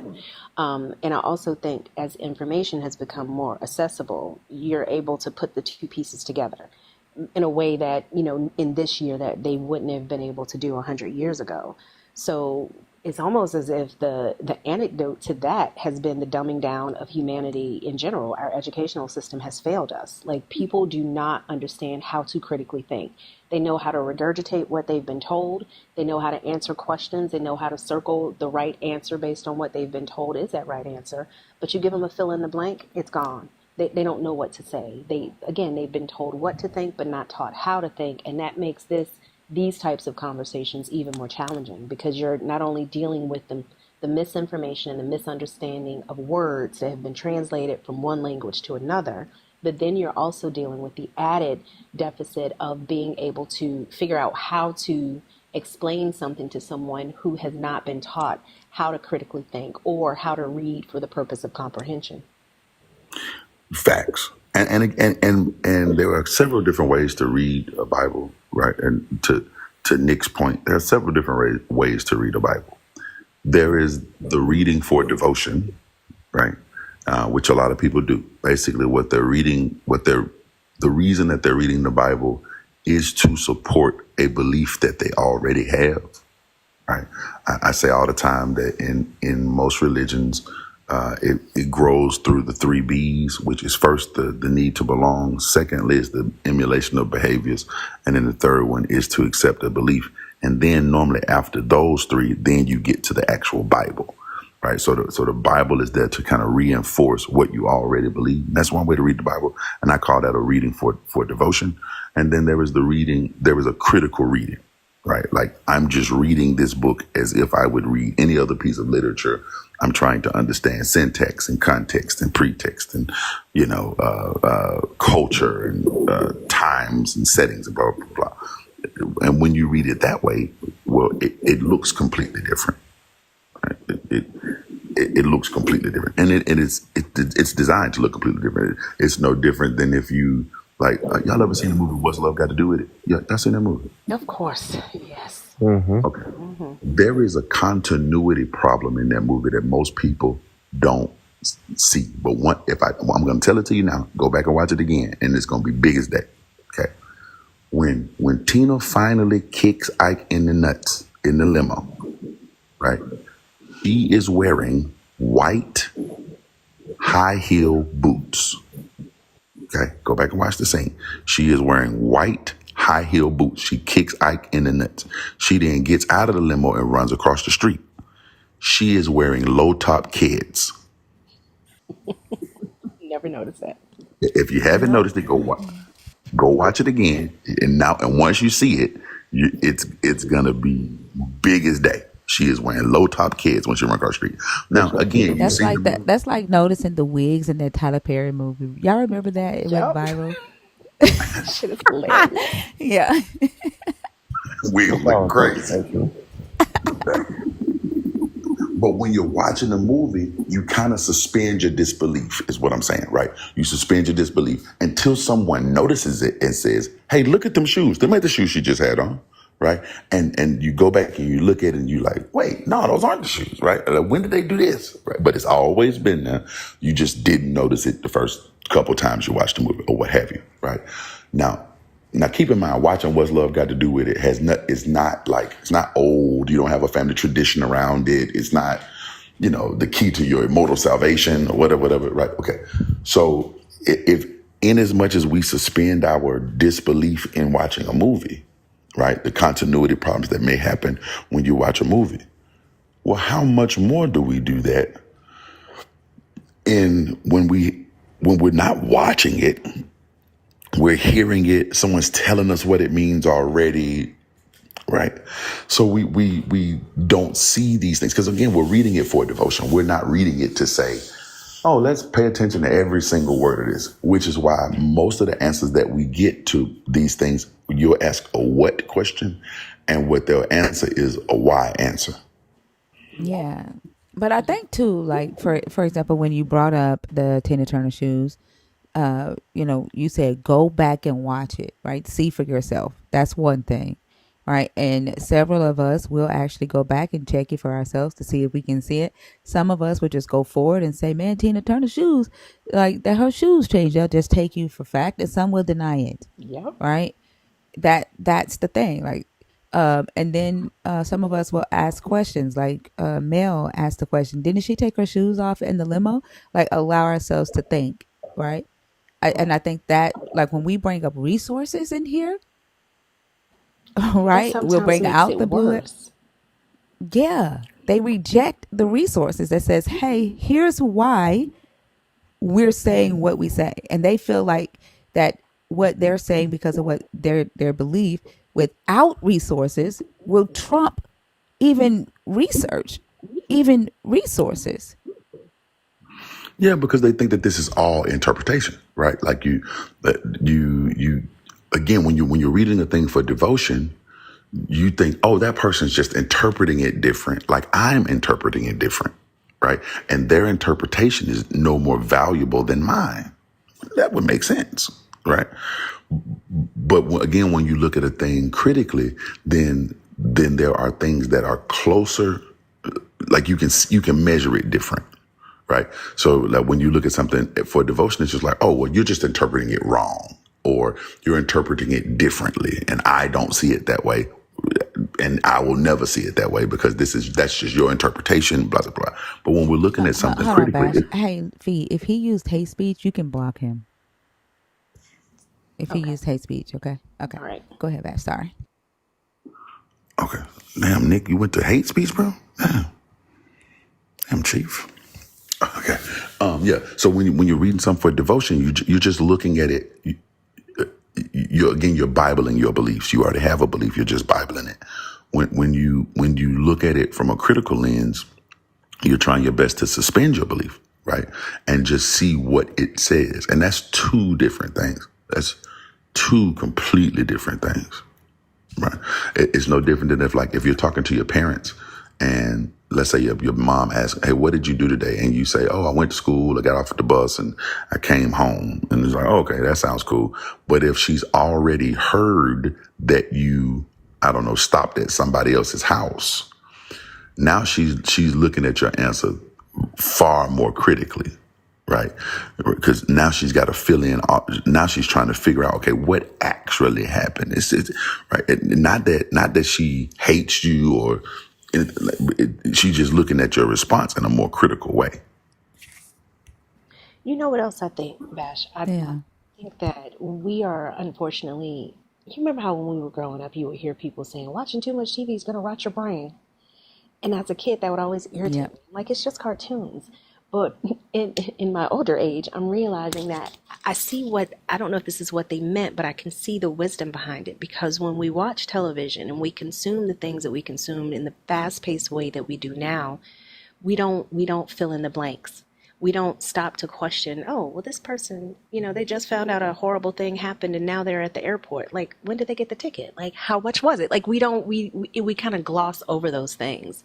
And then when we're reading things that don't make sense and there are gaps in it, we fill in those gaps and we don't even realize it. It's almost like looking at, you remember the pictures we used to take back in the day that had that filter on them that made it look kind of glossy and cloudy, and it kind of took care of all the blemishes or things that were problematic. That's the only lens through which they read this book. And they don't take a critical view of it. And when you do take a critical view of it, then it's problematic for not only you but for them, because the only way they've read it is from a perspective of devotion. So you can't even have a conversation on the same foundation or on the same footing, because you're coming at it from two very different standpoints. Yes. Mm-hmm. That's exactly what I mean. But then Right. when they feel Or like if you don't invite them to that conversation, like we could be in here discussing the text, right, from a research perspective. If you don't invite them to the conversation or allow them to participate because they feel like it's their book, then they get angry about that at the same time because it's an open platform. So like I try to I don't know, I like, because the frustration with it all, it's a lot. But at the same time, when you say, okay, you can no longer participate because your perspective is different, uh, and you're bringing a lot of chaos, to the conversation, then it becomes you're discriminating, right? You're discriminating against believers, or they begin to infiltrate any damn way because it's an open platform. yeah, I have this little saying on my lives. You probably heard me say it several times, and it is, my blood pressure is worth more than your conversation. And I had to use that earlier yesterday, right? I was talking to a brother about a thing. We were talking about Romans chapter 2, and right, it was literally just a reading comprehension thing, and I was just like, okay, buddy, you got it, right? Because you got it, bro. I don't know how else to explain the words on the paper other than read them, right? And again, once you have a belief that you're using to, no. Once you have a book that you're using to strengthen a belief, there was somebody in the audience that just said this, and it's like, I looked at it critically and it strengthened my belief, and I go, okay, that's great. I question what we call critical, but okay, if you looked Sometimes at I it, think they just be saying that because they think it's gonna hurt you, which is stupid. Like they'll come in here and they'll be like, Thinker thinks that she's drawing me away from the Bible, but she's pulling me close. And I'm like, that's good. Like there are a lot of that's Christians good. that message me and say, hey, thank you for helping me. Right? Like you're not hurting us by saying that. But sometimes I think it's like the God bless you. That thing right there is the new fuck you for Christians, I think. The new fuck you. And I just say, y'all have the spirit of Ananias and Sapphira. I'm supposed to give all my understanding to God, and y'all want me to hold some for myself? Unfathomable. How is it that every time he comes off mute, he has a different accent? That's the question. My name is Legion, for we are many. And I think, too, Bash, back to your point, it's difficult to have these conversations. And I do the same thing. Think you remember when I sent you that screenshot. I'll try to engage in the conversation, but when I see that I'm talking to a ceiling fan, I'm not going to waste my time doing that. Because I'm not about to go round and round with you. We are not doing that. So I just, Not a ceiling fan fee. yeah, I just keep it rolling, because the reality is we cannot have a meeting of the minds if we can't even agree on what language we're speaking. And if you can read a language or read a sentence and it says God will do a thing, How the fuck is Nick back? I don't even, I've muted him, but I don't think this was probably the first time, Oh, say oh my less. goodness. Yeah. Okay. He's taken care of now. Sorry about that. I muted him, but I That's don't think I knew him. He commented to be able to that's block okay. him. He's gone now. Thank you. Yeah, but if we can't even agree on just the basics of the language that we're talking about, the meanings of the words, then I don't know where we can go from there. And then the other piece is I don't understand coming into this space where Thinker makes it really clear if you aren't comfortable questioning your beliefs, this is not going to be the space for you.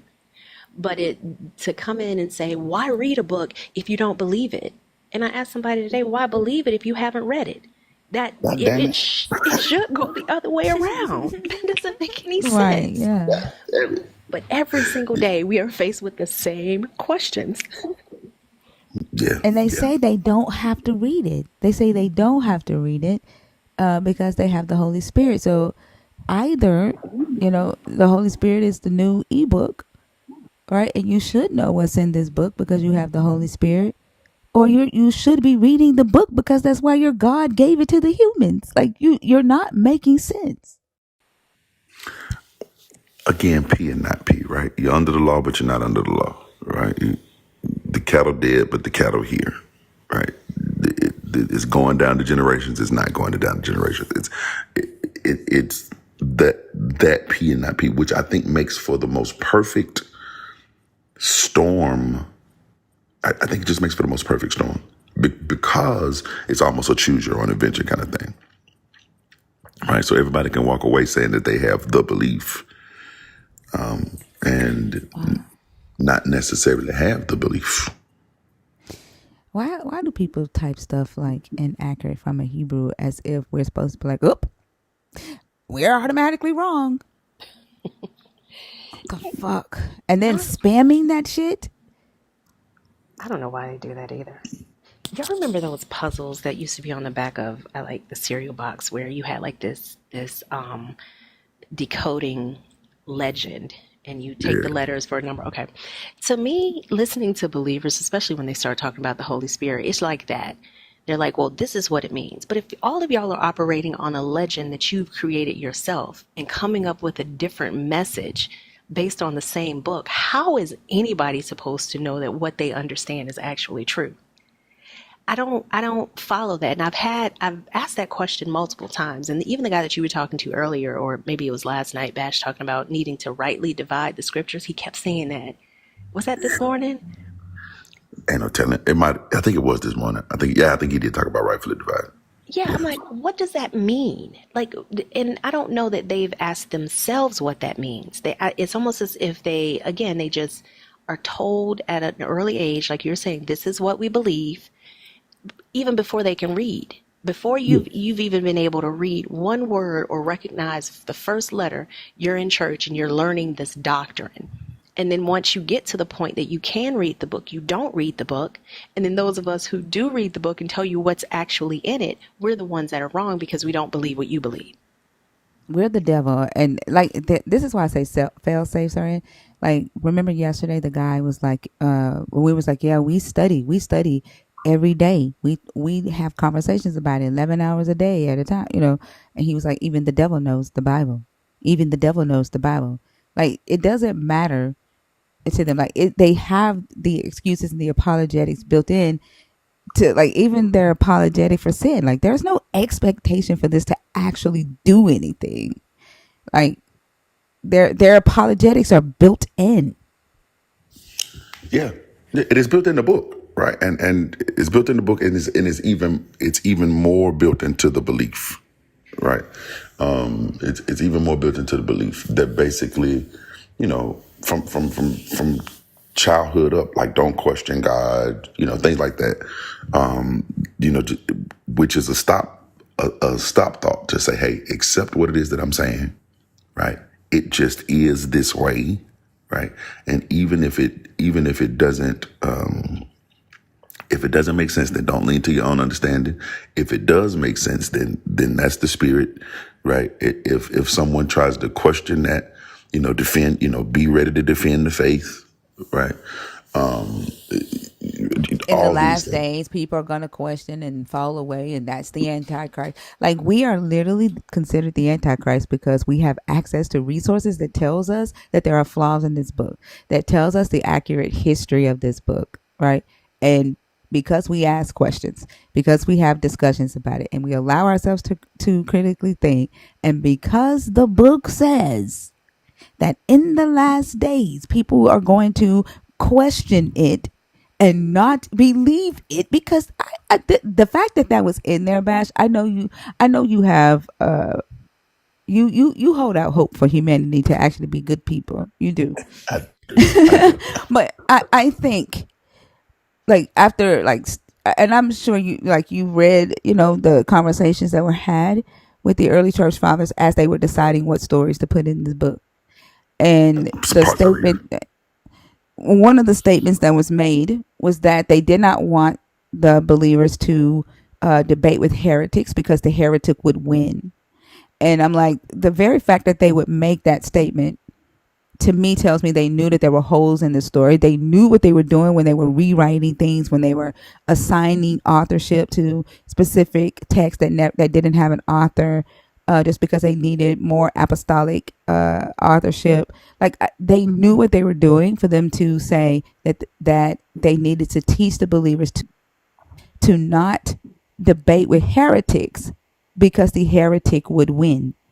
And then when I see stuff like that in earlier church writings, and then I see in the text, don't debate with non-believers, and then I see in the text, in the last days, people will question and not believe. It's the fail safes.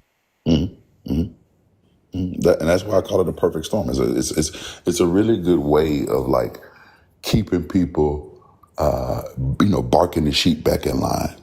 Right? Keeping them from thinking too hard about it. All right, don't think too hard about it. Just kind of accept this, and here are a few tools to help you. And there's only a couple of them, right?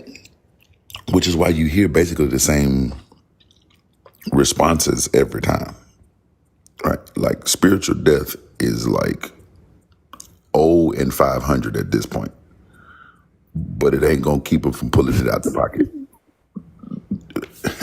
right? Like spiritual death, it doesn't win. It never works,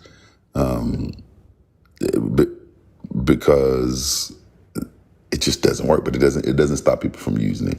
There's actually a scripture. I think the last scripture of James chapter 2 says that just as the body without the spirit is dead, right? So in other words, if your spirit's dead, your body dead.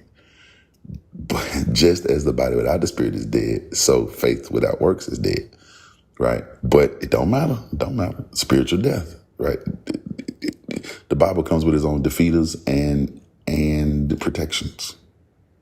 And then when you point out those defeaters, then the problem is you're not reading it with spiritual eyes. You're using carnal knowledge. You're Right. using your earthly brain or your human brain. And My it's almost human like brother. it's almost like they don't understand it. There's a commenter, and he seems to be new to the space because he's asking what's the purpose of these lives. It's not to deconstruct people from anything. It's to assist people in understanding that you could possibly hold a belief system you don't understand. You could Go possibly go have. ask the AI people what's the purpose of their life. Like, what the fuck? Yeah, and it's not only outward. I forgot the guy's name, but it's us as well. I don't want blind spots. If my understanding of a thing is missing a key component, tell me what that component is so I can adjust my understanding. I don't claim to know everything. And when new information is available, I adjust my understanding, which is what all of us should be doing. But you don't see that in religion. You don't see They religion don't. questioning anything. They also don't go into white people's deconstruction lives and ask them that shit. Mm-mm. We have a lot of friends that are white that are deconstructionists. I've never seen y'all in their lives asking this damn question. No, I think black folks, we have a seemingly a heavier responsibility to be connected to Jesus because they get really upset when we question anything about him. Well, I think that is because their default is that everyone around them that is black believes in the God, right? All of my friends believe in the God, every single last one of them. And heavily, it's not, that is just the default. It's especially if you're from the South, right? Like the majority of black people all live in the Sun Belt, right? Your default is Christianity. That's it, and that's all. And when they come across someone that doesn't hold those beliefs, they don't quite know where to put us, right? Because for so long they've been ingrained. Jesus this, Jesus that, Jesus this, Jesus that. Church on every corner. That's it. And you know what else makes it worse sometimes, Lord? I think when you aren't living a miserable life, when you aren't sad and depressed and lonely. Listen, Like, I said that yesterday in yeah. G's live, and the guy called me wicked. He was like, "You're just I woke wicked." up to that and you went off on his ass. I Yes, woke up to that. Yeah. and I hadn't even Wait, told him anything. hold on. Lawrence He went off just on somebody? That never happens. see. Then he Let me tell you started something. talking See, about. Then he started telling her she was raised by a single mama and all this stupid shit. yes, no. Yeah. Well, that's because I said I haven't even said anything to you. I said, now what if I say something bad about you? Right? What if I say something bad about you? I say you're a black man. What if I call you a bullet bag or funeral fodder? You gonna get mad. What if I call you Leo Loot? You gonna be Ho- mad. Hold on, Lawrence. Like the question, did y'all feel like the question that, or the point that I brought up, demonized the question that River asked? He says, "Why are you demonizing my question? I'm not upset at all. You have falsely, why? I don't know what that means. I didn't demonize your question. I Listen, because their default They know what is they did. hate. If you notice, every time a Christian comes in anywhere and they type something, the first thing they say is, why do you hate God? Why do you hate Christians? But that is from the Bible. That is from the Bible. Because remember, the Bible tells you, I'm going to make you, by the time I'm done, you're going to be against your mama, your daddy, your sister, your brother. That's what God says. By the time I'm done with you, you're going to be against anybody that doesn't believe in me. That is his doctrine. That is the God doctrine. And they're just following his doctrine. If you don't hate mama, daddy, sister, or brother, by the time I'm done with you, because I come with the sword. I don't know what y'all talking about this love and la di autumn shit. God come with the sword. I don't know where And they what's get so that from. crazy? You're literally quoting scripture, and there's someone in the comments saying this ain't true at all. That's because And you're they don't literally read their quoting Bible. scripture. They don't read their Bible. They go to church. They let the preacher tell them something for 30 minutes. They go in the other building, get them some cookies, get them maybe something to eat, and then they go home until next Sunday. Most people don't know what's in their Bible. And let me tell you something. Before, this is the thing, right? Everybody knows that I have never really believed in a God, but I didn't know where to put that, right? I didn't know where to put that. I just never did, right? I would do the things and like go to the funerals and kneel and stand up and kneel and stand up. If you ever been to a Catholic funeral or wedding, you know what I'm talking about. But I just never believed it. But Hold on, Lawrence. until I, Look, uh-huh. look, the person that was said that what you said wasn't true. I'm not very Mhm. educated on the matter. Bash, you'll like this. I'm not very educated on the matter, but it sounds like they contradict themselves when the Bible literally says, "Do not hate your neighbor." But he at first said that what you were saying wasn't true, and then he comes back and says, "Well, I'm not educated on the Bible, but it sounds like you're contradicting yourself because the Bible says love your neighbor as you love yourself," The Bible, without even checking to see if yeah, what you said was in the Bible was there. that's what I'm saying. They're never educated on the Bible, but they're educated just enough to tell you that that's not in the Bible. I And don't that's really know what about the frustrates me. Bible. but I'm pretty sure that that's not in the Bible. Somebody take Adrian's phone, please. No, I agree with Adrian. Koji cookies be fire. I don't think Like those the the cookies church that cookie. Yeah, he said that to Them, Vash. yeah. Oh You know Yeah. what the fuck they're not going the on. ones. You Listen, know let me what the tell y'all fuck going something. on. Let me tell y'all no, something. church cookies. Church cookies be No, fire. Like no, they have a. Yeah, ma'am. you're right. That's not You're what he right. mean. That's That's not what Specifically not he what mean. he's Koji That is talking cookies. not about. what he mean. He Yes, mean ma'am. cookies. He mean cookies by your feet. He talking about that He pudding. mean feet cookies. That's what he mean. Oh Y'all my don't listen god! to But Bash you, or I Adrian. thought he was talking about when you said you go to church to get some cookies. No, let me Yeah, tell you. I'm gonna tell yeah, you that's like what I go that's what for. he I mean. go for That's the what he cookies. mean. Yeah. That's what he mean. Oh my god! Listen, listen. You cannot. Don't Look, talk. I was Don't gonna let. say church. I was gonna say Koji cookies got a different taste, but I'm glad I never said it. Yes, they I'm do. Let glad me I tell never you said it. That's something. a But claim Yeah. to him. but Bash is mad when I get up here and talk about um my spiritually dead short sets. But he be starting that shit because I told him yesterday. If it wasn't for Bubba, I wouldn't even be on here. But I didn't start this time. That was Adrian who did that. I was just saying, No, but you let the my one talking about motherfucking business. a witchy woman and a Kojic But woman. today I didn't do that. I was playing along. We were in the conversation. We were just talking about, Adrian brought up Kojic If cookies, it and he's wasn't for right. Bubba, I wouldn't even. And that's what I was saying. Like, I didn't know where to put myself. I just knew that I was the only person among my friends that thought like this, right? So when I came up on y'all, I'm like, you know what? Let me start reading this Bible because I had never read the Bible. Well, let me not say that. I used to read it, but it was so long ago because I don't believe in God, right? So what the hell am I reading it for? But I started reading it and I'm like, you know what? Who Wow. believes this? Because it is just as hilarious as it was when I was reading it when I was 8 years old. Like when you read Job and you see the word she asses, am I supposed to take that seriously? Man, the shitty bread, that one I would never ever get over.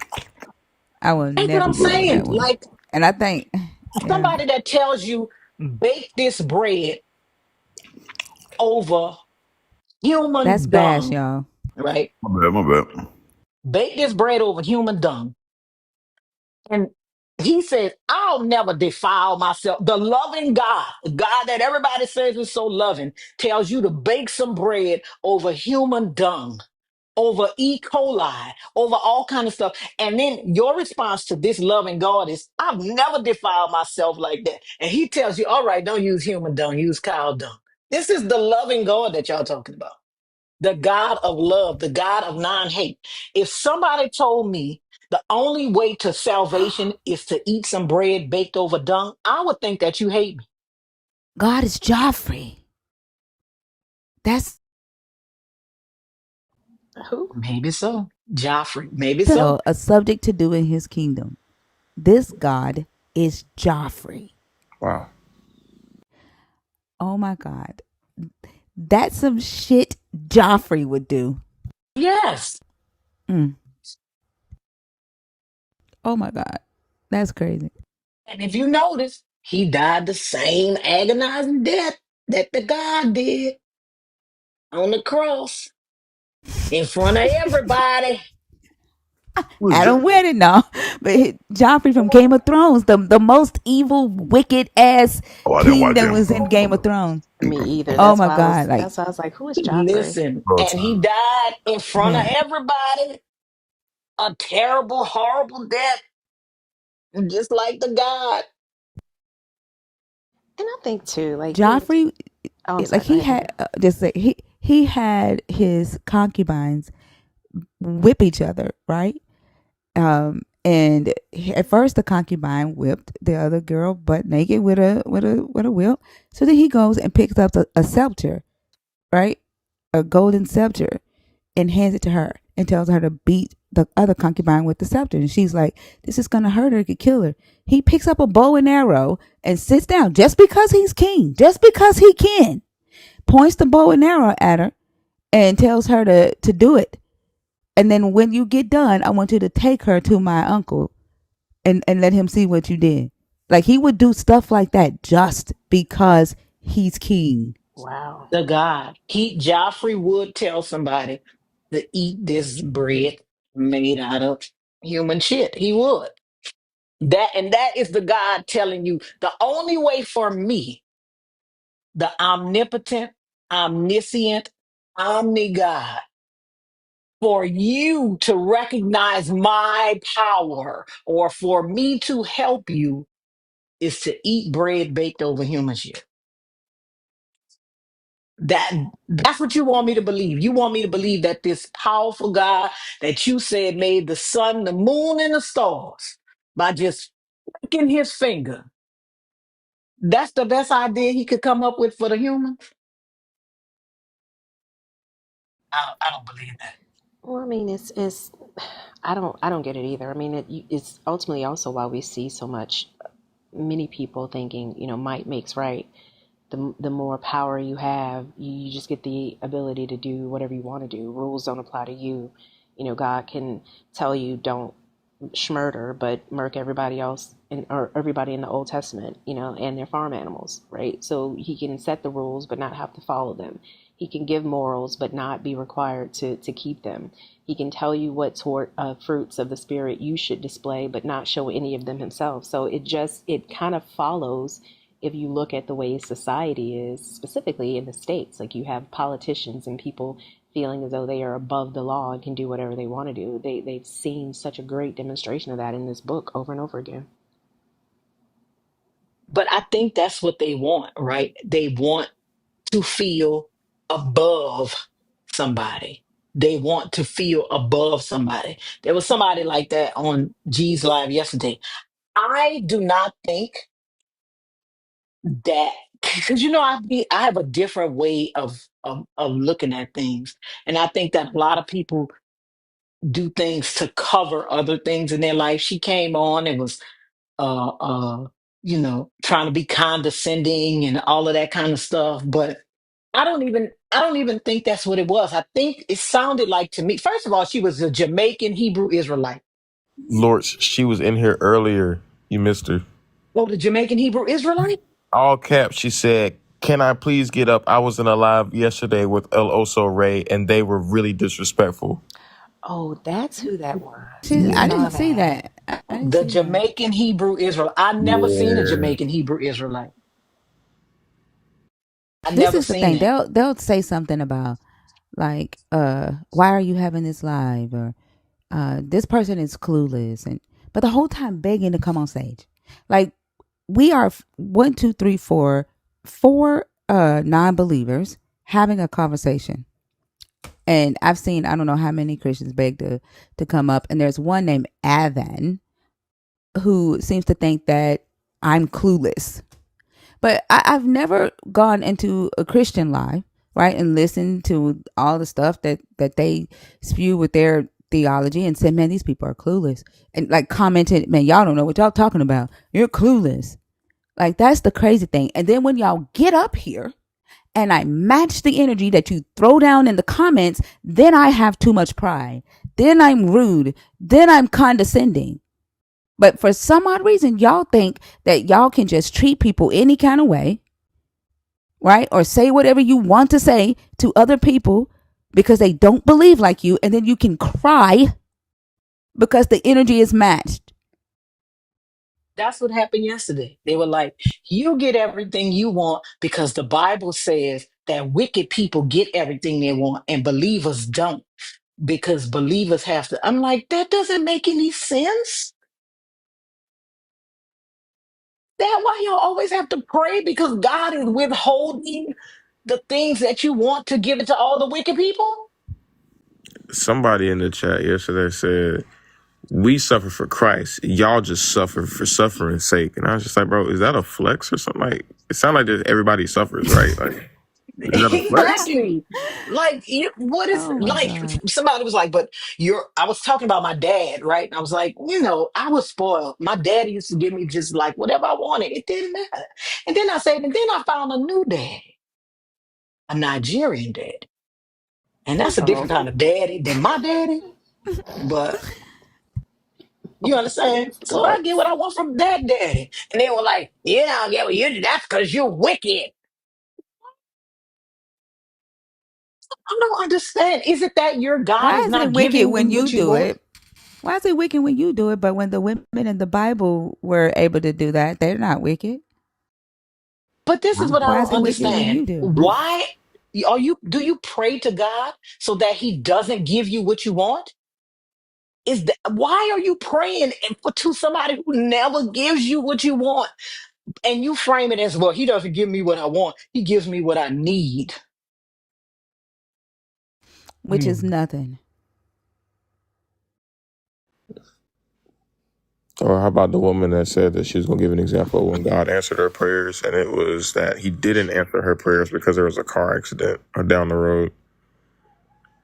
Like they don't make sense, and they don't realize it. Literally, she was trying to say how God answers prayers for her, responding to that prompt, and gave an example of a serious car accident that had happened to somebody down the road, but she was praying to God to get where she was going on time. It didn't happen because of the wreck. And she was just like, oh, wow, thank you, God, for not letting me get there on time because of whatever the fuck happened. And it's just like, first of all, callous behavior toward whoever was in the accident. And secondly, your prayer wasn't answered. So what the hell? Why was this the example you gave of God answering your prayer? And that's the other thing. That's a great point. Also, like, people talk about, Christians constantly talk about, we just have to love our neighbor as ourselves, and love everybody and love everybody. And then we'll turn around and say, yeah, God blessed me with a kidney because a kid got in a car accident and died. So what about that family? It's the myopic perspective through which they see this relationship with the God, the self-centered mindset that they have to be able to make these accolades to this God. You have to cut every entailment possible and only look at how you are impacted to be able to say whatever happens is a blessing. And not everything. That's not the case for every blessing that they claim this God has given them. But if you stop and actually think about it, what are you saying? What is connected to this thing that just happened for you, and what happened to someone else in order for it to happen for you? And they don't want to look at that, yet we're the ones who are selfish.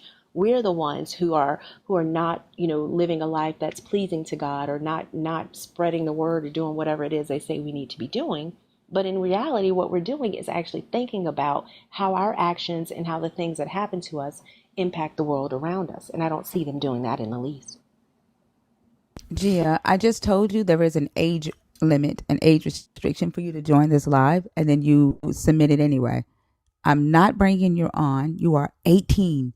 It is on the screen. You have to be 21. Okay? And if you keep disrespecting people in the comments, I'm going to block you. The answer is no. I told y'all what I was doing at 18. Drinking Jack and emptying sack. Y'all need to get a life, and specifically a party life or something, because this caping for Christ stuff at 18 years old at all hours of the day and night, it's ridiculous. Come on, guys. It's not that deep. Y'all not it's not that deep. I ain't gonna get into it. I definitely think that 18, like their parents still need to, like, I don't know.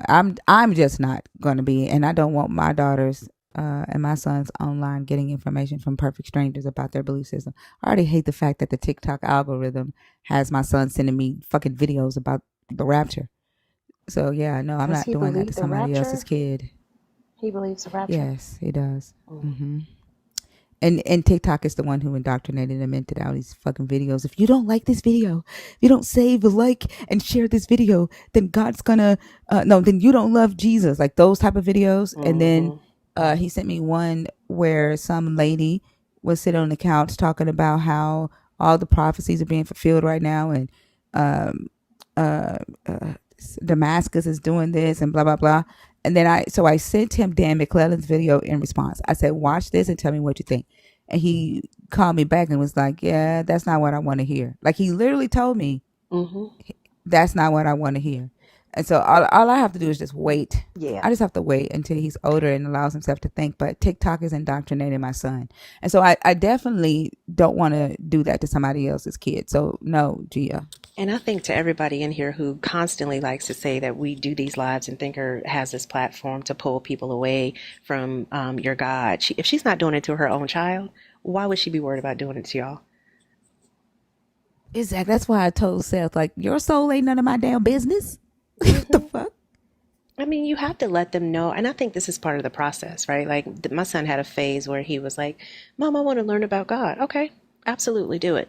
But I know I had already taught him to question absolutely everything. And I had no concern over this sticking because he's gonna be able to see the holes and ask the questions and try to put the two pieces together when it doesn't make sense. So, but I do think you have to let them go through it and figure it out because you want them to make sure that they understand it. Ultimately, if he had landed on a specific belief system and it made sense to him, okay, I'm not living your life, you are, and I will respect your decision. But at the same time, I'm going to make sure that you know how to think as opposed to being just told what to think by either me or anybody else. And I think that's important. Exactly. Do y'all want another Christian to come up here? Y'all feel like talking to a Christian? Yeah, I They're in think the we could do comments one more. begging to come up. Alrighty, let's see. I don't know who's been respectful in the comments. I don't feel like cussing nobody out. I don't. I think we've had a good conversation. Yeah, I think so too. Let's see.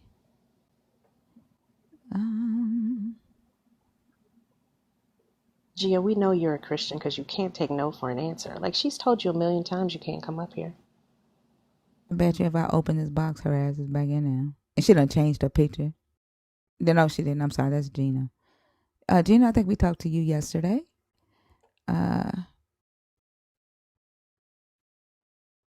Let's see. Here's one that I think might be respectful. Well, this is Also, I'm going to take you down, okay? Sounds good. Appreciate you having me up. Yeah, you're welcome. Have a good day. Hey, I need you to be a judge Thursday night for the talent show. Can you? I sure can. Thank you. No problem. yeah. All right. I think a River is the person whose comment I was referencing. And then he said that I was demonizing his comment. Oh, really? How did you think that was a demonization of your comment, River? Good morning, my beautiful ladies. I think y'all are smart, intelligent. I love the conversation because I felt like you immediately assumed the worst. Like, because I had a question, you assumed that it was a criticism. What was your And question? my original question was, is this platform designed to celebrate as well as prove the inaccuracy of the Bible? And there are channels that do that. So I wasn't sure if that was your intention. So I want to ask and give you the chance to kind of let me know what direction this channel goes in. That was it. Well, I responded. I saw a comment that you said in the comments that said that you've never said anything bad about anybody in this channel, and that you appreciate the channel and you respect people's journey. So I responded back to you, and I said I appreciate you. Oh, I didn't So see I that thought part. that I'm maybe so you understood sorry. that. Okay, I didn't see that. I'm sorry. Yeah. So from that comment, I thought maybe you were someone that already understood the channel. So you're still at where? So this is the one that was like, what is this page for? Yeah, it was two or three comments that you made that I was kind of reading, and I don't think I typed a response. I can't remember. But I just thought your line of questioning was interesting because maybe if I did misinterpret it, I apologize because that was not my intent. But your line of questioning to me seemed as though you were trying to figure out if we had this platform for the purpose of debunking or pulling people away from belief systems. Not at all. And so I'm glad that you opened this conversation. I think it's very healthy. I think it's very necessary. I think that there's a lot of healing that can happen when people just expose the truth, no matter how painful, no matter how embarrassing, no matter how ugly it can get. I am a Christian. I have been saved since I was 8 years old. But one thing that changed my life and my journey as a Christian is going to college. And when I began to learn about psychology and I began to learn about health services, it just changed my view of humanity and spirituality. Even when I studied world religions and saw how there are parallels to a lot of different religions. But for me, at this point, I identify as a Christian, but not in an organized religious standpoint. I support everybody's journey to God. I do believe in God. And that's kind of what I want to ask you as a panel. Are you guys believers in God at all? Or is this something you guys are still figuring out? I'm not. I was raised, I was in a part of a Christian-based religion for 30 plus years. So no, I do not believe in any of the gods that I have been presented with thus far in my life. Okay. And is that the And I corporate? think the main thing, like, since this is my channel, right? Because I don't think anybody else's belief system actually matters, right? In answering that question, because their belief system is going to be their belief system, regardless if I have this channel, if I go live or not, right? So I don't believe in this God. I don't believe in the Bible. And so knowing that, right, from, because I'm the one that's launching the live, right? And I'm the one Okay. that's posing the questions, right? I don't believe in this God. I am deconstructing away from this religion. I was a Okay. Christian for 28 years and I was a missionary. Both my parents, my father was a pastor, a Kojic pastor, and my mother is still a evangelist. And when my Okay. father passed away, my brother took over the church. So, like, very church oriented. I'm just not. Okay. And I didn't know who the host of the live was. I just see Thinker. So I do apologize. I would never shame or try to spotlight someone's beliefs just because. I was just trying to get an understanding of who I'm actually speaking to. So now I know the host. You're the host. So now I know. So I don't know what's wrong with Christians. Like, this little girl has gone over 3 accounts. She's been muted on 2, blocked on 1, and then she keeps coming back talking about I'm back. Are you Like, talking she's about Gia? also no, yes, Oh my 40. goodness. Like, she's like the Oso of, she's the Oso. She has like 45 accounts. Mm-mm-mm. Like, that type of behavior. Like, that's what she's 18 though. Like, she's childish. Yeah. But like, when, like, for example, like when you say things like I've been saved since I was 8 years old, I'm not gonna lie, like my eyebrow went up, because like, what do we really know at 8, right? Well, you know We what's haven't really interesting? Can I lived. can I answer you Can I real quick? can I finish? I'm sorry. I'm sorry. Go ahead. All I was gonna say is we haven't really lived life, and Mm-hmm. when we're young, our parents tell this bitch is back, and yes, I said bitch. Like, what? This is what I'm talking about. If there is a God, if there is a power in this Jesus, it should it should regulate an 18-year-old behaving like that and crossing boundaries. This is how I know that there's not this so-called power in that. There's power to actually so-called love your neighbor, respect your neighbor, right? So, like, to be like, oh, I'm 18 years old and I have Jesus. So the fuck what? It ain't gonna stop you from acting like an 18-year-old. It ain't gonna stop you from disrespecting people. Religion You can and have psych Jesus all you want. religion and psychosis are the only two things that I've ever seen people make people behave that way. Like, we very nicely told her, you're not old enough to be here. You can't come on the panel. There was nothing wrong with anything, but she's doing all of that for what? How does that positively reflect on the God that you serve? That makes no sense. We don't want you here. The answer is no. You're not welcome here. Your behavior is horrible. Don't come back. I'm blocking this account. Don't come back.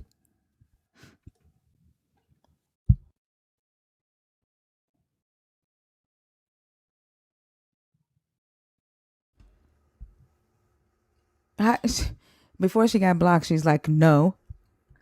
That's what I'm talking about. Go ahead, River. Yeah. Okay. The reason why I responded, and I'm sorry, I didn't mean to interrupt you, is just that you questioned my why I got saved so young, No, I and for didn't me, question it. I said that my eyebrow went up. I didn't question it it. went up. Okay, my misunderstanding. Your eyebrow went up, which I was just telling someone the other day. I feel that mental health and spirituality really do go hand in hand. And unfortunately, some people are very mentally unwell, mentally ill, and then they use religion to cloak or to disguise their disorders, their misbehavior.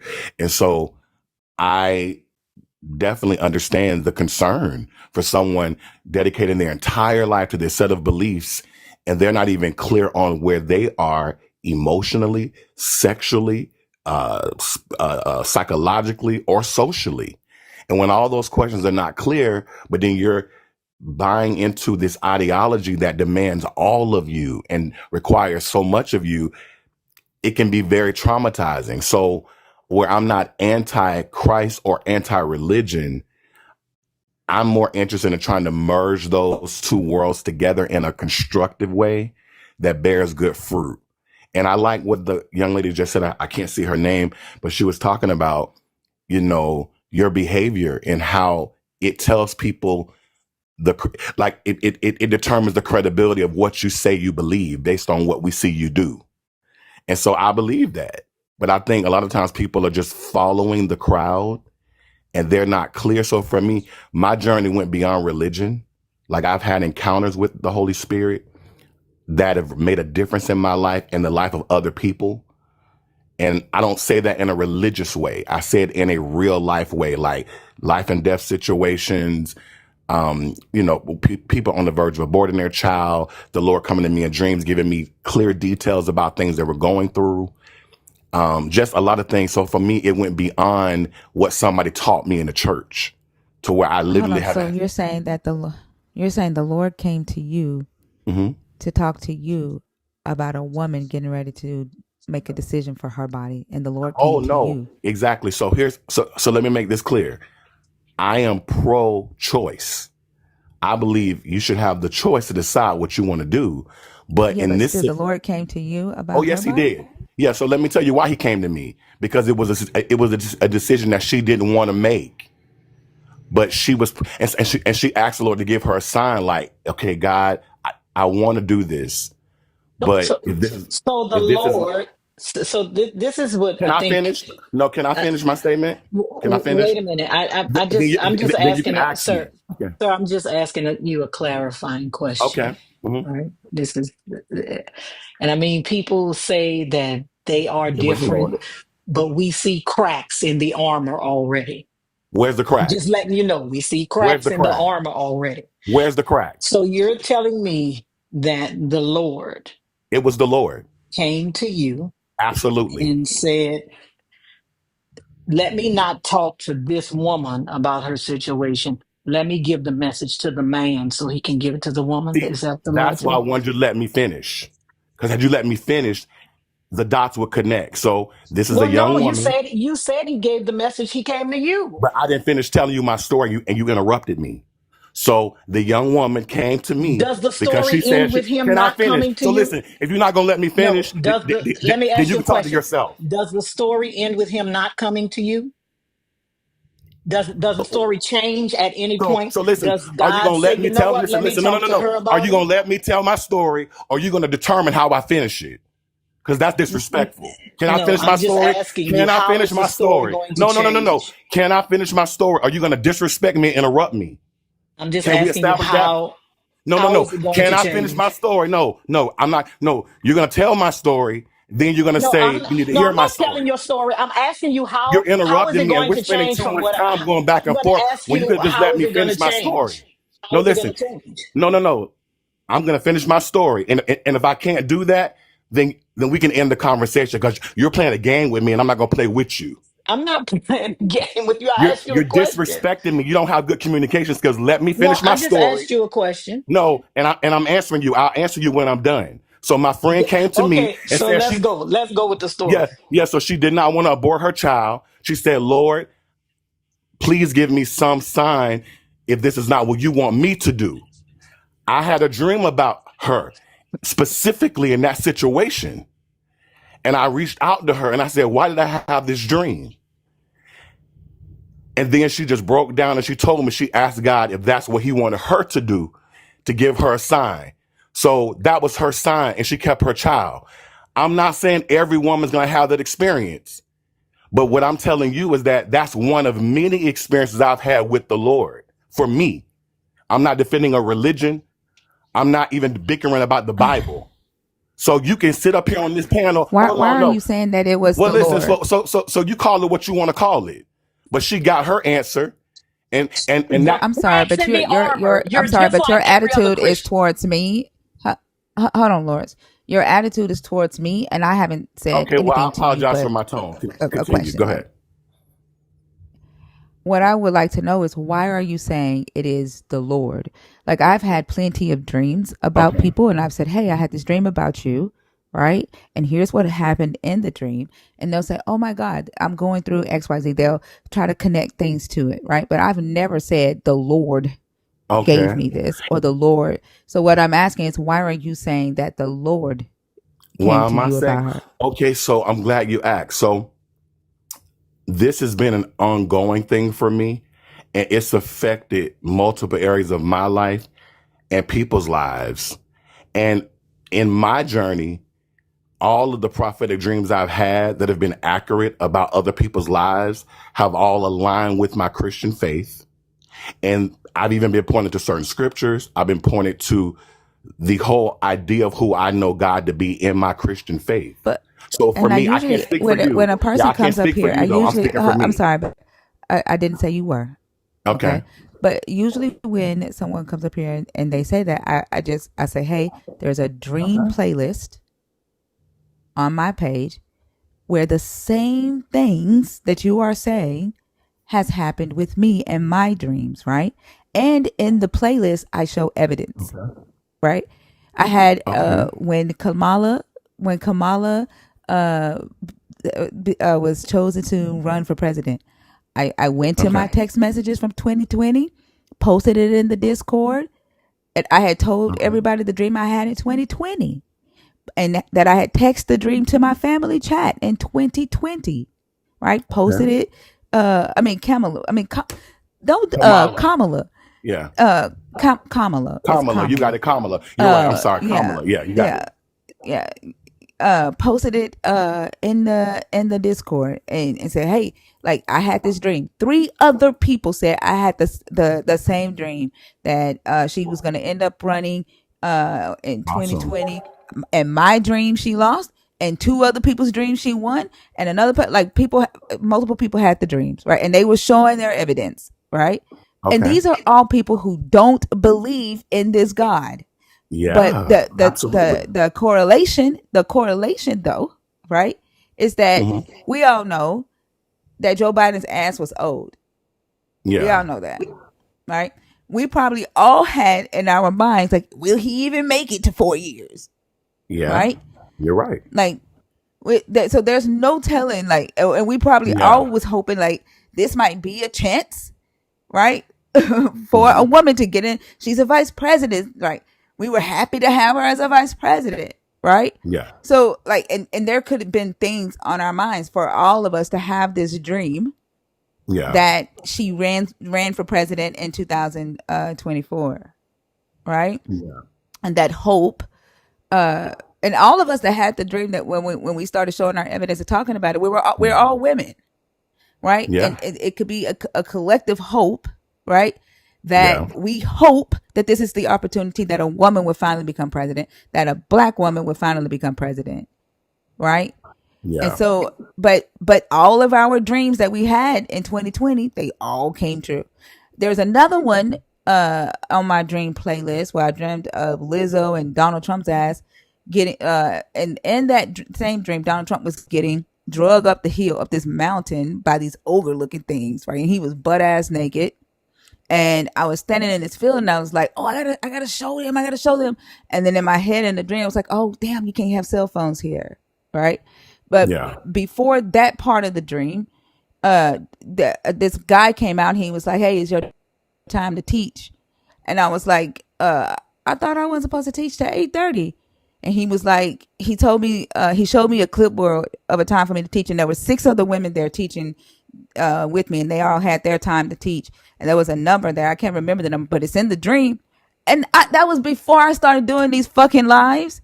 But here I am with 8 women co-hosts, right? Like shit just happens. But I don't believe in this God, and I didn't believe in this God in Yeah. 2020. Okay. But still, Yeah. like with having the dreams, right? I'm not Yeah. saying that it's a Lord giving it to me Yeah. or saying So that can I it's respond? God. Can I Yeah, I just respond? want to know why you're saying it's God. Yeah, so I've explained to you that my journey, and so I'm big on journey. Like we all have a different path, we all have a different experience in life. So I don't try to alter your But journey I'm to fit not my trying to. I'm asking to understand it. Like when you say journey, like I yeah, told you, I grew up in church, Holy Ghost yeah. filled, speaking in Okay. tongues, But that's still your prayer, journey. fasting, shut-ins. Right. I'm Yeah. asking, why are you saying it's God? Just saying because I'm a Christian and I grew Oh, up I as a didn't say Christian that. since I was I didn't 8 say is not that. enough to say that it's God. I'm asking, why are you Yeah, yeah. saying that your dreams are Exactly. God? So I started having prophetic dreams when I was 23 years old. One of my first prophetic dreams was about a very famous gospel artist, who we now know came out later with an addiction to pornography. And I don't know if I can say it on here. I hope I'm not getting you in trouble. And I was like, why am I having this dream? But in the dream, it was very clear. And then maybe 2 years later, he came out. And then, and this is in my 20s, from my early 20s all throughout. And then I just started having dreams about people in my church, like secret things. And these were things that I had to either pray about, things I had to either go to them directly about. And so all of the Are dreams you I a was minister? having, yes. And so all of the dreams I was having, I'm not a pastor though, were related to You are a pastor or you're not? I'm not a pastor. Yeah. So do you have people under your leadership? No, no, no. But when you say So minister, meaning like, no, I'm trying to figure out why God would have you go to people. Like, were they doing things against you, or these were things they were doing in their personal life? well, Well, they, no, it wasn't that they were doing against me. It was just it was a number of situations. Like one but you girl, were not their okay. leader. No, No, you don't have to tell me their business. I don't want to know their business. So, but you were got it. not their leader. Okay. And so he Mm-mm. came to you. He came to you and said, "Hey, I'm just going to give an example, something crazy. Hey, Yeah. such and such is masturbating every night, and they shouldn't be Oh masturbating. Go and no, talk to nothing them." like that. No, no, nothing. That's the thing. So when it came to situations that dreams I was having, they were things that either people were privately struggling with, and that I would pray with them and I pray for them. Sometimes, like you said, I didn't go to them directly. Some things I was having dreams about was just for me to go to God about and to pray for that person in secret and not tell anybody. I had one big dream. One of our leaders, his fiance was about to take a plane trip Why to is it another. always a woman? Why? Why is it Yeah, always a yeah. woman doing Oh something no, wrong? it's men. No, it's Why? men. It's Why? men and women in my Why is it dream. always It's men and women. It's men and women in my dreams. So I'm just tell us about saying, the men? We don't want to hear about the women no more. yeah, yeah. So here's my thing. I'll just make this. This is my journey. I'm not demonizing your journey, and I just simply ask that you respect mine. I have a journey. Yeah, and that's fine. You don't need one. Everyone that chooses to have a journey or believes they have a journey can call it that. I call mine a journey. I can't determine what you call yours. So yeah, so that's my journey. So yeah, so I mean, I'm not here to. I just simply No, came up because I. what I would like to know, I'm interested Mhm. in the "this is God," right? Because when you Yeah, go to the people and you say, "The Lord showed me this mm-mm, about it wasn't you," like that. hold on, let me finish real quick. Go ahead. So, right, because you're here telling us that the Lord gave you these dreams, right? It was So the when you Lord. go Yeah. to right, so you're telling us it was the Lord, but when you go to them, you're not saying it was the Lord. Well, it's interesting because when God is using you prophetically in different situations, sometimes you don't always know right away. And the Bible talks about that. Like the Bible talks about like when you have words from God, you test those words. You don't just say, "Oh, this is God," randomly. So I'm just being honest with you. I wasn't always sure, but then as everything played out, it was very much from the Lord. It was for that person's protection. And But how did you find out that it was from the Lord? I still don't hear the. What I'm what trying you to mean? find Oh, out oh, is you're saying like did God come from me and say, "Hey, I'm the God of Daniel. I'm the God of this book of the Bible." Yeah. So it just for me, I was already no, walking with the not Lord. no, no. Okay. For example, right? Let's say you come to me and you say, "I had a dream about you," right? And this happened in the dream, and I'm like, I may find some correlation to it, and I say, "Oh, okay, yeah, Okay. I'm this happened in my life a couple of days ago," right? Yeah. And then you say, well, here's the message of the dream, right? Why Yeah. would I accept that from you? And or why would I accept it from the Lord coming from you? Like Yeah. Well, what signifies that this is coming from this God? That's what I'm asking. yeah. So I'm so glad you asked that question because in all honesty, I didn't always know. I would just have the dream and then I would pray like, God, what should I do? One dream, the Lord didn't give me peace to even say anything until 3 months. But on the week I went to the person, it was the week that their fiance was flying out to Puerto Rico. And in the dream, she died in a plane crash. And so everything I saw in the dream, God played it out. But we had been praying against the dream 3 months before it happened. And she survived. She didn't die, but the plane almost actually crashed. And so that and I'm 24 When years you old at say this the point. plane almost crashed, what do you mean the Meaning plane almost crashed? yeah, like it fell like the pilots when they were flying the plane, like all of the lighting that they have to look at to see the monitors to see where everything is regulated, everything went black. And she said all the flight attendants were prepping the the people on the plane, like, putting on their gear for crashing. She said everybody was screaming. It was horror. So they So were the plane falling in the almost sky. crashed. It Yeah, almost crashed. yeah, It didn't. exactly. It almost crashed, but no. I'm trying to signify what means almost crash just a second because Yeah, there's been times where I've been on the plane and something may malfunction, or there may be a lot of yeah. turbulence and then they need you to but when you say almost What this what crash, she said. right? She said Was the that plane falling it from the dropped. Yeah, sky? it dropped. She said it dropped because the pilots couldn't see how to steer. Like everything went black. I don't know what caused it. She said, but it dropped. And she said everybody was screaming and all of I the mean, turbulence caused that. There's something, if you fly okay. to Hawaii during Yeah. certain times, Yeah. that is why they call certain flights to Hawaii the Pineapple Express, because the Okay. turbulence flying over the ocean. I don't know if you remember that the news when those people were flying to Florida, I think last September or September before last, they actually got hurt. Some of them were slammed. It's Okay. turbulence. Yeah. So I mean, my thing But is when you this. say So she survived, I'm sorry, hold on. When you say she survived, that's like saying like, they had to do they like had an a emergency crash. landing. Well, Right, like they had to do an yeah. emergency So landing. The plane like crashed yeah, and like that's. yeah. So I'm just But I don't hear. yeah. I get it. I get it. So at this time, I'm 23 years old. The young lady telling me this story was telling me. As a matter of fact, she broke down crying because she said it was that scary for her. So she was just telling me the story, and I was like, okay. And then that's when I started questioning, like, why am I having all these dreams and these things are happening? And so now, but this is my journey, and I believe it was the Lord. Yeah, And listen, that's I'm it right fine. there. There you go. You believe that it's the Lord, not that it's actually the Lord. Like Well, yeah, that's because I something can't that speak for you what you believe. actually believe. I can't speak for what you actually believe. And guess No, no, what? no. I'm And saying you if can't you speak for come what to I believe. somebody and you tell, Yeah, I'm not trying to speak for you, but if you come to someone and say, the Lord said, or I had a dream yeah, and the Lord said, it was the Lord. then Yeah. yeah, right. And then that person, my question to you was, how would that person, right, know for a fact that what you are saying is from Well, the yeah. Lord? So here's And I my think, thing.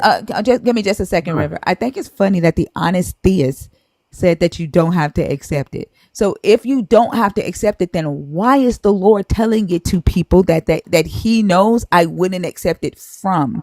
If the Lord is trying to get a message to me, then the Lord knows how to get that message to me and how I would accept it. It doesn't make sense to Okay. send a message to someone that I would not accept it from. Oh, you're saying like, is this conversation God sending a message through me to I'm you? saying anybody. I'm saying Well, anybody. no. My The person question I to was you speaking was to. my hold on. My question to you was, how do the person that you are talking to know that what you're saying is the Lord and not you? Okay, so here's the thing. That's my question. So in this particular situation, she had already flown out to Puerto Rico. She wasn't even in the country. I went to her fiance and he said, well, Martine, at this point, all we can do is pray because she's already flown out to Puerto Rico. So then we prayed from like Thursday, and he said she'll be back this weekend. So then that Wait, I Sunday thought you night said she y'all had came. to pray for 3 months. Oh no, I went to my youth pastor about the dream first, and he and I prayed for 3 months. But then I didn't go to the pastor of worship who was her fiance. I went to him the week that I was led to go to him, and then I didn't know that that week is when she flew out because my youth pastor told me, "Don't tell him the dream; it will scare him." So I didn't tell him the dream at that time. But then after I prayed about it, I went to him 3 months later, and then that is when he and I talked.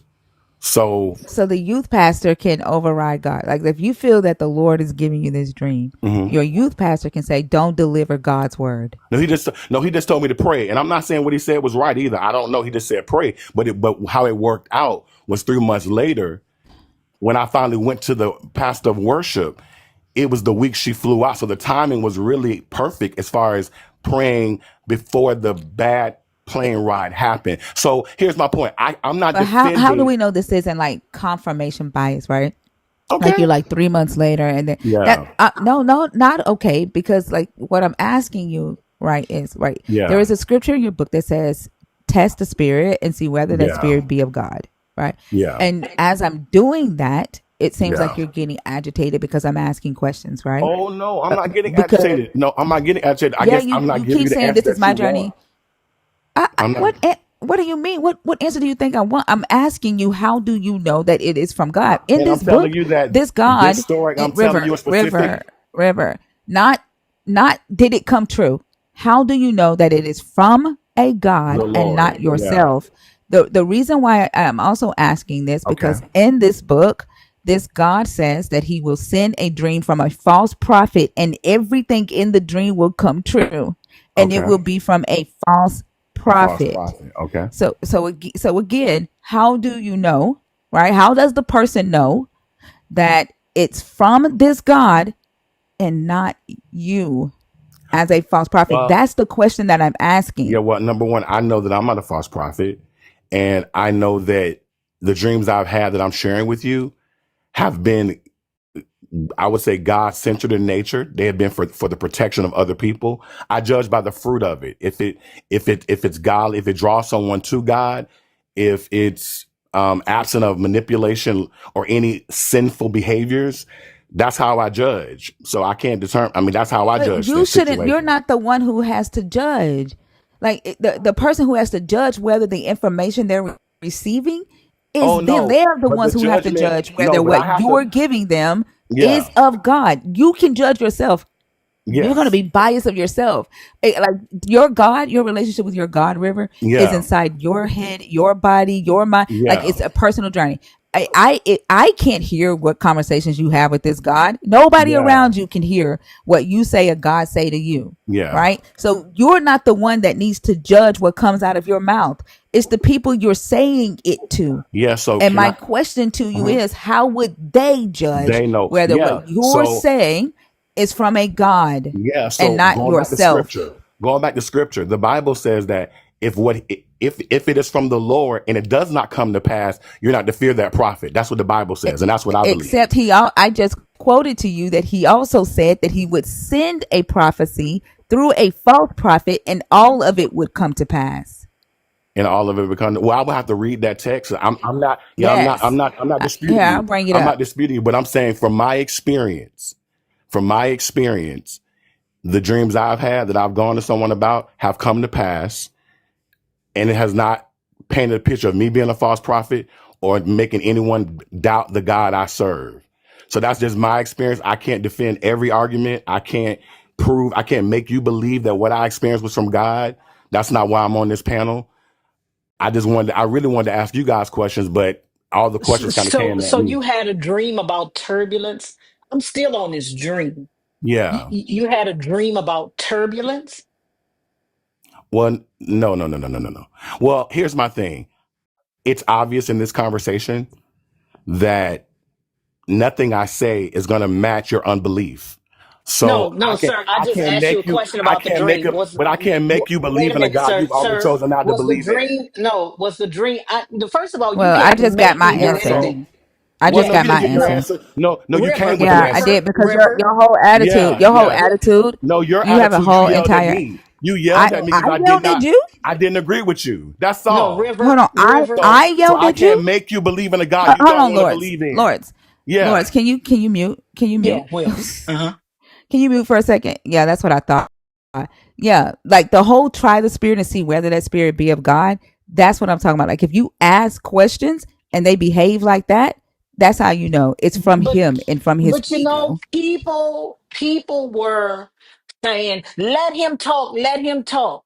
I knew when he opened his mouth, it was gonna be some foolishness. You just told us, first you told us it was a plane crash. Then you told us she didn't crash. Then you told us she almost crashed. I knew it was gonna be foolishness.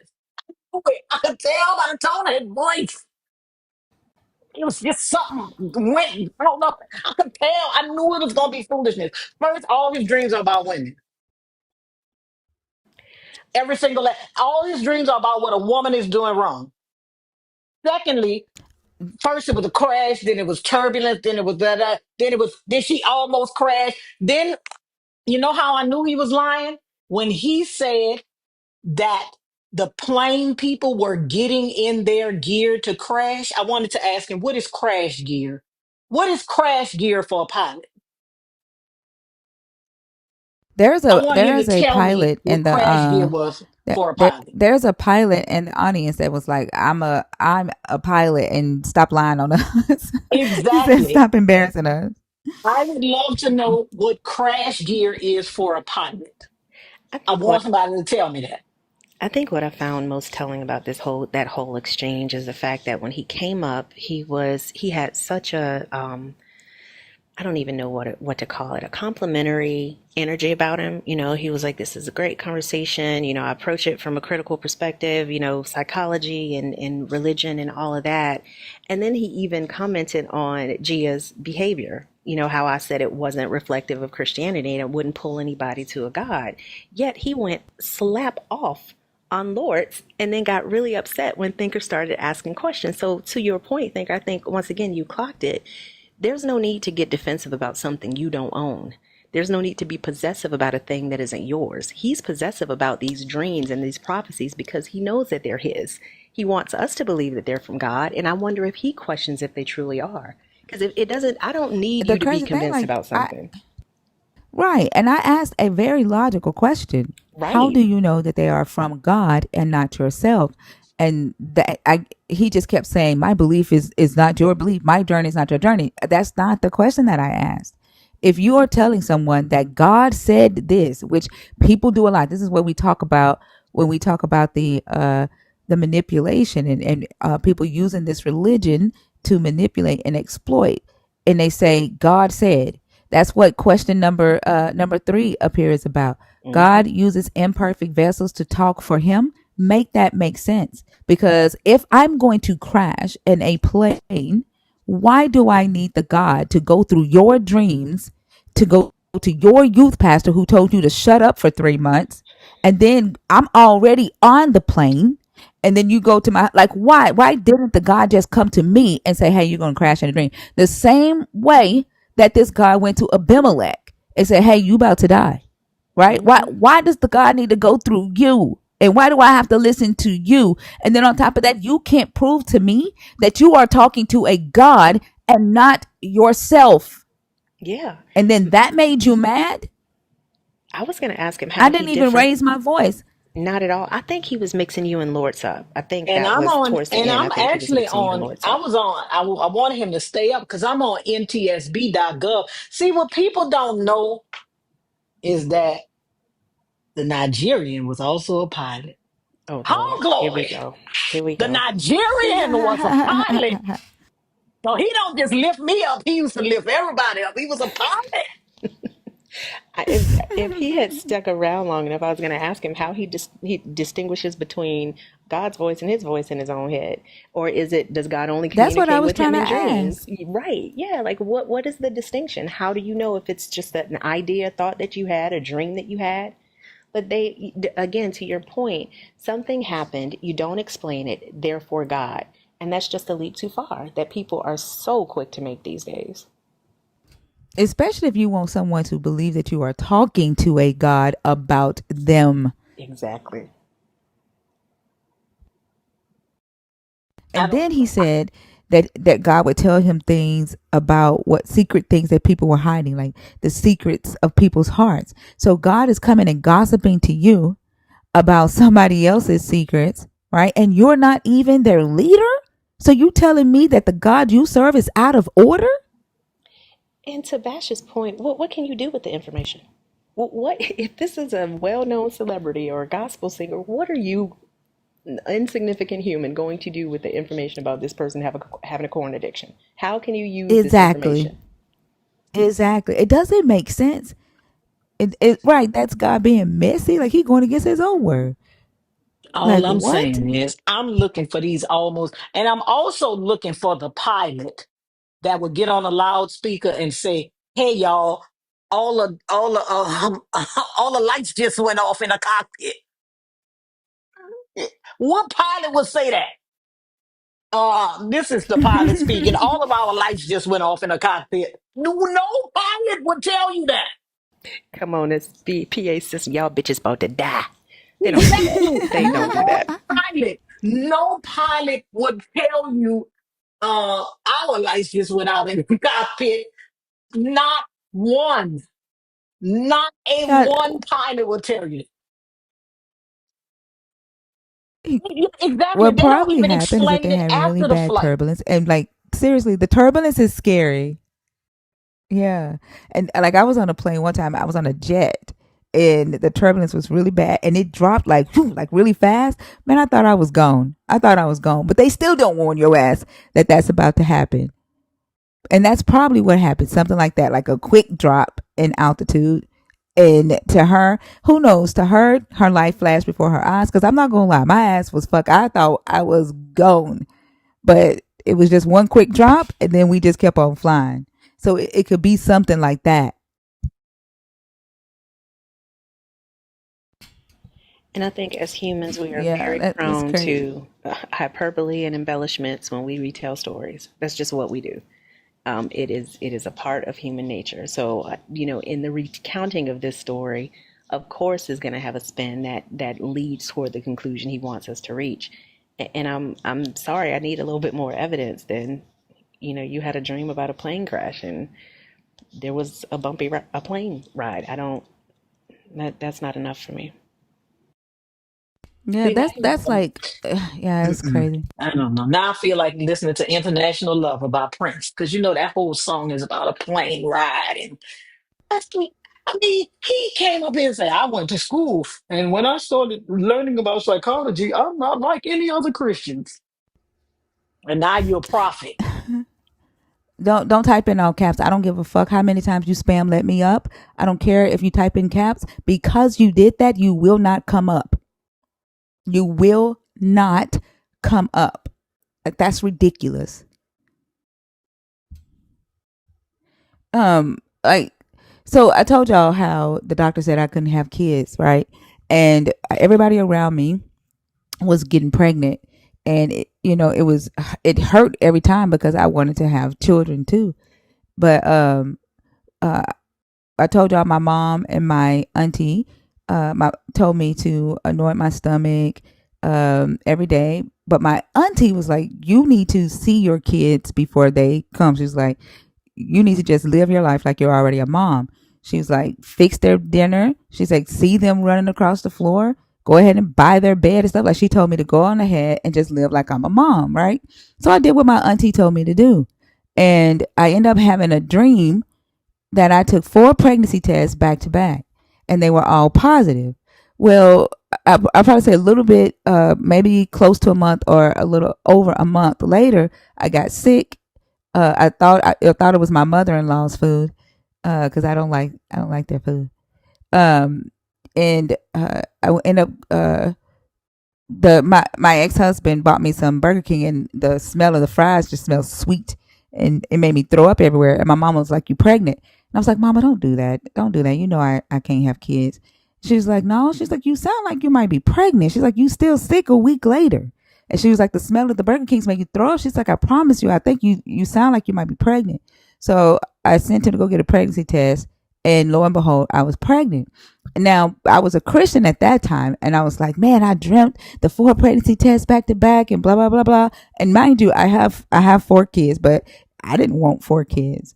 Not, let me not say it like that. I wasn't expecting 4 kids. After I got pregnant 6 weeks after my first, I thought my ass was done. Baby, oh, think of what, man. But Hold up. I would think Thank to God. myself like that was a prophecy, right? But huh? I What you said, say, baby, you Lord? think it was over. You said 6 weeks after you pregnant. Think it was. Uh. Yeah, I went back. I went to my 6 week checkup, and the doctor was like, "You ready to do this again?" And I was like, "Hell no." He said, "Too late. You're already And you know pregnant." what? Doctors are so damn disgusting. They really are. Because why would you tell that to somebody? Oh man, I was mad. Yes, I was pregnant 6 weeks after my first child, Yeah, but that was I messy as thought hell at a that doctor. that was a prophecy. Yeah, but the reality is that I wanted kids. I wanted kids so bad, and then I just forgot about all the other dreams that I had about being pregnant. Right? Like one time, I had a dream that that a country biscuit. It was like soaking in like jelly and butter, and everybody was like, "Oh, that means you're pregnant. You're pregnant." I wasn't pregnant. Like I forgot about all the other dreams I had about me being pregnant. So I so happened to have a dream about me taking pregnancy tests, and then bam, I'm pregnant, and all of a sudden that's a prophecy. I wanted to have children. Yeah, the biscuit was soaping in jelly and butter, and because it was like they were saying it meant fertilization. You know the old superstitions in the South, but they were saying it meant like Yeah, fertilization and all that. But yeah. that's But my wild. sister in law ended up being the one that was pregnant, though. Not gonna lie, my sister in law ended up being the one pregnant when I had that dream.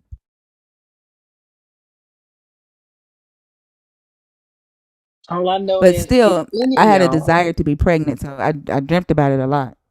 if any of y'all ever have a dream about turbulence, just don't tell it to me. If I'm in it, just don't say it. Just don't say it to me. I already don't like flying, right? So if you have a dream about some turbulence, just don't tell it to me. Somebody said they got pregnant 4 times in a. Don't be breaking in my pregnancy dreams with this turbulence dream. I'm just telling y'all what I thought when I was a Christian. Cassandra said I Cassandra. got pregnant. She said I got pregnant 4 times on an airplane when there was turbulence and the lights went out in the cockpit. Don't be roping me into that.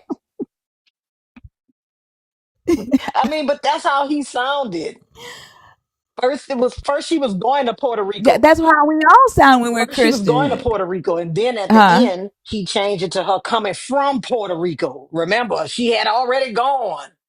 The first, it's too much, man. You ain't got the live. Can you just say, you know what? I believe in God, and that's that, and that's it, and that's all. Why you got to be all of this? What? Why y'all got to be special?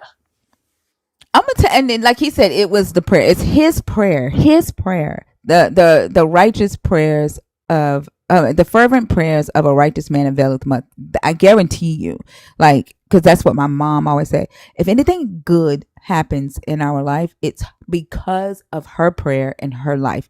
And me and my sister was talking one day, and she said, "Sometimes I just want to say, Mama, why you do that? Like sometimes I would like to think that God answers prayers because of me." Because my sister is still a Christian, and she said that she wants to say to my mom, she's not as vocal as I am, because I would say it, but she wants to say like sometimes I want to think that God answered a prayer because of me and my life. Like why do you always have to make it about your life and your prayer life, and that God did something for me because of you? Like that's what it sounds like when you say that, Doug. Like he saved her life because you prayed for her. He came to you. I mean, River, not Doug. He came to you because I guess she couldn't pray for herself or her husband couldn't pray for her. Like it needed to be you, River. That's what it sounds like you're saying. And I do think also, like we talk about counting the hits and ignoring the misses. Just from a human psychological perspective, we all do that as well if we are not aware of it. So nobody is telling you, River, that this wasn't a God talking to you. I don't know who talks to you in your head, but there's no way for you to connect those two things. You can't. There's nothing that you can point to say this was 100% God telling me this. And I think synchronicities happen all the time. I shared one the other day about a dream I had of my family pulling up in a red car. And that's literally what they pulled up in. And nobody in my family owned a red car. I don't know what that was about, but I can't, it would be dishonest of me to say, oh, God gave me a dream so that I wouldn't worry about my family driving overnight, 8 hours away. I don't know that. You've claimed that, you believe that to be true, but everything that you believe is not true. That doesn't mean that that was the actual source of that dream that you had. That's all we're saying. And I think it's unfair Yeah. for you not to understand why we would take that skeptical approach. I mean, if anybody else were to present something like this to you that didn't have to do with a God, you would be asking those same questions. How did you know this? Or Where did if the we information come said, from? y- yeah, or if we said that, we have a word from you from a God, you would automatically probably reject it because we don't believe in your God. Hmm. You would automatically reject it. Yeah, and the Even number and of even if it came true, you would still reject it. yeah, and the number of stories does not make it more convincing. I mean, there are people across the world that have stories about a God that told them something, and it wasn't the God that you believe in. So does that make their God true as well? And if it's just one God, then Then somebody's got to be wrong. Both of you can't be right. then on top of that, a lot of the prophecies in this book are fairy tale. Exactly. So yeah, so like how can this God be talking to you when a lot of stuff in this book is made up? That's my question. And How do why you know does that it's this God? and why does he need to use a human to convey a message? Going back to your original point, it would be so clear that a message came from a God if he delivered it himself. You don't have to rely on a human being whose brain is, susceptible to all sorts of mental and physical, dangers and things of that nature. If he just said it himself, then there will be no question that it came from him. Why can't he do that? And I think that's a fair question. I think it's also unfair that he came up here saying that he actually celebrate questioning and exploring, and then while we were questioning and exploring, he took offense to it. And I did say, why are you getting offended? I said, it sounds like you're getting defensive, and he said, no, no, no, no, I'm not. And then when I asked again, how do you know that it is a God? And I know when I said, okay, I guess I got my answer when he was responding uh to Lords, and he said, "There's nothing I'm gonna be able to say to help your unbelief." Like he started, I said, Hmm. "Well, I guess I just got my answer," and then he turned around on me, right? So like, you came up here saying that you actually appreciate a platform that allows people to explore Right. and get an understanding. And then you bashed an 18-year-old for her behavior, right? And combined psychology with that and said that people don't allow themselves to get an understanding for claiming, right, a belief system and saying this is what I believe. And you did the complete opposite of what you said. So I shamed your experience because I asked you, how do you know it is a God? I not once told you your experience never happened. I even empathized with you and said, I've had those types of dreams too. I even gave you proof that I'm not just pulling your leg and saying that I've had those types of dreams. I guided you to the playlist on my page that goes back all the way to 2020, full of dreams, right? One of them makes me look crazy as fuck that went viral in 2020. Like I guided you to a playlist. I empathized with you. How did I shame your experience? What I asked you was, how do you know that your dreams or these so-called messages are from a God and not you? I did not shame you. Don't ask me, can we move past this? You don't pay me. You don't run anything. I talk about what I want to talk about.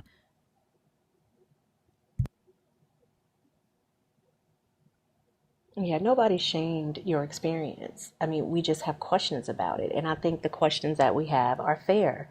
That's The the thing. You can't be going around. Oh, I'm sorry. Go ahead. Thank you. No, I just wanted to say, like, you can't be going around telling people that a God said and you can't prove that a God is talking to you. At least say, I feel. I had a dream And maybe this dream is saying this. That's different than saying the Lord gave me. And I think the switch up also in just the way you were communicating was very telling. If the only way you would have left this live thinking that your experience wasn't shamed is if we agreed with you that it came from God, then you have to sit with that. You have to question that whether or not you truly believe it came from God. I don't need co-signing to accept an experience that I have, that I know I have, right? So from that perspective, if you're only satisfied with sharing this experience with people who agree with you that it came from a God, you might want to sit with why that is.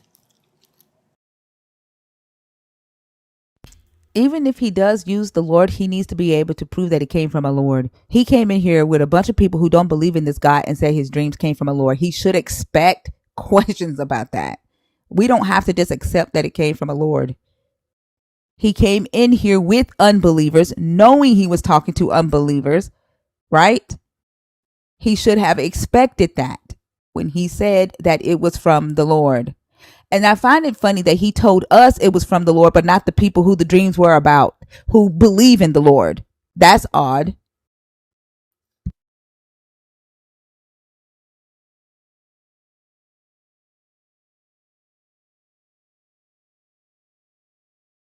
Y'all be getting mad at us for critically thinking and clocking shit.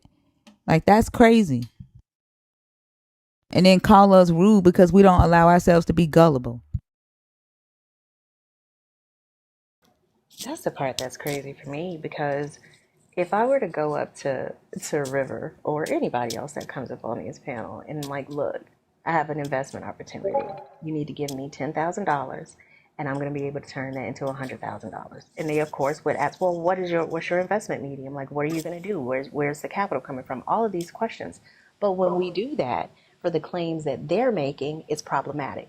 You don't approach that. You don't use this lens of approach to any other aspect of your life, I hope, other than religion, which according to you is the most important choice or decision someone can make.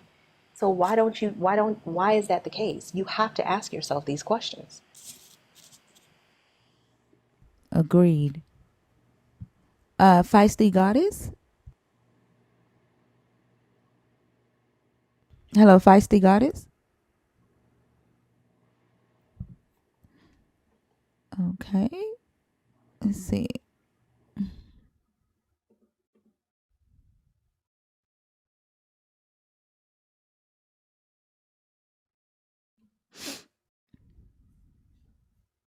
Living Heart, why are you back in the box?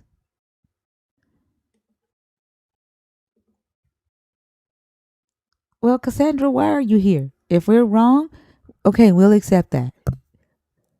Why are you here?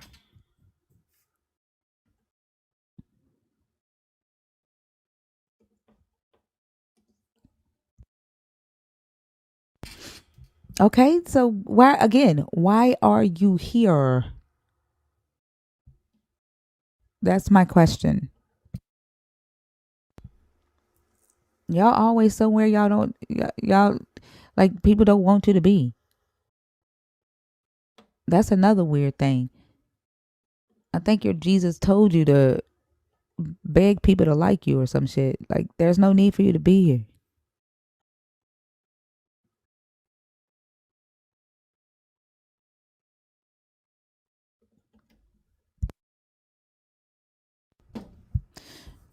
Why is that such a curious question? Like, what does it matter?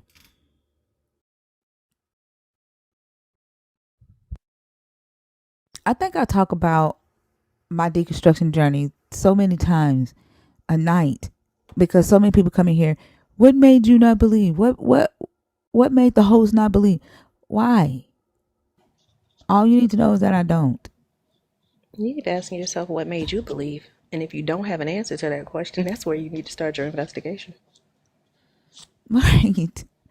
Like, I think like Christianity makes people focus on other people more than the believer focus on themselves. Stop focusing on other people. Like, when we participate in these conversations, we get something out of it. That's why we get so frustrated when we get a conversation that literally won't go anywhere.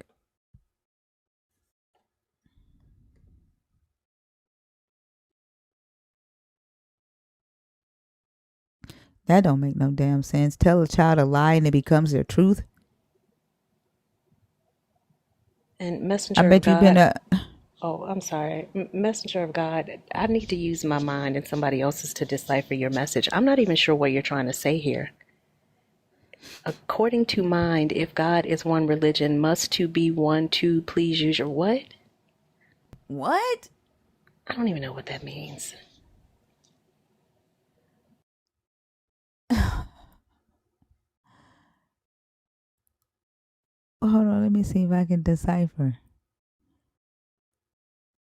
Did he say something before that? Oh, he's been saying a lot. I think he's the one who's telling us to come to Islam. I can't remember. Oh,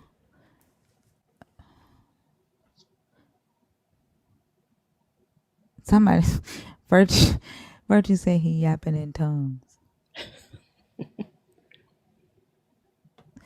Boy, they be mad when you don't believe in this God. Goodness gracious. And I'm curious to know if the any answer to what made you stop believing would make a difference to believers. Like, what is it that I could say that they would hear and they would say, "Oh, well, yeah, that makes sense." You're not going to do that because you already believe. Because ultimately, the vast majority of us that are non-believers because of what is actually in this book. And you've been conditioned to believe that non-believers only don't believe because they don't know what's in the book. So it's almost like this contradiction in your mind and you can't make sense of it. It's the stupidest thing to sit up here and say you can't say nothing to believers, but you fucking sitting in the damn comments. I don't understand that. The fuck? Why the fuck are you here, believer? Why are you here?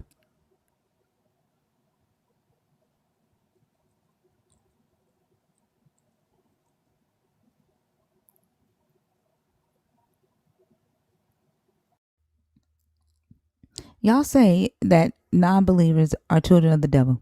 Non-believers are demons. Non-believers are the antichrist. All of that associated with hell. Y'all like hell? Why the fuck are you sitting amongst us? Why are you here?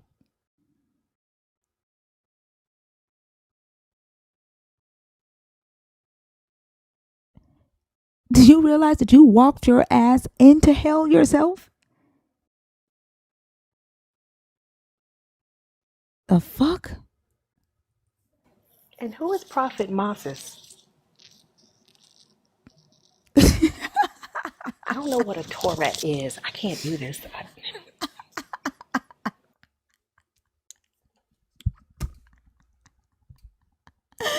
Oh my God. It gets worse every single day. Oh my gosh. Yeah, they do seem bloodthirsty, don't they? Like, it's just weird. It is weird. Why do we have more control to not go in their lives than they do to come, not to come in ours? Like, why do you think that is? The one said Prophet C. Moses. Oh my gosh.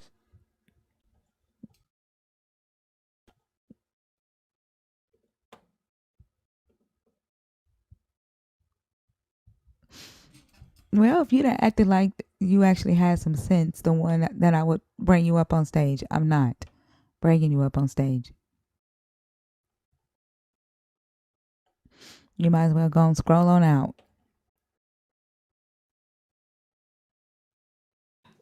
Lord, now we got also started. What do you say? If God is star, then why y'all not see point? Why are you typing? Why are you typing in Cookie Monster? What is happening right now? Oh my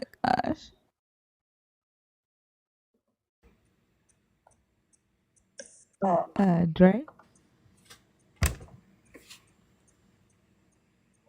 Hello, Dre?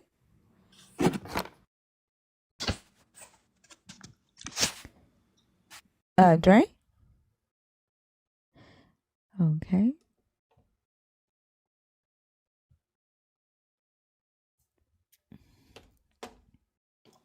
Somebody in the comments asked a good question and said, after deconstruction, is there reconstruction? And I think for some people there is.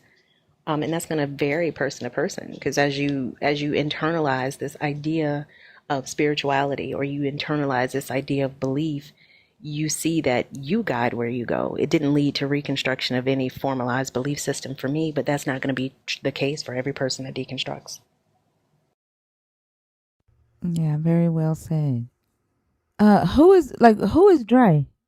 What have I talked to him before? I don't remember the name. I don't either. Miss Mayat? Miss Mayat?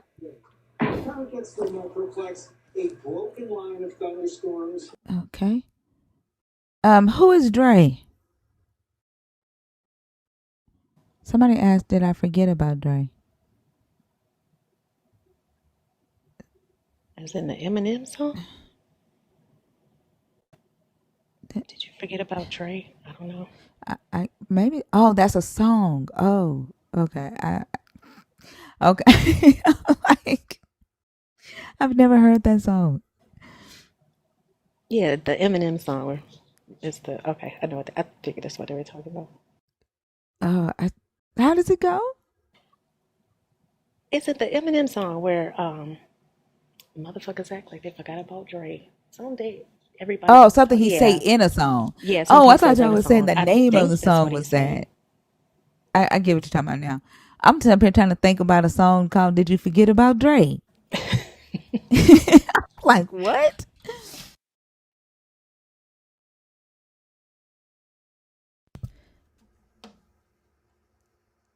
Wire nut? Okay.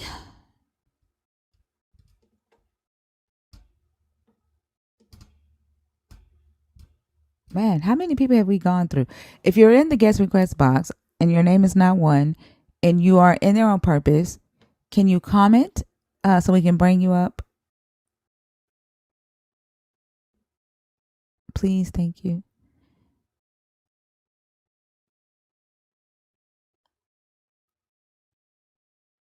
Uh,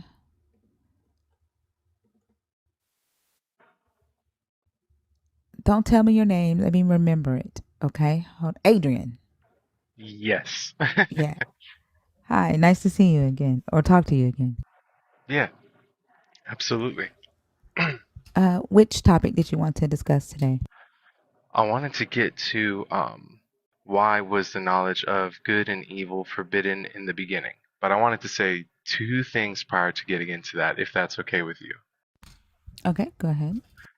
First thing, uh, everyone that's a Christian, I am a Christian, but everyone that's a Christian in the chat right now, all together, let's remove the thumb out of our ass and just listen. Okay, that's the first thing. Second thing, Sebastian, do me a huge favor. Read the entire dictionary so I can sample every single word and just copy your voice so that I can speak the same way you speak. Jesus, your voice is too deep.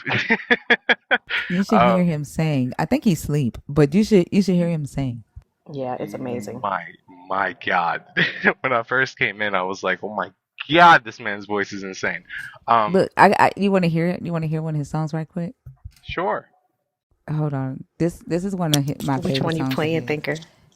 The God in Me. Oh, I love that one. Since we're talking about the Adam and Eve thing, Nice. I'm gonna play the Perfect. Adam and Eve song. No,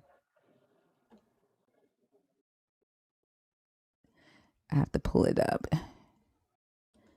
Okay, hold on. Let me see.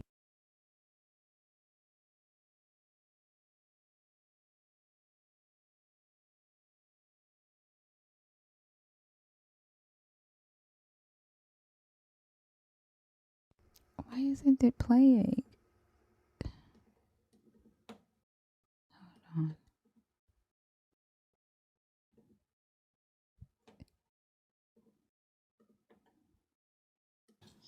Easy said Bash is gonna wake up and start singing along. He had a dream about it. They won't. It won't play on. For some reason, I think it's the. It's making me re-download the audios. I don't know why. Do they time out on WhatsApp? I didn't do it on WhatsApp. I just saved it to my phone. I downloaded it from Discord to my phone. I downloaded and sent it to WhatsApp, and I thought I had it. Yeah, some of his songs are on Apple Music.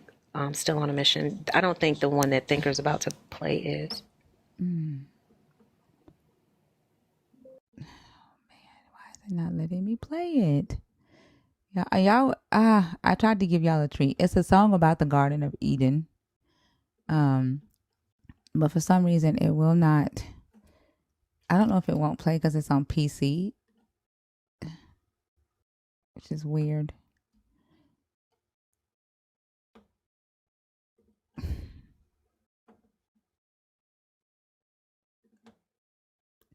Yeah, it won't play for some reason. Oh man, that's fine. Yeah. Sorry, but it's such a beautiful song. Like it's about the Garden of Eden too, and like his voice is so amazing. He's a 3-time Grammy Award winner, and his he has multiple songs that have gone platinum. So he's pretty awesome. That is so freaking cool. Yeah. All right. Go ahead. So by my understanding, when it came to why it was forbidden in the first place, um, if by my understanding, I could be wrong, but by my understanding, the moment that they did get the knowledge, when they did bite into the apple and they had known everything, that's when, they had looked at each other and they noticed that they were naked and they started getting embarrassed in and of itself. And then from then on, those were things that were not supposed to be something that we knew as people, as humans. So I feel like almost as though those things were unnatural to a degree, if that makes sense. Like it was unnatural prior to us eating the apple. I just had a thought because if God Like felt like it was like natural, being naked was that natural? Like yeah, being naked? yeah. Uh, that is a question, right? Like I think it really depends on the person, right? Like some people feel comfortable being naked, where some don't. That's why there's like beaches. Um, oh my gosh, Mac, I was trying to bring you up. Um, so I don't think the purpose of it was to put shame on nakedness, so to say, but to kind of like highlight that in their mind, when they got their own moral consciousness, their state of being their state of being naked was seen as bad to them or evil to them, where it wasn't to the God.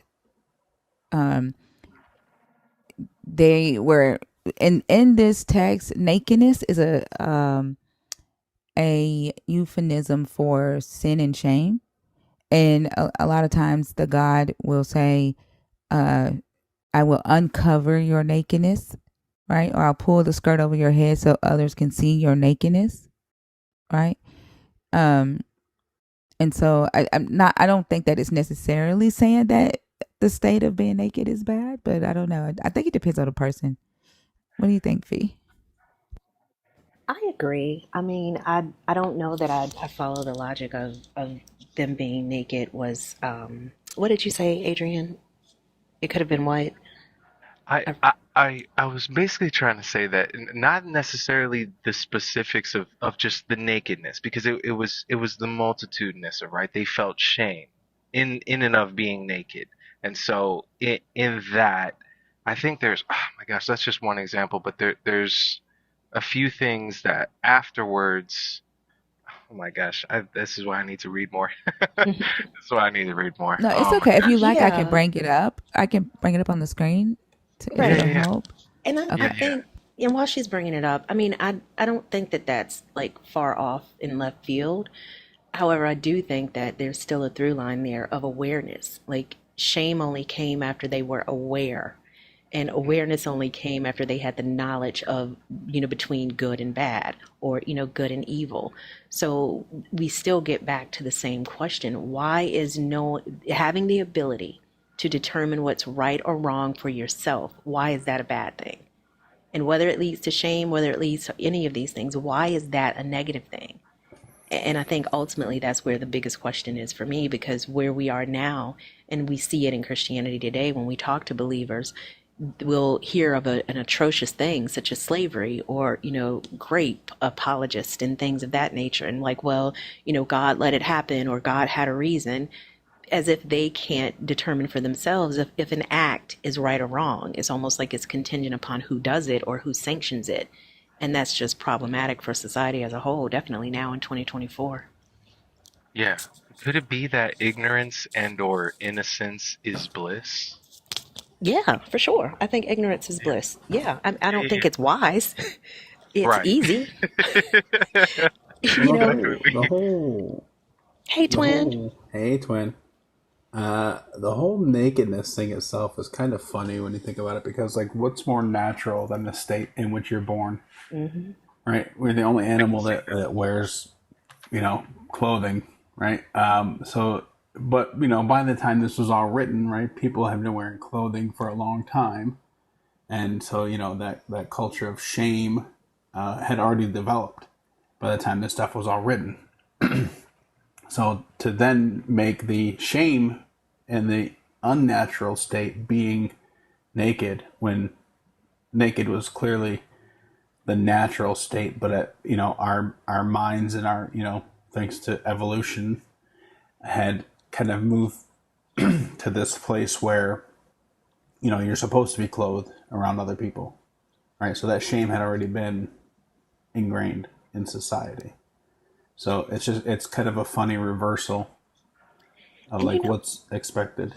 And you know what else I thought about while you were talking, Twin, is that there's some, and that differs from culture to culture, right? You think Mm-hmm. about different tribes in Africa, or Absolutely. different indigenous tribes that did not see nakedness in the same, and they still don't, they didn't Right. see it in the same way as other civilizations or other groups of people. It's the same thing. And it just doesn't make sense. Like, did Eve bite the apple or whatever the fruit was and look at Adam and be like, oh, what did that thing do? Or, all of a sudden Adam's like, oh, titties. Like, what? How did that work? Right? How did they not see it prior to? It just doesn't make sense. Oh my god. Yeah. What that thing do is just amazing. They took that out of the Bible, though. They wouldn't let that stay in there. Oh, right, Because right, the right. crazy thing is, they didn't have children, right? Like, it doesn't say that they had Right. children. Not yet, Hit that yeah. first child, yeah. So they obviously weren't looking at each other in that sense yet, I guess, to even multiply.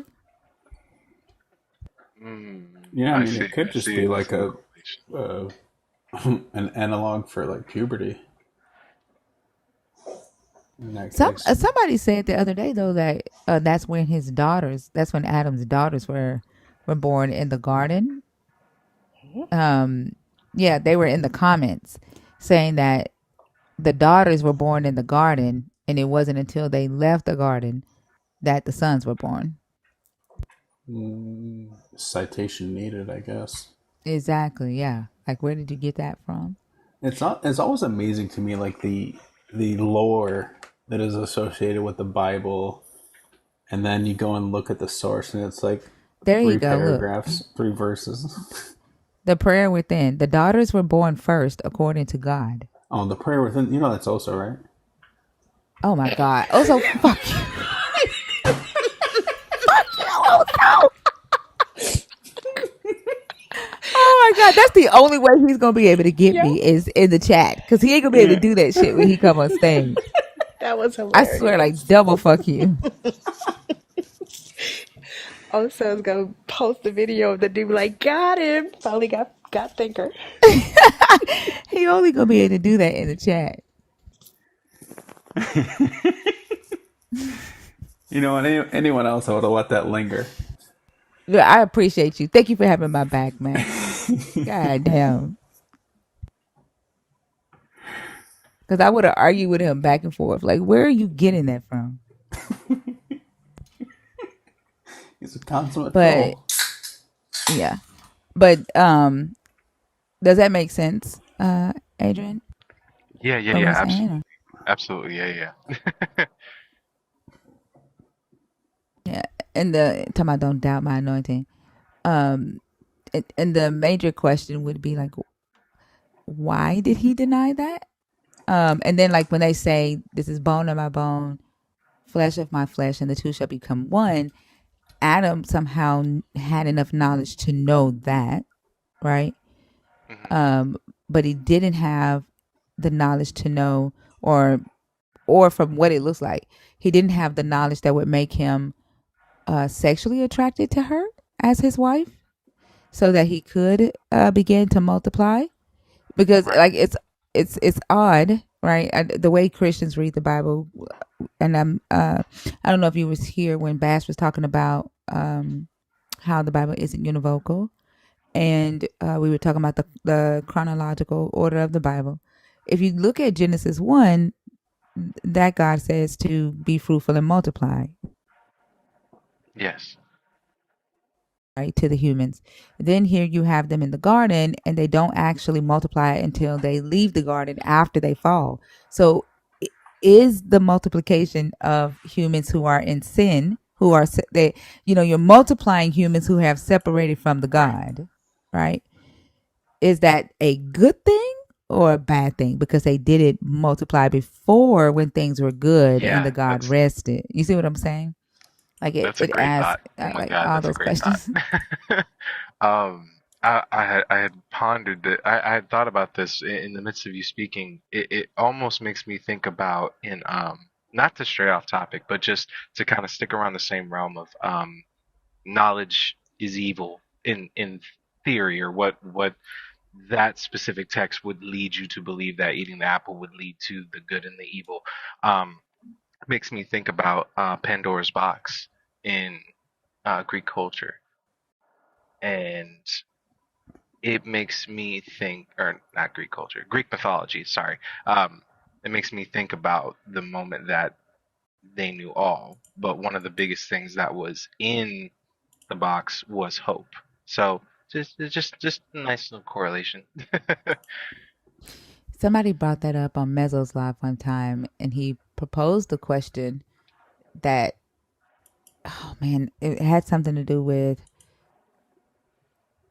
hope.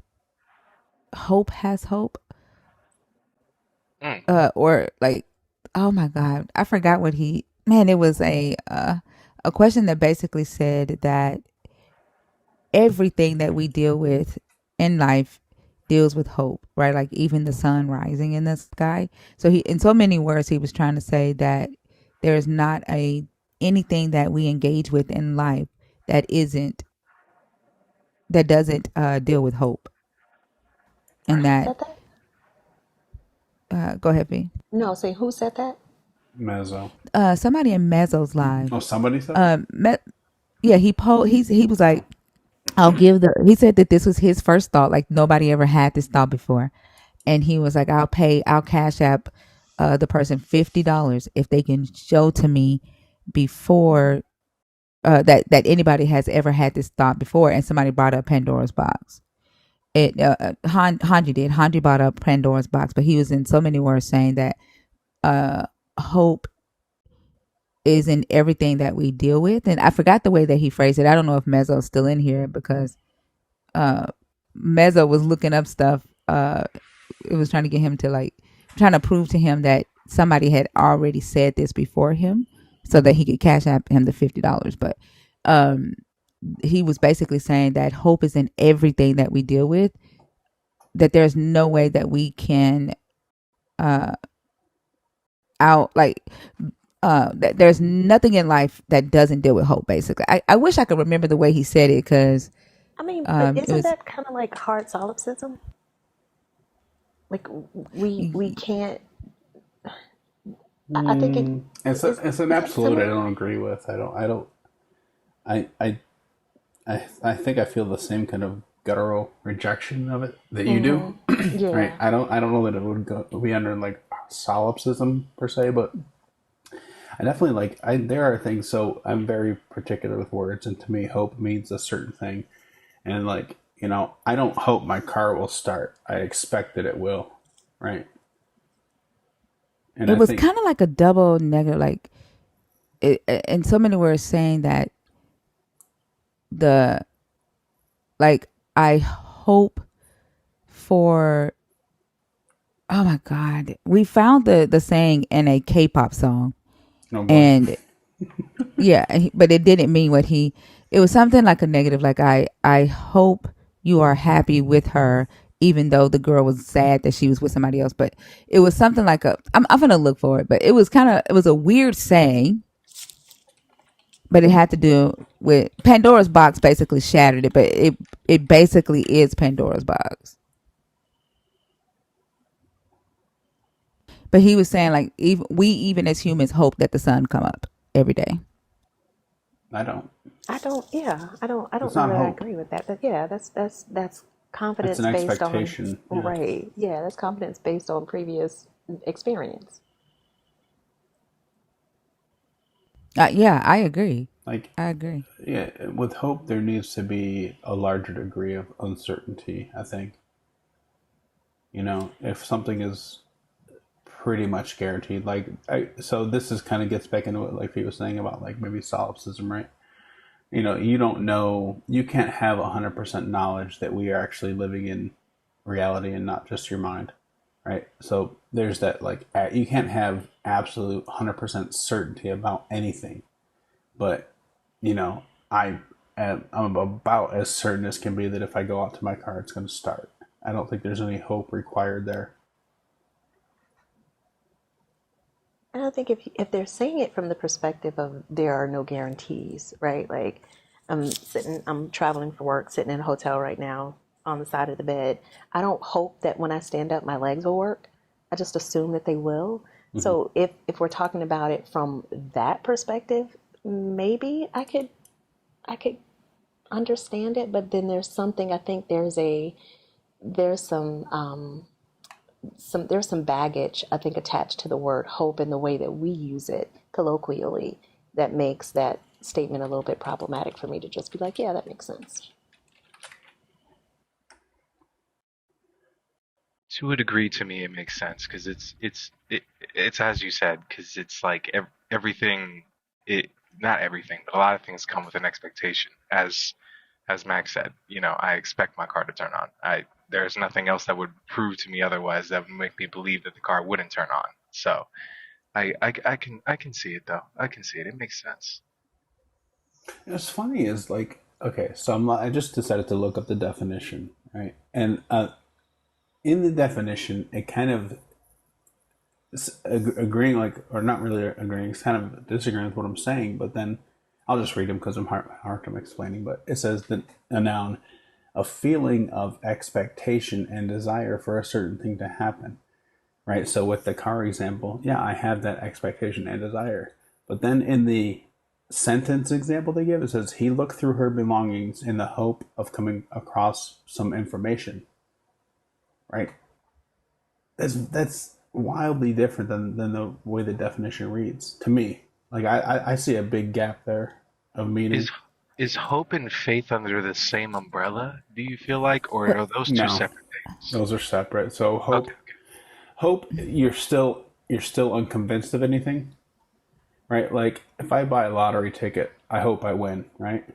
If I have faith in my mind, I've already won, right? I know it's going to happen for me. That's the faith to me is belief without evidence. Mm-hmm. Got so you. this is, I think so. He was. I had to look it up. Still can't remember the saying, but he was talking about. He said hope has a dual nature, basically. Okay.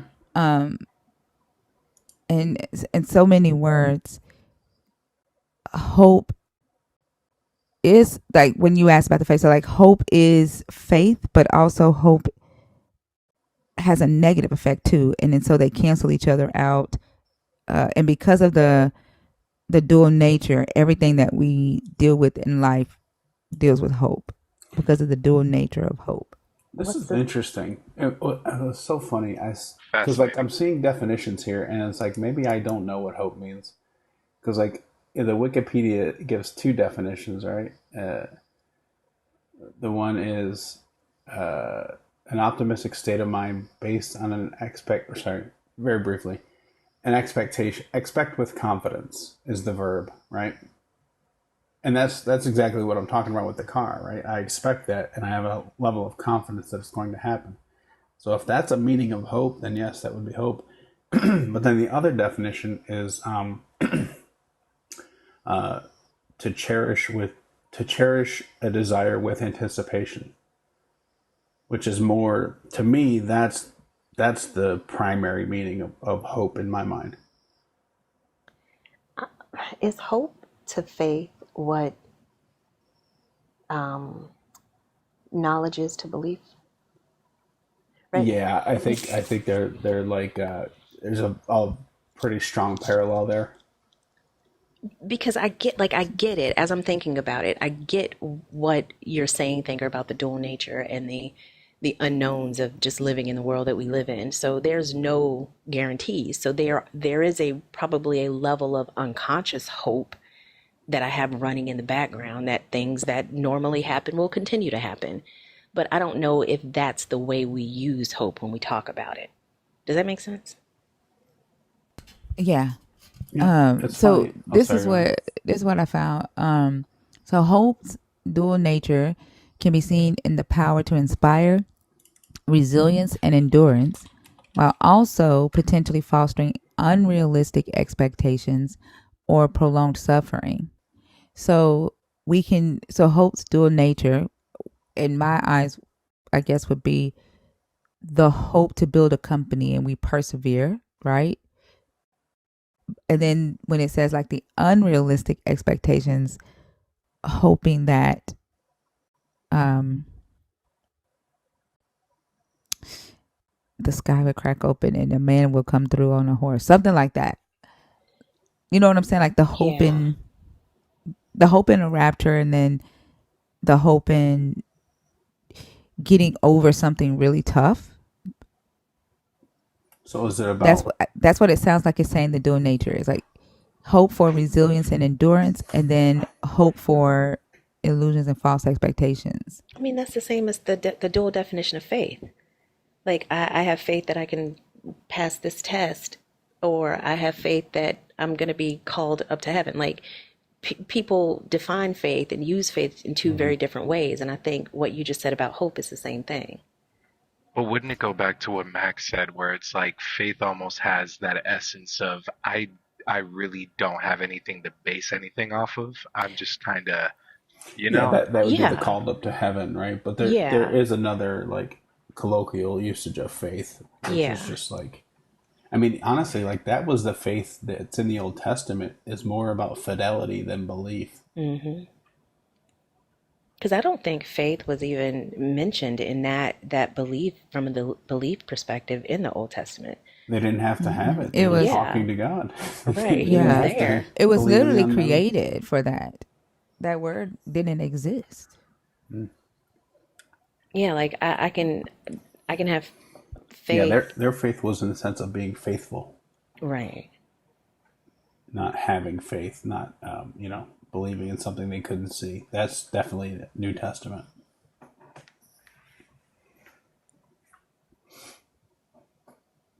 It was funny because I was watching. This is interesting that we're talking about like dual definitions and stuff, and like the one you think is the popular definition is not necessarily the primary definition. Because I was watching a clip and it was Norm Macdonald was on a talk show and he told a joke, and the one guy said, and the anecdote or whatever, and he said, and that person was just completely nonplussed. And if anybody knows Norm Macdonald, it's so funny because he just stopped. Because no, nonplussed means to be like bewildered or like gobsmacked, Mm-hmm. which is the primary definition. But I've never once heard anybody use it in that sense. To me, nonplussed always means like unimpressed or Right. unmoved, right? Mm-hmm.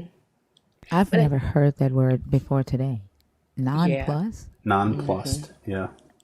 Never heard that word before today. And it's interesting, y'all know I grew up a Jehovah's Witness, so they have a very specific translation of the Bible that they use. And the definition of faith is the assured expectation of things hoped for, the evident demonstration of realities though not beheld, right? So that is the dual definition. And it's interesting that you can have faith in something that you hope for. Like, I hope my kid wins this wrestling match. You know, I've seen him wrestling, I've seen him practicing, his diet has been good, that kind of thing. So that's the Yeah. that's a type of faith that we use. But the second part, the evident demonstration of realities though not beheld, that's you just making some shit up, right? So that's the type of faith, or that's the usage of faith that I personally find problematic. So when we talk about hope, I don't have an issue with the idea of, yeah, everything is a hope that happens, because there are no guarantees. But I don't know that I would extend that to saying that I hope the sun rises, because, like Mac was saying, based on every other day that I've lived on this earth, that has happened. The math and the physics and all of the things that we know scientifically, that the sun is going to be there. Why would I expect anything other than that? So I don't know if that would fall under the umbrella of hope for me. But that's the thing. Like the Yeah. definitions I'm reading, it does, which is like blowing my mind a little bit Really? because I Okay, do pull it Yeah, up not like think now. of it so. that way. What does the hope being the last thing in the jar in the box have to do? Okay, so like in Pandora's box, after she let all the diseases out, the last thing in the box was hope. And that sends the message that all there is hope, or humanity doesn't have hope because it's still in Pandora's box. What's the whole point of that story? Oh yeah. I got lost in the whole thing. um, it was basically in my head the way that it kind of played itself out in correlation of the two. It almost feels as though it almost feels as though yes, it was necessary to bite the apple from my understanding, even though it was forbidden to do so because it held good and bad, but also simultaneous. This is difficult. I've messed myself up bringing that up. Oh, this is interesting. Like that. Like this is very interesting because when hope, when she closes the box, right? The only thing left in the box is hope. After releasing disease and famine and all of that, hope is in the box. That's all that's left. At the end of the Christian story, when the only thing left is faith, right? So you have faith and hope, which are damn near synonymous, both dual in nature, right? One is the source of the suffering, right? And one is the motivation from the suffering. That is interesting. Ain't it? And it's something I just pulled out. It says, that, speaking of the hope in Pandora's box, it says, but there's another interpretation, one that paints hope as the ultimate evil. Was hope left in the box not as a blessing, but as a final curse, offering the illusion of comfort while keeping us in perpetual longing, and when our dreams shatter, plunging us into despair. Wow. So that interpretation is looking at hope as if hope is a bad thing. Like Yeah, hope keeps you complacent. exactly. Yeah, But then, I definitely get that. I just because I don't know too much about the story, but it says when I'm reading, it says like Zeus gave the box, but Prometheus put hope in the box secretly. Zeus didn't know. Right, so Zeus gave the And box to who told her Pandora. not to open the box? Zeus. Zeus He told her gave it not to to her. He open the says, "My box. And special then, gift to you. Don't ever open it." Right, but he knew that she'd be curious, and then she so did. he's basically Yahweh in this. Yeah, pretty much. And Did he then lie to her and say that something would happen? he just said, "Don't open it," which is like, all right, then don't give it to me. If it's a gift that I can't have, like what? You know what I mean? I can't remember if he lied. I can't remember if he lied to her though. I mean, I'm only seeing a little bit of it, but it doesn't look like a lie so much as like this I mean, nonsensical like he didn't command. say something would happen to her. She did. It, So in Adapa, Ea lies to Adapa, right? mm, In the Hebrew story, Yahweh lies to Adam. So I'm just wondering, does Zeus lie to Pandora, or did he? Like, he don't gotta lie to the woman. Just tell the woman what to do. No, I'm joking. So like, did he? I'm wondering, did he have to like convince her like with this deadly lie not to open the box? Like, hey, I had to lie to Adapa, and Yahweh had to lie to Adam. Yeah, I mean, I don't know. I'd have to like look at it, but from the snippet I was just looking at, it looks like he just said, "Here's a gift. Don't ever open it."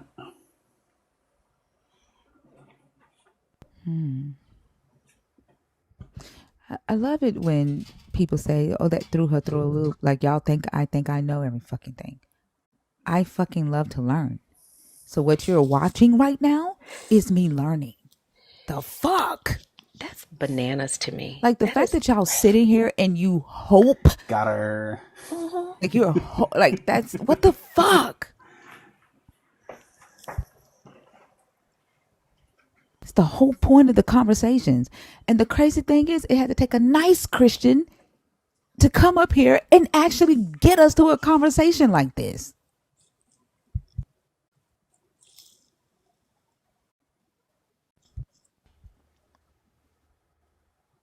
Hold on, I'm trying to see if he lied. On the record, though, I did fumble to get us here, but we got here. But at least you were open, Yeah, definitely. and honest. Yeah, I noticed that a lot of people, and whenever I hop nice. into live, oh yeah, of course. I noticed that a lot of people, when I hop into lives, they are very receptive to when I'm just like, hey, teach me something. And then everybody can learn. Like, Knowledge is that's the power. crazy thing. Knowledge is power. Yeah, a punishment scheme for humanity. So Pandora was the first human woman created by the gods. Those the king of the gods. Oh, she was created as a punishment scheme for humanity. Okay. To execute his plan, Zeus had Pandora created the wax was out of clay. Zeus gave Pandora the jar with strict instructions not to open it. Every carried the jar joy, so she released all evils, disease, death, and sorrows into the world. No, he didn't lie to her. He just he didn't have to lie. The one about the woman, like, you don't gotta lie to the woman. Yeah. That I don't know if that's a like. Yeah, a man You gotta definitely lie to wouldn't the have man opened and tell him he gonna die. a man definitely wouldn't have opened the box, right? Right. But it's still like in the Hebrew, it's still the woman's fault, right? Like, it's still the Yeah. woman that caused all of it. Yeah, I don't know. I always hate that parallel whenever and I see like in different what is it podcasts that people will have and they'll try to be like, oh, women are evil because of it even goes back biblical, and I'm like, well, I mean, by all technicality, and I think I made this point yesterday, like, by extension, technically, if she came from the rib of Adam, by all extension, I mean, it's almost kind of like he did the wrong. Does that make sense? It's like she's independent from him, of course, but if she came from him, would it not be? I don't know. I don't know. Just a No, thought. yeah, like he was given the command, right? So like he was given the command, and he was created first, right, in the garden. Now there's two ways that we can look at this. Okay, he was created first. We can look at it like it depends on if you see the God as all knowing or not. Yeah, to be clear, he got it before she was created. Just laying that out there. Yeah, yeah. Yeah. But Yeah. so it depends on two ways that you look at this, right? So if you see the God as all not as all knowing, then he's going through a trial and error process, right? He creates the man, he gives him the command to not eat from the tree, to gain knowledge. Then he sees that the man is lonely, so he creates the man a partner. He creates some animals. Um, the animals don't work out, then he creates the woman. When he looks down and he sees, he's like, okay, he still don't need to be alone. We don't know what the fuck Adam was doing. He's like, okay, he doesn't need to be alone. So he creates another human from a different substance, right? And brings her back. When they eat from the tree, because Adam was the one that got the command, Adam was right there with her. when she was having the conversation with the serpent, Adam was responsible, was more responsible for what happened, because we see that their eyes don't open, like nothing happens until Adam eats from the fruit as well. But the curse of the woman was that now the man will be over you. That was her curse. So the question begs to differ: was she equal to him, or was she his like babysitter to keep him from doing whatever the fuck? Like when the guy looks down, he's like, yeah, no, he needs somebody else because that ain't working, right? So then her curse was, now he's gonna be over you. Were they equal? Or yeah, or was she his supervisor? That's the question. If he's not all knowing, then you can walk through that. If he's all knowing, then uh I don't know. I think it works both ways, even if he's all knowing.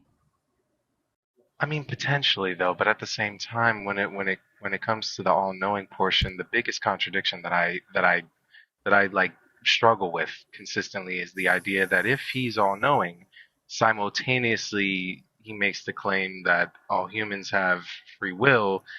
Then simultaneously, if he knows that everything's what's gonna happen, and then you give him free will, and then you tell them not to do something, you see what I'm saying? Like it goes in this big old circle. They're not compatible.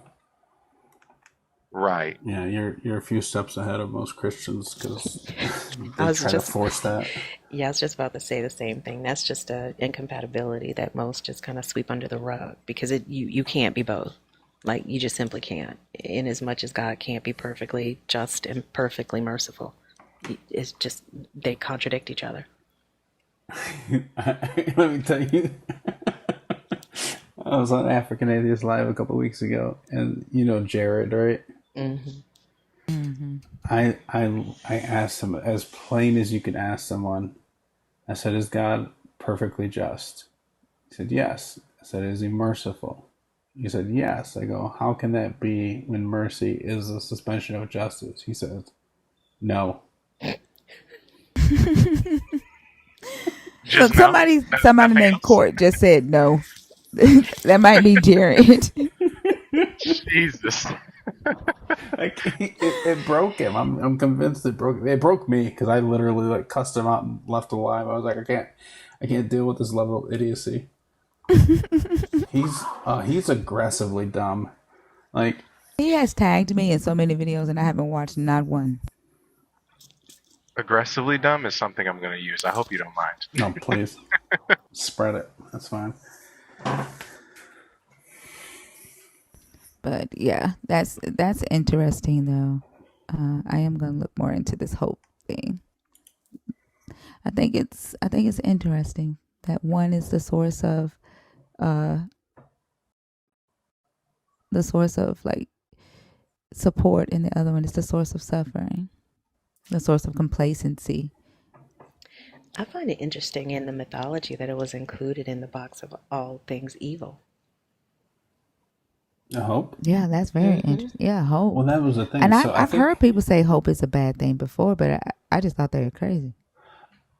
Yeah, I mean, there's so many ways to look at it because, like, from what I read, like, Zeus didn't put it in the box, right? That's the thing. Was like Prometheus snuck it in the box as a way of like that's what you're left with or something, or like that's how you're going to survive all of these things, right?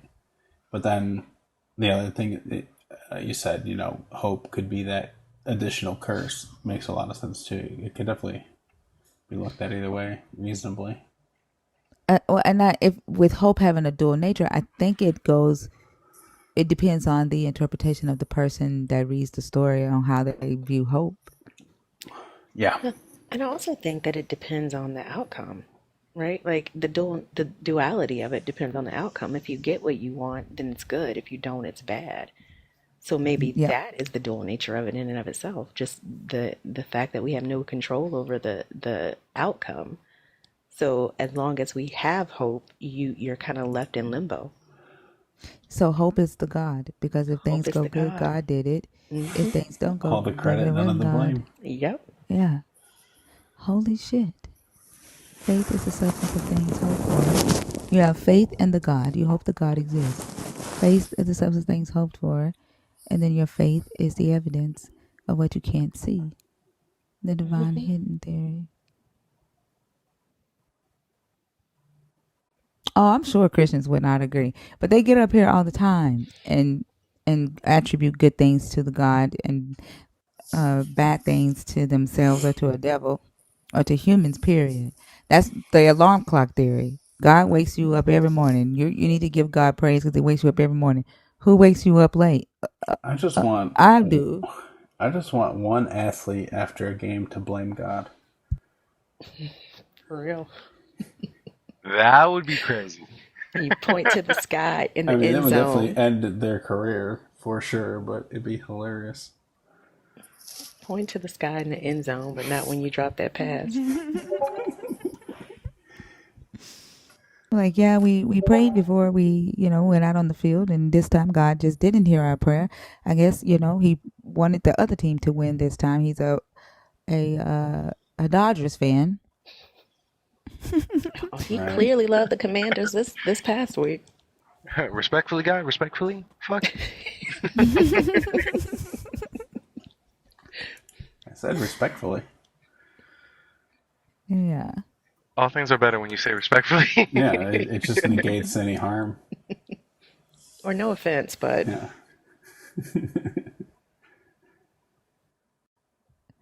Yeah. Well, that was a good conversation. Thank you so much, Adrian. It is 10:02, and it's time for me to shut down. All right. I appreciate you for coming up. And thank you for a pleasant conversation and for giving me something to dig a little bit deeper into. I appreciate that. No, likewise. It's been a pleasure. It's always nice to listen in and get to participate. This is really nice, and I look forward to the next time I get to hop on. All right, sounds good. I hope you have a good day. good chatting with you, You Adrian. too. Thank you. All righty, y'all. It is time for me to shut down. Is Christina live yet? I don't know. I think a half hour, unless she moved it up. Okay. Yeah, just African atheists Do is y'all want online. me to stay on for until she goes live? You got anybody in the? I don't. Oh, we got 10. Yeah, we got 10 people in there. Do you feel like it is the We could do. question? Yeah. Yeah, I gotta go vote today, so I'm not gonna go to sleep right now. Okay. I do have to take a shower and get dressed, to go when my daughters get off work. But we can bring up one more person until Christina's live if y'all want to. Works for me. Okay, let's see who we have in there.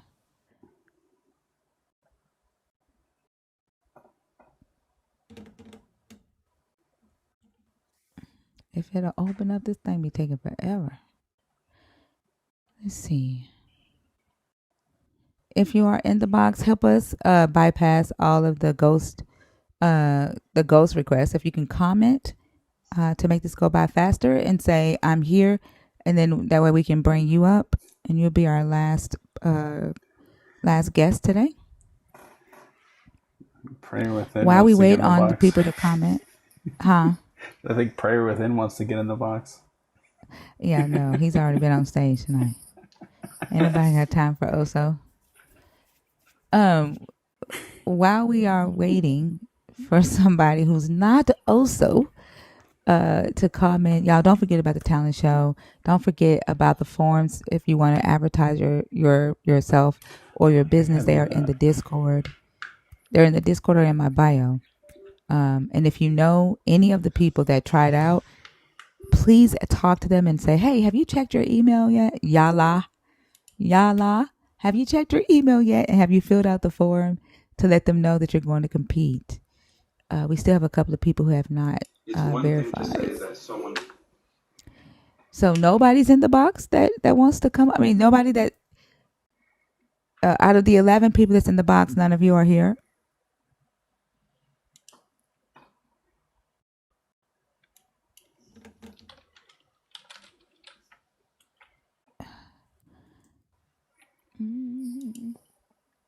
All right. I'm open.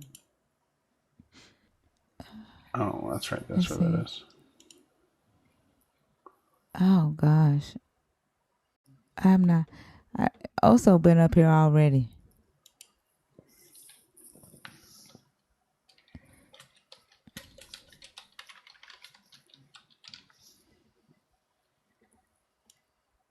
I don't know. Let's see who's in here. Sometimes they just be in the box and don't even comment. Ray Jr. said there's another fake thinker account that just followed him, guided by angels. Oh my God.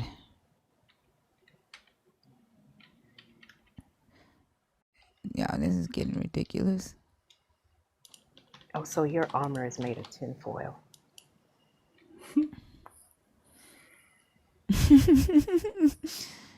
Oh no, come on. Let me see. Shecky. Shaky Dicky, I see you in the box. Are you in there on purpose? Damn, it keep moving down. Like when I try to add somebody, it'll add the person above them.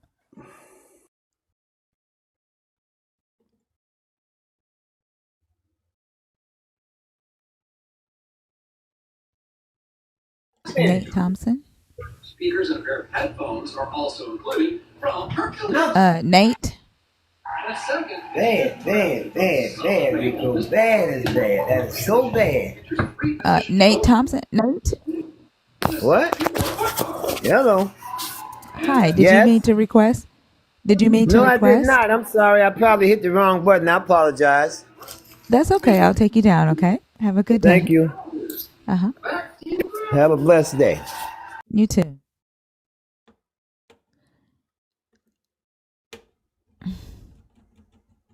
Also, if you want to participate in the conversation about Black America and Africa on Thursday night, can you let me know in the Discord if you want to be on that panel? If you want to be one of the people on the panel for deconstruction, if you are a Christian and you are a nerd and you want to be on that panel to discuss about Christianity and Black America and the African diaspora, comment in the Discord and let me know, please. When is that panel again, Thinker? Thursday night. Okay. Instead of Freeform Friday, it'll be after the talent show, so it'll start at 3 a.m. Okay. The panel, and it'll go all the way till. We'll probably have the panel for probably about 2 hours, depending on how the conversation goes, because we could get into like very deep conversation. Gotcha. But after that conversation, we'll switch to just a regular conversation. Hello, everyone. Hello. Hi, Mossy. How are you? I'm good. I'm good. Are you a Christian, deconstructing, or an atheist? I'm just here to deconstruct Christianity. I do believe in a higher power. I may not necessarily say God, but I don't think it makes me an atheist to say I don't believe in uh, the superstition behind the word God. You know what I mean? Like, obviously, Okay. I'm very spiritual. So, So can I ask? Like, you say you're deconstructing the Bible. Are you what's the reason you're deconstructing the Bible? Like, are you a former uh, Christian and where you used to believe in the God of the Bible, and you're deconstructing away from the belief in that God? so I grew up in a Christian household. Um, you know, I've been in a lot of Christian programs. So I was taught to be like a Christian. You know what I mean?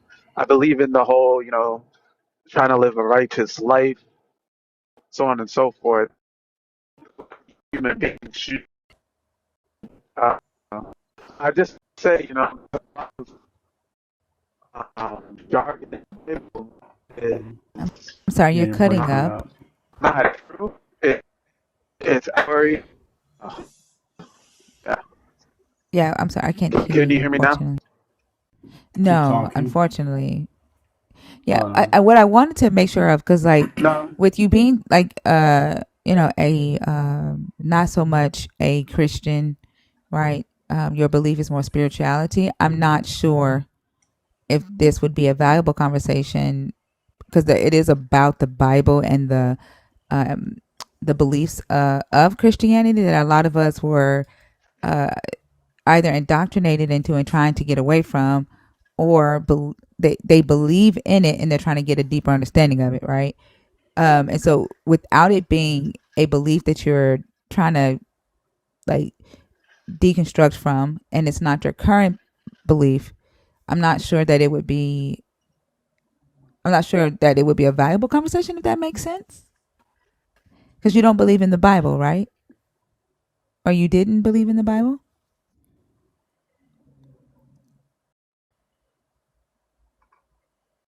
Are you there? Fact, because So the Bible does have a history, right? Right, but was it a belief that you had? Like, Yeah, yeah. I I can't, used to believe in okay. Jesus. I used to believe in Jesus. I used to believe in the Holy Trinity, God, the Holy Spirit, so on and so forth. Um, what I want to say is that there's so many similarities in the Bible with like different cultures and their belief systems.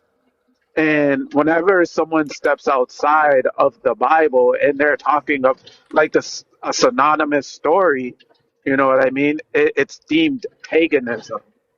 But the principality is basically the same. You know what I mean?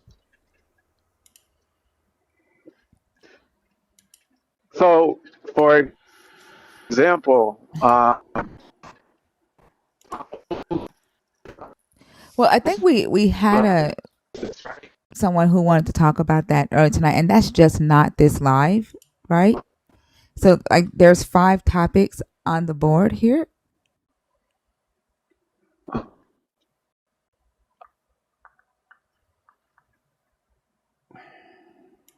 oh, I didn't read those topics.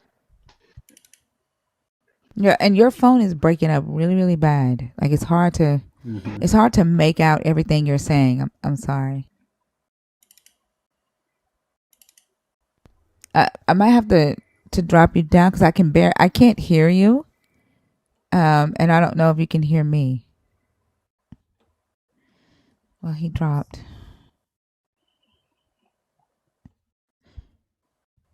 It's it's not like he wanted to talk about how Christians call people who don't believe in their God pagans when they're the same God.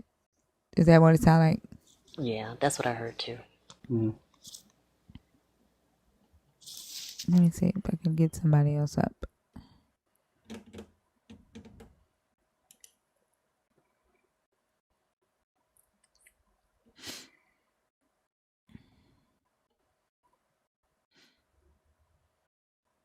Damn, why does it take this long for that box to open?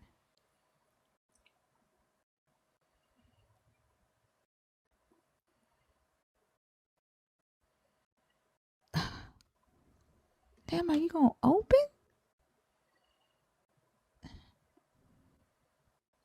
Let me see. Maybe I can do it from my phone because TikTok is tripping.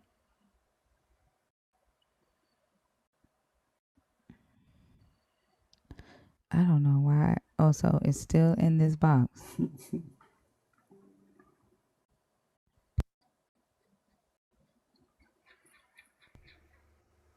Nope, that didn't work. what happened? I think everybody's gone. I don't think if you are deconstructing, or if you are an atheist, or if you're a believer, and you want to come up and have a conversation, we have time for one more conversation. Please comment, let us know, and we will bring you up. I think everybody in the box is either also uh, or not, or gone.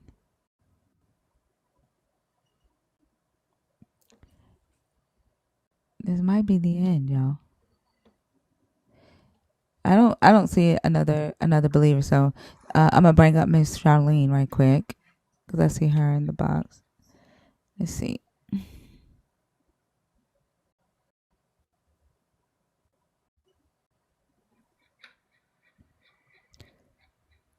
That's crazy. TikTok Studio shows me there's 7 people here, but on my phone it shows there's only 3.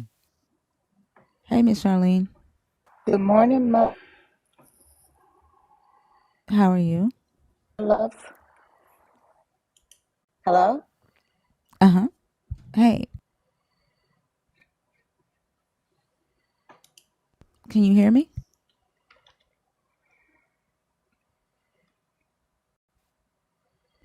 Miss Charlene?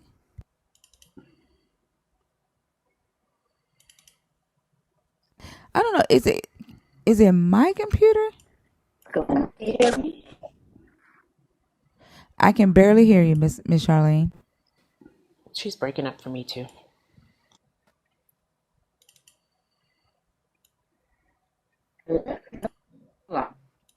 You may have to drop, Miss Charlene. We can't hear you. Wait a minute. Can you hear me now? Can Yeah, you hear me now? that's better. Yeah. Yep, that's Okay, better. I had to take my oh good. You know, I've reported 3 false thinkers that have tried Yeah, to they're getting ridiculous. befriend. I take snapshots of them and then I report them and block them. But I've seen 3 different ones so far. They're getting And it seemed like ridiculous. Like,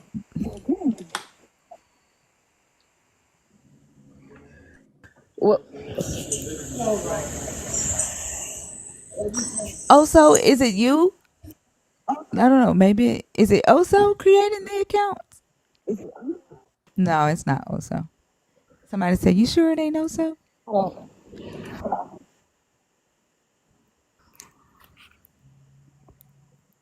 Miss Charlene, you there? I tried to yeah, I'm here. Can you hear me? Yeah. Hmm. Okay. If I go to YouTube, will it mess things up? Or no, you can't talk from YouTube, can you? No, I can't. I can't. I won't be able to hear you. Okay. You'll be able to hear Uh me though. Gotcha. I tried to put in the Discord a recording that I had made way back in the day with a choir while I was singing, but I can't figure out how to get it in there. Oh, you were singing with the choir? Yeah, yeah, that's when I used to lead songs. I sent it to G Spot. She played it on her show, but I had to Oh, text okay. it to her. That's the way she got it. If How I ever long figure is out it? how to put it in the Discord, it's not long. I mean, that You might should be be able it to though. You upload know it. what? I think you can That upload may up to be it. Maybe. 4.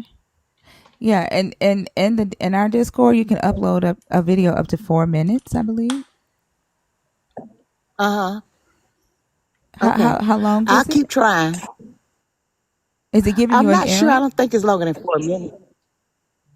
No, it don't even. When I try to put it in the Discord, it won't even allow me. Like it won't even put up the buttons for me to put it in. I don't know what it is. Maybe I just don't know what I'm doing. I keep trying. So when you know how to upload a picture, right? To Discord, Yeah. you know how to upload a picture.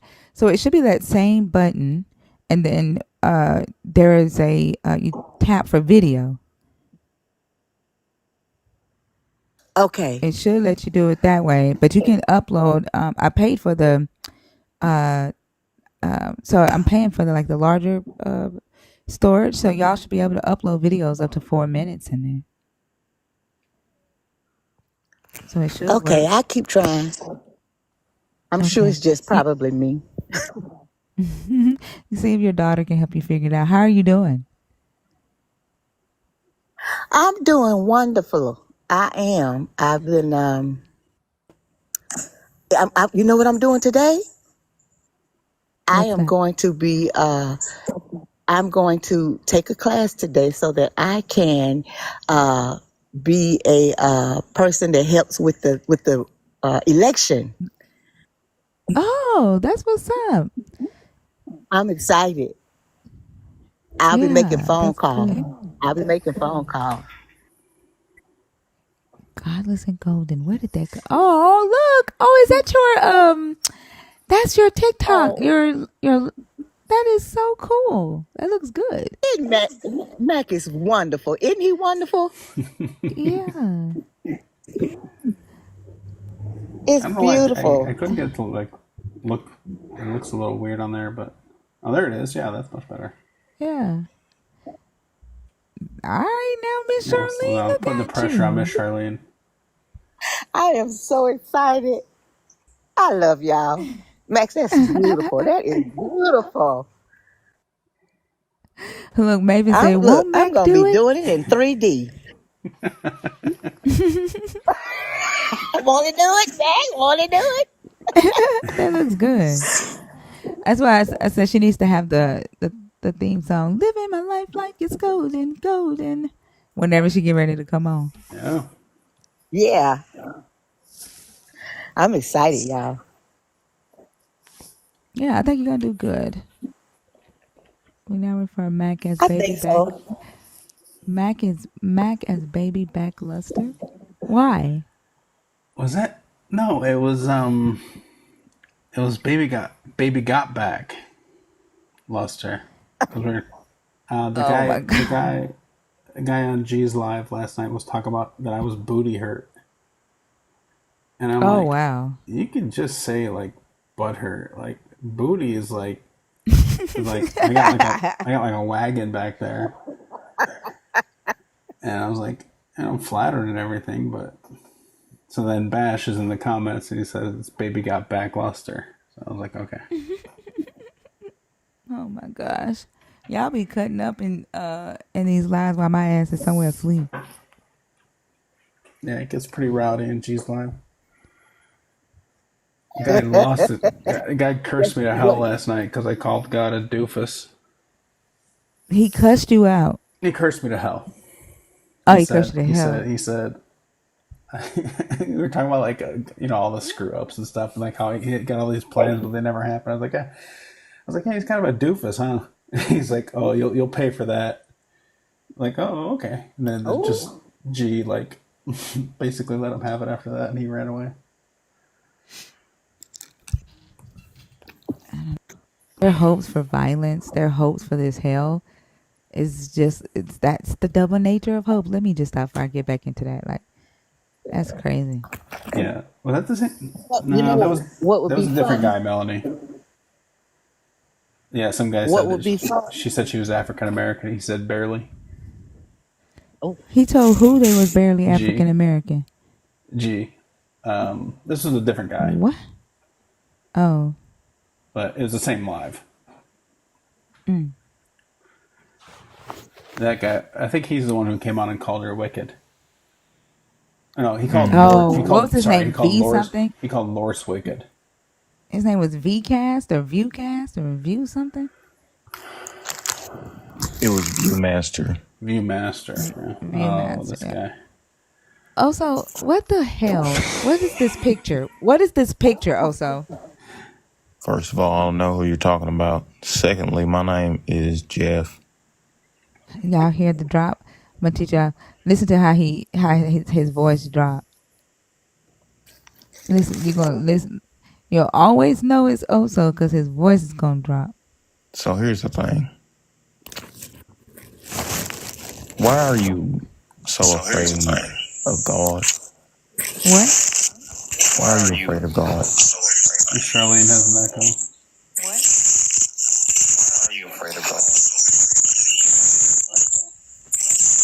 That is rough. Ooh. Let's see. Okay. Let's get to What you your say? very real question. Why are y'all afraid of God?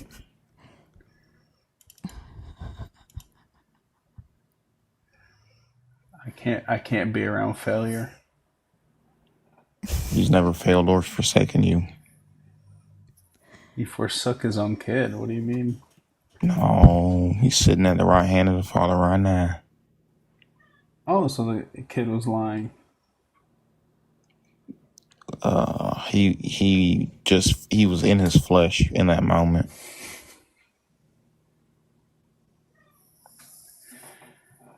Oh, but he was still wrong, but okay. No. He wasn't wrong. He was just because he had to take on the sins of the world, and one of those sins was doubt. Oh, he was cosplaying. Mm-hmm. You don't know nothing about that. Look, are we gonna get into y'all's little debates, or y'all just gonna sit here and try to forget God? Yeah, we got 3 minutes. Okay, what do you base your morality in? Yeah, it's an objective morality. Probably Stalin. So Host. I get my objective morals from Star Trek.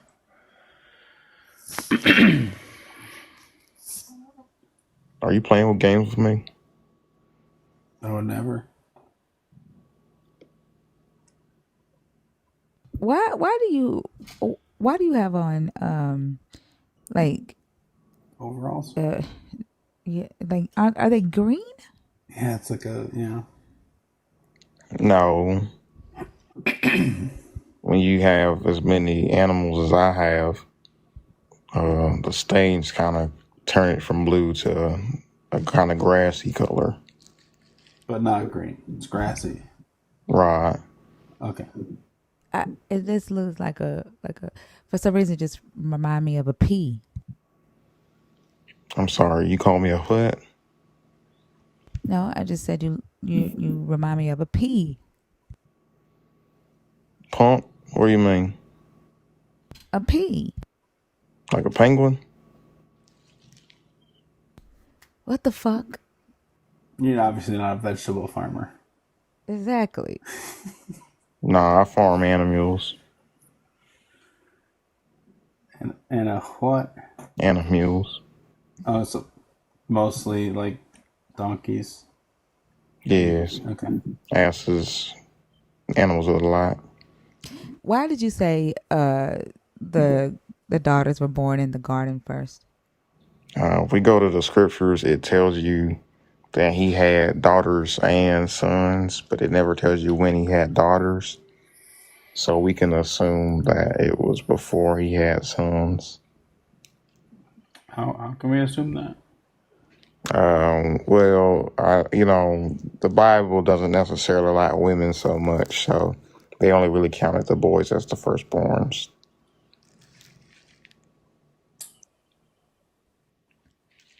That still doesn't mean that the daughters were born in the garden. Doesn't mean they weren't. Doesn't mean they were that. So you just making shit up? I'm not making anything up, ma'am. I have the Holy Spirit, ma'am. Okay, like I said, you making shit up. And he told me to tell you to come back to the fold, ma'am.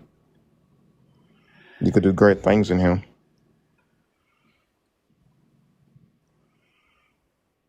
You probably gonna make what, like $5 a year off of this TikTok thing? You can make $1 billion in the kingdom. Are they real dollars? They're Like even better $1 than real billion? dollars. Like They're the American? gold and the cattle on 1,000 hills. What good is gold in heaven? It's real good. It's pure. But what use is it? All of it. Oh, okay. I thought it was just some, but No, it's trust me. I've seen it, and it's. Why does your God need money any damn way? Why does he need money? Yeah. He I doesn't. thought I thought everything on the earth belonged to him. Why does he need money? So it's not that he like needs money. He just He uses it. does. He does. Like if like he's God, right? And he wanted his people to have a kingdom, then why didn't he just fucking build it? Why didn't he just zap that shit?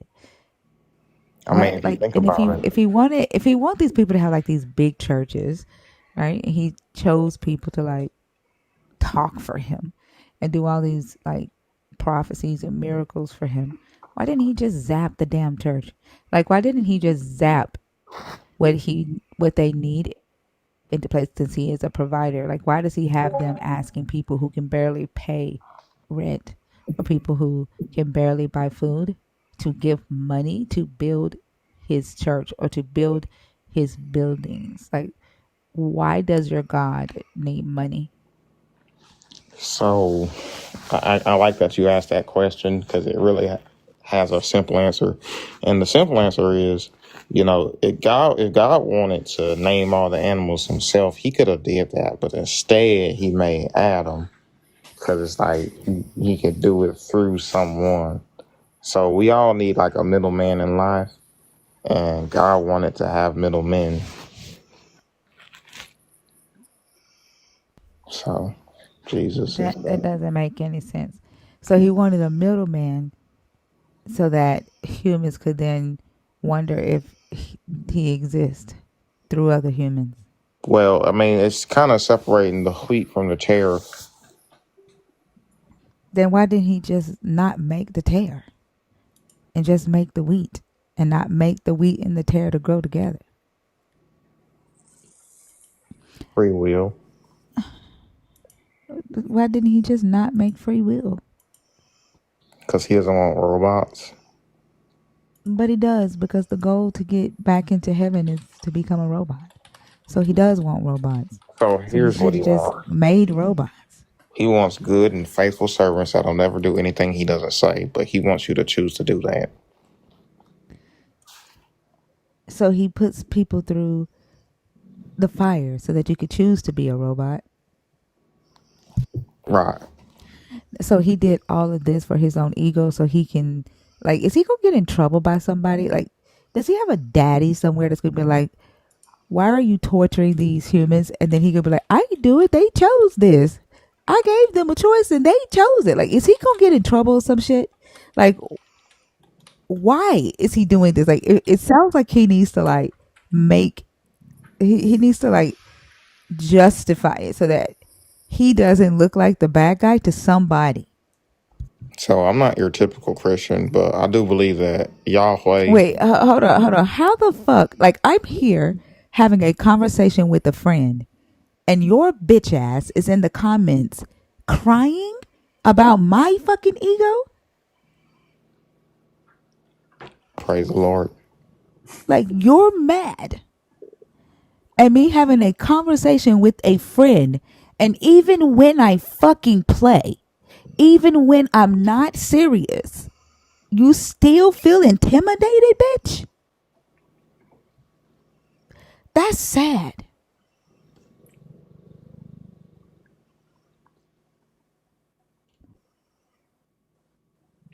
No cap, brother. Your God exists to hate him. My daughter dates a black guy. That's how I know that saying.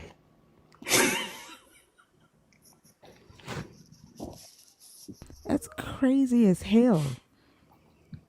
Like, and then you're sitting here. I'm sorry, but like, I just want to talk to your dumbass. Like, you're sitting here mad at me for not liking your God, complaining about my ego, my personality, my intellect, but you're the one in the comments watching the shit.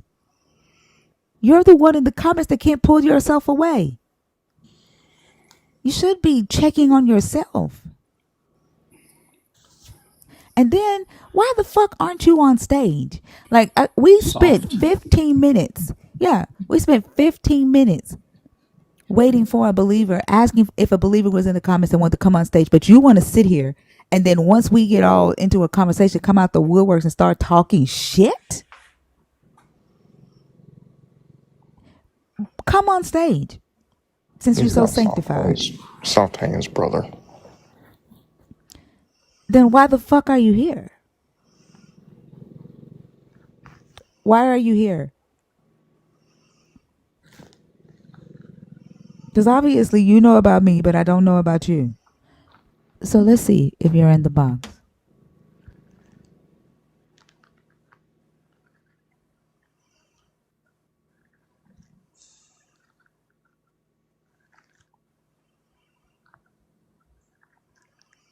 I don't give a fuck. I'm a grown ass woman.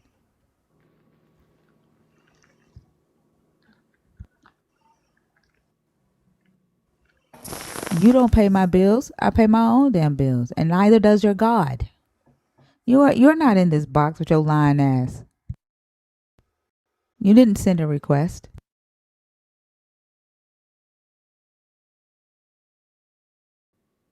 Did you let the devil use your brother?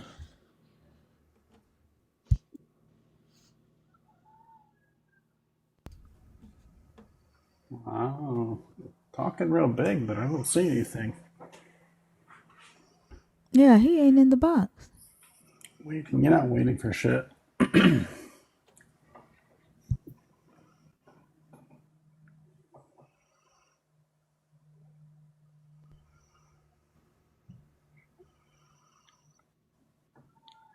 El You say Elyon.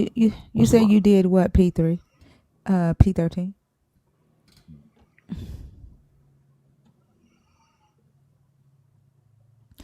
Oh, it's okay. I'm waiting for the thing to open up because I want to bring you on stage.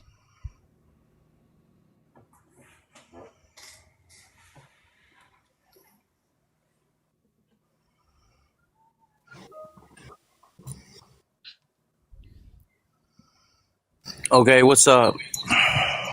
Go ahead, do what you got to do. Yeah, I mean, why are you so mad? I just came into the room. That's what you came. That's what you came up here to say. I mean, you asked me to come up, so what's up? Yeah. What do you what do you have to do? What do you have to say? Like you want to come up here and ask me why I'm so mad? That's childish as fuck. You came in here with big balls, right? With big authority, right? That's because I have authority. Then do what you got to do. Okay, I'll definitely do what I gotta do. So, I mean, a lot of people talk from this place like they know what they're talking about, and you don't take in consideration anything that you're saying in front Not of you, though. 400 something people. So You're gonna fucking correction. have to say Over 900 people. Correction. I just want to correct you. cool. Good I for just want to you. correct you. Good for I just you. want to correct I'm you. not, I don't give a fuck about what's coming out of my mouth. I'm not a Over people. 900 people. Okay. I'm Okay. not a Do people. what you got to do. Correct what I say. Okay, Correct what I well, say. I'm trying to get to that. You know what I mean? Stop all the mumbo jumbo and correct it. Do what you got to do.